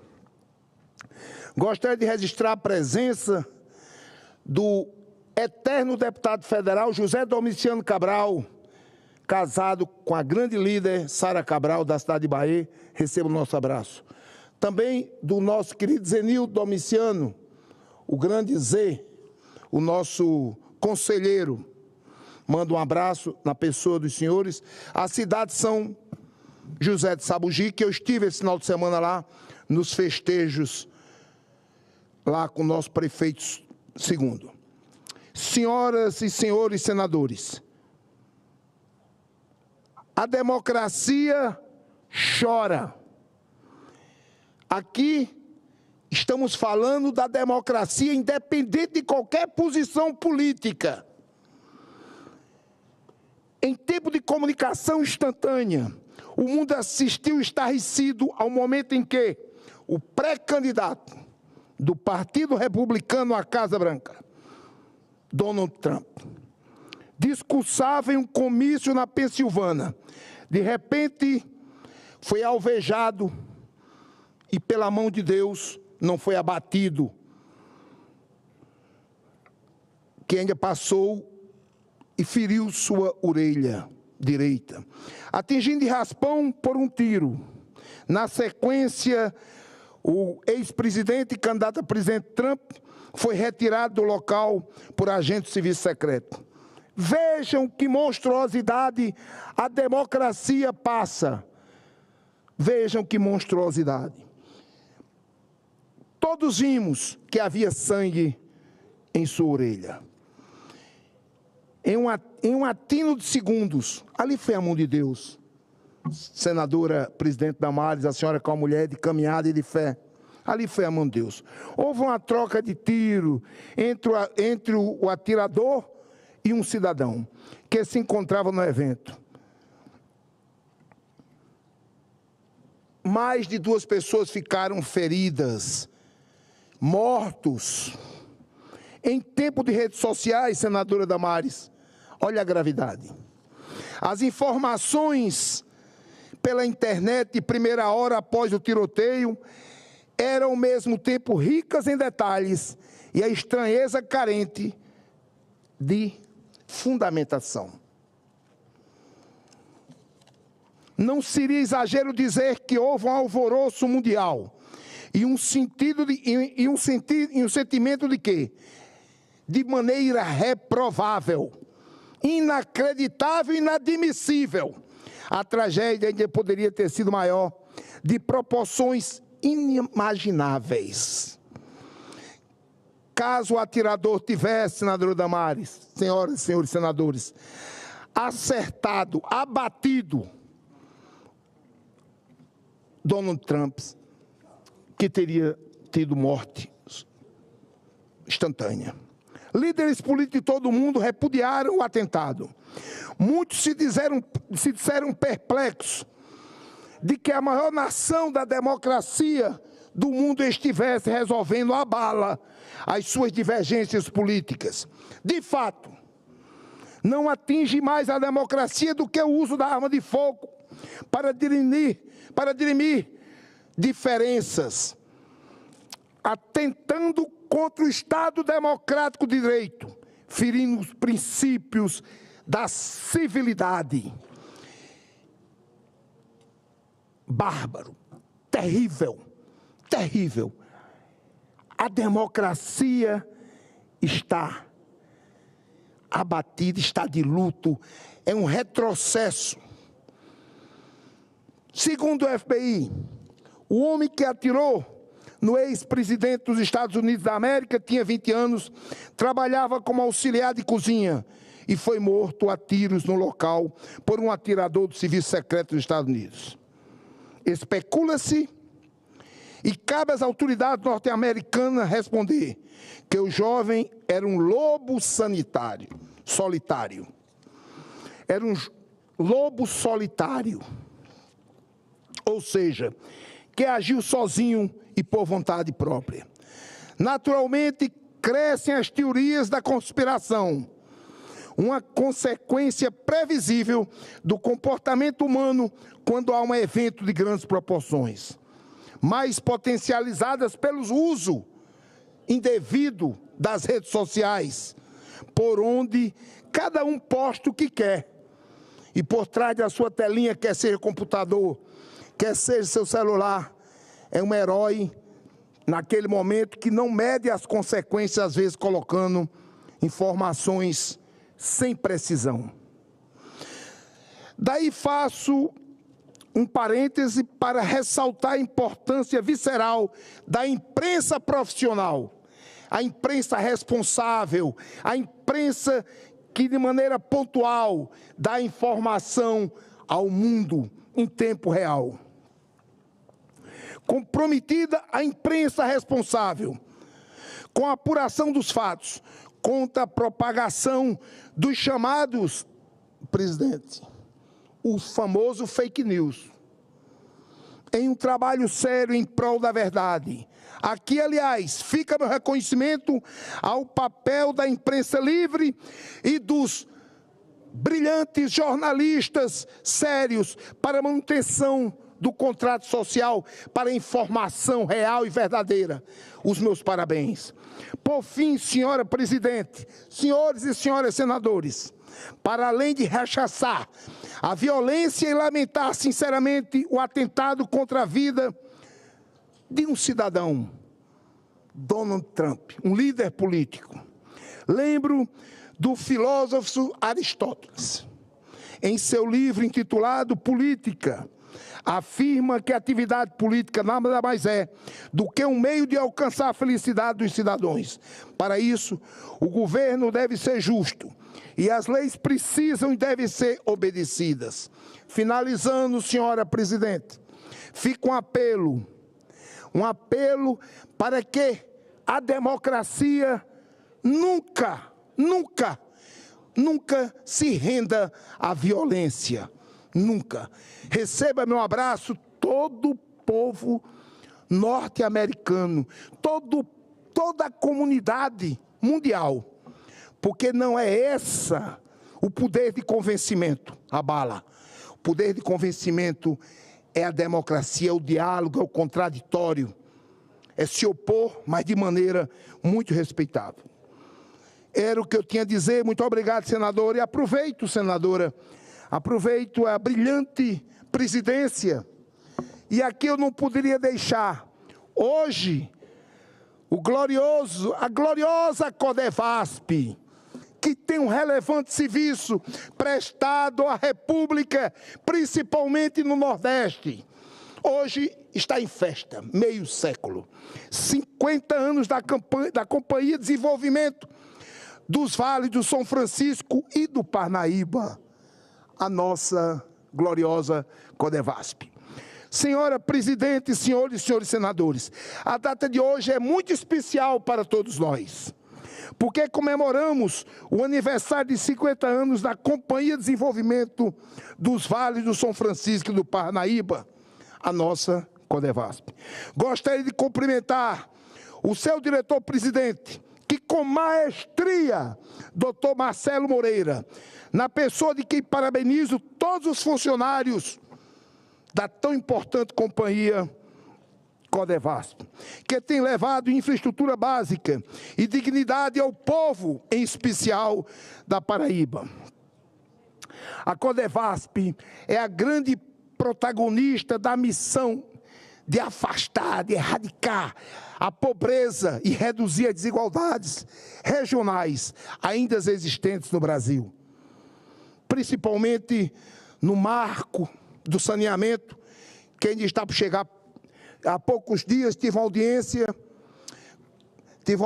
com o ministro, onde eu fui levar o pedido de que voltasse a atender 44 municípios da Paraíba com abastecimento de água potável, que é um bem essencial e que foi injustificavelmente, de maneira injustificável, foi suspenso. E o ministro atendeu de maneira pontual. A Codevasp, senhora presidente, é uma operadora federal do Programa de Integração do Rio São Francisco e desenvolve importantes projetos de infraestrutura nas áreas de irrigação, saneamento básico e a tão importante recuperação ambiental.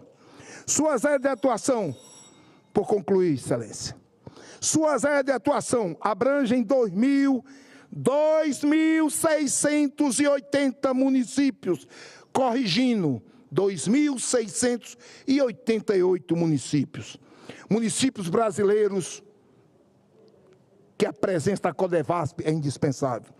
Localizadas em 16 estados da federação, cobrindo 37% do território nacional.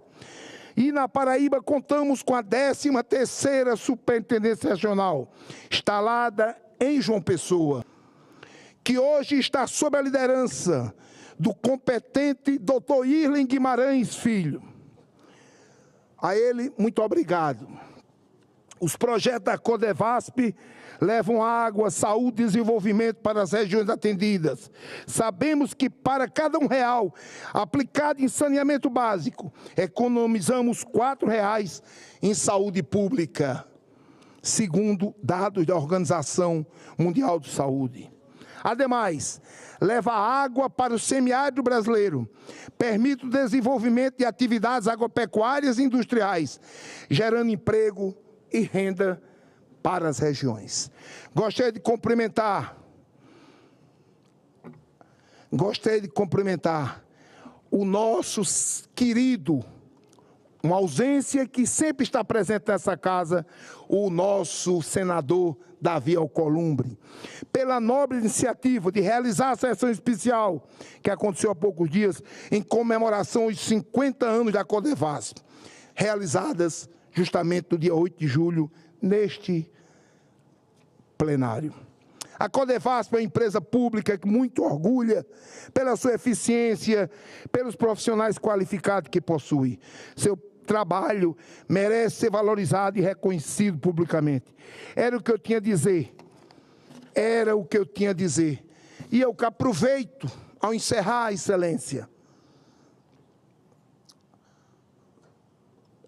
é necessário que o abastecimento de água, já que o marco do saneamento ainda não está presente na totalidade dos municípios brasileiros, ainda tem muito por fazer, que vire um programa de governo. O abastecimento através de carro-pipa é um paliativo, é verdade, mas pior não tê-lo. Um abastecimento através de carro-pipa de água potável para o povo brasileiro e que não precisa os prefeitos estarem mandando a cada 6 meses um certificado de maneira apenas burocrática, e isso por si só é suspenso o fornecimento de água para esse povo que padece. Assim como é o Bolsa Família. Essa janela de seca, ela é milenar. Ela não aconteceu hoje, quando chove de forma regular no Nordeste brasileiro. Foi uma excepcionalidade, está ali o ex-deputado Domiciano Cabral, que não deixa de admitir. Nosso querido Zenildo Domiciano, que é lá de São José de Sabugi, e sabe como o povo padece sem água. Era o que eu tinha a dizer, senhoras e senhores senadores. Era o que eu tinha a falar e agradecer a Vossa Excelência, senadora Damares, que orgulho, não me canso de dizer, a força da mulher, a mulher cristã, a mulher que tem temor a Deus.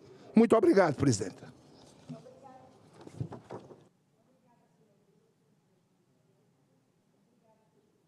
Obrigada, senadora André Amaral, da Paraíba. Parabéns pelo brilhante discurso. Que bom ter lembrado da nossa grande Codevasp nessa tarde. Todos os dias é dias de homenagens para essa instituição que tem feito tanto pelo nosso Nordeste. Parabéns, que Deus te abençoe. Na sequência, vamos ouvir a senadora Margarete Busetti, nossa senadora aguerrida do Mato Grosso. Enquanto ela vem à tribuna, o regimento interno não me impede de fazer o que eu vou fazer. A senadora que durante esse final de semana chorou, e chorou muito, ao tomar conhecimento do estupro e assassinato de um bebê de 7 meses na cidade de Canarana, Mato Grosso. Eu sei o que você chorou, nos falamos muito durante o final de semana. E, para minha tristeza, Margarete, eu postei nas minhas redes, senadora Margarete, eu conheço a mãe da criança. Eu conheci a mãe da criança quando ela era uma menina. Eu conheci os avós do bebê. E a mãe está destruída. A mãe me disse que não sabe como vai continuar. E a gente tem que dar um basta ao estupro e ao assassinato de bebês e recém-nascidos. Estou tentando trazer a mãe para Brasília para a gente cuidar, mas eu sei o quanto isso lhe incomoda também. Eu sei de sua luta, a senhora que apresentou o pacote antifeminicídio nessa casa, o pacote anti-estupro, e sei o quanto a senhora sofreu. A mãe está bem, mas nós perdemos um bebê. Senadora Margarete.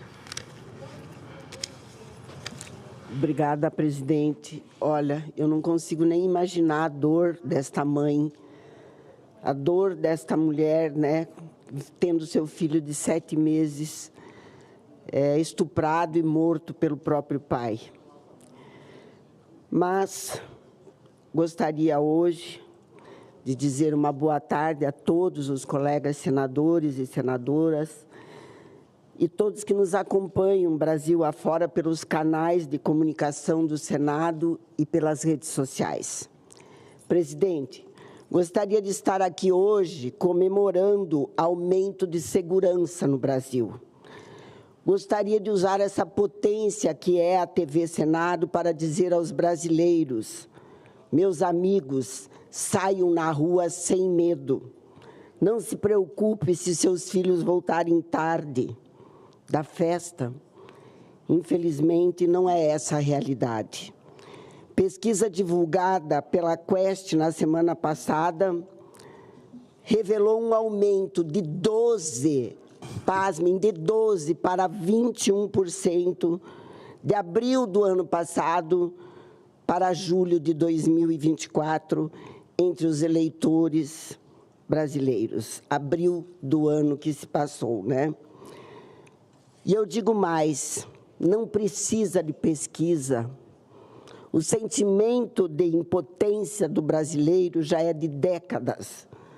Vivemos num país onde quem manda nos presídios são as facções criminosas, um país onde se normalizou, principalmente nas periferias, que as crianças convivam com corpos nas ruas quando saem para a escola de manhã. Normalizamos a disputa do tráfico de drogas, normalizamos as milícias armadas, e isso não tem lado político, não tem partido, é uma sucessão de erros de todos os governantes. E até quando isso? Sinceramente, não entendo como isso não é prioridade número 1 do Brasil. E eu tenho feito a minha parte, senhor presidente. Mais da metade de meus projetos hoje são para combater crimes. Seja crime organizado que age dentro dos presídios, seja o covarde crime e absurdo crime de feminicídio. Somente em 2024, eu já fui 2 vezes ao STF conversar com ministros buscando uma ajuda para enfrentarmos o crime. Amanhã tenho uma audiência com o ministro da Justiça, Ricardo Lewandowski. Já havia falado da minha preocupação ao antecessor dele, ministro Flávio Dino. Hoje, ministro do STF, os senadores e deputados já estão até cansados de tanto que eu falo das necessidades de combatermos o crime. Só falta eu falar com o Papa. É o que eu digo a todos eles, senhor presidente. Eu repito, vamos encontrar uma solução. Usem o meu mandato para isso. A gente precisa atualizar a legislação para combater um crime cada vez maior, mais atualizado. Reconheço o esforço do ministro Lewandowski para colocar o Sistema Único de Segurança Pública na Constituição. Concordo que precisamos unir e usar a inteligência de todas as polícias para combater as facções. Quem tem que ser organizado é o poder público, não o crime. Mas acho que precisamos ser ainda mais ousados. No pacote anti-impunidade que apresentei no Senado, a gente traz propostas que são polêmicas, mas são inovadoras. Acabar com o regime semiaberto, deixar o líder de uma facção preso até cumprir 75% da pena em regime fechado dentro do presídio. Aumentar o tempo longe da sociedade daquele cara que mata pela facção, mesmo sendo ele menor de idade. Tudo isso eu coloquei em discussão para que a gente se reinvente, para que a gente seja combativo. O bandido tem que voltar a ter medo da polícia, ter medo do Estado. O vagabundo que se acha no direito de levantar a mão para uma mulher tem que ser punido por isso. Este é o papel do Estado. Tem gente que defende um Estado maior. Ele tem que ser maior na hora de combater a violência, não na hora de interferir na vida de quem empreende e trabalha. Aí sim o povo quer ver o Estado agindo e ser beneficiado. A senhora que está me assistindo agora pela TV, Senado, que tem um filho, que tem um neto, sabe o que eu estou falando. A senhora foi ao supermercado hoje e pagou impostos. Pagou imposto na conta de luz, na conta de água, pagou IPTU, pagou IPVA do carro. A senhora se sente segura? Já sabemos a resposta. Esse dinheiro que a senhora paga tinha que voltar para a sua proteção. Isso é o mínimo. Já finalizando, senhor presidente, quero dizer mais uma vez que seguirei fazendo a minha parte até o último dia do meu mandato. Esse é o legado que eu quero deixar um Brasil onde a gente deixe a hipocrisia de lado e combata de verdade a criminalidade. O poder público tem que ser temido pelo crime organizado. Vamos pensar fora da caixa, vamos ser ousados no combate ao crime, colegas senadores. A hora de ter coragem e fazer o trabalho para que fomos eleitos a fazer é agora. Muito obrigada. Senadora Rosana está pedindo a palavra. Quero parabenizar a senadora, uma defensora das políticas públicas em favor das mulheres. Ela é autora de inúmeros projetos que realmente punem os bandidos, que realmente merecem estar na cadeia. Então, parabéns, senadora, pelo desempenho, e nós sabemos da sua dedicação, que tem inúmeros projetos na casa, esperando a aprovação em favor das mulheres. Então, parabéns, parabéns pelo trabalho, parabéns pela defesa para todas nós mulheres. Presidente, gostaríamos de fazer aqui o registro da presença aqui da comitiva da Arábia Saudita, que é do grupo Brasil-Arábia Saudita. Eles estão visitando aqui o Congresso. Teve uma audiência agora com o presidente.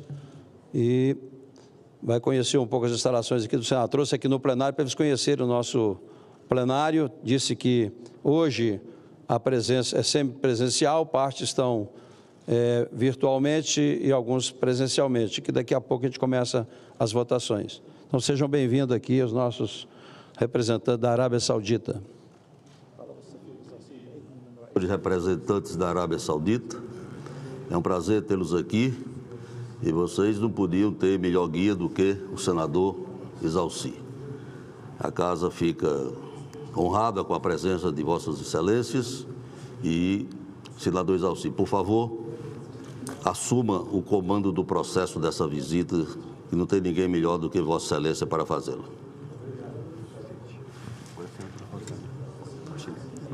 Ela quer falar. Você dá a palavra à senadora Rosana Martinelli.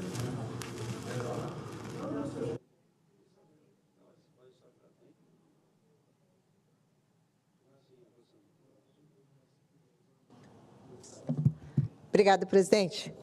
Eu agradeço pela visita e estou muito feliz em poder fazer parte desse momento, recebê-los em nossa casa, aqui no Senado da República Federativa do Brasil. Reitero a fala do senador Wellington Fagundes, que esta é uma grande oportunidade, principalmente para Mato Grosso, para discutirmos prioridades bilaterais, como foi dito, segurança alimentar, transição energética, descarbonização, comércio, cultura e turismo. Também estou certa que a Arábia Saudita pode ser uma parceira essencial para o Brasil, como tem sido. E nós queremos realmente ampliar essa parceria, dado o seu papel estratégico no Oriente Médio e sua economia diversificada. Nossa relação comercial tem se fortalecido e encontros como esse só nos aproximam mais. Então, sejam muito bem-vindos em Brasília, sejam muito bem-vindos em nosso Brasil. Vocês fiquem muito à vontade, é uma honra recebê-los aqui em nossa terra.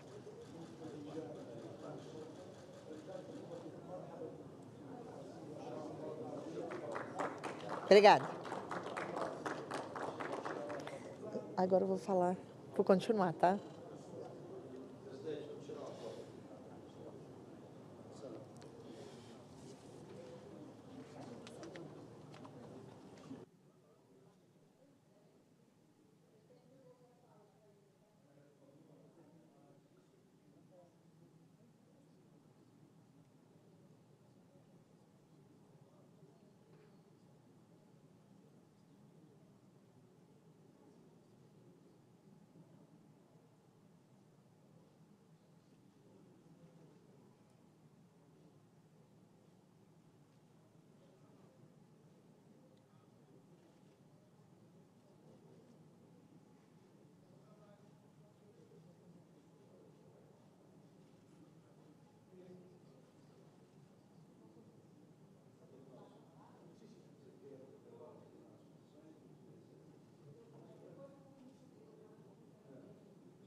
Continua com a palavra.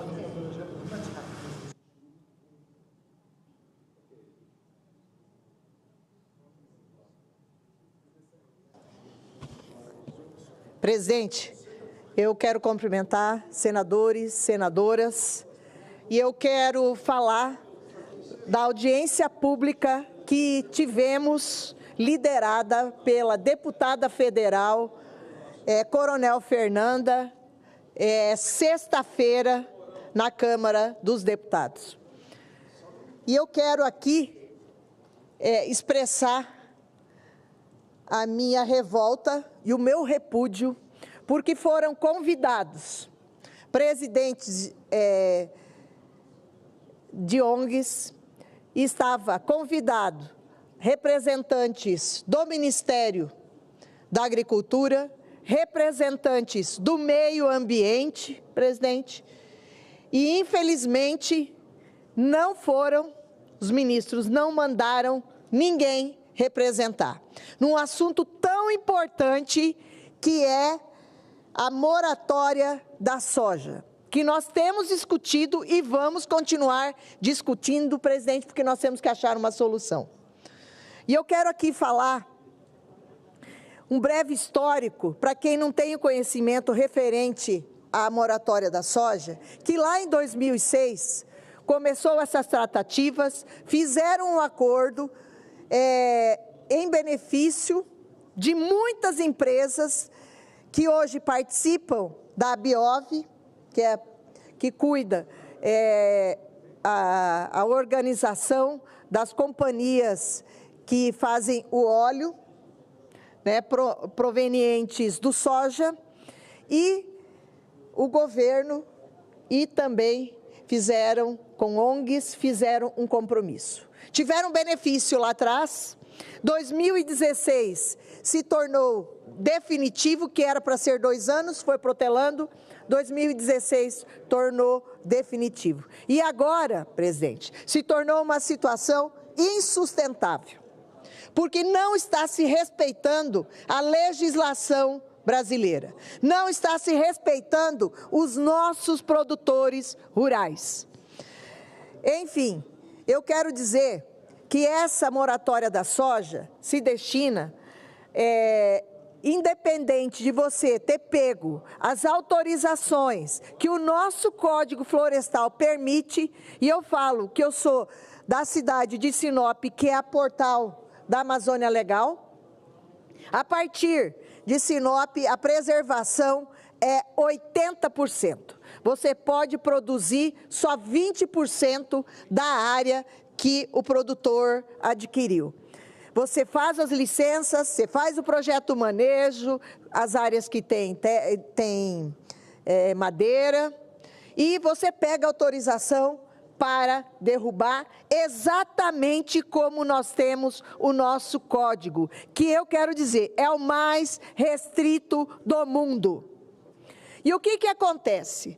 Todas essas pessoas, todos esses produtores que abriram, de acordo com a legislação brasileira, com o Código Florestal, que permite que a partir de 2008 tenha essa preservação, essas empresas, a Biov, não compra nenhum grão de soja produzido no território brasileiro.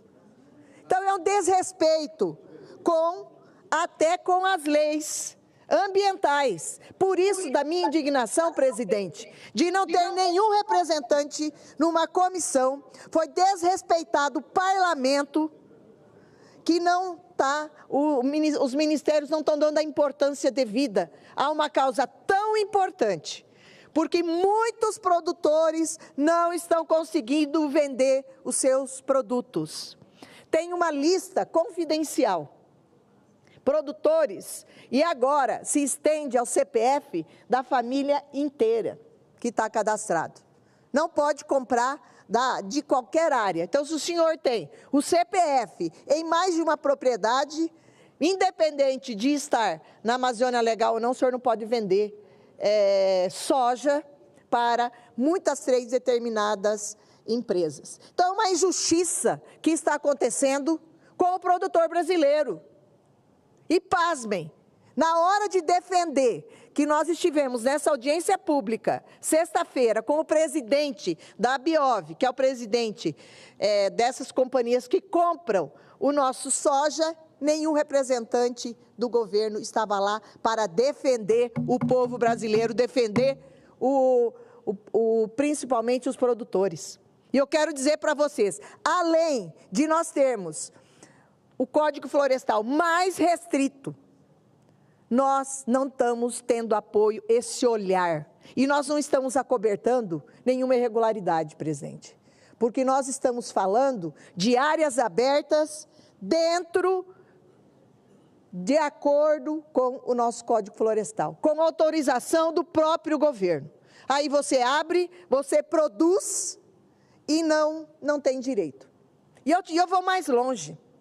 Nós pedimos, presidente, e eu tomei a liberdade de colocar o nome do Senado e a deputada federal, através da Câmara dos Deputados, que se indique um representante dessa comissão. Porque nessa comissão só tem ONG participando, não tem representantes, outro tipo de representantes. Só ONGs internacionais e compradores de soja. Como que está acontecendo isso? E ninguém se fala nada.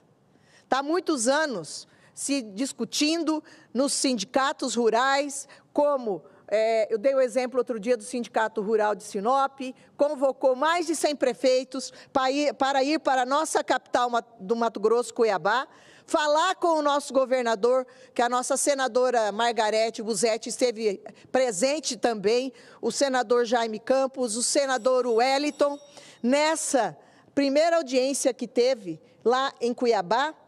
E os prefeitos, presidente, pediram que fosse cortado os incentivos dessas empresas, porque não respeita o produtor brasileiro, não respeita o Código Florestal brasileiro, e ainda tem incentivo? É um absurdo o que está acontecendo, e na hora de discutir, quando foi pedido vaga lá em Cuiabá, onde teve audiência pública, que a CNA ProSoja tivesse uma cadeira lá, o presidente da BIOV falou, olha, vocês têm que entrar devagarinho, vocês têm que comer 1 quilo de sal para vocês aprenderem primeiro e entrar devagar.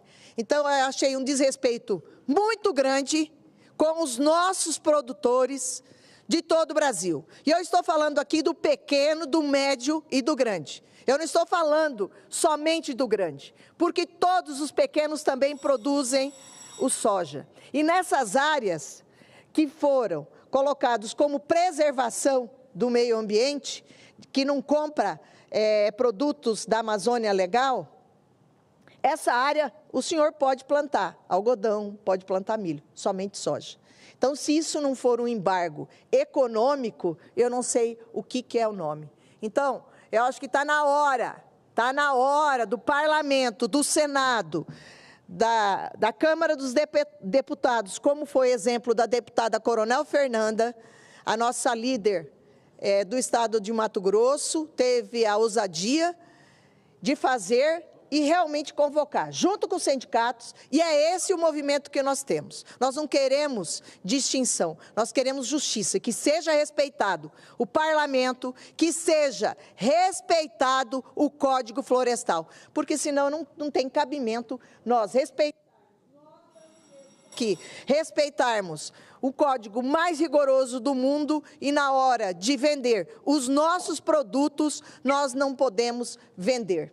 Então, tem que ser revisto, tem que ser debatido e tem que levar. E é isso, nós não podemos aceitar imposições de muitas ONGs que não querem o desenvolvimento, estão camufladas nesses órgãos, né, que não querem o desenvolvimento do nosso Brasil, não querem o desenvolvimento do nosso agronegócio, porque nós somos uma ameaça. E nós temos certeza, se deixar o produtor brasileiro trabalhar, ele cada vez mais vai produzir. Se nós, com todas as restrições, plantando 13% só do nosso território, nós somos o maior exportador de milho, principalmente de grãos, né, de soja, algodão,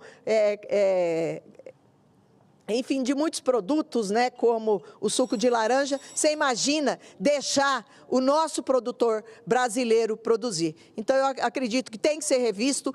Temos que, sim, apoiar os produtores, porque é os produtores que sustentam e têm feito a diferença no PIB brasileiro. Nós estamos falando economicamente, porque como que vai ficar? Se permanecer esse embargo, como que vai ficar os 20 milhões de brasileiros que moram na Amazônia? Então, não é justo os produtores respeitarem o Código Florestal, o Código Ambiental, e nós temos restrição quando nós produzimos os nossos produtos. Eu acho que o brasileiro tem que se dar respeito, e essa casa aqui tem, e eu coloquei à disposição presidente, que seja indicado um. Não sei se eles vão aceitarem, não sei se vão, mas nós colocamos que seja escolhido um representante, porque não é possível o nosso produtor ser massacrado da maneira que está massacrado por órgãos internacionais, por ONGs, e nós não somos empregados de ONG nenhum, não. Nós produzimos e nós queremos respeito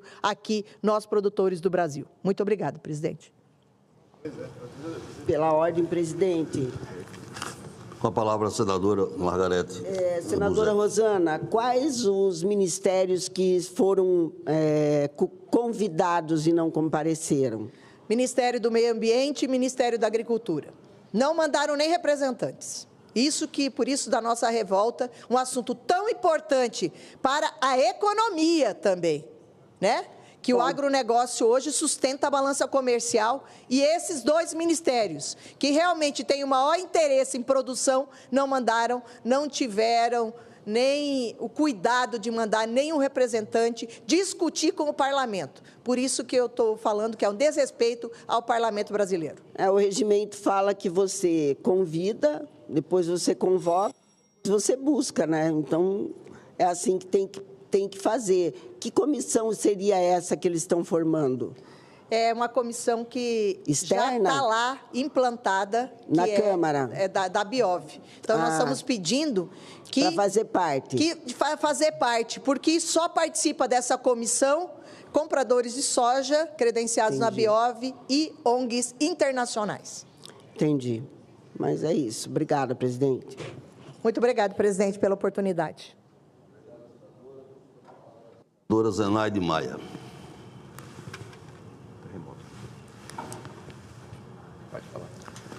Concedo a palavra à senadora Zenaide Maia. Boa tarde, senhor presidente, colegas senadoras que terminaram de falar. Aí, Margarete Buzet, nossa colega aqui como senadora, e falaram, me chamou a atenção quando se falou sobre segurança pública.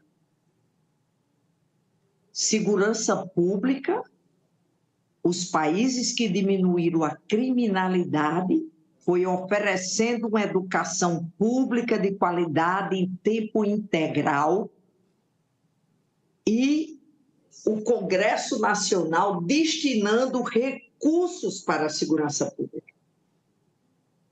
Então, se esse país, como a gente vem vendo, não oferece uma educação de qualidade em tempo integral, colocando nossas crianças em creches e escolas de qualidade, com certeza o crime vai cooptar essas crianças. E é de uma crueldade, isso que eu fico olhando aqui, essas crianças e adolescentes que o Estado brasileiro, em todos os níveis, não ofereceram a educação a elas, deixaram elas ao relento. É esse Estado que todo dia se reúne para aumentar a pena por crime dessas pessoas. Ou seja, nós sabemos disso, e como mulher, como foi falado aí, o feminicídio é uma coisa assustadora. São mulheres assassinadas e estupradas todos os dias. Mas esse Congresso tem, sim, que se debruçar a Comissão de Segurança Pública, que foi criada pelo saudoso Major Olímpio, o SUSP foi criado, e que não adianta ter esse Sistema Único de Segurança Pública se não é destinado recurso. Eu e mais quase, eu acho que uns 30 senadores, em 2019, assinamos uma PEC 44 de 2019, onde se destinava, está na Comissão de Constituição e Justiça, começava destinando 1% da receita corrente líquida para o SUSP e aumentando até chegar a 2,5% gradativamente. Isso nunca foi olhado. Eu espero que agora que a gente tem a Comissão de Segurança Pública, que foi criada, a gente se debruce nessa comissão, não só para pensar em penas. A prova que só penalizar é essencial. Eu acho que Margarete e todas nós nos debruçamos, crime hediondo, com redução de pena progressiva não existir para o feminicídio, o aborto. Mas nós estamos vendo que não estamos resolvendo isso.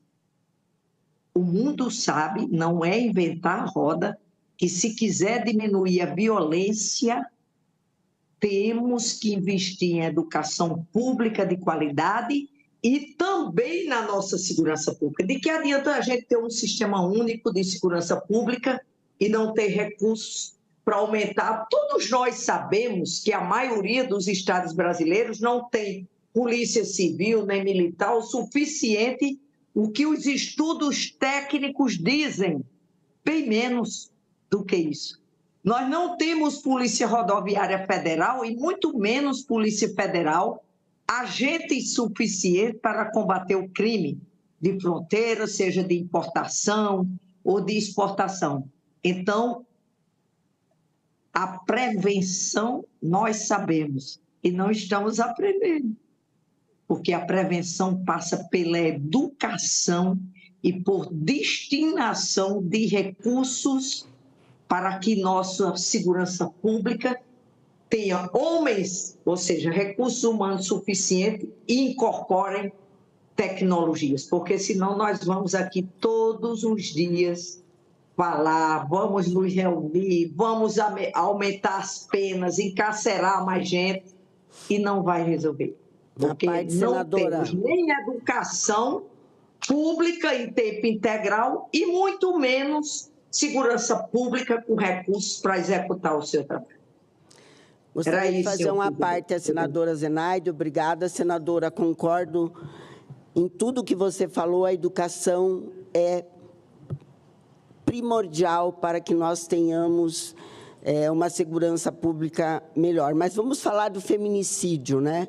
O feminicídio é um crime silencioso que acontece dentro de casa, que talvez, se as mães e pais educassem diferente seus filhos meninos para respeitar uma menina, para respeitar uma mulher, talvez nós tivéssemos uma redução, senadora Zenaide, mas hoje não tem o que fazer. A nossa polícia do Mato Grosso é a segunda ou terceira mais bem paga, super equipada, mas nós somos o terceiro estado em feminicídio.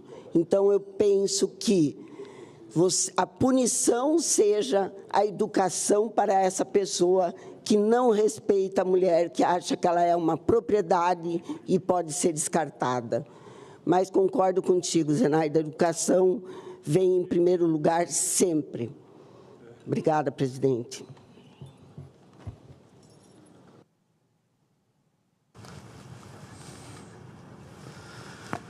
Não havendo mais oradores presentes, a presidência suspende a sessão deliberativa, que será reaberta para apreciação das matérias constantes da ordem do dia.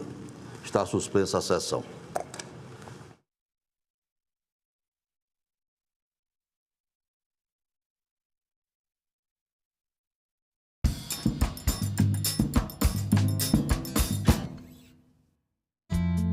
Alexandre Neri, como podemos reduzir o risco do roubo de dados pessoais na internet? Principalmente, não clique em links desconhecidos que você recebe por aplicativos de mensagem, desconfie de ligações que você recebe de números desconhecidos e não forneça seus dados, por exemplo, CPF, em qualquer situação. Agenda Econômica, hoje, 20h, aqui na TV Senado. Pensemos en el calentamiento global. Vamos a tener menos agua de la que tenemos en este momento. El análisis que habíamos revisado era el 72% del agua de México, agua superficial, 72% está contaminada. 7 de cada 10 ríos están así. Como el 70% del agua que utilizamos viene del subsuelo, es de la que se saca de pozos. No se toma de acá, ni de lagunas, ni nada. Casi toda se rasca. Pero pues esta agua se filtra ahí. Entonces, lo que estamos haciendo es sacamos el agua que está en el subsuelo limpia, la ensuciamos y la echamos acá. Entonces, lo que estamos haciendo es que nos la acabamos, ¿no? Estamos ensuciando todo el agua. Eso hacemos. Estamos en guerra contra el medio ambiente y la tierra. Y si ganamos, perdemos.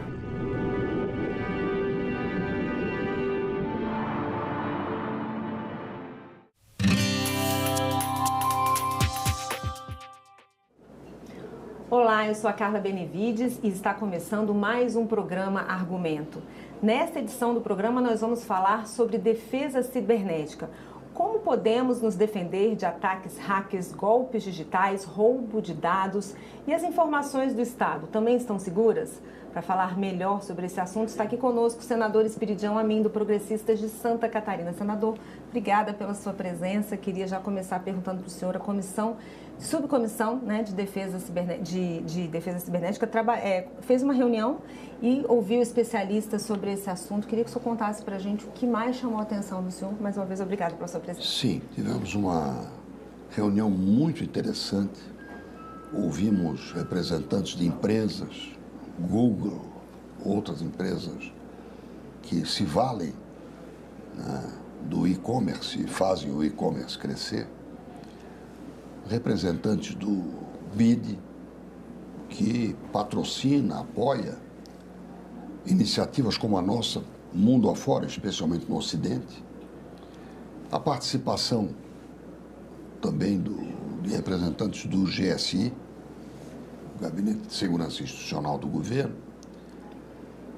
que cogita sobre qual o primeiro passo a dar em matéria de agência reguladora. Teremos ou não teremos? Precisamos ou não precisamos de uma agência que oriente a defesa cibernética, que hoje já é exercitada, por exemplo, nos bancos. Todos os bancos desenvolvem os seus mecanismos de defesa cibernética.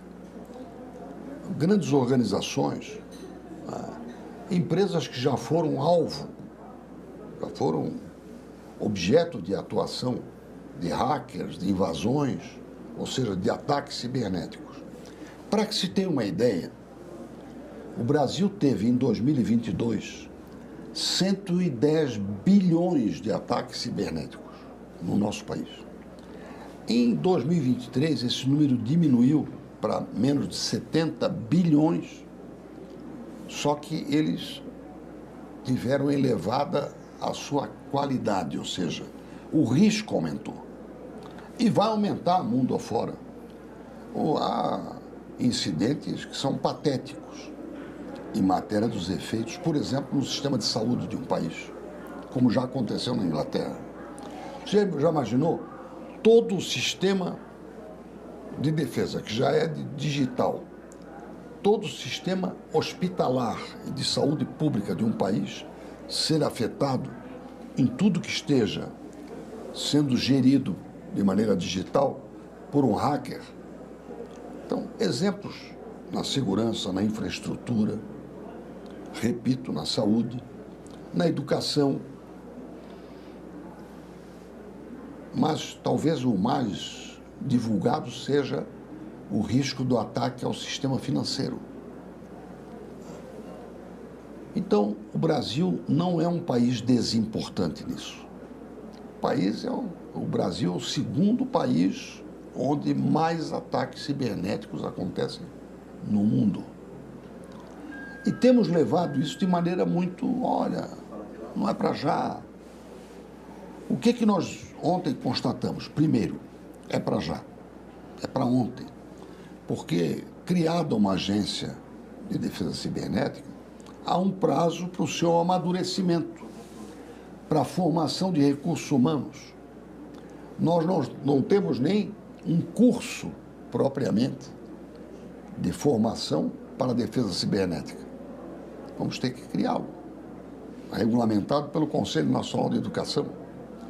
E, a partir daí, esses profissionais poderão se dedicar no serviço público ou engrossar as fileiras dos que já estão atuando na iniciativa privada. Então, quanto à agência, está se consolidando a necessidade, a convicção da necessidade de criá-la. Segundo ponto, como é que ela vai atuar de maneira cooperativa com a iniciativa privada? Isso nós estamos estudando, aprendendo.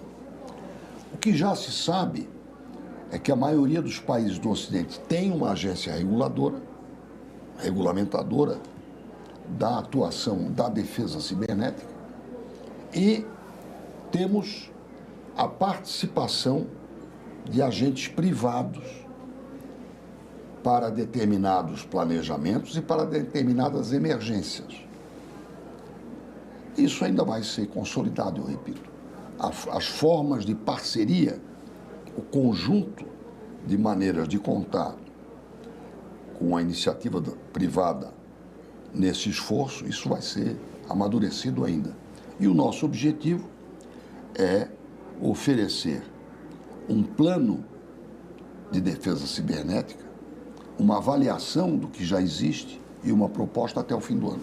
Senador, é importante pensar também em formar profissionais especialistas em segurança da informação, inclusive pensando em reter esses profissionais no Brasil, porque às vezes a gente tem esse quadro, mas eles são levados para fora. Bom, isso é um pouco difícil de você legislar sobre esse assunto. Uhum. O nosso remédio é formar. Se ele tem uma formação, ele mesmo vai se aperfeiçoar, e aí o mundo é dele. E é bom que seja assim. O ser humano, através da educação, vai se qualificando e vai tendo mais oportunidades.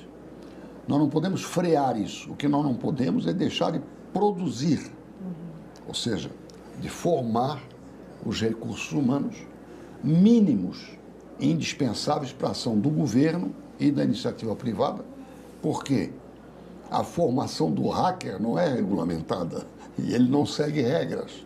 Ele nos dá sustos, muitos sustos. Pois é, e esse cybercrime, ele é muito organizado, né? Às vezes ele até é mais do que uma quadrilha. Atua em rede, né? Atua em rede. A gente tem um dado aqui na verdade é uma frase do presidente da Albânia que disse que se o cybercrime fosse um Estado, ele seria o terceiro do mundo, perdia apenas para Estados Unidos e China, com um capitão PIB, seria de 10 trilhões de dólares, que é o volume que o cybercrime consegue movimentar. Ou seja, 5,5 vezes o Brasil.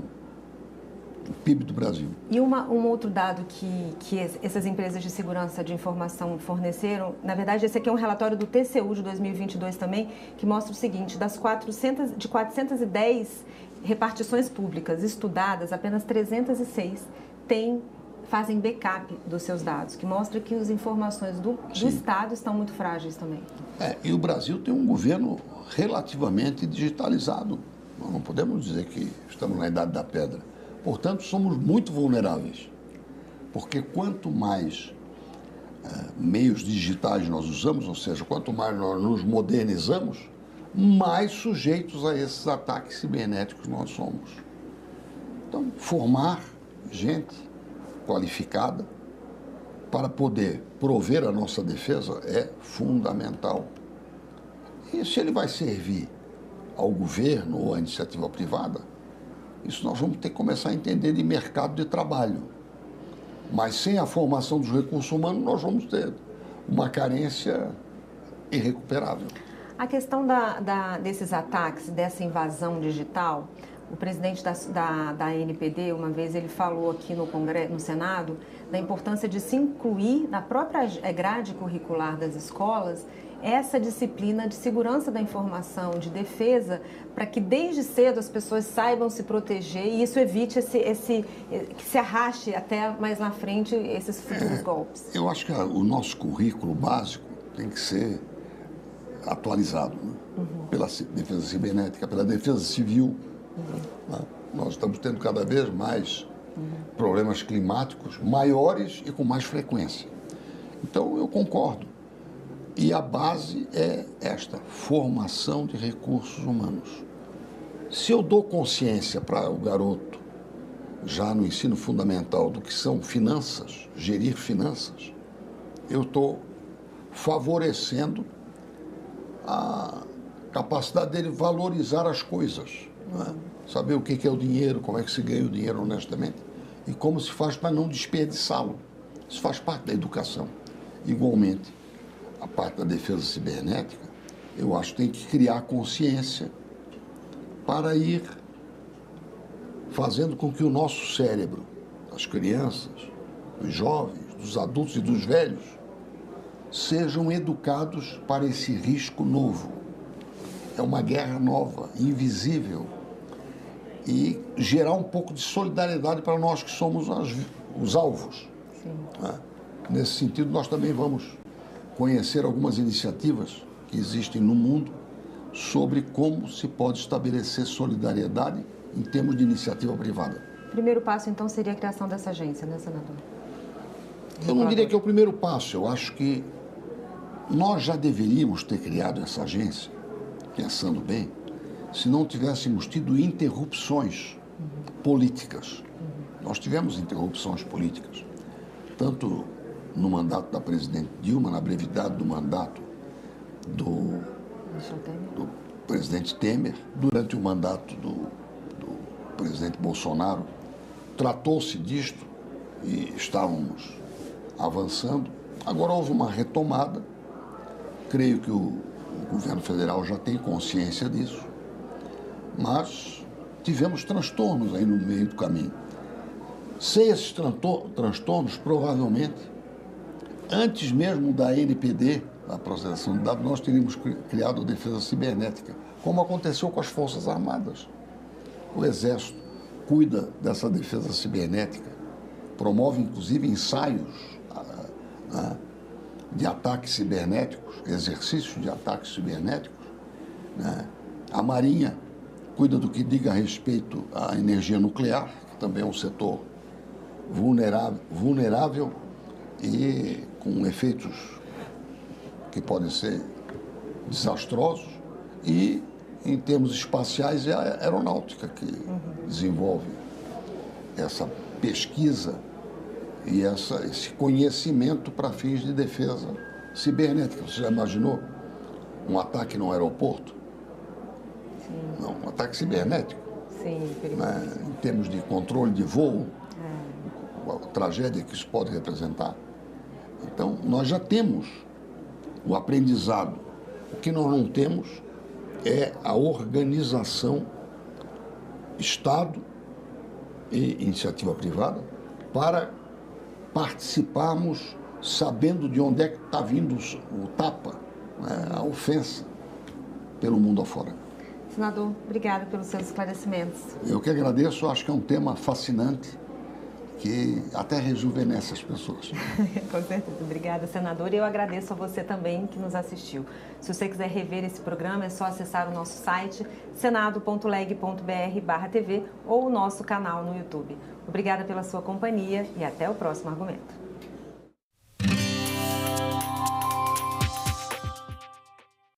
Idosos e a universidade. Reserva de vagas para a terceira idade em debate. Não tem que ser 70 mais, tem que ser 60 mais. Eu sou completamente contra a questão de colocar como cota. Tem que ter algum critério de seleção, né? Mínimo conhecimento. Nós entendemos que os critérios eles são muito amplos e vagos. Em discussão, nesta quinta, 20h, aqui na TV Senado.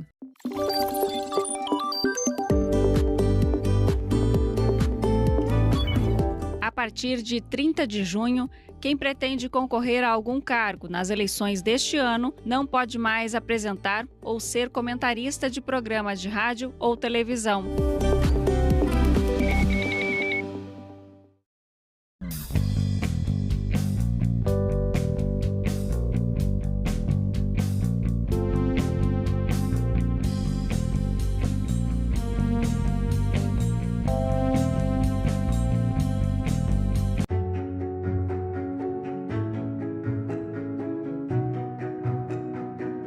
O trabalhador brasileiro possui hoje o seu Código de Direitos, a sua Carta de Emancipação Econômica.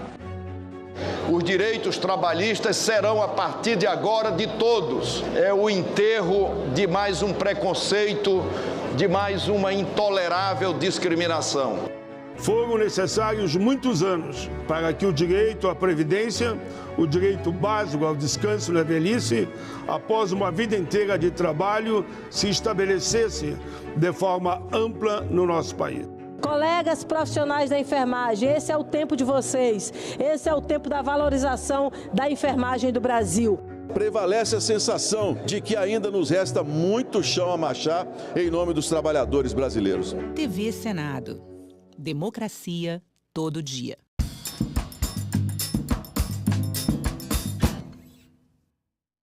O programa a seguir é livre para todos os públicos.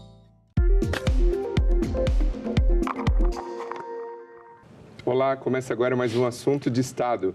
E hoje a gente vai falar aqui no programa sobre mineração, Ponte Salvador Itaparica, Renova Cacau, entre outros temas.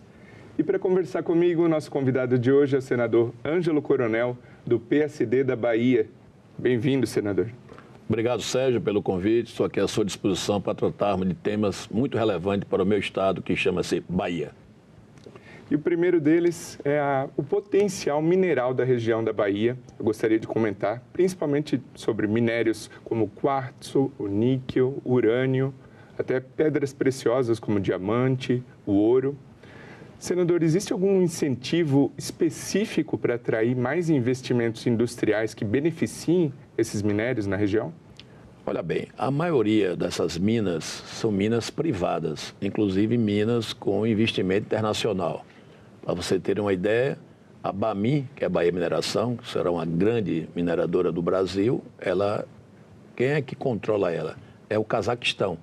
É uma subsidiária do governo cazaque que investiu nesse projeto.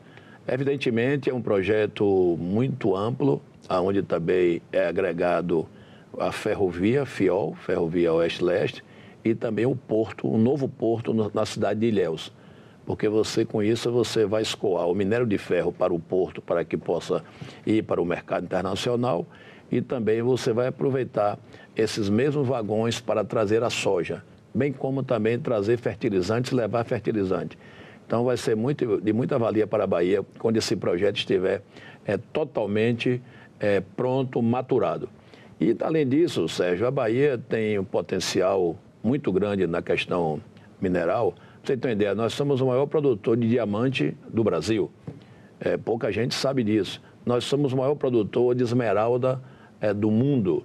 Hoje, você chega na cidade de Pindobaçu, na cidade de Campo Formoso, chineses, indianos, comprando a nossa esmeralda para levar para esses países.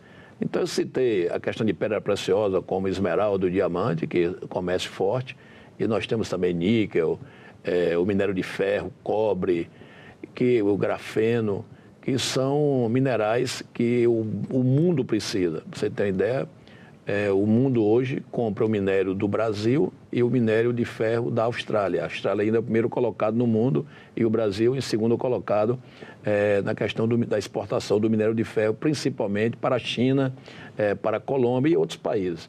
Então, quer dizer, a Bahia contribui muito em tornar o Brasil nessa classificação mundial de exportação desses minérios. Evidentemente, nós temos aí o estado de Minas Gerais, ainda o estado, vamos dizer assim, pioneiro da produção do ferro, nós temos aí o Pará também entrando forte, e nós estamos aí com a Bahia brigando aí no terceiro lugar.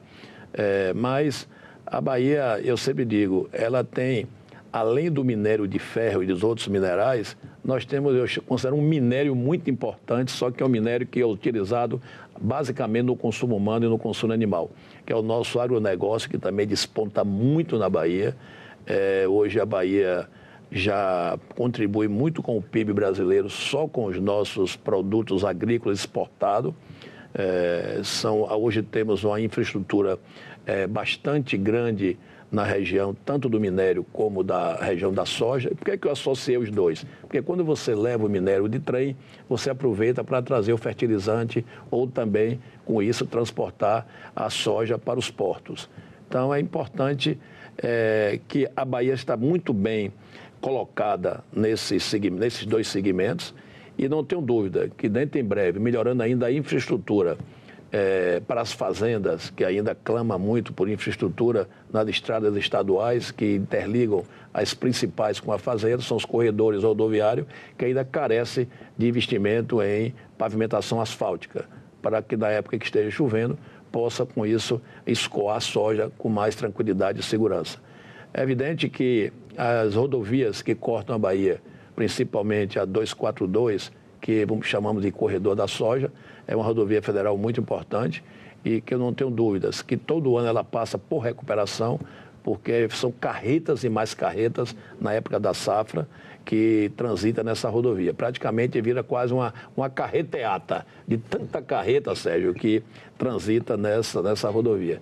Mas a Bahia está no caminho certo, esperamos que o governador atual e os próximos que virão continuem investindo na Bahia, juntamente aqui com o Congresso Nacional, alocando sempre emendas e novos projetos para que a Bahia saia do terceiro lugar do mineral e vá para o segundo, pelo menos o segundo, e quem sabe no futuro brigar pelo primeiro. Porque na Bahia, onde você fura, você tem o minério de ferro. Semana mesmo eu estava na fazenda, estava lá uns geólogos prospectando, eu não sabia, eu estava sentado em cima de minério de ferro. Mas até explorar ainda demanda um bom tempo, até a infra chegar demora um bom tempo. Mas depois que todo esse parque mineral estiver pronto, com certeza o nosso estado vai ficar aí numa grande, um grande percentual de exportação desses minérios para outros países do mundo. E agora, falando em infraestrutura, que o senhor comentou, gostaria de comentar aqui sobre a Ponte Salvador-Itaparica, que vai ser um marco no desenvolvimento do seu estado. A gente tem aqui um infográfico para a nossa audiência, senador, com alguns principais destaques dessa obra. Bom, primeiro que a conclusão está prevista para 2028, são 12 quilômetros e 400 metros de extensão sobre o mar. Ela tende a ser a maior ponte da América Latina sobre água, né? Investimentos de 9 bilhões, é a estimativa, e a redução no trajeto, na logística, de mais de 100 quilômetros entre Salvador e alguns pontos do estado. Então, quais os benefícios?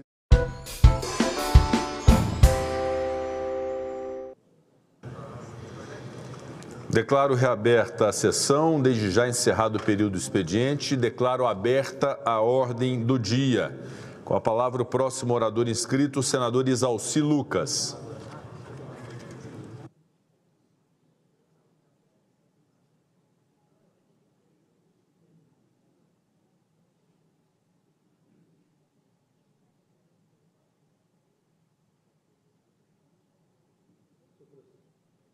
Senhor presidente, senhoras e senhores senadores e senadoras, senhor presidente, que bom que foi retirado da pauta, ou será retirado da pauta, o projeto da desoneração. Acho que ainda precisamos conversar um pouco mais sobre ele. Eu tenho aqui, senhor presidente, o impacto fiscal dessa desoneração dos anos de 2019 a 2023. E durante esses anos, o impacto da renúncia fiscal ficou aqui de 9,8, 8,2, 7,3, 9,20, 9,36. Ou seja, colocando a inflação 2023, a renúncia fiscal seria em torno de 6,86, ou seja, em torno de 7 bilhões. Mas o governo encaminha os dados como uma renúncia fiscal de 15,8, ou seja, mais do que o dobro do que é real.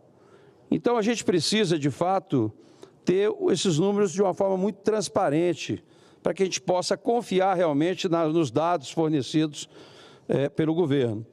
Então, não tem sentido um aumento de 130% no impacto. Então, se houve 130% de aumento, a gente precisa conhecer ponto a ponto, setor por setor. Então, que bom, para a gente possa discutir mais um pouco sobre isso. E eu espero que a gente consiga esses dados da Receita Federal de uma forma que a gente possa confiar nos dados. Mas o meu objetivo hoje aqui, presidente, é falar um pouco sobre a questão das escolas, da educação. Ao analisar o estado lamentável da internet nas escolas públicas brasileiras, é impossível não sentir uma profunda indignação misturada com um toque de ironia amarga. Estamos em pleno século XXI, onde a tecnologia deveria ser o pilar fundamental para a educação. Mas parece que nossas políticas públicas ainda estão presas em um passado obscuro, onde inovação e a eficiência são meras palavras de efeito e discursos vazios. Palavras de efeito e discursos vazios. Primeiramente, é estarrecedor constatar que quase a metade das escolas públicas não tem sequer o monitoramento da qualidade da internet.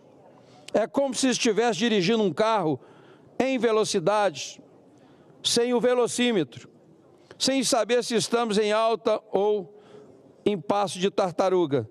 E pasmem, em 66.715 dessas escolas, não há informações básicas sobre a velocidade da conexão. Este cenário é um verdadeiro tapa na cara dos professores, dos alunos e de toda a comunidade escolar que depende dessa infraestrutura para promover um ensino de qualidade.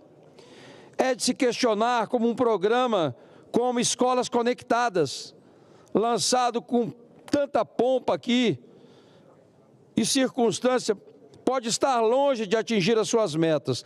Das 71 mil escolas, 57,6 apresentam a conexão classificada como ruim ou péssima.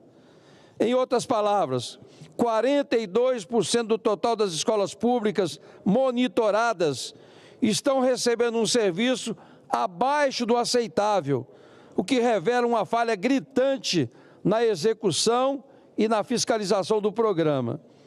O Ministério da Educação até tenta se justificar, alegando que há outras fontes de informação sobre a velocidade contratada, mas não especifica quais são essas fontes.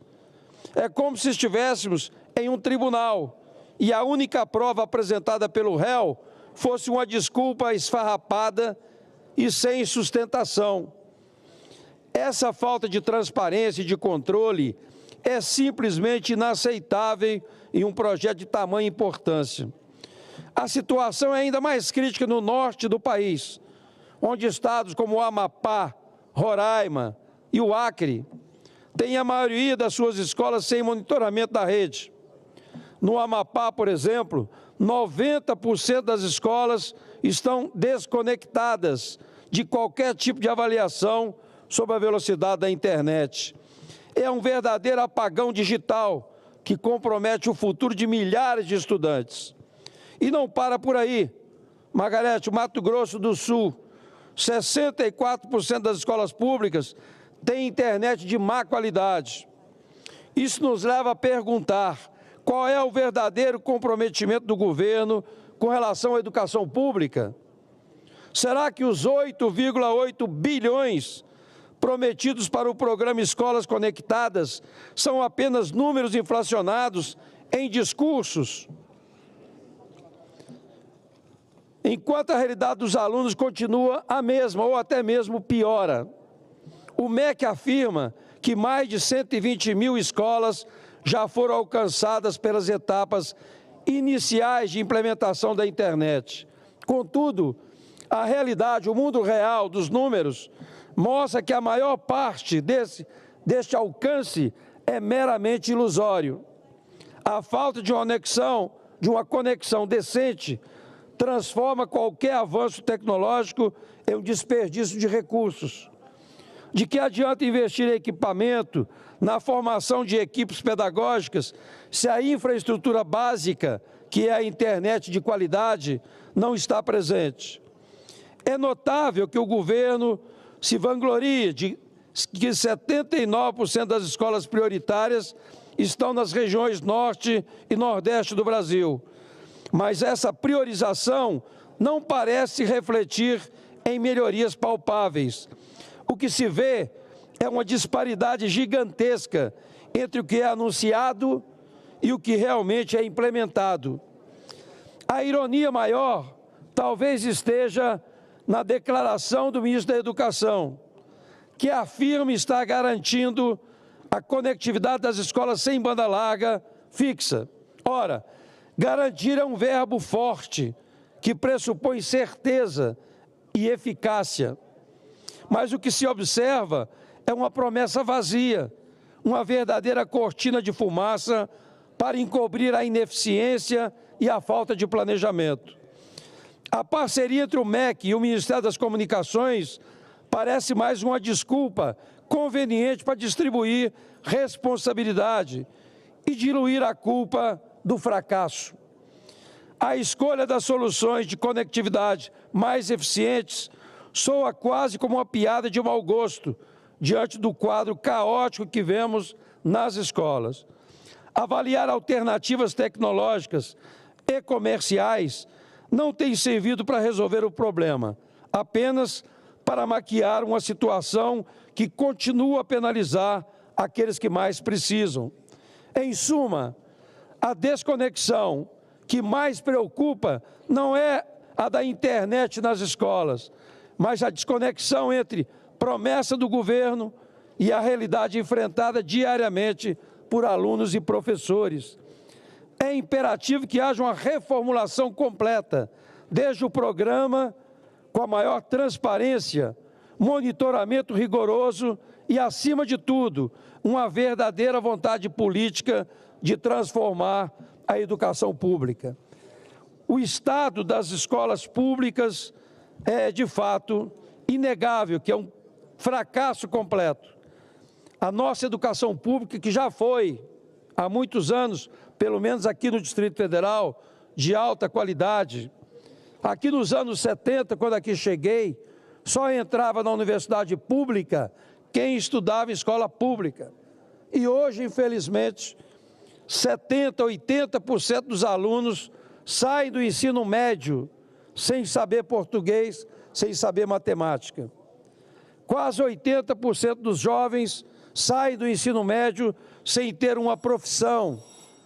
Não conseguem entrar nas faculdades e não conseguem entrar no mercado de trabalho. Então, não dá para brincar mais com a educação, não dá para esperar mais.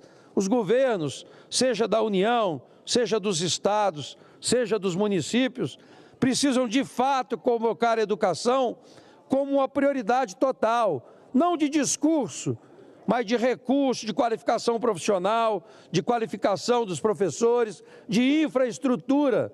Uma escola hoje que não tem internet, que não tem laboratório de ciência, que não tem esporte, que não tem cultura, é uma escola que não é atrativa. Nem colocando R$200 para cada aluno, isso não vai adiantar absolutamente nada. O que precisa é melhorar a qualidade da infraestrutura e das condições, valorizando os seus profissionais, que são os nossos professores. Era isso, senhor presidente.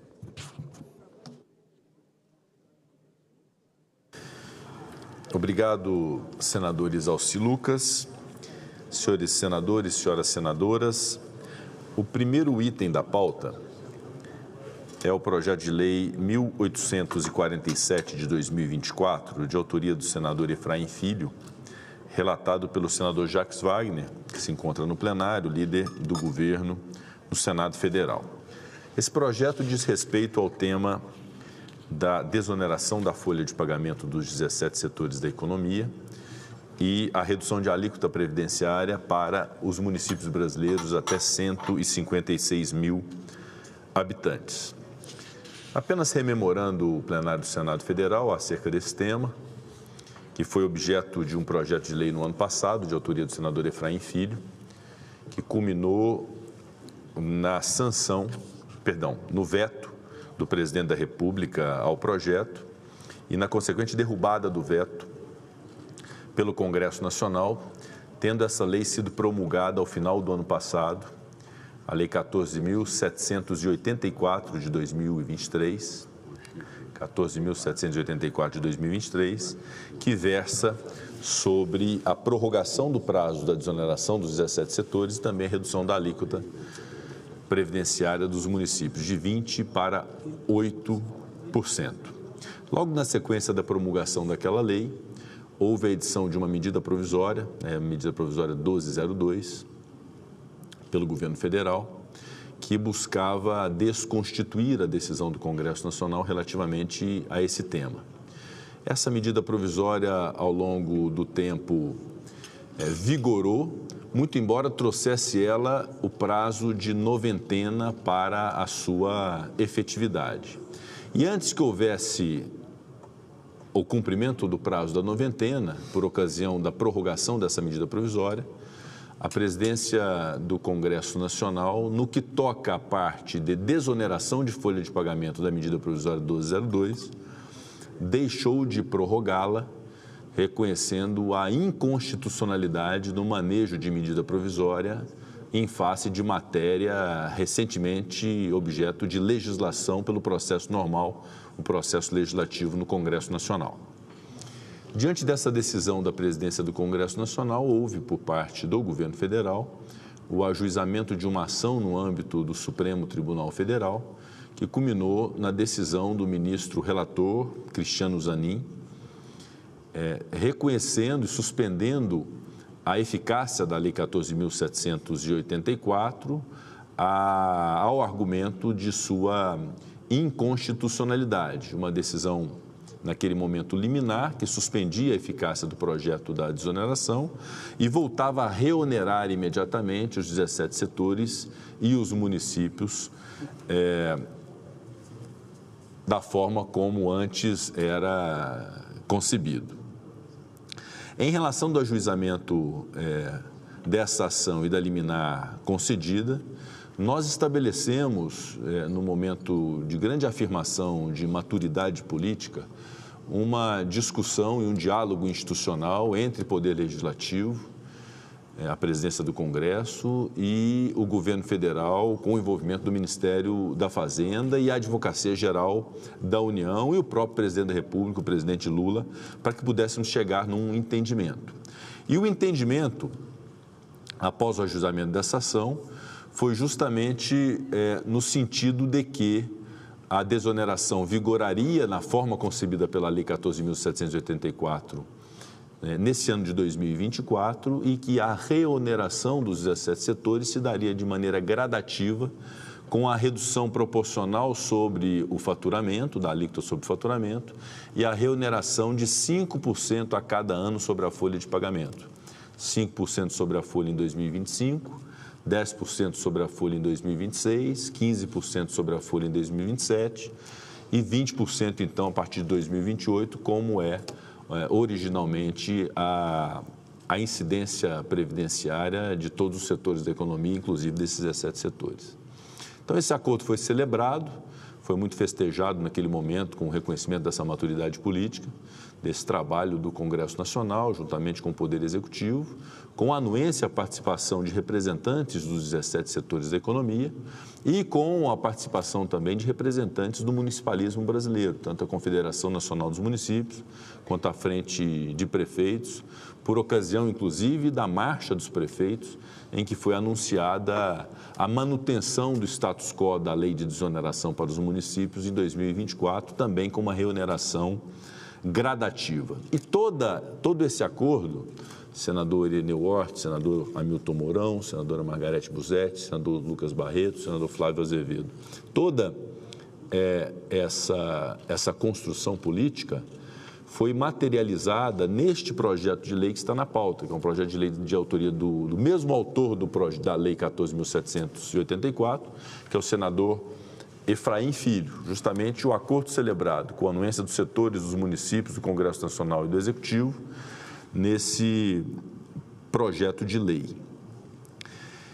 No entanto, ficou pendente a definição, a partir do momento em que se aceita, por parte do governo federal, a hipótese da desoneração em 2024 de uma reoneração gradativa, do que seria a fonte de compensação dessa renúncia de receita concebida pela lei de desoneração e também por esse projeto, materializada por esse projeto. E houve, então, por parte da presidência do Senado Federal, algumas sugestões ao eminente relator, senador Jacques Wagner, para que se pudesse conceber fontes de compensação para fazer frente ao custo dessa desoneração, que a essa altura já não se exigiria mais a fonte corrente de receita. Até porque a desoneração agora, diante desse acordo celebrado, ela terá um fim depois de 4 anos com a reoneração gradativa, tanto de municípios quanto dos 17 setores. E as sugestões foram dadas pela presidência do Senado Federal, e eu participo, os senhores senadores e as senhoras senadoras, dessas sugestões da presidência do Senado, em relação a fontes de arrecadação que não constituam aumento de impostos, nem aumento de alíquota, nem criação de novos impostos, mas fontes de arrecadação sustentáveis que buscam a melhora do ambiente de negócios e em favor do contribuinte brasileiro. Quais sejam? Um primeiro item de um novo programa de repatriação de recursos no exterior, assim como foi feito em 2017, que rendeu ao Estado brasileiro, naquele momento, uma arrecadação de cerca de 50 bilhões de reais, com mais de 150 bilhões de reais sendo repatriados. Então, um primeiro programa, uma primeira sugestão de compensação, um programa de repatriação de recursos no exterior, nos moldes do que foi concebido no ano de 2017. Um segundo item, uma segunda sugestão, um programa de regularização de ativos existentes nacionais não declarados, que através desse programa haveria então um estímulo para a regularização desses ativos com o seu reconhecimento e com a sua declaração, com o recolhimento devido de imposto e com a garantia do contribuinte de que, obviamente, estaria anistiado, do seu ponto de vista de repercussões civis e penais, em função dessa omissão de declaração de um seu ativo. Então, um programa que me parece útil, inclusive, ao ambiente que nós buscamos ter de regularidade e de formalidade dos ativos nacionais pertencentes a pessoas físicas e pessoas jurídicas. Um terceiro item de atualização de valores de ativos, um pouco diferente do segundo, que é a hipótese de um ativo declarado poder ser atualizado pela pessoa física ou pela pessoa jurídica sua proprietária, com o recolhimento de uma alíquota substancialmente inferior ao que é a alíquota de 15% do ganho de capital em face de alienação desses ativos. Então, a possibilidade que alguém teria de atualizar um ativo hoje declarado por um valor muito defasado, trazê-lo para um valor presente real com o recolhimento de uma alíquota a ser definida, na linha de um projeto, inclusive, já aprovado no Senado Federal, de autoria do senador Roberto Rocha, e que foi relatado pelo senador Marcos Rogério, que foi o PL 458, que foi aprovado aqui no ano de 2021. Um quarto item que seria um programa de estímulo ao pagamento de multas em agências reguladoras, há um estoque muito grande de multas em agências reguladoras no Brasil, e um programa assemelhado a um refis, que estimulasse o pagamento dessas multas com redução ou com extinção até de juros e multa em face desse valor principal, seria de fato uma fonte de arrecadação sustentável, além, inclusive, de melhorar o ambiente de negócios e de buscar ter uma solução definitiva para esse passivo enorme que existe, que afeta as agências reguladoras, né, que gera um estoque de judicializado muito grande, e também uma possibilidade de que empresas possam se valer, e pessoas físicas também, de uma situação dessa de estímulo à sua regularização. Um quinto item seria dos recursos esquecidos no sistema financeiro nacional. Há muitos recursos alocados em contas bancárias em que não se tem a titularidade conhecida ou a titularidade que assuma esses ativos, e pela lei civil, uma vez instadas essas pessoas titulares e não aparecendo para poder recolher o recurso, esse recurso deve ser revertido para a União, ressalvando, obviamente, direitos que possam ser demonstrados eventualmente por aquele que for lesado. E um programa também assemelhado, que constituiria um sétimo item, que seria o de depósitos judiciais também sem titularidade conhecida ou sem também o exercício dessa propriedade por seus titulares. Há um estoque muito considerável de depósitos judiciais nessa conjuntura, e a lei civil igualmente prevê que, uma vez não exercido o direito de recolhimento desse depósito judicial, isso deve ser revertido para a União. E um oitavo item, que seria o corte de despesas, sobretudo em programas sociais, que são fruto de pagamentos indevidos, de fraudes, etc., que é uma ideia, inclusive, concebida pelo próprio Ministério da Fazenda, que poderia gerar uma fonte de arrecadação da ordem de 8 a 12 bilhões de reais. Todos esses programas, esses 8 itens, têm previsibilidade, ora mais pessimista, ora mais otimista, talvez nenhuma seja realista, porque depende muito do estímulo que se tenha de fazer um programa que seja um programa realmente que que possa atingir o povo brasileiro, os segmentos, as empresas, as pessoas físicas, para poder estimulá-las a ter esse tipo de regularização, esse tipo de adesão ao programa. Mas são 8 itens que não geram nenhum tipo de desgaste sob o ponto de vista político e sob o ponto de vista econômico para os contribuintes, porque todos eles, além de serem optativos, eles guardam na sua essência um estímulo de regularização que é do interesse e em favor dos contribuintes brasileiros. Então, essas foram as sugestões da presidência do Senado ao eminente relator, ao Ministério da Fazenda, para que pudéssemos ter como fonte de compensação algo que não signifique aumento de impostos, porque, de fato, é no mínimo constrangedor imaginar que um projeto de desoneração de folha de pagamento que visa reduzir e diminuir a incidência tributária sobre uma pessoa jurídica para estimular a geração de emprego, ser compensada na outra ponta para aquela mesma empresa com um aumento de impostos, né? Então, seria no mínimo incoerente, um contrassenso mesmo, nós pensarmos num aumento de imposto para fazer frente a esse tema. Então, diante disso, há um certo impasse, uma indefinição em relação à concepção dessas fontes de compensação. E até aqui imperou e vigorou o diálogo institucional de alto nível, respeitoso, para que possamos ter uma solução definitiva. A solução sobre a desoneração em 2024 mantida está concretizada. Igualmente, a reoneração gradativa ao longo do tempo também está concretizada. Nos resta agora ter o consenso sobre a compensação desse acordo celebrado entre Poder Executivo e Poder Legislativo, e talvez isso ainda não esteja suficientemente maduro para poder dar o conforto necessário ao Congresso Nacional, ao plenário do Senado e futuramente ao plenário da Câmara, no futuro breve, de se votar essa matéria e virar essa página relativamente à desoneração com um grande acordo entre os poderes. Então, diante disso,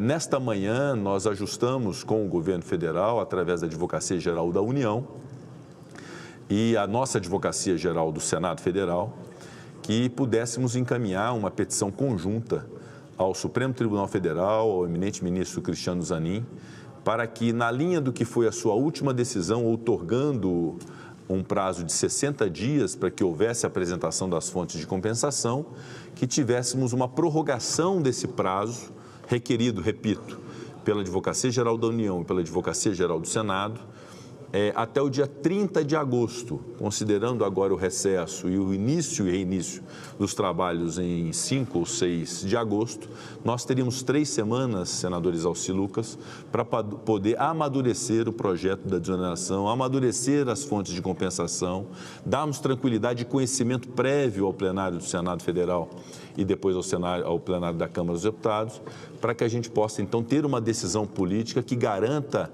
a permanência da desoneração em 2024, a reoneração gradativa até 2027, na linha do que foi esse grande acordo, apresentando compensações que, de preferência, não signifiquem aumento de carga tributária aos brasileiros, muito ao contrário, que possa representar uma arrecadação a partir de uma desburocratização, de uma regularização que interessa aos contribuintes brasileiros. Então, diante disso, foi apresentada essa petição no início da tarde de hoje, ou deve estar sendo apresentada nesta tarde de hoje, da Advocacia Geral da União e da Advocacia do Senado. Nós aguardamos, portanto, a decisão do Supremo Tribunal Federal e, diante disso, diante dessa situação, preservando, inclusive, essa possibilidade dos senhores senadores e senhoras senadoras se debruçarem sobre essa matéria com essa situação definida, nós, a princípio, adiaremos a apreciação desse item para amanhã, eventualmente aguardando essa decisão do Supremo Tribunal Federal e, eventualmente, espero também que isso possa ser, então, adiado para 30 de agosto, caso o Supremo Tribunal Federal decida-se por outorgar esse prazo pedido pelo Poder Executivo e pelo Poder Legislativo. Então, é essa comunicação que gostaria de fazer ao plenário do Senado Federal. O item 1, portanto, não será apreciado na data de hoje, fica a princípio adiado para amanhã e nós, então, amanhã decidiremos à luz da decisão do Supremo Tribunal Federal em relação a essa matéria, sobretudo em relação ao prazo assinado, para que possamos amadurecer, enfim, e encerrarmos essa longa novela da desoneração da folha de pagamento da melhor forma possível, no interesse do Poder Executivo, no interesse do Legislativo, mas, sobretudo, no interesse do povo brasileiro. Com a palavra, o senador Isalci Lucas. Presidente, primeiro louvo aí as iniciativas, né, do Executivo, do Legislativo, no sentido de buscar realmente prorrogar isso para final de agosto. E eu tenho certeza que o ministro terá, terá essa sensibilidade de poder atender ao pedido.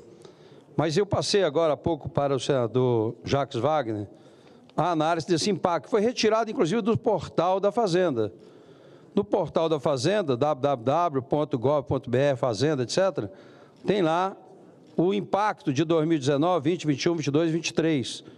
E depois, compensando 1% do PIS/COFINS, vai dar um impacto de 6,9%, está aí no documento. E o impacto apresentado pelo governo é 15,8%, ou seja, mais do que o dobro do que está aí nesse documento.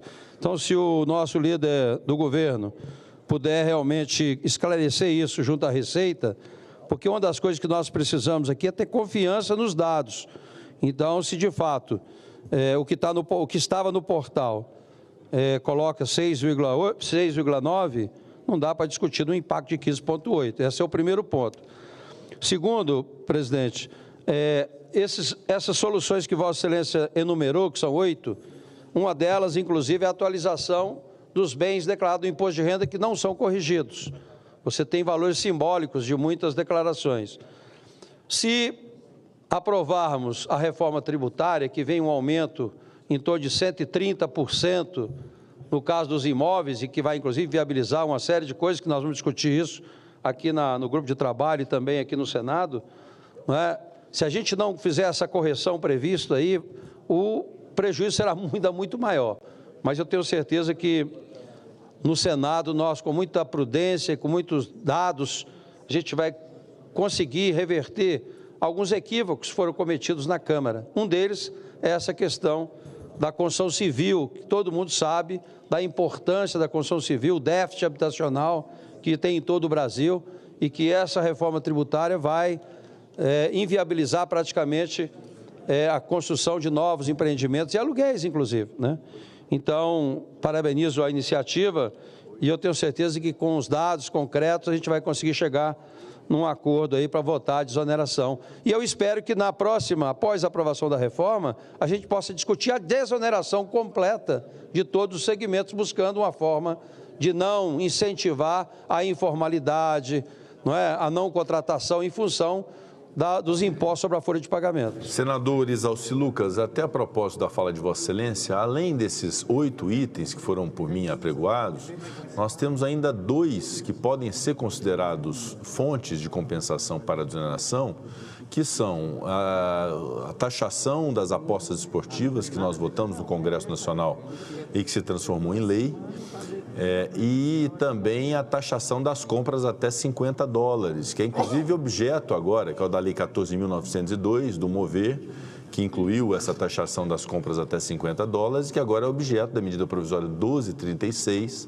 justamente com vigência a partir do dia 1º de agosto para essa incidência tributária. Então, esses 2 itens são uma fonte de arrecadação, que, do ponto de vista de demonstração para cumprimento do artigo 113 do Ato das Disposições Constitucionais Transitórias, é absolutamente razoável considerá-las também como uma fonte de compensação, já que o que se exige é isso, a apresentação de fonte de compensação. E sem prejuízo, de fato, ao longo desse tempo, de uma discussão sobre as fontes de financiamento do Sistema Previdenciário Nacional. De fato, a sugestão de Vossa Excelência e a reflexão de Vossa Excelência sobre isso é uma reflexão apropriada. Será que é razoável que o financiamento se dê por aqueles que mais empregam ou por aqueles que mais faturam, não é? O compromisso de financiamento da Previdência Social deve ser sempre compreendido como uma missão nacional a ser distribuída de maneira mais igual entre todos os agentes produtivos. Não tem realmente muita razoabilidade. Eu costumo sempre citar esse exemplo. Uma empresa que fatura R$1 milhão com 10 empregados, é diferente de uma empresa que fatura os mesmos R$1 milhão com 100 empregados e que, portanto, gera muito mais empregos. Essa segunda empresa cumpre uma função social muito maior, muito mais ampla, muito mais significativa, e ela não pode ser muito mais onerada para o financiamento da Previdência Social do que a primeira. Portanto, onerar a força de trabalho, onerar a mão de obra é um desestímulo à geração de emprego. Ao se desestimular a geração de emprego, nós sobrecarregamos o Estado brasileiro com os programas sociais, considerando que emprego é o melhor programa social e mais eficiente para um país civilizado. Portanto, quanto mais nós tivermos empresários que queiram empregar sem a preocupação de que aquilo gerará mais impacto para o seu orçamento, do seu ponto de vista tributário, melhor será. Vincular, de fato, a remuneração da Previdência ao faturamento me parece algo que precisa ser considerado, porque me parece algo mais inteligente do que o sistema atual. Portanto, é uma discussão que nós podemos e devemos fazer no âmbito do Congresso Nacional e que pode... Eu sugiro a Vossa Excelência que faça, como Vossa Excelência vem fazendo, criando comissão especial para cuidar disso. Perfeito. Do Congresso Nacional. Perfeito. Assim faremos, senador Exalci. Com a palavra, senador Jacques Wagner.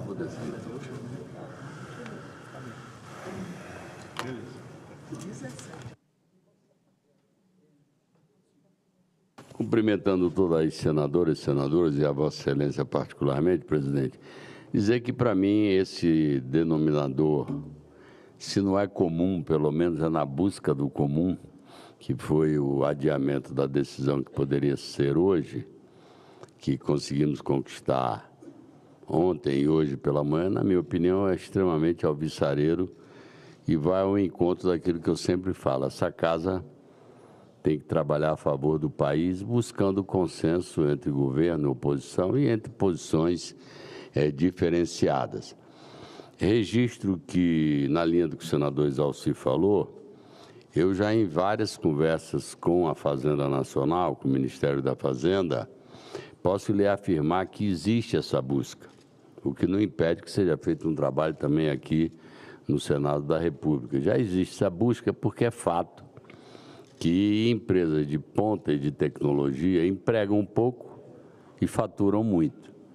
Enquanto que empresas que têm menos tecnologia, como manufaturas e outras empresas, não cito, mas são vários os setores, elas às vezes empregam muito e não faturam tanto. É da natureza. Eu trabalhei no Polo Petroquímico de Camaçari, na Bahia, e quando eu trabalhava lá há 20 anos, 18 anos atrás ou mais, nós éramos 22 mil funcionários. Hoje não somos 5 mil empregados diretos. Por quê? Porque não foi nem inteligência artificial. Foi tecnologia, robotização, sistematização, informatização. Então, eu considero que esse caminho será o leito natural. Evidentemente, e as reclamações são várias aqui mesmo dentro do Senado da República, sobre o rombo da Previdência. E, portanto, isso tem que ser uma conta bem feita, a migração bem feita, de tal forma que a gente não amplie o que já é um problema, eu diria assim, grave para as contas nacionais, que é o problema que não é só aqui, é daqui dos estados, eu fui governador, e até de algumas prefeituras que optam pelo sistema próprio e nem sempre conseguem alcançar o equilíbrio entre as necessidades de pagar aqueles que já se aposentam e o ingresso de novos funcionários. Tudo isso contribui para isso também a longevidade que a raça humana, nós todos temos ganho e, portanto, as aposentadorias duram um tempo maior, mas eu não quero me aprofundar, apenas dizer que esse caminho não está, em hipótese nenhuma, arquivado pelo governo nacional. Ao contrário, eu acho até que nós vamos migrar obrigatoriamente para isso, que teriam mais justiça na cobrança. Não sei falar de alíquotas, que é um estudo a ser feito.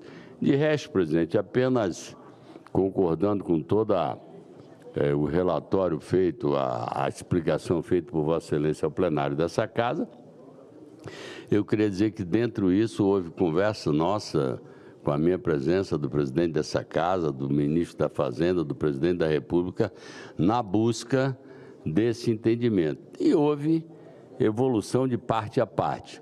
Eu disse em certo momento que nós estamos aqui discutindo, por isso que eu digo, os dois têm razão, como o presidente Rodrigo falou, e pode ser que nenhum dos dois esteja certo, que um estima que cobrirá, o outro estima que não cobrirá.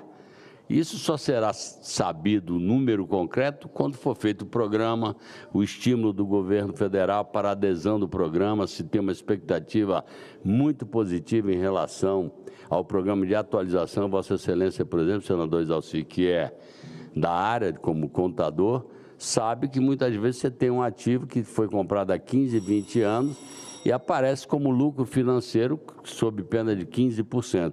Então, acho que será um dos programas que nós poderemos ter uma adesão. Eu próprio não vou mentir, meu apartamento tem 14 anos e eu, se o programa vingar efetivamente for colocado, eu serei um dos que farei isso, porque numa possibilidade de vender, seguramente teremos um ganho em relação a essa taxa. Então, eu acho que há boa-fé, evidentemente, dos dois lados.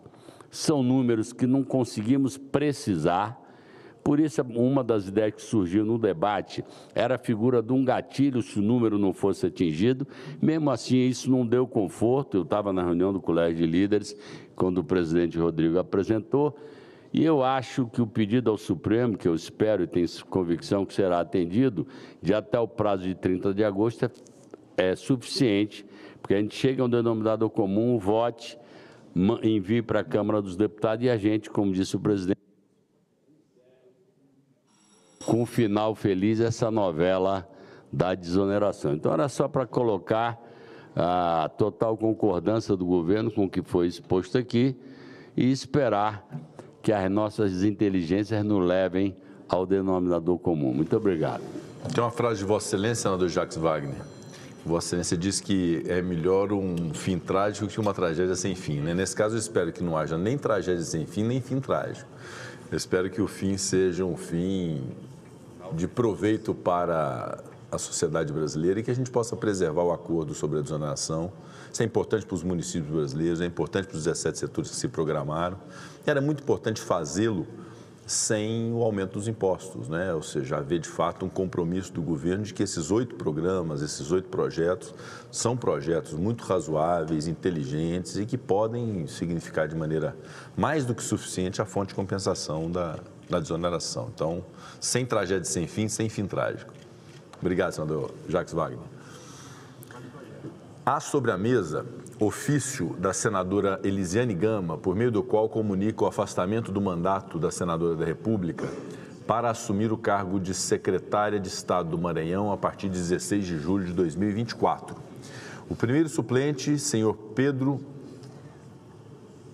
Fernandes Ribeiro, comunicou ao Senado Federal a impossibilidade de assumir o mandato senatorial nesta oportunidade. Encontra-se na casa o senhor Bené André Camacho Araújo, segundo suplente da senadora Elisiane Gama, da representação do Estado do Maranhão, convocado em virtude do afastamento da titular. Sua Excelência encaminhou à mesa o original do diploma, que será publicado na forma regimental e demais documentos exigidos por lei.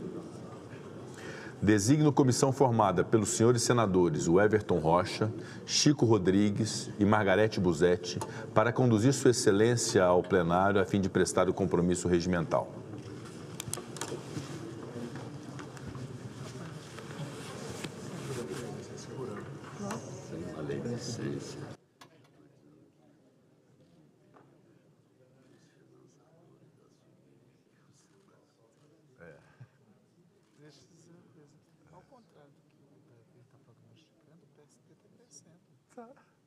Ele é do PSD? Manda pro Davi. Manda pro Davi. O presidente Pacheco está fazendo diagnóstico contrário ao vosso prognóstico. É.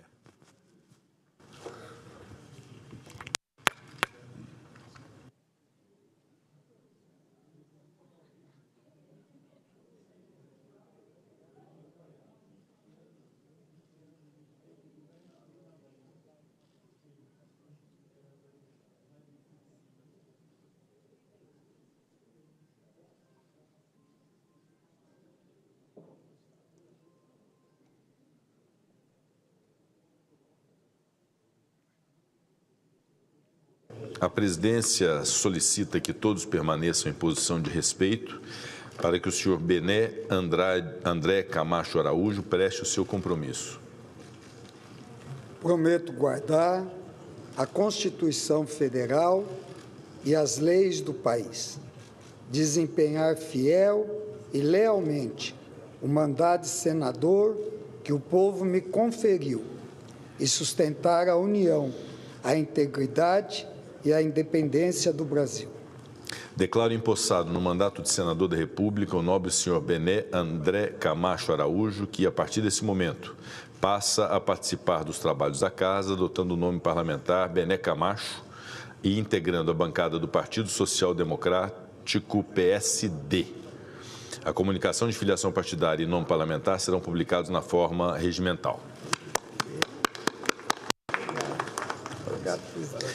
Nesse momento, concedo a palavra ao senhor senador Bené Camacho, que pode ocupar a tribuna para o seu pronunciamento.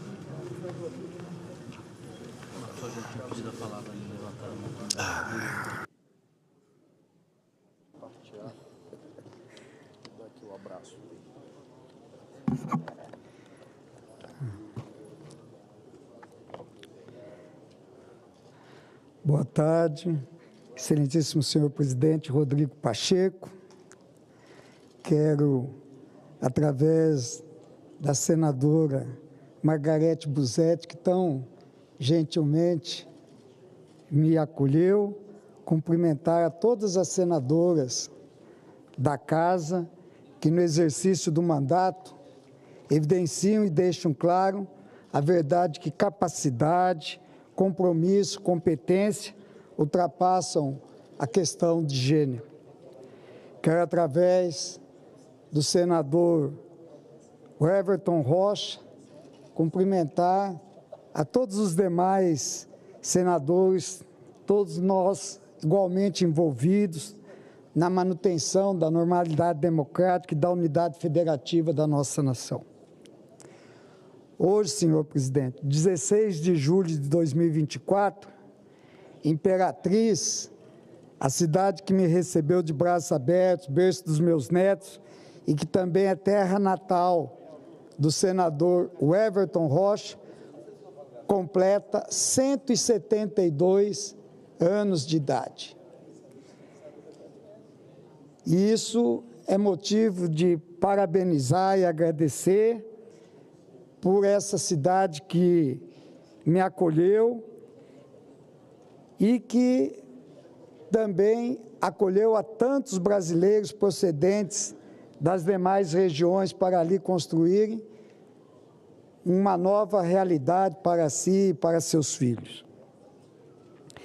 Eu quero agradecer o reconhecimento, tanto por parte do governador Carlos Brandão, como da senadora Elisiane, que nesse gesto eles não estão me dignificando, mas a cada filho e filha da nossa cidade, que durante muito tempo Imperatriz lutou para ser o Maranhão do Sul, mas hoje nós nos alegramos em ser o sul do Maranhão, porque nós nos sentimos contemplados, respeitados e queridos como maranhenses, tratados como um todo e não como uma parte.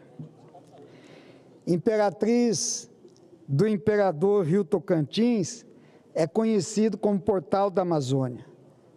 Região, senador Mourão, que o senhor bem sabe, representa mais de 60% do território nacional. E pela maneira como essa região vai ser tratada, se definirá a viabilidade da vida humana em todo o nosso planeta, como um escudo maior contra o aquecimento global. Aliás, nesses dias estranhos em que vivemos, onde uma crise política, militar, econômica e sanitária assola o nosso mundo de forma global, nós podemos afirmar que essa inquietação alarmante não passa de uma cortina de fumaça frente à grande calamidade que está diante de cada indivíduo, em cada lugar, em qualquer classe social, em qualquer regime político, que é a questão climática. Como senador do Maranhão, integrante da Amazônia Legal, Além das demais atividades que a função requer, empenharei todos os meus esforços para colocar em evidência tal situação emergencial.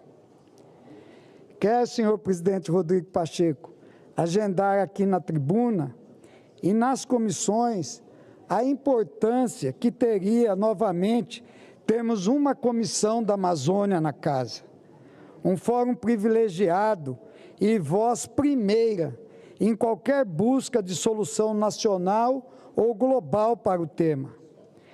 O Senado já contou com tal comissão em legislaturas passadas e creio que cabe a esta Casa da Federação tomar essa vocação que é indeclinável.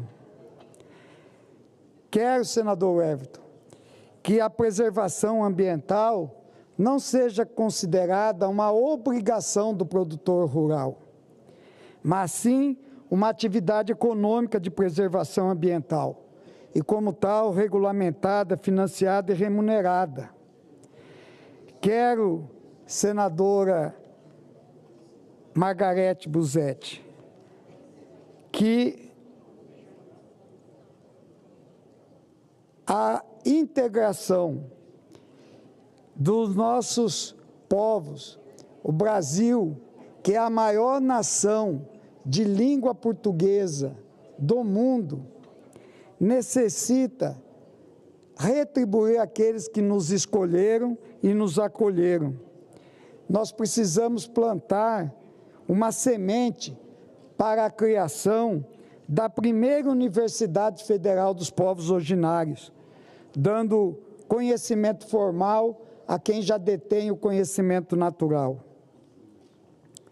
Encerrando a minha fala inicial, quero agradecer, sem citar nomes para não cometer injustiça, a todos quantos contribuíram e confiaram para que tamanha responsabilidade chegasse às minhas mãos, não só pela solenidade da missão, mas também pela grandeza dos que me antecederam nessa cadeira e de todos os maranhenses que, por livre exercício do voto, referendaram os nossos mandatos. Que Deus nos abençoe, nos guie, nos guarde a todos nesse dia. Muito obrigado, senhor presidente. Muito obrigado, senador. Eu consulto, senador, me parece que eu errei a pronúncia do nome de Vossa Excelência, é Bene... Bene Camacho. Bene Camacho, né? Então, se Vossa Excelência me perdoe, fui corrigido aqui pela mesa. Eu desejo boas-vindas ao senador Bene Camacho. Desejo muito boa sorte no exercício do seu mandato, na representação do Maranhão, em substituição à nossa grande e querida senadora Elisiane Gama. Concedo a palavra ao senador Everton. Presidente, apenas para parabenizar, primeiro, a nossa cidade de Imperatriz, que completa hoje 172 anos, minha terra natal, e parabenizar o senador Bene Camacho, que chega com muita vontade, com muito entusiasmo aqui no Senado Federal, e te desejar muita sorte, que Deus abençoe muito esse momento que Vossa Excelência vai estar aqui conosco, para que nós possamos continuar lutando não só pelo Brasil, mas também pelo nosso querido Maranhão. Tive a oportunidade de levar lá para a Imperatriz o Hospital de Amor, ainda nessa legislatura, como senador da República, e hoje esse hospital tem feito uma grande diferença, atendendo centenas de mulheres todos os meses, já chega a milhares de consultas, com 2 carretas rodando a região, além de vários projetos que nós temos aprovado aqui na casa em favor do povo de Imperatriz e de todo o Maranhão. Então, chega o reforço aqui da região tocantina e agradecer ao presidente pelo espaço que abre para que a gente possa aqui fazer os devidos cumprimentos ao nosso novo senador Bene Camacho. Muito obrigado, senador Everton.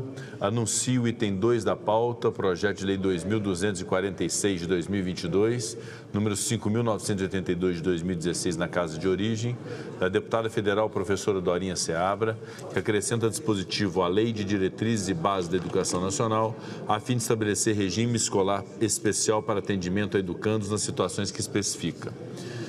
Pareceres favoráveis, número 66 de 2024, da Comissão de Direitos Humanos e Legislação Participativa, relatora senadora Mara Gabrilli. Relator ad hoc, senador Flávio Arnes. E parecer número 79 de 2024, da Comissão de Educação e Cultura, relator senador Flávio Arnes. Perante a mesa foi apresentada a emenda número 1 de redação, já disponibilizada na tramitação da matéria e que será encaminhada à publicação. A matéria tramita em regime de urgência nos termos do requerimento número 66 de 2024 da Comissão de Educação e Cultura, aprovado em plenário. A matéria depende de parecer sobre a emenda número 1. Faço a designação do nobre senador Flávio Arnes para proferir parecer de plenário e o fará pelo sistema remoto. Com a palavra, senador Flávio Arnes. Agradeço a Vossa Excelência, caro presidente Rodrigo Pacheco, quero cumprimentá-lo, bem como aos demais senadores e senadoras presentes ou remotamente, e parabenizá-lo também pela forma clara e didática em relação à desoneração da folha de pagamento, desde o início do processo com a aprovação da lei pelo Congresso Nacional, pela declaração de inconstitucionalidade da medida provisória e dos possíveis caminhos para o encaminhamento dessa situação, que não termine de maneira trágica, como foi falado, e nem que o fim também seja, o caminho seja complicado e difícil, mas sim a favor da sociedade paranaense. Eu passo diretamente à análise do parecer, senhor presidente. Conforme pontuado no parecer da Comissão de Educação, a matéria reveste-se de grande importância, porque trata das situações especiais de estudantes com dificuldades ou impossibilidade de frequentar os estabelecimentos de ensino. As 3 hipóteses de regime educacional especial criadas pelo artigo 1º do projeto de lei, ora em apreciação, mediante inserção de novo artigo 81A na LDB, são as seguintes. Primeiro, estudantes impossibilitados de frequentar as aulas em razão de tratamento de saúde ou de condição de saúde que impossibilita o acesso à instituição de ensino. 2, mães estudantes lactantes. E 3, pais e mães estudantes cujos filhos têm até 3 anos de idade. A adequação redacional apresentada pela autora da matéria, a senadora professora Dorinha Seabra, faz-se necessária para aperfeiçoar a dicção normativa do parágrafo 1º do referido artigo 81A, porque nele deixa claro que o atendimento educacional domiciliar poderá ser, nos termos em que definir o regulamento, tanto na forma presencial, quando há necessidade de o docente ir à residência do estudante impossibilitado de comparecer às aulas, quanto pelo formato remoto, em que o aluno ou aluna realiza atividades de ensino à distância, inclusive pela adoção de técnicas de mediação pedagógica com uso de tecnologia. Com isso, afastamos a possibilidade de se argumentar que o projeto criaria despesas, porque a hipótese de atividades educacionais à distância elimina os custos com alocação e deslocamento de professores, que já se encontra prevista e praticada, inclusive, em maior ou menor grau em todos os nossos sistemas de ensino, principalmente em formato acessório e complementar à educação presencial. Por último, a emenda redacional apresentada enfatiza que a inclusão no regime especial previsto na proposta é condição não apenas para garantir a continuidade das atividades educacionais, mas também para assegurar a permanência dos estudantes no regime escolar durante todo o período em que subsistirem as dificuldades para frequentar os estabelecimentos de ensino. Antes do voto, senhor presidente, eu gostaria só de ressaltar alguns argumentos que foram trazidos para o nosso parecer durante o processo de discussão dessa matéria, antes dessa leitura que eu acabei de fazer.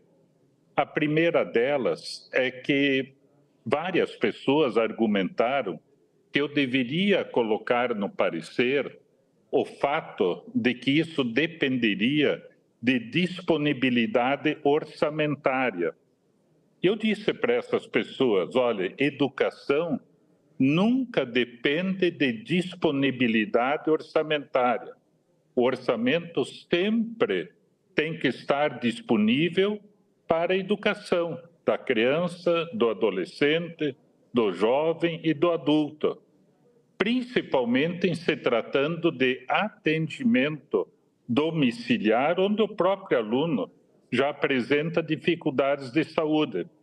E eu sempre lembro, senhor presidente, a frase de Vossa Excelência, que foi enfático ao dizer que para o Brasil ser desenvolvido, justo, socialmente adequado, valorizando o ser humano, na educação nada pode faltar da creche ao final do ensino médio, onde está incluída, inclusive, a educação profissional.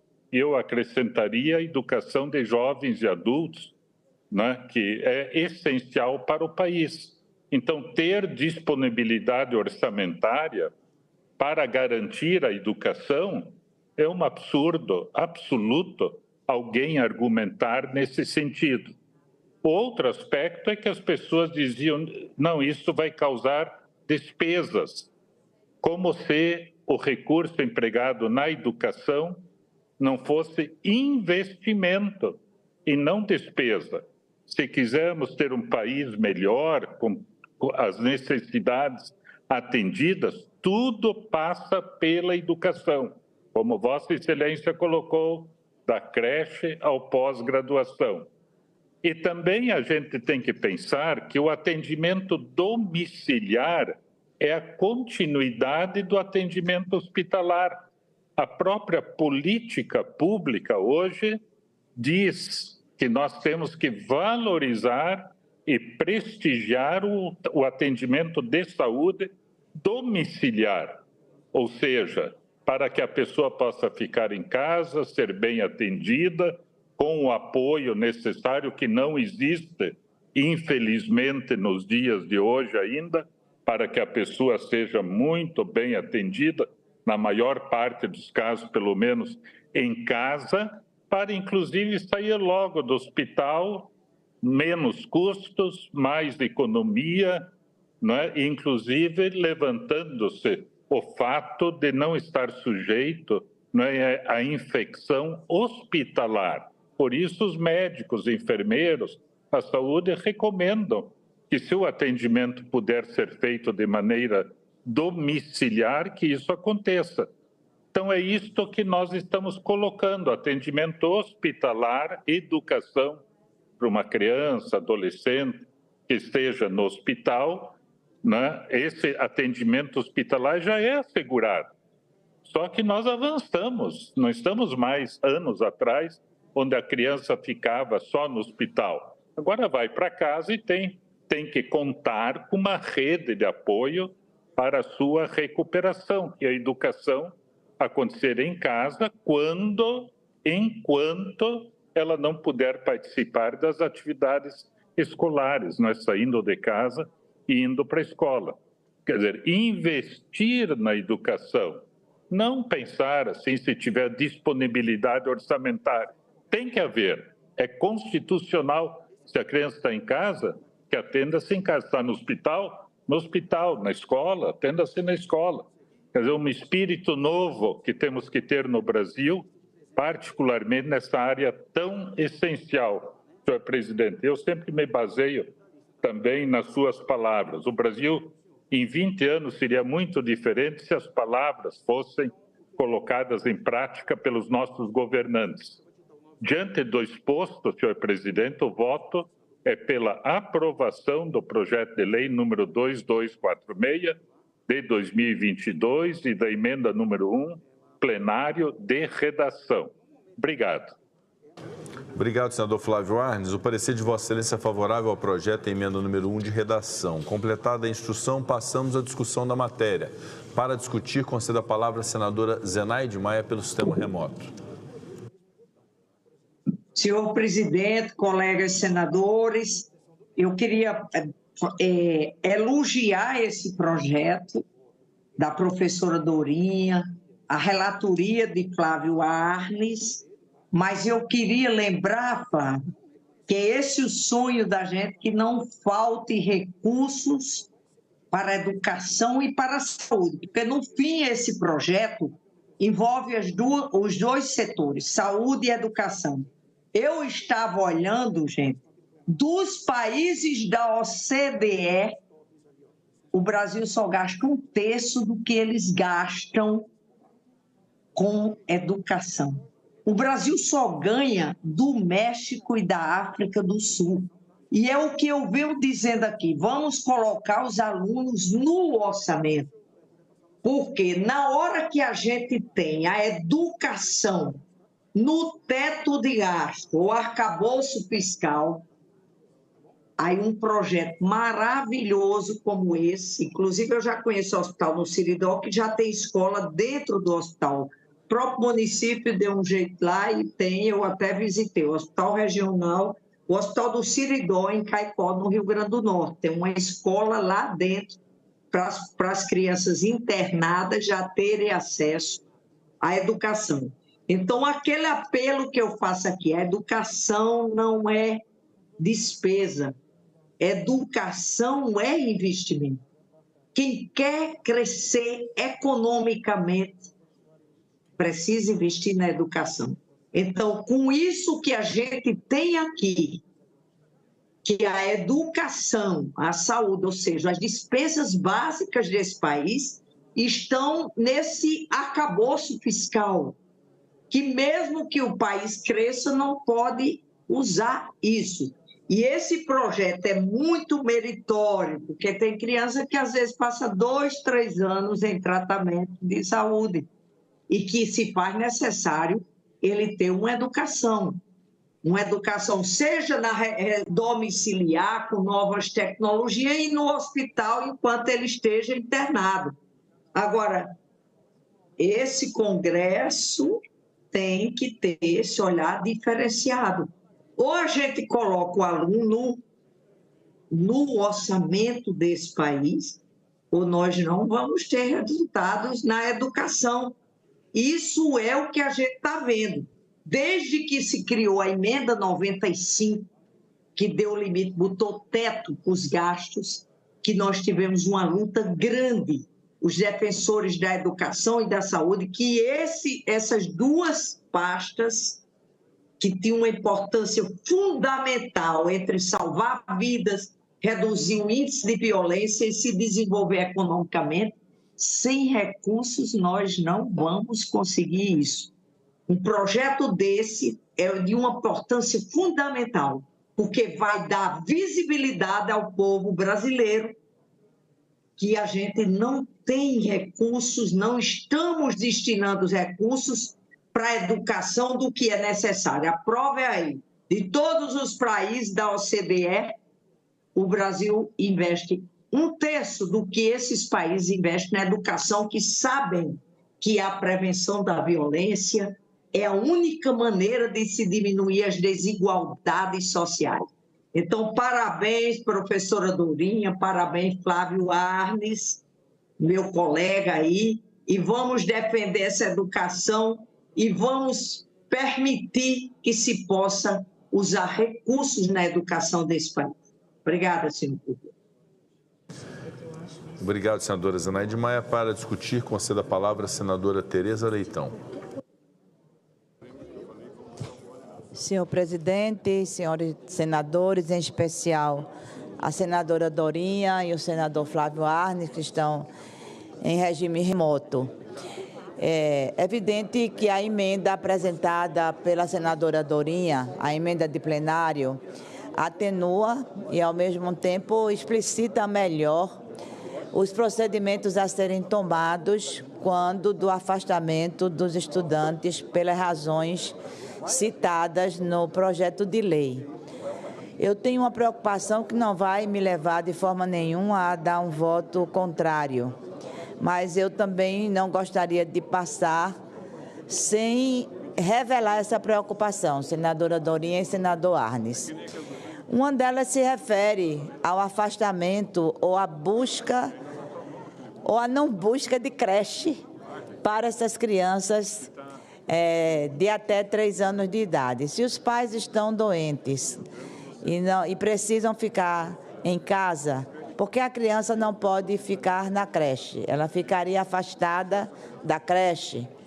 Segundo, não estou tratando também de impactos orçamentários, porque eu acho, como disse a senadora Zenaide, que a gente precisa buscar, sim, esses recursos para executar todos os programas, e são muitos os programas, sobretudo agora, com incrementos importantes que o governo do presidente Lula tem trazido para a educação.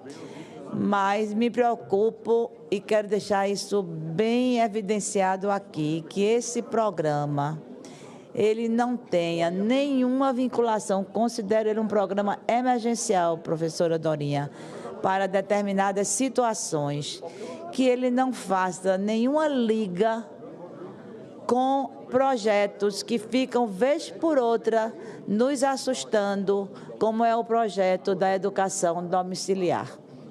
Tem, inclusive, vários tramitando aqui no Congresso, que é afastar do convívio escolar a criança, o jovem, o adolescente, inclusive, senadora Margarete, aqueles do ensino médio, afastar do convívio, afastar da prática pedagógica coletiva, enfim, afastar da escola e substituir por uma educação domiciliar retira muito, não só do conteúdo, mas da vivência, que enaltece, que dá significado ao conteúdo pedagógico. Mas acho que a emenda, como eu disse, ela veio em boa hora, senadora Dorinha, mas estejamos atentos, estejamos sempre monitorando, a eficácia desse projeto, porque ele vai precisar também que as redes estaduais, que as redes municipais estejam preparadas para monitorar comprovações,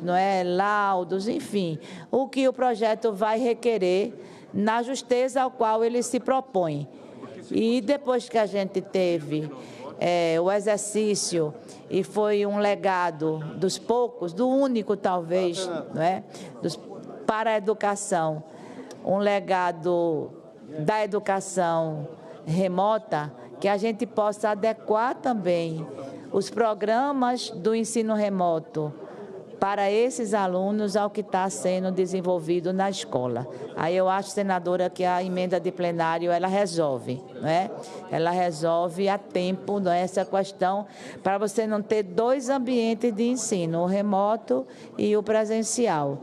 Mas a minha preocupação sobre as creches permanece, e, sobretudo, que a gente não dê asas para o projeto de educação domiciliar. Pelo contrário, que a gente corte essas asas para ele não voar. Muito obrigada, senhor presidente. Obrigado, senadora Tereza Leitão. Com a palavra, a senadora professora Dorinha Seabra, autora do projeto. Bom, senhor presidente, ao senador Flávio Arnes, a senadora Tereza Leitão, que acabou de se manifestar, a senadora Zenaide. Primeiro, eu quero agradecer pela aprovação, na verdade, pelo relatório, já a aprovação na Comissão de Educação, já passou pela Câmara, e lembrar que, acho que em nada o projeto se adequa a essa ideia de negar a escola. Ele é destinado àqueles estudantes de diferentes idades da educação básica, que é obrigatória, por isso não cabe nenhuma restrição orçamentária. A educação básica na Constituição Federal, ela já é um direito subjetivo e cabe ao Estado garantir essa educação. Lembrar que o Fundeb remunera esse atendimento, ele vai ser previsto, e o maior desenho são para estudantes que estão em situação de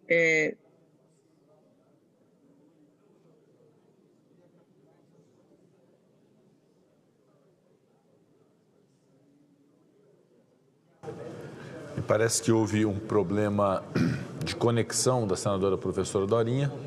Agora retornou. Senadora professora Dorinha, houve um problema na sua conexão. Se puder retomar sua fala 20 segundos antes.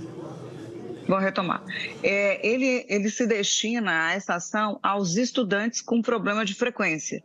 Uma criança que está em tratamento oncológico prolongado, uma estudante de diferente idade que, de igual forma, não consegue frequentar, para que ela não tenha, além da dificuldade de tratamento, ela ainda tenha o prejuízo da frequência.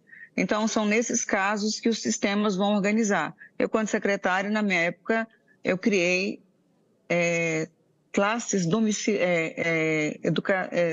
dentro do sistema de saúde, nos hospitais, as classes especializadas. Então, eu compreendo a preocupação da senadora Tereza Leitão, e em nada ele pode se misturar, mas é, na verdade, a garantia do direito à escola, à educação, ainda que não fisicamente, nos casos extremamente necessários.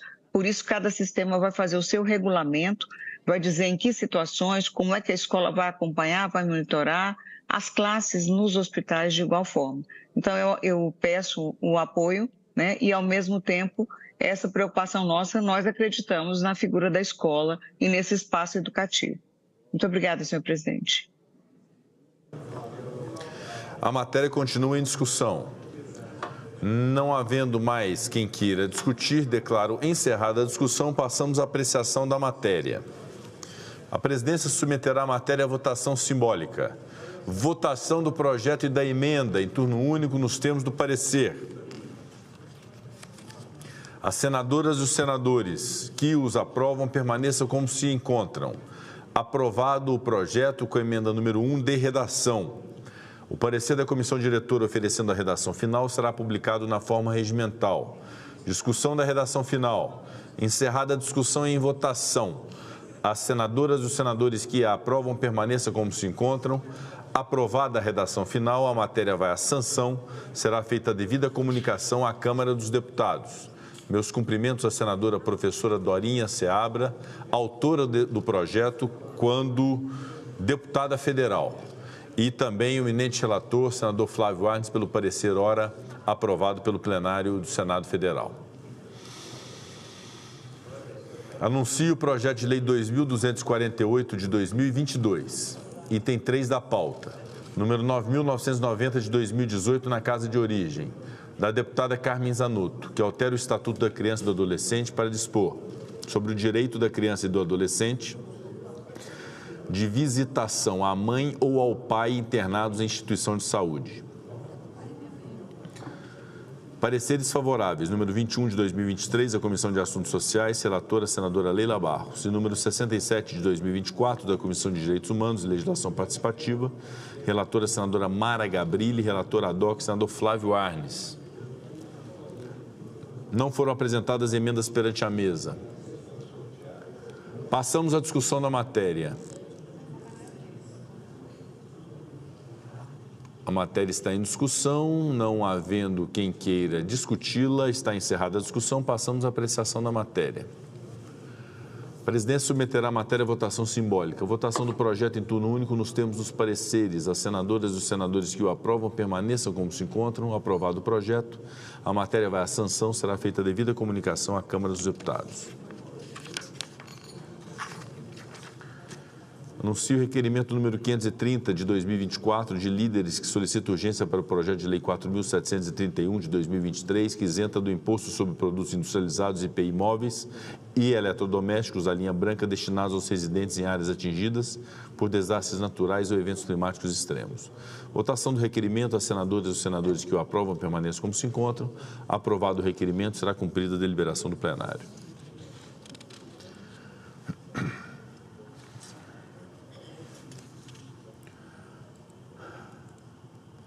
Requerimento número 531 de 2024, de líderes que solicita urgência para o projeto de resolução número 18 de 2024, que institui a Frente Parlamentar Católica Apostólica Romana. A presidência submeterá a matéria à votação simbólica, a votação do requerimento. As senadoras e os senadores que o aprovam permaneçam como se encontram. Aprovado o requerimento, será cumprida a deliberação do plenário. Senador Beto Faro. Senadora Soraya Tronic, como oradora. Tem a palavra como oradora.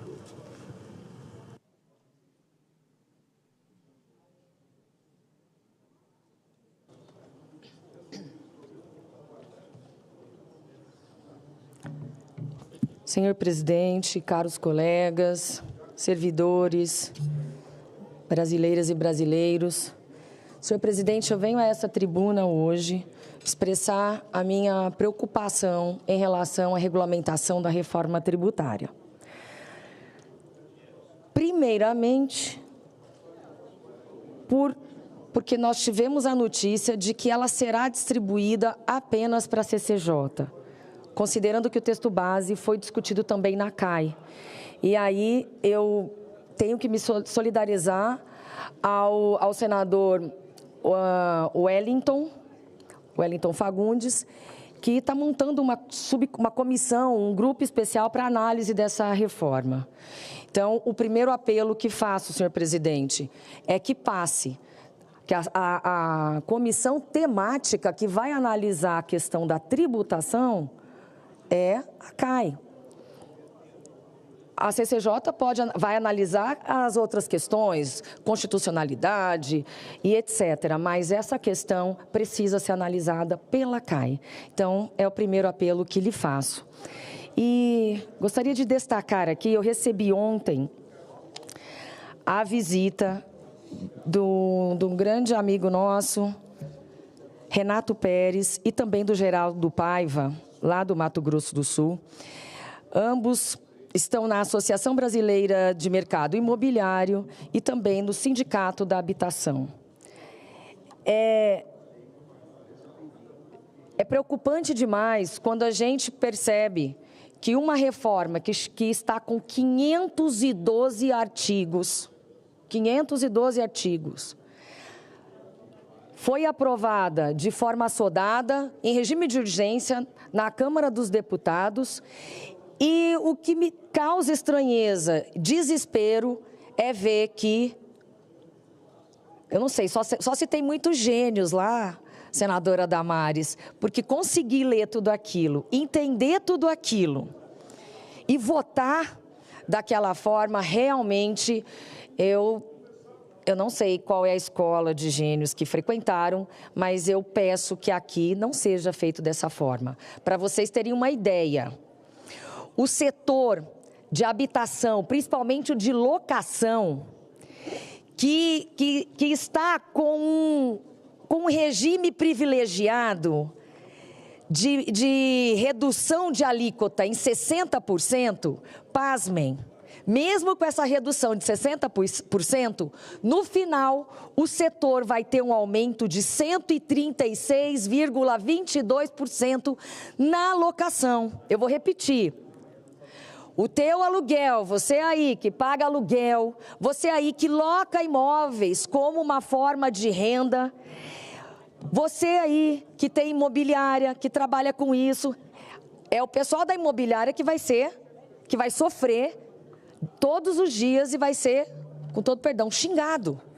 Porque o aumento, gente, mesmo com uma redução de 60%, o aumento será de 136,22% no aluguel.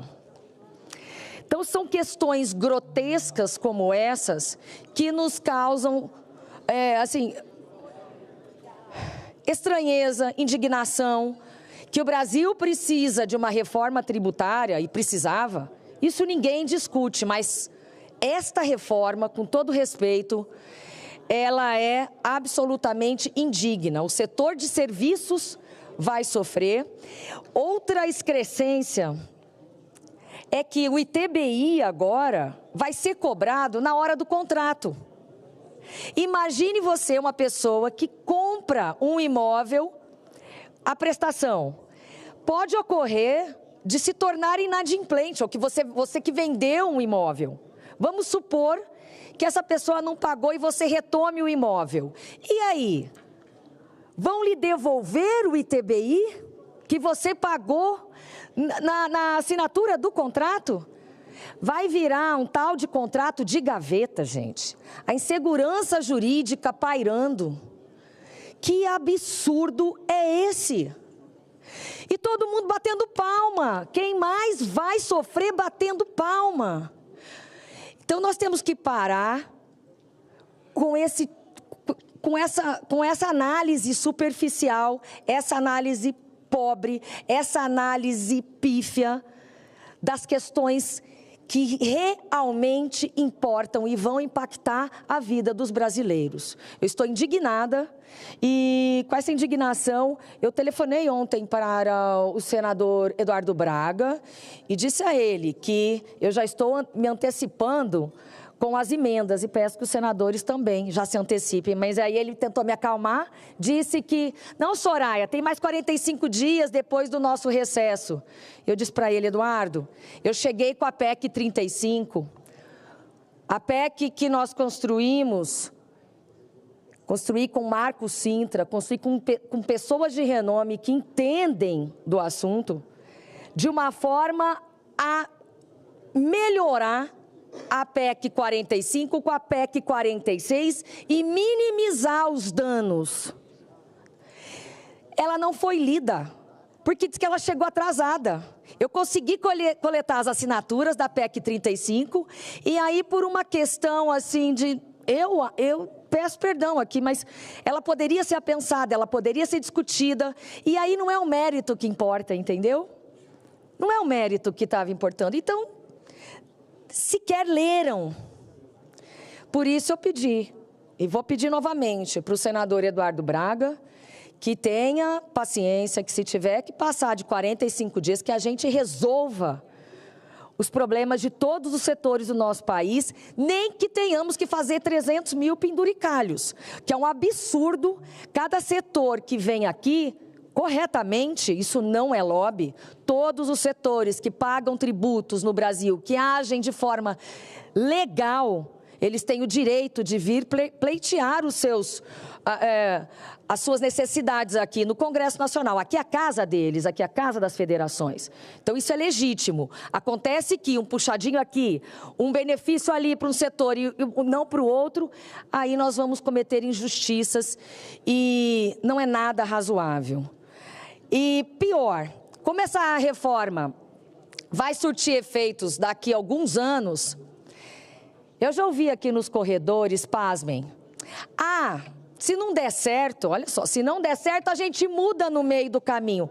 Querem mudar, eles não vão saber se deu certo, porque ela não vai estar totalmente aplicada, em vigor.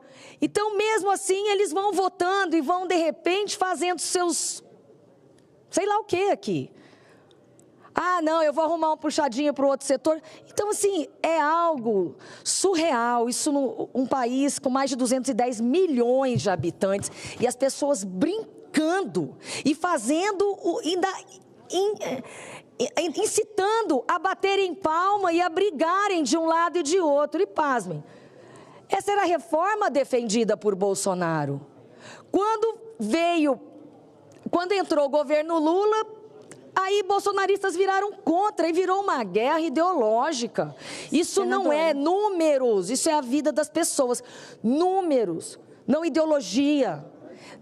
Então é tão grave, tão assim, chocante, que Damares, ver as pessoas aplaudindo e exigindo uma reforma tributária sem ter noção do que é esta reforma. E já vou avisar o governo. Tá difícil demais para engolir. Eu já vou avisar com antecedência, porque na primeira vez, ministro Haddad falou, Soraya, ele me ligou, eu falei, ministro, eu tenho uma reforma na minha mão, fui a única candidata que tinha uma reforma, eu quero discutir tecnicamente. Só um minutinho, presidente. Então, Damares, vou te dar o à parte, presidente, por favor. Seja generoso, presidente, são duas mulheres. Soraya, eu quero aqui me somar à sua indignação e às suas preocupações.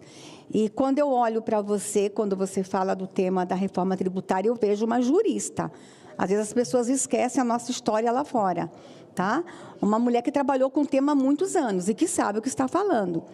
Hoje de manhã nós tomamos uma decisão na Comissão de Assuntos Econômicos, porque, pelo que me parece, a reforma não ia passar por lá, só na CCJ.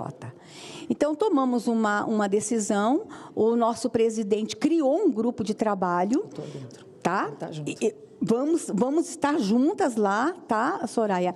E a gente até elegeu, por uma recomendação, o senador Isalci, porque é o senador que não vai estar preocupado com o processo eleitoral agora. Eu e ele não temos eleições municipais, mas nós vamos trabalhar muito nessa comissão. Não vai ser como estão falando lá fora, não. Aqui é a casa da serenidade, é a casa do debate. Nós vamos conversar muito sobre essa reforma. Que o Brasil entenda, o Senado Federal vai lidar com muito zelo e o recado para o governo, sem pressa. Muito obrigada, senadora Damares. Eu vou fazer parte e fico muito feliz. Mulheres, porque as pessoas geralmente acham que os nossos assuntos se resumem à violência política ou à violência contra a mulher, ou apenas a saúde. Não, nós temos condições, são a maioria das mulheres que são arrimo de família nesse país, e nós entendemos. E vamos discutir, eu tenho eleições, vou tocar no meu estado, mas eu vou trabalhar sim. E o mais importante, senadora Damares e todos aqueles... Eu aprecio demais, eu fiz esse apelo para o presidente Rodrigo Pacheco, a iniciativa do presidente Vanderlan de fazer esse grupo de trabalho. E destacar aqui, cada detalhe nós vamos informar o povo brasileiro. Porque o povo brasileiro está aplaudindo algo e que depois ele vai começar a chorar. Sabe o que nós vamos fazer? O que eu vou dizer? Eu avisei. Eu avisei. Então, nós vamos avisar. E aí, quem quiser... que aplauda, mas depois não venham chorar. E com o governo, nós vamos mostrar cada ponto sensível, cada ponto que é absolutamente arrecadatório, não tem justiça tributária. Então, assim, eu quero muito ajudar o país, mas com técnica, com ciência, com números e com informação precisa para mais de 210 milhões de brasileiros que estão sendo enganados com essa péssima, reforma tributária. Obrigada, senadora Damares. Obrigada. Muito obrigado, presidente. Senadora Soraya Tronic, senador Plínio Valério, senadora professora Dorinha Seabra, também está inscrita.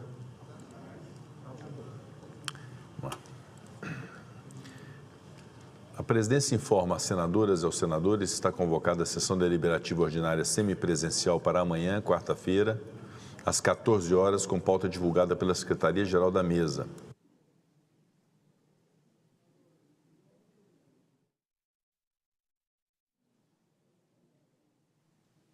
Cumprida a finalidade desta sessão, a presidência declara o seu encerramento. Muito obrigado.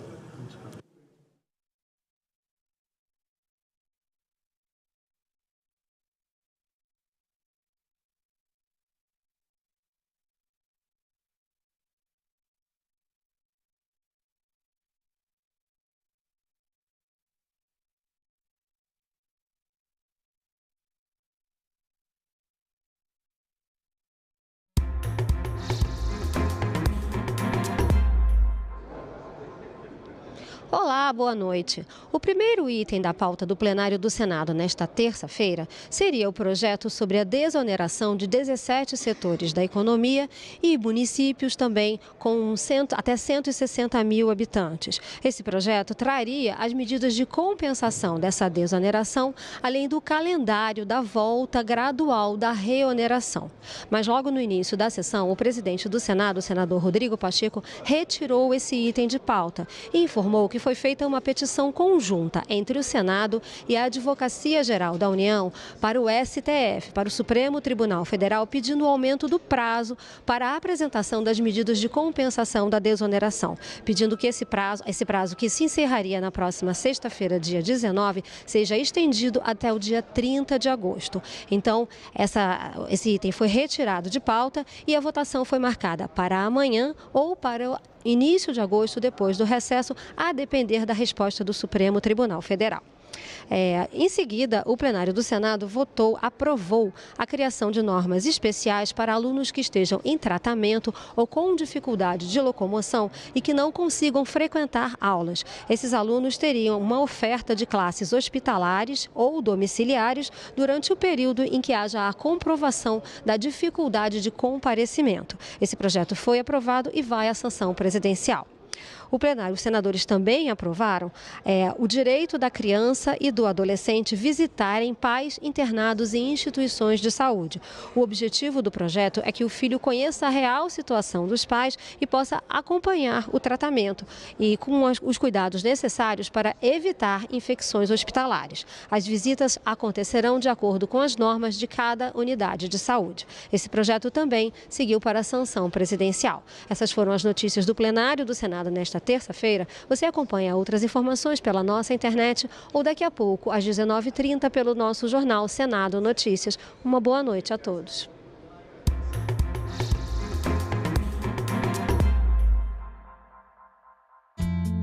Alexandre Neri, como podemos reduzir o risco do roubo de dados pessoais na internet? Principalmente, não clique em links desconhecidos que você recebe por aplicativos de mensagem. Desconfie de ligações que você recebe de números desconhecidos. E não forneça seus dados, por exemplo, CPF, em qualquer situação. Agenda Econômica. Hoje, 20h, aqui na TV Senado.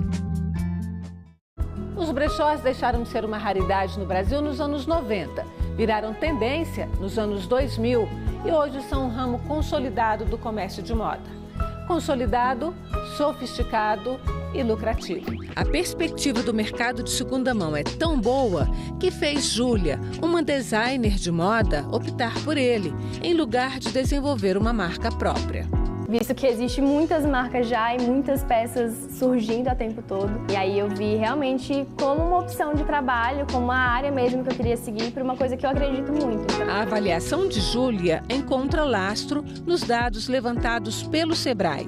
Pesquisa da instituição mostra que entre 2020 e 2021, o mercado de segunda mão cresceu cerca de 48% no país.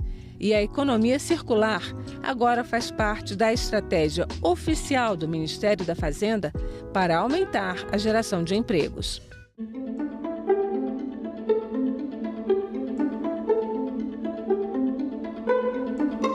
Esses do VAR, eles atrapalharam o árbitro de campo. Atrapalharam. E pior que atrapalhar, eles omitiram a imagem que era determinante para a decisão correta, que estava correta desde o início do árbitro. Isso é manipulação de imagem. E isso, para mim, Seneme, foi a coisa mais séria e que justifica, quando eu falo que é indício, isso justifica uma investigação ser aberta pelo Ministério Público. O que me preocupa nisso é que essa imagem estava sempre lá. Isso é que é escandaloso no meu modo de entender. Protocolarmente, pelos rolos de função, um árbitro de vídeo não está obrigado a mostrar para o árbitro de campo todos os ângulos que estão na cabine, nem todos os ângulos que ele visualizou. Então ele pode escolher o que ele manda para o árbitro do campo? Ele pode escolher. Mas isso é muito grave, Senei. Mas é um protocolo. Assim é o protocolo FIFA. As imagens que o árbitro de vídeo proporciona a ele não são últimas e nem definitivas. Você dizer que a cabine do VAR não é obrigada a mandar todos os lances para elucidação do árbitro do campo, isso é seríssimo. Transformar erro de arbitragem, né, em denúncia para manipulação de resultado, na minha visão, é uma ação irresponsável. O árbitro, ele não ouve a discussão que há entre aqueles que estão ali na cabine, perfeito? Eles discutem entre eles e apenas um que faz a comunicação, não por celular, para o árbitro.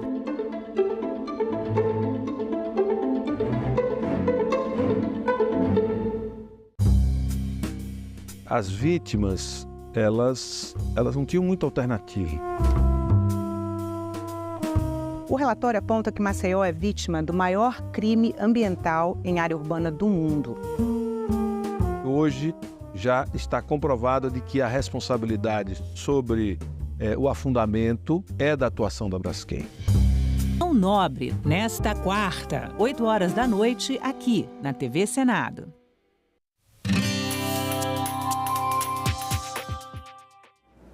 Olá, eu sou a Carla Benevides e está começando mais um programa Argumento. A Comissão de Relações Exteriores aprovou o projeto que cria a Lei Geral do Espaço. Para explicar esse assunto, ninguém melhor que ele, o senador astronauta Marcos Pontes, do PL de São Paulo. Senador, obrigada pela sua presença aqui mais uma vez no programa.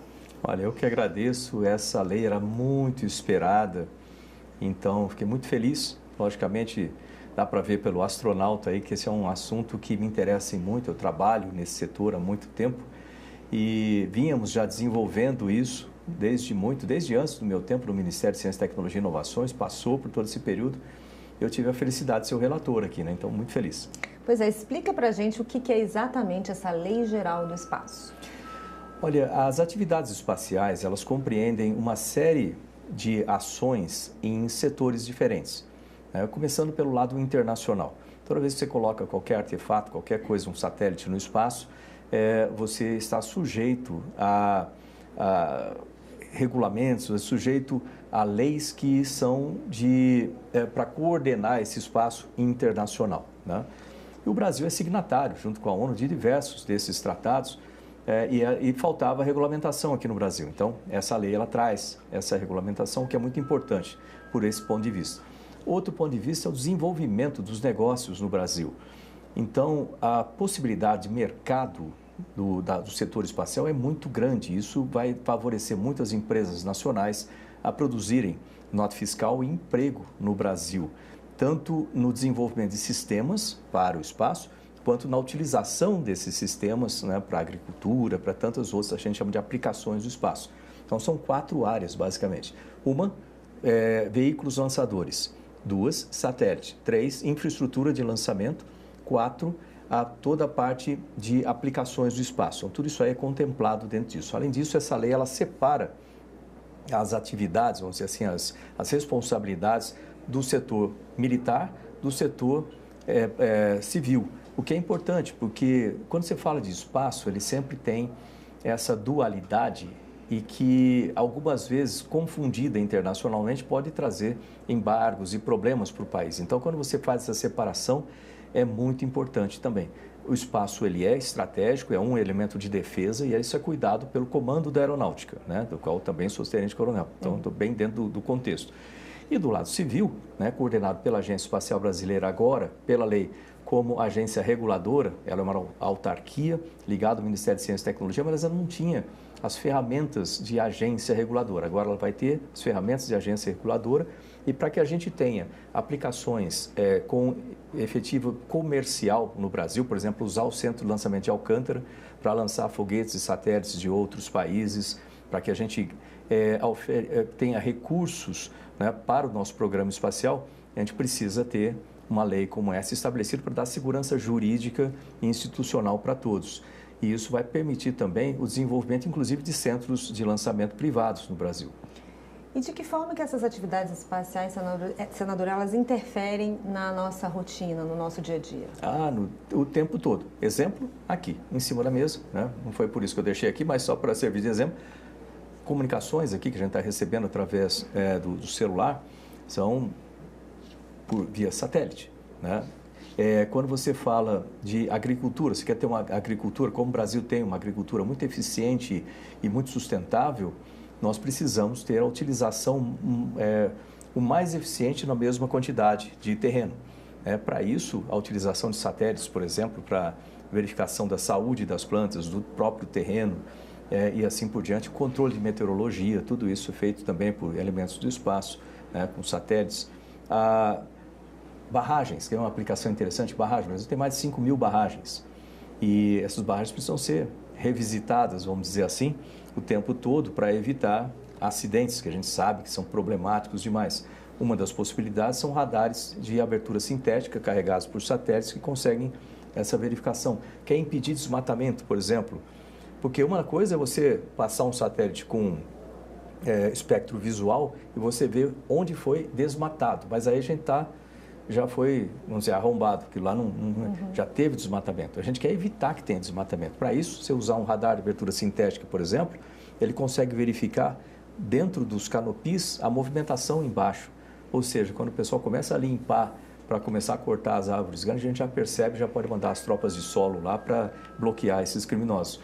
Ou seja, tem muitas aplicações, né? Então, que vai de agricultura, segurança pública, meio ambiente, comunicações, como eu falei, a defesa, tem todo tipo de aplicação. Aí vem no dia a dia, né? Satélite, quem usa, por exemplo, mapa hoje em dia para navegar? Ninguém mais, mapa de papel. Você usa GPS, são satélites, né? Constelação de satélites. Internet, a gente quer colocar a internet no meio da Amazônia. Satélite, a gente tem o SGDC, um satélite nosso, né, do Brasil, operado pelo Brasil, e esse satélite nos fornece aí, através de programas como o Ministério das Comunicações, a possibilidade de conectar 50 mil pontos do lado civil e 30% dele é do lado militar, na banda X, na banda KU, na banda K é na parte do KA, é na parte da civil. Ou seja, isso aí nos dá muita amplitude e a gente precisa ter o desenvolvimento, né, dos sistemas e as aplicações aqui. Fora pesquisa e outras coisas que estão também no dia a dia, acabam vindo aqui para o dia a dia. Se a gente for falar de voo espacial, isso aí multiplica. Senador, e qual é a importância de... acredito que essa lei também regule as atividades espaciais. Qual a importância de regular esse setor? Assim como a IA, a gente pode fazer uma comparação que ela também pode ser usada para o bem e para o mal, a atividade espacial precisa ter um certo controle, como é que é isso? Precisa, é importante que se tenha esse controle, nós não podemos permitir, por exemplo, lançamentos aleatórios ou lançamentos não programados ou feitos de forma não conhecida, vamos dizer assim, tanto da Agência Espacial como do Comando Aeronáutico. Não é um fato muito comum, mas é importante que a gente tenha esse controle. É importante também que a gente possa regular para saber que tipo de lançamento que você pode fazer, com que tipo de equipamento, voltado para onde, vai ocupar qual espaço, né, qual slot, vamos dizer assim, no espaço como satélite, o que é permitido, o que não é permitido como carga útil. É importante que você tenha também o controle desses materiais, são materiais sensíveis, quando você fala de explosivos, combustíveis, etc., são materiais sensíveis. Então, é necessário uma regulação de forma que tudo isso seja feito dentro da lei, mas sem, igual a inteligência artificial, sem restringir o desenvolvimento do setor. Então, para a criação de empresas, um ecossistema de produção e pesquisa no Brasil, no setor, extremamente importante. Também, como eu falei ali, você pode, por exemplo, criar uma empresa para desenvolver subsistemas ou sistemas de satélites. Bom, a gente precisa ter isso no Brasil. E isso está dentro desse contexto também, é permitido. Eu quero desenvolver foguetes, que é um pouco mais restrito, porque um foguete pode ser um míssil também, certo? É um pouco mais restrito, um pouco mais vigiado, vamos dizer assim, de mais risco, mas também é permitido pelo setor privado, de novo, para produzir empregos no país, para produzir soberania do país, a gente precisa ter isso. Eu quero trabalhar com o lançamento em si, né, a infraestrutura do centro de lançamento, como produção de oxigênio ou hidrogênio, em alguns dos casos, ou qualquer outro tipo de sistema que eu vou utilizar durante o lançamento, também eu posso ter empresas trabalhando com isso.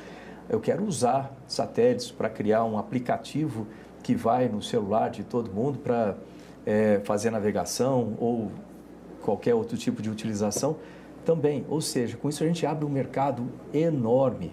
E os brasileiros, né, vamos dizer assim, as nossas empresas, startups, são muito criativas. A gente precisa ajudar essas empresas a se desenvolverem no Brasil.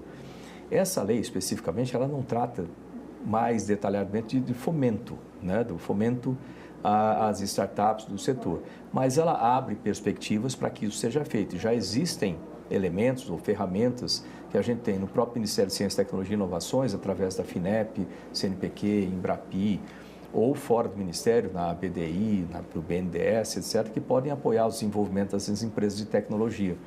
O parque, atualmente, ele é muito concentrado na região ali de São José dos Campos, onde o parque aeroespacial está concentrado ali. Do meu ponto de vista, embora, obviamente, eu tenha uma visão do Estado de São Paulo, eu sou representante do Estado de São Paulo aqui, mas pensando em Brasil, é importante que a gente tenha o estabelecimento de centros ou de focos de criação de empresas, seja de aplicações de espaço ou desenvolvimento de sistemas, em outros lugares do Brasil também. Com isso, a gente aumenta, primeiro, a capacidade do Brasil de fazer esses sistemas, de construir, desenhar, construir, operar esses sistemas, mas também gera recursos nesses locais, né? O que é importante. O Brasil é muito diverso, né? Então, se a gente conseguir fazer isso, a gente vai conseguir trazer aí muito mais vantagem na utilização da lei, na utilização das oportunidades do espaço e também por isso que eu criei uma frente também. Pois é, isso que eu queria perguntar para o senhor. Foi aprovado nessa mesma sessão da Comissão de Relações Exteriores, o senhor falou tanto em apoio, essa frente parlamentar de apoio, né, ao desenvolvimento da pesquisa aeroespacial. Eu queria que o senhor falasse sobre isso. A ideia da frente é justamente essa que eu estava colocando, eu vim trazendo para isso, porque a minha ideia é que todos os senadores participem, porque é interesse de cada senador, né, trazer desenvolvimento para o seu espaço, para o seu estado.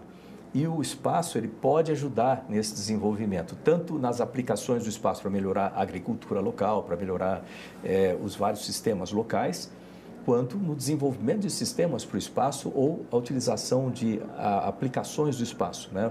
Vamos dizer, uma empresa, uma startup sendo criada ali para utilizar sinais de satélite para melhorar a agricultura e criar um negócio local ali.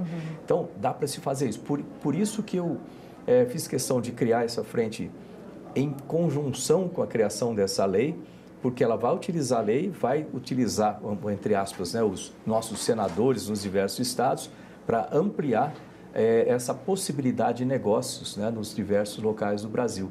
E a gente tem senadores de todo lugar aqui, por que não utilizar, né, essa mão de obra, né, para poder fazer com que isso funcione? Então, eu espero que essa frente cresça muito rapidamente, então, uma frente de apoio à indústria aeroespacial. Tá certo, senador. Mais uma vez, obrigada pela sua presença e pelos seus esclarecimentos. Eu que agradeço, parabéns por divulgar temas tão importantes. Eu estou muito, mas muito feliz, né? Eu esperei décadas, literalmente décadas para essa lei e eu tive a felicidade aí, por Deus, de ser o relator dessa lei aqui. Muito obrigado. Nós que agradecemos. E eu agradeço a você também que nos acompanhou. Se você quiser rever esse programa e outros, é só entrar no nosso site senado.leg.br/TV ou acessar o nosso canal no YouTube. Continue sintonizado na TV Senado e até o próximo argumento.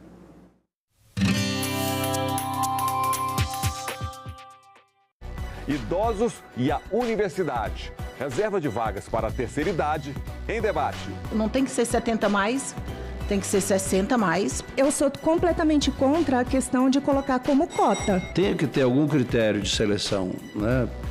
Mínimo conhecimento. Nós entendemos que os critérios eles são muito amplos e vagos. Em discussão, nesta quinta, 20h, aqui na TV Senado. O Brasil tem cerca de 6 milhões de trabalhadores domésticos. Desse total, 92% são mulheres e a maioria absoluta, mulheres negras. A conquista de direitos importantes dessa categoria também teve a participação dos senadores. PEC das domésticas é proposta de emenda constitucional? Exatamente. E aí entra na Constituição, né? Não é só uma proposta de lei. Oi, eu sou a Lavínia Rocha, sou professora de História, escritora e criadora de conteúdo. E hoje a gente vai falar sobre a PEC das domésticas. O que a gente pode falar dos direitos alcançados? Se a gente pudesse enumerar alguns, a gente falaria de... A gente poderia falar de FGTS, aposentadoria, por invalidez, por tempo de serviço, por idade. A gente falar de férias remuneradas, a gente vai pensar em auxílio maternidade, hora extra, adicional noturno. Então esse trabalho feito no lar, um trabalho doméstico que por séculos foi feito de graça, hoje ser pago, ter direitos é algo muito complexo, por isso é um marco na nossa história. Desde a abolição da escravidão passaram-se 125 anos até o primeiro olhar sobre legislação do trabalho doméstico, né? Foi preciso esperar não, lutar muito para alcançar essa PEC das domésticas. E o Senado aprova por unanimidade a PEC das domésticas. É muito importante, é um marco. Não dá para esquecer da Laudelina de Campos Melo, uma mulher negra, mineira, que atuou muito no estado de São Paulo, que estava ali nas associações de empregadas domésticas e lutou muito para que esses direitos hoje existissem. Além de Benedita da Silva, que já foi empregada doméstica, senadora e também a relatora da PEC das domésticas na Câmara dos Deputados. O tratamento igual para todos os trabalhadores e todas as trabalhadoras, garantido por lei. Essas conquistas fazem parte da história do país. Senado, 200 anos.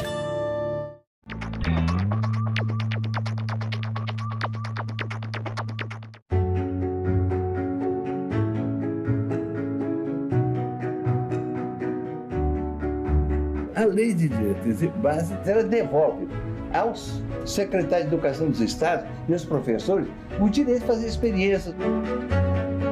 Aprovamos uma segunda libertação para negros e negras. A lei de cotas raciais e sociais nas universidades públicas federais. Que não é um ganhou, o outro ganhou, mas que ganha a educação. Valorizar o Fundeb para aumentar os recursos para a qualidade da educação e da educação pública nesse país. Nós só seremos, de fato, uma grande nação quando, para essa geração de 0 a 18 anos, não faltar absolutamente nada no quesito de educação. TV Senado. Democracia todo dia.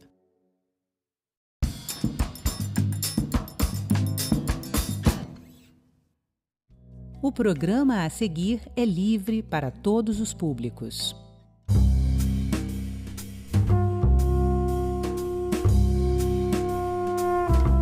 Eu não desejava ser vice-presidente.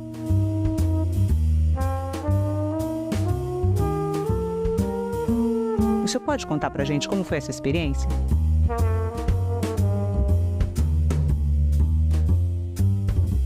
Eu entreguei o país redemocratizado. Hoje os ventos da liberdade que tem na nossa terra foram feitos justamente durante aquele governo.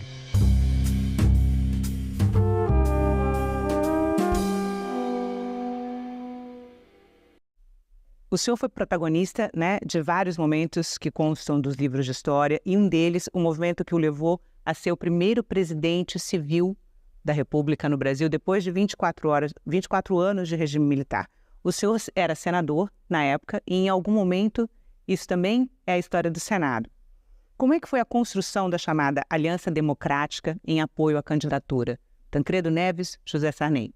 Olha, o americano brasilianista Schneider, ele escreveu que a transição democrática no Brasil, ela foi a melhor de todas as transições democráticas, que nós não deixamos hipotecas militares. Por exemplo, o Chile deixou um fundo de reserva de cobre para os militares. Entendeu? Na Argentina, nós tivemos várias revoltas depois da transição democrática com Alfonsín. No México, também nós tivemos a mesma coisa. Enfim, e no Uruguai, eu acho que realmente nós conseguimos sair sem que realmente tivéssemos uma ruptura, uma guerra civil que levasse o povo brasileiro a uma decisão de sangue. Nós não fizemos isso. Fizemos com uma construção política admirável. E eu confesso que botei um pouquinho da minha mão nessa construção e nessa engenharia civil. Acontece que o candidato nosso era o Paulo Maluf. Evidentemente, eu não faria, como presidente do partido, uma campanha para que ele fosse candidato à presidência da República. O meu candidato era Aureliano Chaves. Que era o vice-presidente. Que era o vice-presidente. E quando eu resolvi fazer a consulta das prévias para escolher o candidato nosso, aí o Figueiredo, que tinha me dado sinal verde, ele me mandou uma carta dizendo que eu tinha avançado o sinal e que ele não dava o sinal para ele. Aí, quando ele me mandou essa carta, eu dobrei, mandei chamar o Marco Maciel e o Jorge Bornhausen e disse, olha, eu vou renunciar à presidência do PDS na próxima semana, na reunião do diretório. Aí, quando eu anunciei as prévias para a escolha do candidato, aí, então, vários dos deputados que apoiavam o Maluf disseram que eu me retirar da presidência do partido à tapa. Eu disse, vai doer muito, sabe? Então, eu disse, mas não... E até tive uma coisa que não era do meu feitio, e pela primeira vez fiz para nunca mais fazer. Fui armado para essa reunião. e estive perto de cometer uma loucura. Isso não era do meu temperamento de nenhuma maneira. Quando eu penso nisso, eu fico... Mas como isso aconteceu? A como reunião na qual o senhor se... ser tomado... Quando eu cheguei, renunciei à presidência do partido e me retirei. Disse, aqui, enquanto eu estiver aqui, os senhores me respeitam. Ninguém vai me respeitar. Eu estava determinado, né? Então, eu saí, eu, Antônio Carlos, Jorge Bornhausen, Aureliano Chaves, e fundamos a Aliança Liberal. Compreendeu? Eu acho que a minha renúncia possibilitou a vitória do Tancredo, tá? Porque nós levamos ao Tancredo no colégio eleitoral o número de delegados com que ele venceu a eleição para presidente da República. Mas que o senhor venceu junto, né? O seu nome como vice-presidente, vice-candidato a vice. Eu não queria ser vice-presidente. Eu até brinco que eu paguei um jantar para o Marco Maciel para ele ser vice-presidente, que eu não queria. Mas Aureliano exigiu que eu fosse vice-presidente. Ele disse, sem o Sarney, não teremos aliança com o Tancredo. Então, a partir desse momento, ele disse, não se exclua, você será o vice-presidente. O Aureliano era um homem muito correto, muito sério, muito determinado. Eu devo a ele o fato de ter sido presidente da República. Eu não queria ser vice-presidente da República.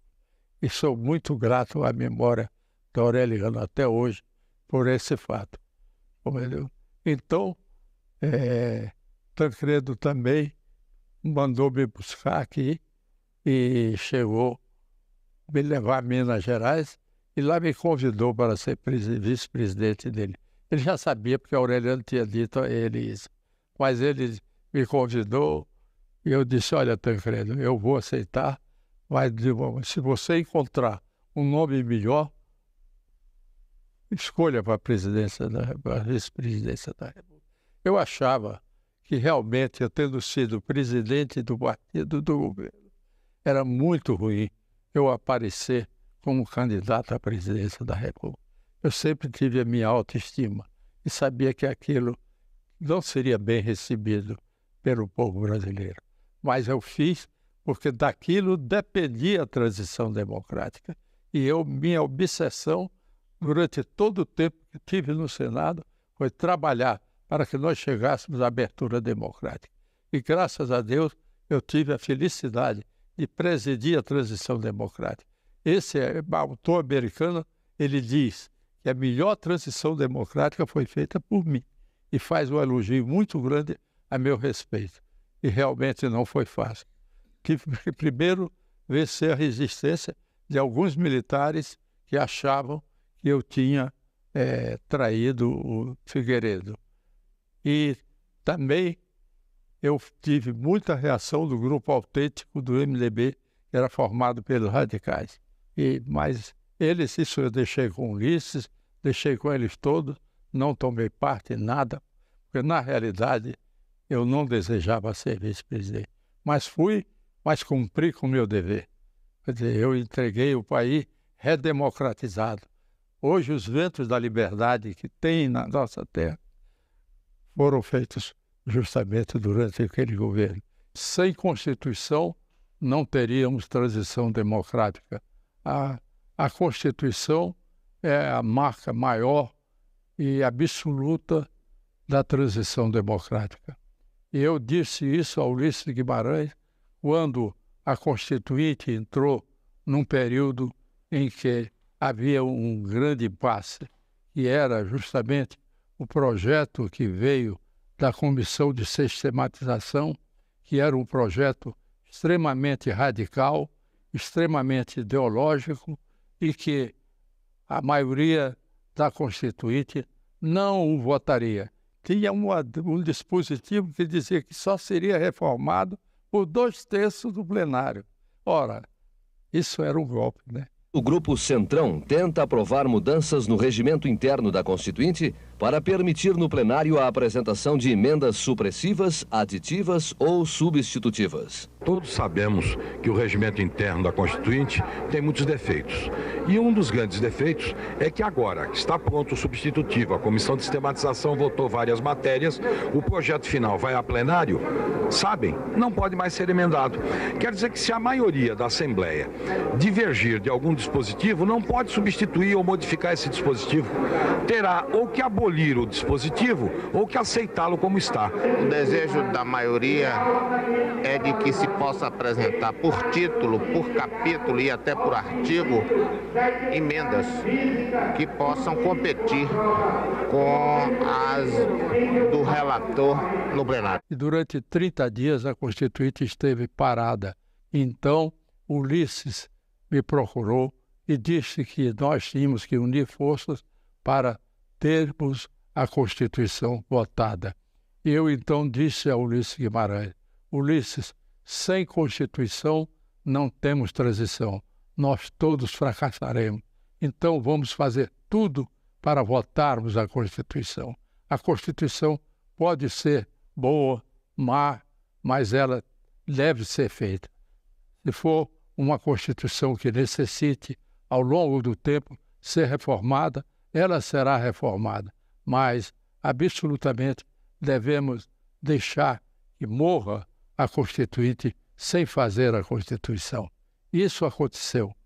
E, a partir daí, nós unimos força e Ulisses adotou a fórmula de que, quando ele não encontrava consenso, ele dizia: uma lei complementar irá resolver a questão. Então, isso funcionou de tal modo que hoje nós já temos 100 e poucas emendas constitucionais reformando a Constituição. A Constituinte, em vez de trabalhar para fazer uma grande Constituição, olhando o futuro, preparando para o futuro, ela fez uma Constituição baseada em 4 anos de governo por Sarney, né? Então, outro dia, o Lula disse uma coisa muito bem. Disse: olha, a lealdade dos políticos é assim. O Sarney elegeu 22 governadores dos 23, 2/3 do Senado e maioria absoluta da Câmara dos Deputados. Porque a primeira coisa que eles fizeram foi tirar 1 ano do mandato dele. E era uma confusão, né? Porque as pessoas achavam que estavam dando um mandato, estavam dando 1 ano a mais e na verdade estavam diminuindo, né? Mas eu fiz pouco de poeta, né? O Dutra tinha 6 anos de mandato. A Constituição do Estado Novo dava a ele 6 anos de mandato. E ele, na Constituinte de 60, disse, ele chegou, 55, né? Ele chegou e abdicou de 1 ano, ficou com 5 anos e acabou tudo, todo mundo ficou satisfeito. E eu pensei que ia fazer a mesma coisa. Qual não foi minha surpresa? Quando eu anunciei isso, que ia abdicar de 1 ano, disseram, ele quer 1 ano mais. E aí foi aquela confusão. E tudo isso aconteceu porque a Constituinte, a Câmara e o Senado, reunidos em Constituinte, não aceitaram o projeto dos notáveis que o Tancredo tinha mandado fazer, escolhendo as pessoas, os melhores juristas do Brasil, para fazer uma Constituição. E eu quis mandar para Ulisses. E Ulisses me disse, não mande, eu quero fazer a Constituição e vou criar uma comissão de sistematização para fazer a Constituição. Se você mandar o projeto de Constituição, eu o devolverei. Eu, então, não tinha condições políticas naquele tempo para mandar e, ao mesmo tempo, criar uma crise política. O Brasil estava começando a atravessar a transição democrática, iria criar outra crise muito grande. Então, com o meu temperamento, com a minha paciência, com a minha prudência, eu achei bem melhor que eu não mandasse o projeto da Constituição. E sim, enderecei ao Ulisses como se fosse uma correspondência, o projeto dos notáveis. Eles aproveitaram alguma coisa, e essas coisas que foram aproveitadas, eu devo dizer que foram importantíssimas, porque o primeiro capítulo da Constituição, o capítulo dos direitos humanos, o capítulo dos direitos civis, é excelente. Não conheço em Constituição nenhuma um capítulo que seja tão perfeito, que assegure aos cidadãos tanta liberdade, tantos direitos quanto a nossa Constituição.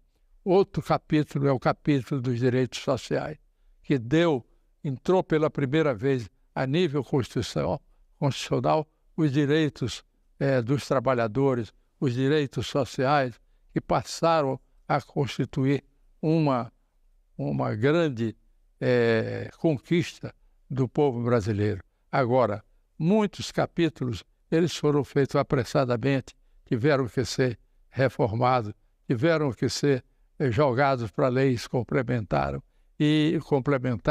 e assim mesmo eles não conseguiram acabar com a Constituição. Votamos a Constituição, temos a Constituição, e a Constituição mais duradoura que nós temos da história do Brasil, sem hiatos. Prometo manter, defender, cumprir a Constituição, observar as leis, promover o bem geral do povo brasileiro, sustentar a união, a integridade e a independência do Brasil. Ela foi capaz de atravessar 2 impeachments, foi capaz de atravessar tantos problemas como esse último de 8 de janeiro que nós tivemos, e é uma vergonha na história do Brasil que isso tenha acontecido. Mas fizemos a Constituição e eu entreguei a transição democrática, eu atravessei tudo, entreguei o governo ao adversário meu, que tinha sido cruel na campanha contra mim. Mas eu fiz aquilo que eu me propus a fazer, lutei até o fim. Mesmo quando aceitei os cargos do governo, eu trabalhava por trás para ajudar a transição democrática, para fazer o Estado de Direito. E fiz. Está aí a beleza do Brasil, né? A segunda democracia do mundo ocidental. E com uma Constituição que apresentou os direitos sociais. Porque a Constituição primeira que nós tivemos não foi Constituição. Dom João VI, ele defendeu o direito de propriedade. Veio a Constituição republicana, defendeu o Rui Barbosa, o federalismo, e defendeu os direitos individuais. Vem a Constituição de 88 e defende os direitos sociais que nós temos até aí. Eu contribuí criando seguro-desemprego, vale transporte, vale alimentação, e todos esses programas sociais que estão aí nasceram naquele tempo. O senhor sempre defendeu que houvesse leis de incentivo à cultura. O primeiro projeto que o senhor apresentou sobre o tema foi em 1972 e foram 4 tentativas. Só em 1986, como presidente da República, foi possível fazer valer a primeira lei de incentivo à cultura no país, que foi batizada de Lei Sarney. O senhor pode contar para a gente como foi essa experiência? Primeiro, nunca ninguém tinha discutido projeto de incentivo à cultura. Eu apresentei em 1972 esse projeto de incentivo à cultura e foi uma revolução. A partir daí, todo mundo resolveu aderir ao projeto. O Celso Furtado incrementou no Ministério da Cultura e esse projeto simplesmente, quando o meu sucessor assumiu, revogou. E apresentou um outro, mas esse outro que ele apresentou disse: reforma a lei, que era a minha lei da cultura. Então, inteiramente diferente, eu fiz uma reforma dele no Senado para mandar para a Câmara, fui para a Câmara, e na Câmara derrubaram, aprovaram o projeto que vinha, que é esse hoje, e deram o nome de Lei Rouanet. por que o senhor achou que era tão importante fazer uma lei de incentivo à cultura? Primeiro, que a minha causa parlamentar, assim como o Nelson Carneiro teve a causa parlamentar do divórcio, assim como Afonso Arino teve da minoridade dos eleitores, eu tive a causa parlamentar da cultura. Apresentei muitos projetos sobre a cultura, sobre a leitura, sobre a difusão do livro, de apoio às editoras, todos foram apresentados por mim. Vários e muitos projetos de volta de cérebros para o Brasil, para a Bolsa, para que eles voltassem, que tinham ido todos embora com o ato de 64. Enfim, isso tudo eu fiz como projeto de incentivo à cultura. De maneira que foi uma coisa que uma extrema necessidade para mim, que tinha isso na cabeça para fazer. Outro também que eu fiz, que marcou a minha passagem pelo Congresso, foi o projeto de cotas para negros. Nunca ninguém tinha falado sobre isso no Brasil. Eu levantei o debate e apresentei o projeto. A partir daí, ele entrou no debate nacional e hoje é uma realidade. Não apresentei só para negros, apresentei para concursos públicos, apresentei para universidades, apresentei para tudo que fosse feito. O concurso tinha uma cota para pretos. E outra coisa também que fiz, um projeto de AIDS, que eu devo dizer, e apresentei, nunca ninguém tinha falado sobre isso. No dia da conferência de Vancouver, soube que tinham descoberto o medicamento, o coquetel, e eu apresentei o projeto. E no dia seguinte, desci da presidência para apresentar o projeto no plenário. E ele foi aprovado na Câmara dos Deputados, foi para a presidência da República, houve uma reação, queriam vetar, eu fui lá e disse ao Fernando Henrique, olha, não vete, senão o senhor vai me ter como adversário. Outro projeto que tem a sua marca também é a legislação específica que assegurou direitos das pessoas com deficiências, que é de 1989, completa 35 anos esse ano. Também isso que ocorre, o projeto dos deficientes. Ninguém tinha colocado projeto nenhum a esse respeito. Eu coloquei beneficiando os deficientes. E a nível constitucional, esse projeto que tinha entrou hoje, é o único país que tem leis dos deficientes a nível constitucional. Eu sairia frustrado se eu não dissesse que eu fui o modernizador do Senado. E o Senado modernizou-se. Convoquei a Fundação Getúlio Vargas 2 vezes. Uma para fazer a reforma FII, que era a reforma relativa à atividade legislativa, e outra administrativa. E o Senado hoje é uma repartição exemplar com os melhores funcionários do Brasil. Inclusive o LBS para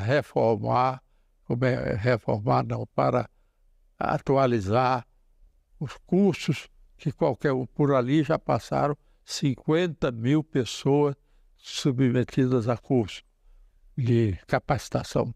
E qual era a visão que o senhor tinha para essa estrutura, quando o senhor pensou... Modernizar o Senado, que eu encontrei no século XIX. E saí modernizando o Senado. Tive essa grande satisfação hoje. Eu me considero o modernizador do Senado.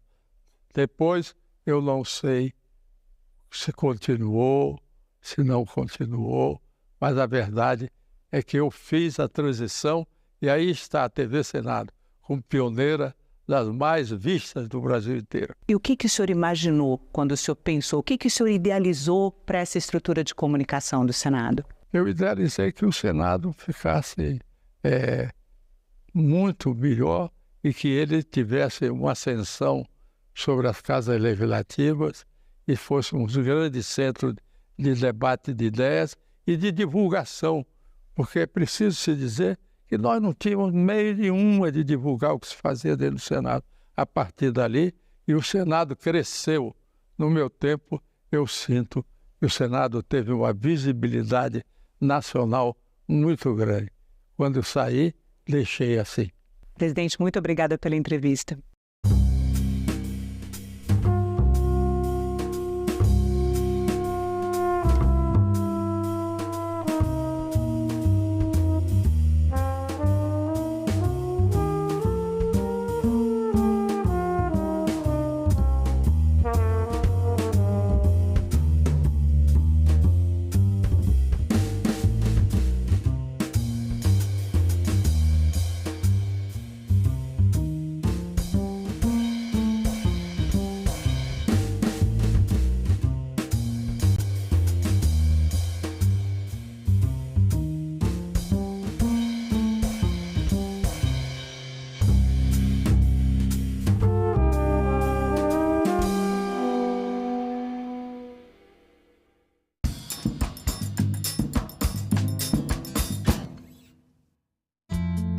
Alexandre Neri, como podemos reduzir o risco do roubo de dados pessoais na internet?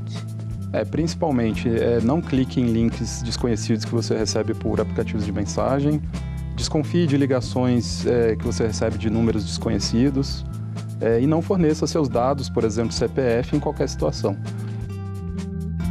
Agenda Econômica, hoje, 20h, aqui na TV Senado. Nós trazemos, revitalizamos ou customizamos de acordo com o perfil do nosso público para revender, mas esse é um dos principais objetivos. Realmente é dar nova vida para esses itens, para evitar descarte. É um consumo consciente, para parar de produzir lixo o mínimo possível. E tem itens excepcionais que só precisam de um dono. A recuperação de móveis abastece de trabalho uma ampla rede de profissionais. A gente faz uma recuperação de uma cadeira, um estofamento, de um item menor. E quando tem itens maiores, como sofás, poltronas, aí a gente tem os parceiros, um tapeceiro que faz o nosso trabalho e ele faz essa recuperação maior. Um ajuda o outro, que indica o próximo, a gente indica, eles indicam a gente e vai virando uma reciclagem, que fica muito positiva.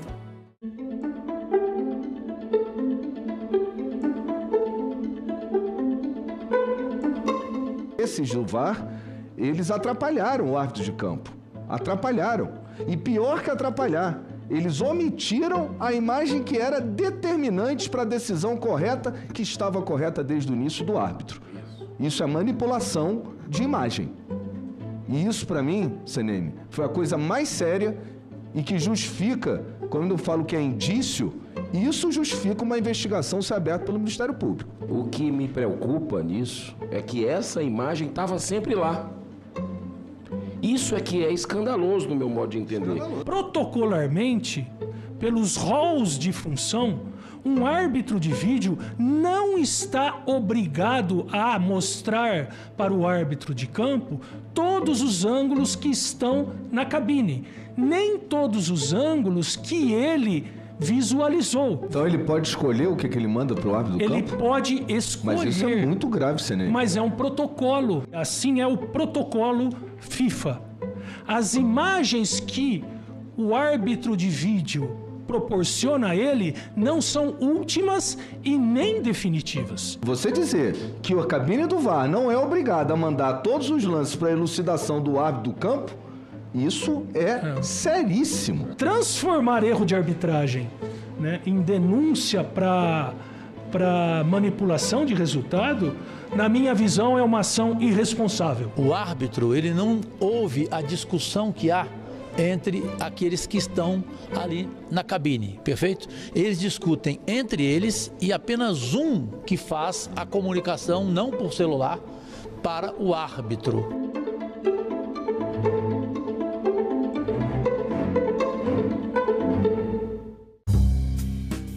As vítimas, elas não tinham muita alternativa. O relatório aponta que Maceió é vítima do maior crime ambiental em área urbana do mundo. Hoje já está comprovado de que a responsabilidade sobre o afundamento é da atuação da Braskem.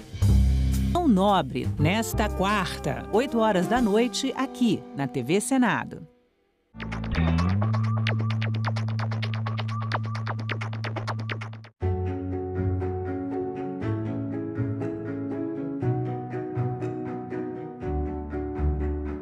Queremos proclamar a nossa abolição.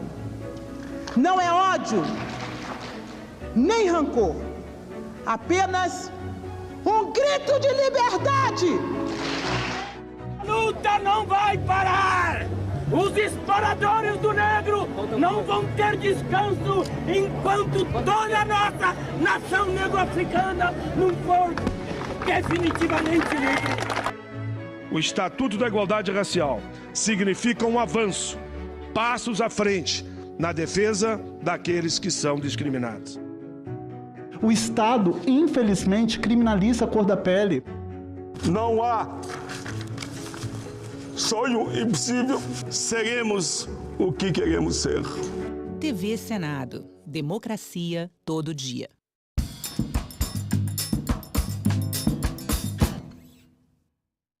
O programa a seguir é livre para todos os públicos.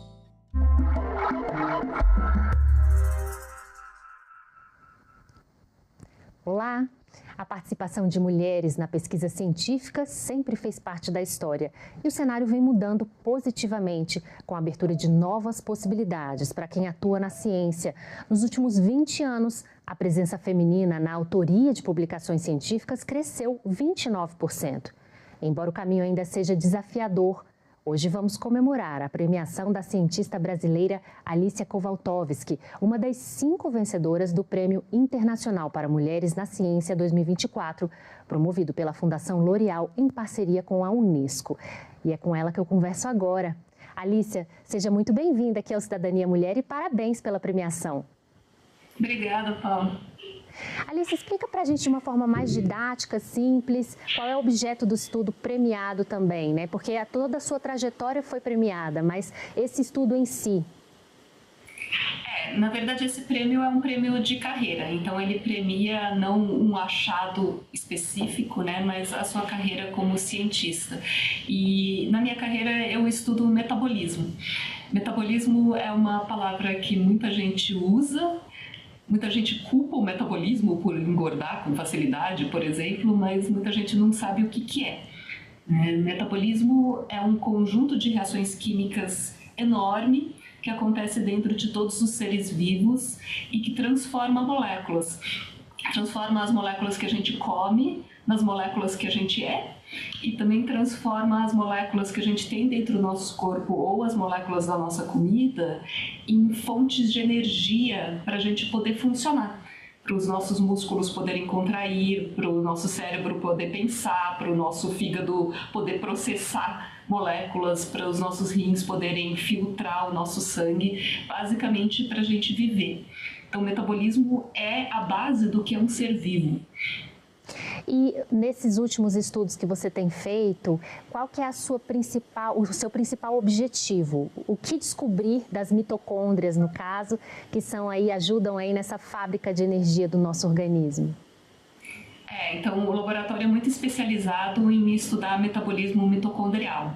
Mitocôndria é a parte da célula em que acontece as transformações finais das nossas moléculas, em que carboidratos, proteínas e gorduras viram fonte de energia para as nossas células. Eu chamo elas de baterias das células, até porque elas são parecidas com baterias na sua função, no tipo de reação química que acontece e também no fato de ter um polo positivo e um polo negativo. E o laboratório está muito interessado em entender como que a função das mitocôndrias é alterada em diferentes dietas, por exemplo. A gente quer entender como dietas que levam à obesidade ou dietas que não levam à obesidade alteram a função das mitocôndrias. Importantemente, a gente quer entender tudo do ponto de vista molecular. A gente quer entender que moléculas que estão alteradas, porque se a gente entende as moléculas alteradas, aí a gente consegue poder, como comunidade científica, não necessariamente meu laboratório, desenhar novos alvos de tratamento. Isso faz com que a gente descubra novos alvos que são possíveis para tratamentos. E aí seria o caso de tratamentos como diabetes, né? Também algo relacionado à longevidade. Isso é muito interessante e está muito em alta, né? Dado que a sociedade, uma grande parte da sociedade, encontra-se com sobrepeso. Então, é uma preocupação diária e o sobrepeso causa uma série de doenças, né? Agora, conta pra gente como é que foi chegar nessa premiação, qual foi o caminho que você trilhou até aí? Porque a ciência ainda é um caminho um pouco difícil para as mulheres, né? Então, para ser bem sincera, eu acho que no Brasil o difícil é ser cientista, ponto. Não ser cientista mulher especificamente. Na verdade, na minha comunidade, como pesquisadora na área de bioquímica, eu nunca fui minoria, as mulheres são maioria. Então, talvez a gente tenha algo a ensinar para o mundo, né, em como ter inclusão de mulheres nessa área. Eu acho que isso deveria ser cientificamente estudado. A grande dificuldade no Brasil é ser cientista, né? O apoio governamental é irregular, cada hora querem fazer cortes ou querem fazer investimentos de forma que não é bem pensado para a qualidade, para o futuro da ciência. Cada hora inventam burocracias novas, impedimentos novos, coisas que você consegue fazer em um dia, como importar reagentes e ter eles no laboratório, em laboratórios no exterior. No Brasil demoram meses para fazer. Então essas dificuldades todas existem e não são específicas para mulheres, né? Eu cresci numa família de cientistas, meus pais são professores da Unicamp, então acho que eu nunca perdi aquela curiosidade natural que eu acho que todo cientista tem. Eu tive a oportunidade incrível de fazer colégio técnico, eu fiz escola estadual técnica Conselheiro Antônio Prado, então eu já fui treinada nas técnicas básicas de bioquímica que eu uso até hoje, quando eu estava no colégio ainda, né? E depois eu fiz faculdade de medicina na Unicamp, eu me formei em medicina, e logo no primeiro ano de faculdade eu fui convidada a trabalhar num laboratório de metabolismo do professor Aníbal Versese. O Aníbal Versese é um dos expoentes de estudo de metabolismo do Brasil e do mundo. Ele insiste em fazer ciência internacional no Brasil, apesar de todas as dificuldades, e eu tenho muito a agradecer por ele, porque ele me ensinou essa área que eu gosto tanto até hoje e me deu essa oportunidade de me treinar como cientista num laboratório que faz pesquisa internacional. Eu também fiz parte do meu treinamento no exterior, eu atuei em 2 laboratórios nos Estados Unidos, como parte do meu doutorado e como pós-doutoranda, né? E depois eu fui contratada aqui na Universidade de São Paulo, eu estou no Instituto de Química da USP, e montei um laboratório de metabolismo aqui, né? E a gente começou a estudar vários aspectos diferentes de metabolismo. O laboratório existe desde o ano 2000, né? Então quase 24 anos aí. E muitos estudantes passaram por aqui, muitas pessoas diferentes fazendo estudos diferentes sobre o metabolismo no laboratório. E esse conjunto, né, da obra do laboratório de várias décadas já, que foi a premiação. E como é que foi a premiação lá? Conta pra gente. Você acaba de chegar de Paris, né, para receber esse prêmio. Outras 4 mulheres também receberam a premiação, não é isso? Então foi muito legal conhecer essas 4 mulheres incríveis, né? A premiação desse prêmio específico acontece na sede da Unesco em Paris, que é um prédio muito legal também. A gente teve uma cerimônia de premiação num auditório com mais de 1000 pessoas e tivemos a oportunidade de fazer falas, cada uma de nós, né? Uma celebração mesmo dessas pessoas incríveis e da ciência que foi feita por elas. A premiação da L'Oréal Unesco acontece por áreas geográficas, né? Então é uma premiada da América Latina e Caribe, que fui eu, uma premiada da América do Norte, uma premiada da Europa, uma premiada da Ásia e uma premiada da África. Então, bem interessante, né? A diversidade também nesse sentido. E é um estímulo grande, né? A gente volta de uma premiação dessas, com certeza, imagino, de forma mais estimulada e pensando em referências também. E é bonito ver toda essa sua trajetória com referências importantes durante a sua vida na área da ciência que te motivam tanto aí, né, para a sua história e já deixando um legado aí para os seus alunos, para todo mundo que passa no seu laboratório. Como é que você... eu vou falar que a premiação, a informação da premiação chegou para mim antes, né, de sair na imprensa, claro. E chegou num momento, eu acho que foi bom para dar uma animada, né? Trabalhar no Brasil nunca é fácil. A gente tem tido problemas de infraestrutura bastante grandes, né, no laboratório. É típico de prédios públicos brasileiros, né? As coisas começam a cair aos pedaços e é muito difícil consertar. Então, chegar uma informação de um prêmio desses ajudou a gente manter os ânimos, porque desistir a gente não pode, né?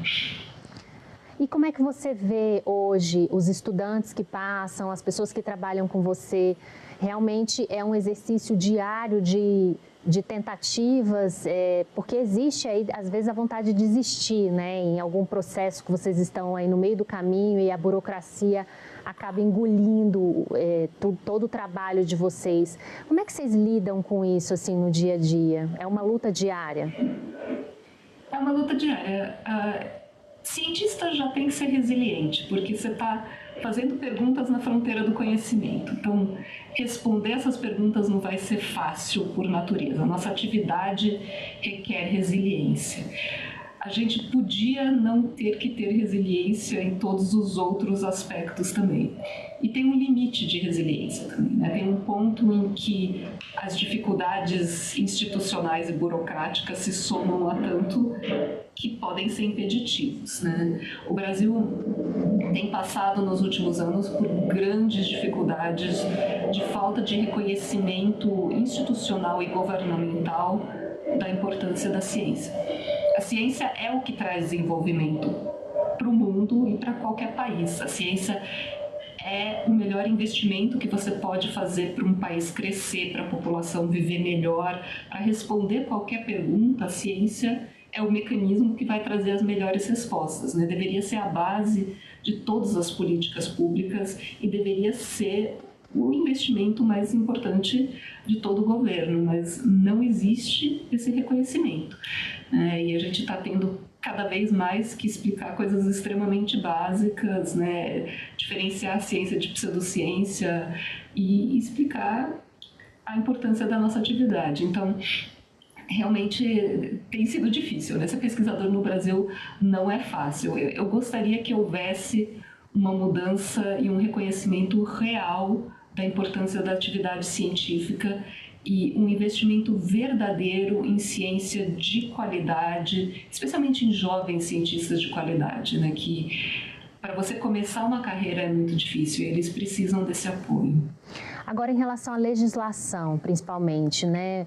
Você acredita que o Congresso brasileiro poderia atuar de alguma forma para facilitar, em forma de legislação mesmo, liberações de repente, produtos, medicamentos vindos de fora? Isso ainda é um impeditivo para vocês? Recentemente, o Congresso aprovou algumas liberações com relação à Anvisa, a alguns produtos vindos de fora com maior facilidade, mas ainda não são suficientes, principalmente na sua área? Um problema que eu tenho desde que eu sou estudante é importação de insumos para pesquisa. E isso é um problema brasileiro crônico. Nos Estados Unidos, se você pede um reagente para pesquisa, ele tipicamente chega no dia seguinte no laboratório. No Brasil, demorar 3 a 6 meses é comum. E é muito difícil trabalhar com esse aspecto burocrático que impede a nossa pesquisa. Ao longo de décadas, várias iniciativas aconteceram no sentido de facilitar a importação de insumos para pesquisa, mas nenhum resolveu o problema. A gente precisa de uma porta de entrada de coisas para pesquisa que seja específica para pesquisa, porque quando chega nos órgãos governamentais, né, de importação, eles acham muito estranho aquela coisa, porque ela é muito diferente da importação que acontece para a indústria. A indústria tipicamente importa muito em quantidade da mesma coisa, né? Enquanto o pesquisador importa quantidades muito pequenininhas de muitas coisas diferentes. E isso às vezes assusta, né, o técnico que chega lá e que não está acostumado com importação para pesquisa. E a gente cai, né, em pessoas diferentes cada vez. E tem toda uma amarração também para fazer a importação, né? Porque como é verba pública, a gente pode fazer a importação sem pagar impostos, mas aí, Para fazer essa importação sem pagar impostos tem um monte de papelada. Então, fazer uma facilitação para isso seria incrível, seria uma coisa importante, que não é um investimento em dinheiro, mas facilitaria muito a nossa vida. Outra coisa que precisa ser facilitada é a nossa carreira como cientistas, né? A maioria dos cientistas brasileiros são professores de universidades públicas e a entrada e a própria carreira do cientista brasileiro é completamente burocratizada. A gente passa porcentagens muito grandes do nosso tempo preenchendo formulários, fazendo rituais para ser contratados que são quase bizantinos, né? A gente precisa fazer leitura pública de prova escrita, né? Um monte de ritual que não faz sentido para a carreira de cientista. Não é a melhor maneira de você selecionar um cientista, né? Então, facilitar essa parte burocrática da nossa vida para que a gente possa passar mais tempo fazendo ciência e menos tempo, né, justificando o que a gente está fazendo, seria muito importante. Com relação às bolsas, né, de estudo, o CNPq tem um programa de bolsas, né, para iniciação científica, também para quem está com estudos em andamento. O que você tem achado dessa gestão? Houve uma melhora em relação à liberação de bolsas? Como é que está na sua avaliação e o que você percebe na sua área em relação a isso? Porque as bolsas ajudam bastante, né, já são um primeiro passo para poder começar qualquer tipo de estudo. Mundialmente, ciência é feita, na maior parte da sua prática, por jovens cientistas que, ao mesmo tempo, estão fazendo avanços na fronteira do conhecimento e estão sendo treinados em como ser cientistas. Então, eu falo que os nossos melhores cientistas são bolsistas cientistas, ou de pós-graduação ou de pós-doutorado, né, que é uma fase de treinamento que vem depois do doutorado. Então, a bolsa é o investimento para pagar o trabalho dos nossos melhores cientistas. Ela é absolutamente essencial para a prática científica. Todas as descobertas do meu laboratório, eu falo isso no meu discurso de aceite do prêmio, né? Eu não acho que esse prêmio deveria ser meu. Esse prêmio é nosso, do nosso laboratório, porque todas as descobertas do laboratório foram feitas por jovens cientistas bolsistas dentro do laboratório. Então, a bolsa de pós-graduação, a bolsa de iniciação científica, a bolsa de pós-doutorado é uma bolsa essencial para a prática científica. Essas bolsas vêm no Brasil predominantemente de agências federais e estaduais de fomento à ciência, e é absolutamente essencial que essas agências sejam apoiadas. A gente saiu de um governo anterior francamente anticientífico, né? Ataques aos cientistas quase que diários. A gente entrou num governo que não é francamente anticientífico, mas eu sou crítica também. Eu não estou vendo uma política pró-científica verdadeira. Eu não estou vendo uma política de investimento na ciência nacional real, eu não estou vendo conversa com cientistas para quais são as melhores práticas para aplicar o dinheiro que a gente tem, e também um investimento em fomento à pesquisa verdadeiro e planos de longo prazo para a gente conseguir fazer essa pesquisa, porque pesquisa demora anos, né? A gente precisa ter um planejamento de longo prazo. Então, eu ainda sou crítica, né? Eu acho que há uma melhora, mas a gente pode melhorar muito mais ainda. E eu estou vendo isso nos meus estudantes também. Meus estudantes, algum tempo atrás, a maior aspiração deles era virar cientista no Brasil. Eles iam para fora do Brasil treinar também, mas voltavam e queriam ficar aqui, na maioria. Hoje a gente vê um grande número de estudantes que encontram oportunidades melhores no exterior. E eu não posso culpar eles, né? Porque as oportunidades no Brasil ainda deixam a desejar. Então você vê uma fuga ainda de grandes especialistas que poderiam desenvolver estudos no Brasil saindo e desenvolvendo, porque tem investimento, tem apoio fora, né? Isso, e eu tenho muito orgulho de quem está fora e está fazendo estudos lá. Mas se a gente criar oportunidades excelentes aqui no Brasil, a gente vai trazer de volta esses pesquisadores que estão treinando no exterior. O importante é ter oportunidades boas aqui, para eles quererem voltar. E terem representantes como você está sendo do Brasil, né? Porque, como você falou, é um prêmio não só seu, é um prêmio do Brasil também, né? É um prêmio que mostra como a gente tem grandes profissionais que podem ajudar na ciência, na saúde. É isso. Agora, vamos falar um pouquinho sobre o seu laboratório. Sempre, como você falou, a gente estava conversando um pouquinho antes da entrevista, é sempre você puxou aí uma linha do novelo e sempre há algo a mais na ciência para buscar, né? Qual que é seu desafio está sendo aí para frente? O que você quer descobrir? O que vocês querem estudar? E o laboratório está em andamento em qual parte do estudo? Ciência é a gente fazer perguntas na fronteira do conhecimento. Então, toda vez que a gente consegue alguma resposta, a gente fica muito confuso, né, no processo de conseguir alguma resposta. Toda vez que a gente consegue alguma resposta, a gente também abre portas para mais e mais perguntas, né? É o que você falou, puxar o fio do novelo mesmo. Então, a ciência nunca para. Eu tenho um grupo incrível de jovens pesquisadores aqui no laboratório, com um monte de projetos em andamento, vários deles até bastante difíceis de explicar para uma população leiga, né? Mas vários projetos que são muito incríveis e que a gente quer continuar daqui para frente. A gente continua tentando entender como que as células diferentes mudam em resposta a diferentes dietas e como que essas mudanças moleculares estão relacionadas a diferentes doenças. A gente tem projetos começando com como que a obesidade versus não ter obesidade afeta um infarto cardíaco.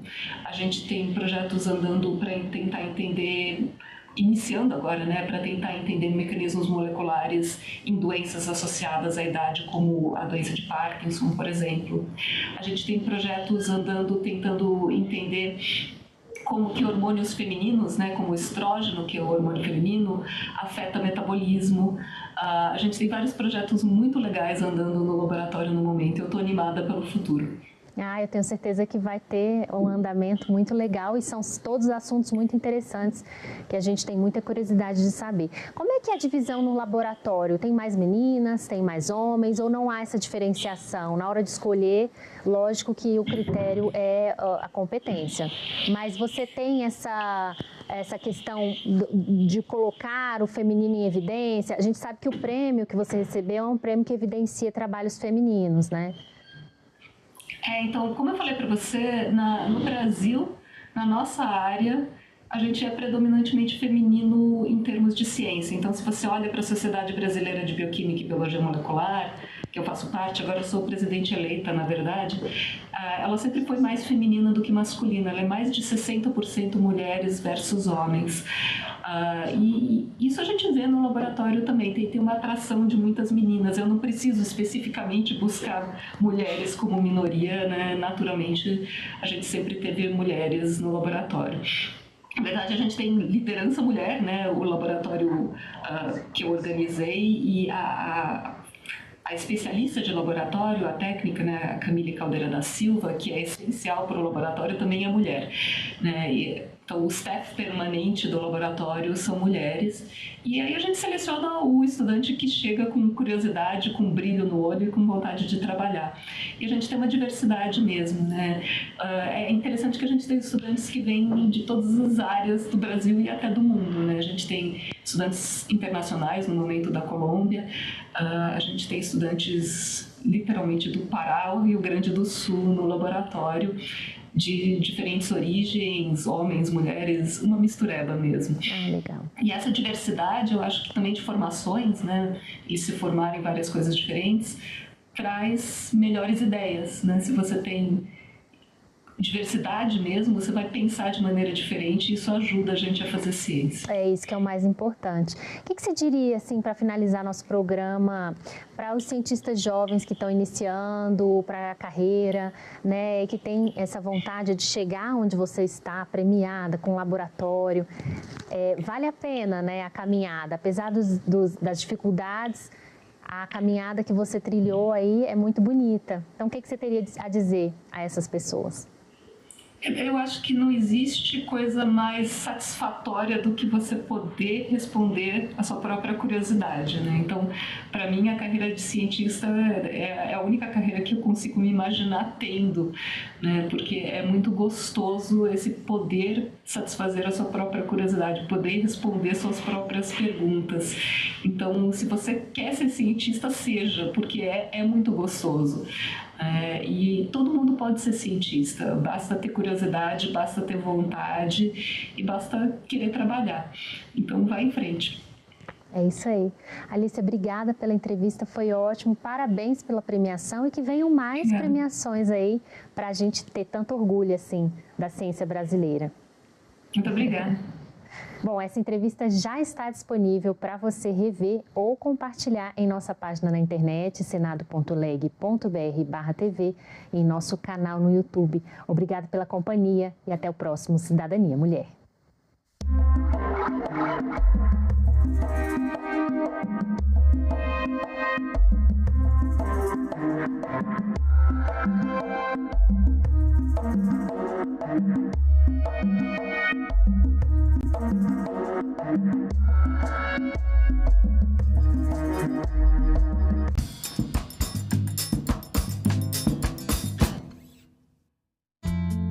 Alexandre Neri, como podemos reduzir o risco do roubo de dados pessoais na internet?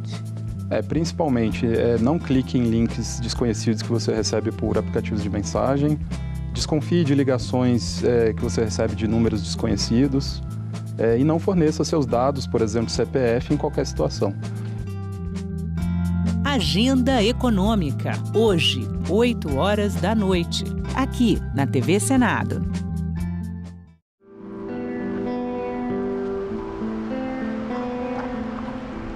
Donde estamos actualmente es un parque nacional, es un área natural protegida de carácter federal. Su belleza paisajística, desde luego, conformada por dos de las terceras montañas más altas de México, que es el Popocatépetl y el Iztaccíhuatl. Tenemos 85 años protegiendo esta importantísima zona, que además de toda la biodiversidad que se encuentra dentro del polígono de esta área, pues provee de importantes servicios ecosistémicos. El principal pues es el abasto de agua para las localidades que se asientan en sus alrededores. El área se conforma principalmente por bosques de coníferas, pero en las partes más altas, después del bosque de coníferas, tenemos pastizal alpino. De igual forma infiltra agua y almacena gran cantidad de carbono.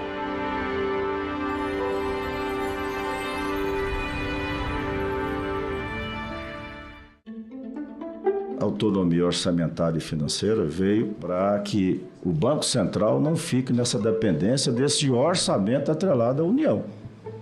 Quando se tem contingenciamento, pega também o Banco Central.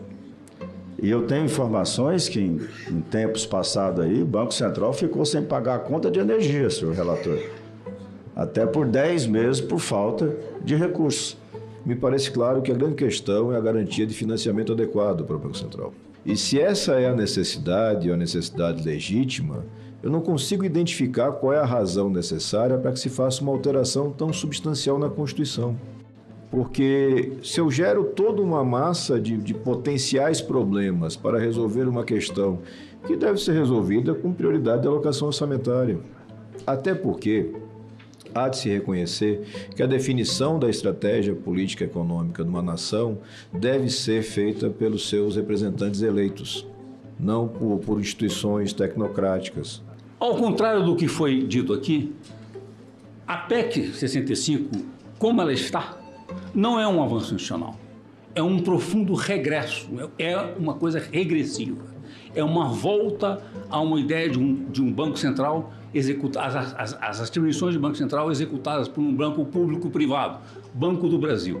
A autonomia formal do Banco Central, inclusive agora com a possível ampliação para a autonomia financeira, é necessária por um simples motivo. O Brasil não pode ficar dependente do compromisso informal com a autonomia do BC a cada presidente eleito. É fundamental ter a garantia de perenidade dessa autonomia. Né? Sem previsibilidade, os riscos se ampliam e fica mais difícil controlar a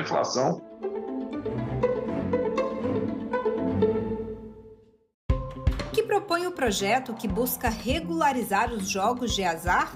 A medida pode ajudar na economia? E como fica a questão do vício em jogos? O coordenador-geral do Movimento Brasil Sem Azar, Roberto Lasser, e o presidente do Instituto Brasileiro Jogo Legal, Maguinho José, respondem a essas e outras perguntas.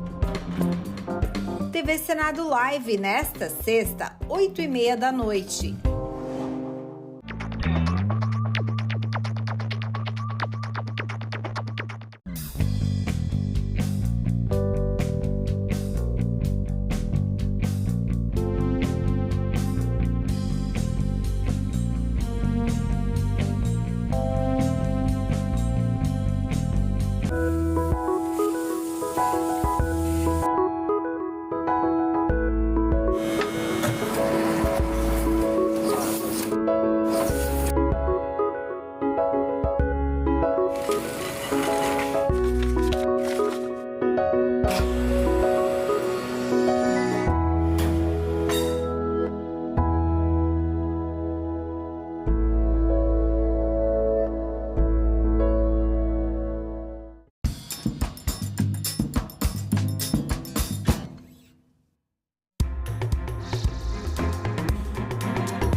Boa noite, hoje é terça-feira, 16 de julho, e o Senado Notícias está no ar. O plenário do Senado se reuniu hoje para votar 3 projetos de lei. Um deles é o que trata da desoneração de 17 setores da economia e de municípios. Mas como ainda não foram definidas as fontes de compensação para manter o benefício, a análise do texto foi adiada. Senado e a Advocacia Geral da União pediram ao Supremo Tribunal Federal mais tempo para apresentar essas compensações. O primeiro item da pauta do plenário seria o projeto sobre a desoneração da folha de pagamento dos 17 setores da economia e municípios com até 160 mil habitantes. Logo no início da sessão, o presidente do Senado, Rodrigo Pacheco, retirou a proposta de pauta. Informou que foi feita uma petição conjunta do Senado e da Advocacia Geral da União para o Supremo Tribunal Federal, solicitando a ampliação do prazo de apresentação das fontes de compensação para 30 de agosto. A votação do projeto foi adiada, então, para esta quarta-feira ou para agosto, a depender da resposta do STF. O prazo se encerraria nesta sexta-feira, dia 19. Pacheco sugeriu 8 fontes de compensação, entre elas a repatriação de recursos do exterior e um programa de incentivo ao pagamento de multas de agências reguladoras. Também defendeu que a compensação não seja feita pelo aumento de impostos. São 8 itens que não geram nenhum tipo de desgaste do seu ponto de vista político e do seu ponto de vista econômico para os contribuintes, porque todos eles, além de serem optativos, eles guardam na sua essência um estímulo de regularização que é do interesse e em favor dos contribuintes brasileiros. É só para colocar a total concordância do governo com o que foi exposto aqui e esperar que as nossas inteligências nos levem ao denominador comum. O projeto mantém em 2024 a desoneração da folha de pagamento de 17 setores da economia e dos municípios e inicia a reoneração gradual a partir de 2025 até 2027. 5% em 2025, 10% em 2026 e 15% em 2027, até voltar a 20% em 2028. Atualmente, as alíquotas finais sobre a folha de pagamento são substituídas por um percentual sobre a receita bruta da empresa, que varia de 1% a 4,5%. Os outros 2 projetos da pauta do plenário foram aprovados. Um deles cria normas especiais para que alunos em tratamento de saúde possam frequentar as aulas. Outro garante às crianças e adolescentes o direito de visitarem pais internados em instituições de saúde. Ambos seguem para a sanção do presidente da República. O plenário do Senado aprovou a criação de normas especiais para alunos que estiverem em tratamento ou com dificuldade de deslocamento e não puderem frequentar aulas. A proposta prevê a oferta de classes hospitalares e domiciliares durante o período em que haja a dificuldade comprovada de comparecimento. A avaliação escolar e as adaptações pedagógicas ficarão garantidas. Médicos e enfermeiros, a saúde recomendam que se o atendimento puder ser feito de maneira domiciliar, que isso aconteça. Então é isto que nós estamos colocando, atendimento hospitalar, educação para uma criança, adolescente que esteja no hospital, né? Esse atendimento hospitalar já é assegurado. Só que nós avançamos, não estamos mais anos atrás, onde a criança ficava só no hospital. Agora vai para casa e tem que contar com uma rede de apoio para a sua recuperação. Ele se destina a essa ação aos estudantes com problema de frequência. Uma criança que está em tratamento oncológico prolongado, uma estudante de diferente idade que de igual forma não consegue frequentar, para que ela não tenha, além da dificuldade de tratamento, ela ainda tenha o prejuízo da frequência. Então, são nesses casos que os sistemas vão organizar. Os senadores também aprovaram o direito da criança e do adolescente visitarem pais internados em instituições de saúde. O objetivo do projeto é que o filho conheça a verdadeira situação e participe do processo de tratamento dos pais, com os cuidados necessários para evitar infecções em ambiente hospitalar. As visitas acontecerão de acordo com as normas da área de saúde. Durante a sessão, o suplente da senadora Elisiane Gama, Beni Camacho, tomou posse como senador. Elisiane assumirá o cargo de secretária da Juventude do Estado do Maranhão. Camacho tem 66 anos e é natural de Ibirarema, São Paulo. O senador pretende priorizar temas como educação, meio ambiente, ciência e desenvolvimento regional. O projeto que regulamenta a profissão de oleiro ou ceramista, o artesão que fabrica objetos de cerâmica, foi aprovado hoje pela Comissão de Assuntos Econômicos. A proposta do senador Zequinha Marinho define a atividade desses profissionais. Ceramistas e oleiros, embora classificados na Classificação Brasileira de Ocupações, CBO, como 7523-05, ceramistas, e 8281-05, fabricante de telhas, e 8281-10, fabricante de tijolos, além de outros que exerçam atividades relacionadas ou associadas aos produtos do nosso solo ou natureza, merecem um suporte legal e regulamentar para o exercício dessas modalidades industriais ou artesanais. Os oleiros e ceramistas precisam ser valorizados e reconhecidos, criando mercado, divulgando arte e beleza e atraindo turistas.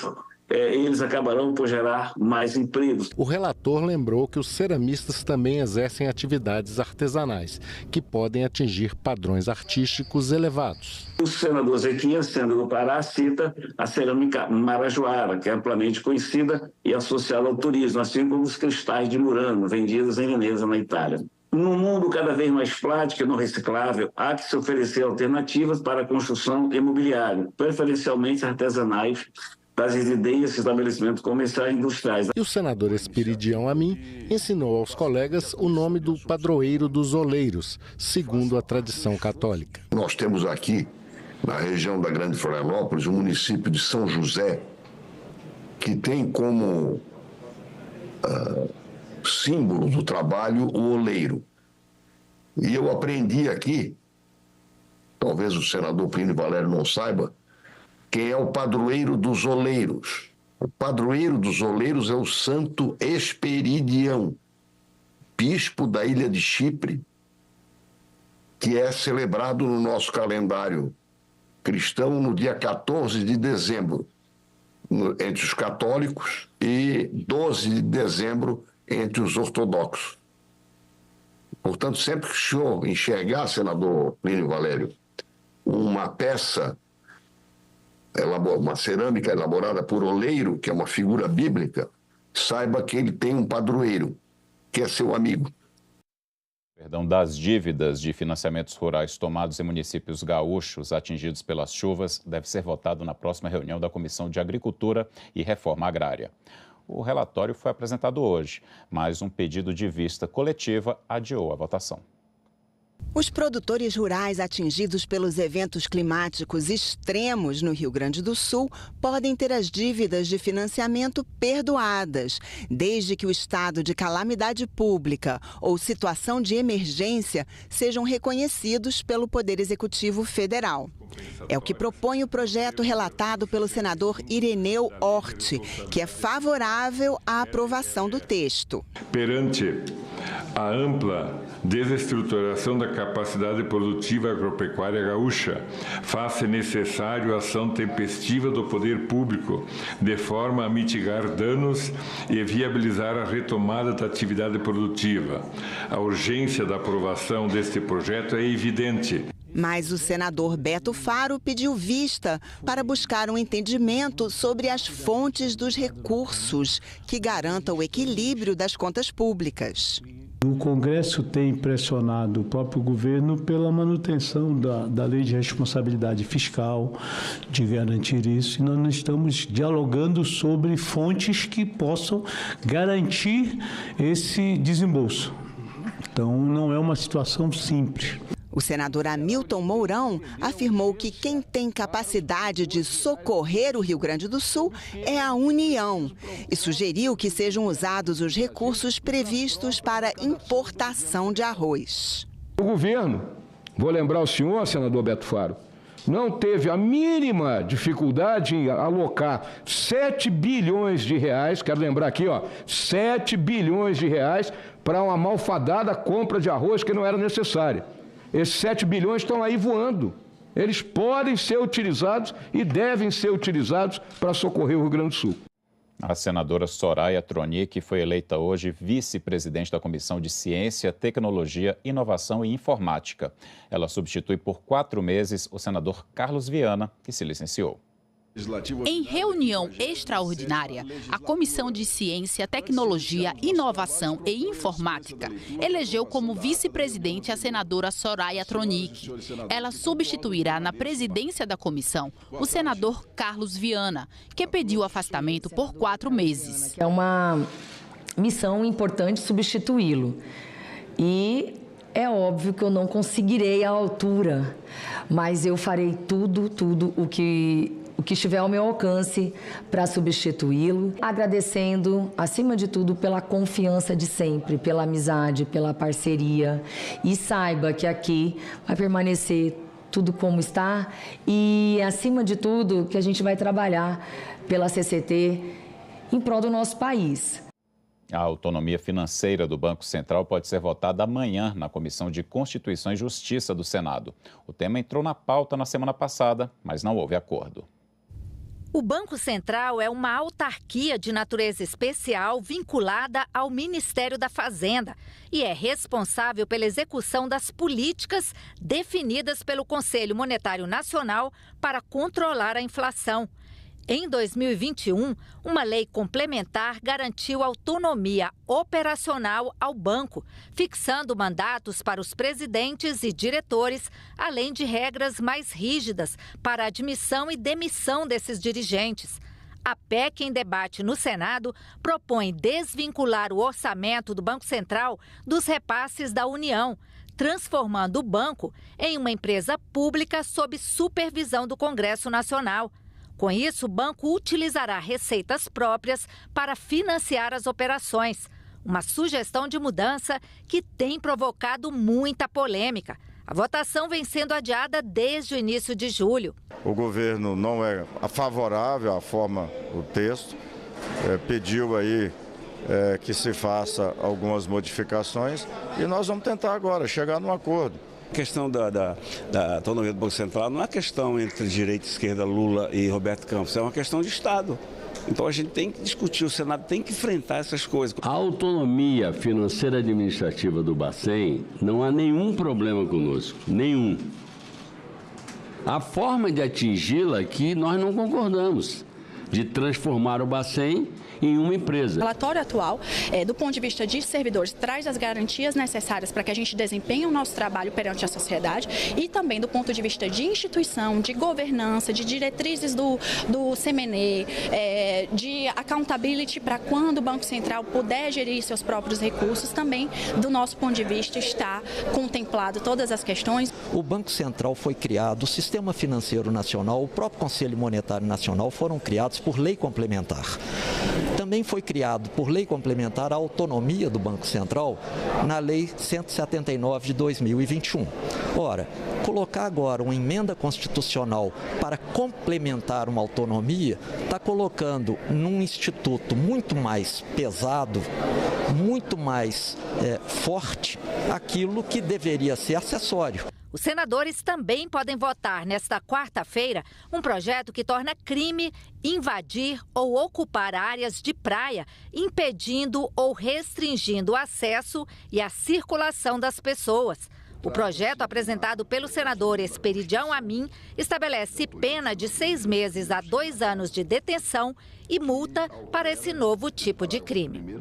Para ajudar no combate aos focos de incêndio na região do Pantanal, o governo editou medida provisória que pode facilitar as operações aéreas com participação e suporte de outros países.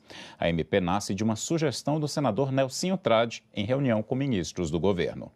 A medida provisória 1240, editada no último dia 10 de julho, dispensa de acordo bilateral a utilização de tripulação estrangeira nos serviços aéreos em situações de emergência, inclusive ambiental e estado de calamidade pública, como é o caso que está acontecendo no Pantanal já há algumas semanas.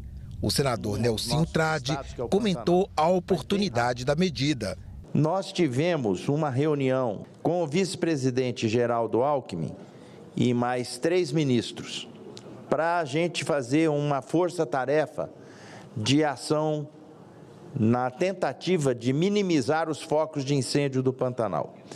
E foi dada lá uma ideia de um acordo com os países que queiram ajudar o Brasil nessa questão, no sentido de disponibilizar máquinas, aeronaves, conforme o Brasil fez quando teve incêndio no Canadá, no Chile e em Portugal.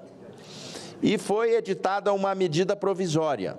Tudo que foi pactuado naquela reunião avançou. Segundo a assessoria da Força Aérea Brasileira, em situações desse tipo, uma operação conjunta com outro país pode vir a complementar o trabalho já desenvolvido, mas que ela só é solicitada quando todos os meios de que se dispõe já foram utilizados.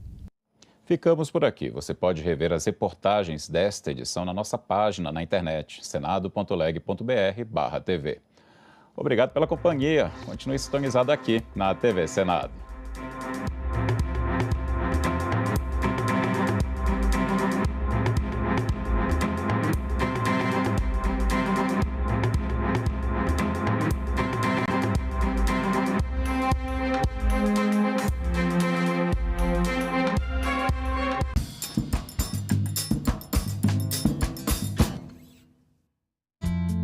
Alexandre Neri, como podemos reduzir o risco do roubo de dados pessoais na internet? Principalmente, não clique em links desconhecidos que você recebe por aplicativos de mensagem, desconfie de ligações que você recebe de números desconhecidos e não forneça seus dados, por exemplo, CPF, em qualquer situação. Agenda Econômica, hoje, 20h, aqui na TV Senado.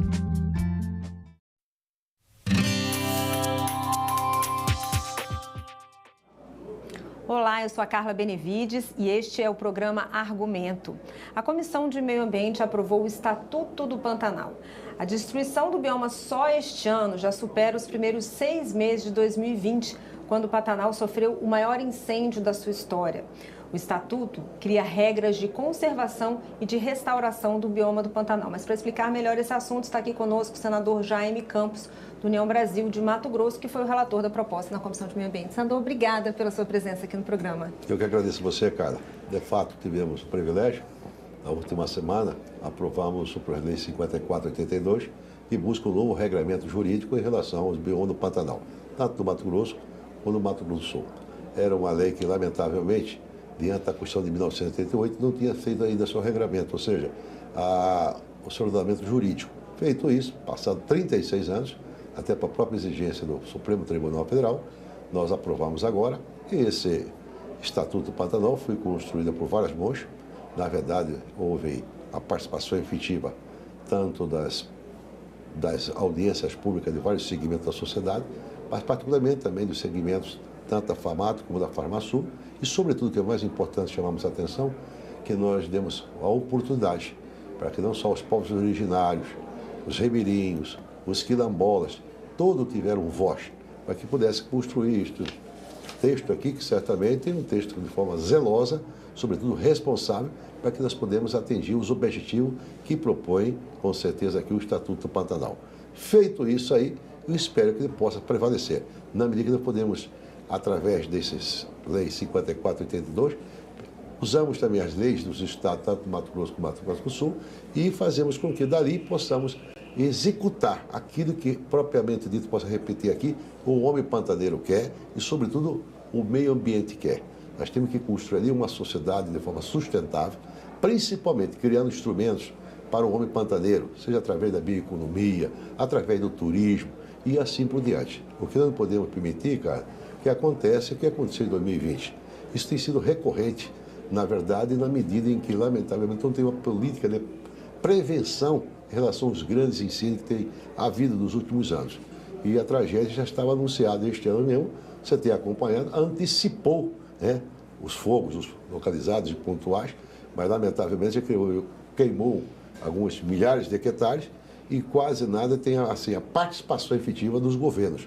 Particularmente em Mato Grosso, nós estamos muito preocupados, o governador já criou uma brigada lá no Pantanal, e no Mato Grosso estão acompanhando através da imprensa, né, as próprias forças de segurança, as instituições, seja da pública, privada, não está dando, né, o combate necessário que precisa dar. Todavia, nós temos que ter a consciência absoluta de que este é um bioma fragilizado. Na fragilizada, na medida que ali nós temos que ter as queimadas seletivas. A conservação ela depende exclusivamente do homem. E quem é o conhecedor desse assunto, dessa matéria, é o pantaneiro. E esse cidadão não tem tido acesso. Para você ter noção, dos materiais mais combustível, ou seja, de combustão que existe, é no Pantanal, através da macega, que ali produz, né? E, infelizmente, tem que ser feito de forma organizada, de forma seletiva, as queimadas para nós evitarmos, com certeza, essas tragédias que têm acontecido quase todos os anos. De forma que aqui eu espero que, através dessa modificação que houve no Estatuto do Pantanal, podemos regulamentar, através do artigo 225 do parágrafo 4, uma lei que certamente representa um novo momento para o Pantanal de ambos os estados. E quais são os principais pontos desse estatuto, senador? Olha, aqui tem vários componentes que eu acho que é fundamental. Primeiro, o combate ao desmatamento. Vamos ser bem honestos lá. Nós temos que evitar o desmatamento. Segundo, chama-se o manejo integrado do fogo e o combate aos incêndios florestais, que está acontecendo quase todos os anos. Incentivo ao turismo, que é fundamental, ao bioma Pantanal. Apoio e incentivo à preservação e recuperação do Pantanal. Ampliação da infraestrutura regional, que lamentavelmente nós temos quase um pouco nada, respeitando o regulamento, claro, ambientais dos estados, né? A criação de um selo sustentável, que eu acho que esse aqui é o focal da importância que ele representa, com o objetivo de distinguir pessoas jurídicas e físicas que realizam ações e contribuem para o desenvolvimento sustentável desse bioma. De forma, eu acho que basicamente é isso aqui. E com isso, nós evitamos com certeza a questão também da contaminação da bacia hidrográfica no Alto Paraguai, que também nós temos que ter, com certeza, um novo ZE, ou seja, um novo zoneamento ecológico para essa região que permanentemente também tem sido afetado para a destruição da questão do meio ambiente. Em que casos o uso do fogo vai ser permitido, senador? Dentro dessa regulamentação que está sendo feita aqui, ele vai permitir isso. Eu acho que tem que ser feito, eu sou também conhecedor profundo, porque fui governador também do Estado, sou nativo do Mato Grosso, nasci, criei, fui prefeito 3 mandatos, fui administrador, e sou conhecedor até certo ponto, não falo que eu sou expert, mas conheço bem. Nós temos que ter, com certeza, a permissão dos órgãos ambientais para que ele possa fazer as queimadas seletivas. O que ocorre? Lá tem alguns anos, já não é permitido. O que ocorre? Quando chama-se macega, para dar o termo mais correto, dessa graminha que tem lá, ele fica algo em termos de 1 metro quase. Aquilo é verdadeiro combustão, uma composição de pólvora, com óleo diesel, com gasolina. E os órgãos ambientais não autorizam, com certeza, os pantaneiros. Digo pantaneiro de uma maneira geral, seja o pequeno, médio, proprietário, fazer aquelas queimadas seletivas. E a limpeza também. Lá tem uma vegetação diferenciada. Não sei se você conhece o Pantanal. A vegetação do Pantanal não é de mesma mesmo que nós temos, seja a floresta amazônica, seja o cerrado, é isso? Seja as caatingas do Nordeste, seja a Mata Atlântica, ele é uma vegetação totalmente diferenciada e, sobretudo, assim, que ela traz o fogo. Qualquer pituca de cigarro que você joga, não precisa botar fogo, joga uma pituca de cigarro, aquilo surge uma labareda. E para você ter a noção, muitas vezes eu já vi, quando cria-se ali um foco de incêndio, chega uma língua de fogo, nós usamos esse termo lá em Mato Grosso, vai a 200 metros. Como é que um corpo de bombeiro, uma brigada mista particular, possa combater? De forma que eu acho que tem que sentar com o homem pantaneiro, os órgãos ambientais não pode ser só órgão de policialesco, ou seja, de punir o cidadão. Não é o cidadão que está aqui em salas de ar-condicionado que vai saber qual que é as providências, que nunca houve no passado. Claro, nós não podemos conhecer que havia mais chuvas. Hoje as chuvas diminuíram muito, não só nessa região do Pantanal, mas este ano, mesmo passado aqui, se viu, né? A questão climática se agravou de tal maneira que um choveu muito, outro não choveu nada, é incêndio para cá, é enchente, enfim, como aconteceu agora, ultimamente, aqui no Rio Grande do Sul, em síntese. E também o governo investir. Que adiantando, nós temos aqui essa lei que é o 5098, que já aprovamos já aqui, que é o Fundo Nacional de Mudança Climática, que tem 10 bilhões do BNDES, mas esse dinheiro não chega na ponta. Tem que ser investido lá, ué. Então, essa previsão legal de destinação dos recursos do Fundo Clima e ações de combate também. Os recursos são muito pouco aquém daquilo que necessita desses investimentos lá. Pois é, o senhor é autor, né, de um projeto que amplia a destinação. Sim, 5098. Pois é, eu queria que o senhor falasse, a ideia é ampliar a destinação do Fundo Nacional. Tem os recursos, mas não chega na ponta. A burocracia toma conta desse país. Aqui a dificuldade é muito grande. Temos 10 bilhões e 500 milhões de reais. Hoje tem dificuldade de pagar até diária para pessoas que são dos órgãos públicos para fazer o combate a incêndio. O ano 2020, para você ter noção, as instituições que estavam presentes lá têm que fazer cota para ajudar até a comprar alimentação. Uma vergonha num país, né? Fantástico, rico como esse aqui, fazendo cotinha. Eu fui lá pessoalmente, em loco, na entrada do Pantanal Mato Grossense. Lá tinha um acampamento das Forças de Segurança, seja Polícia Militar, Corpo de Bombeiro, sei lá estavam os órgãos IBAMA, SEMA, lá tinha dificuldade até mesmo de se alimentar. Eu vi um coronel PM lá vendendo um quadro para cotizar recursos para comprar alimentação. Isso é uma vergonha para o Estado brasileiro, eu acho.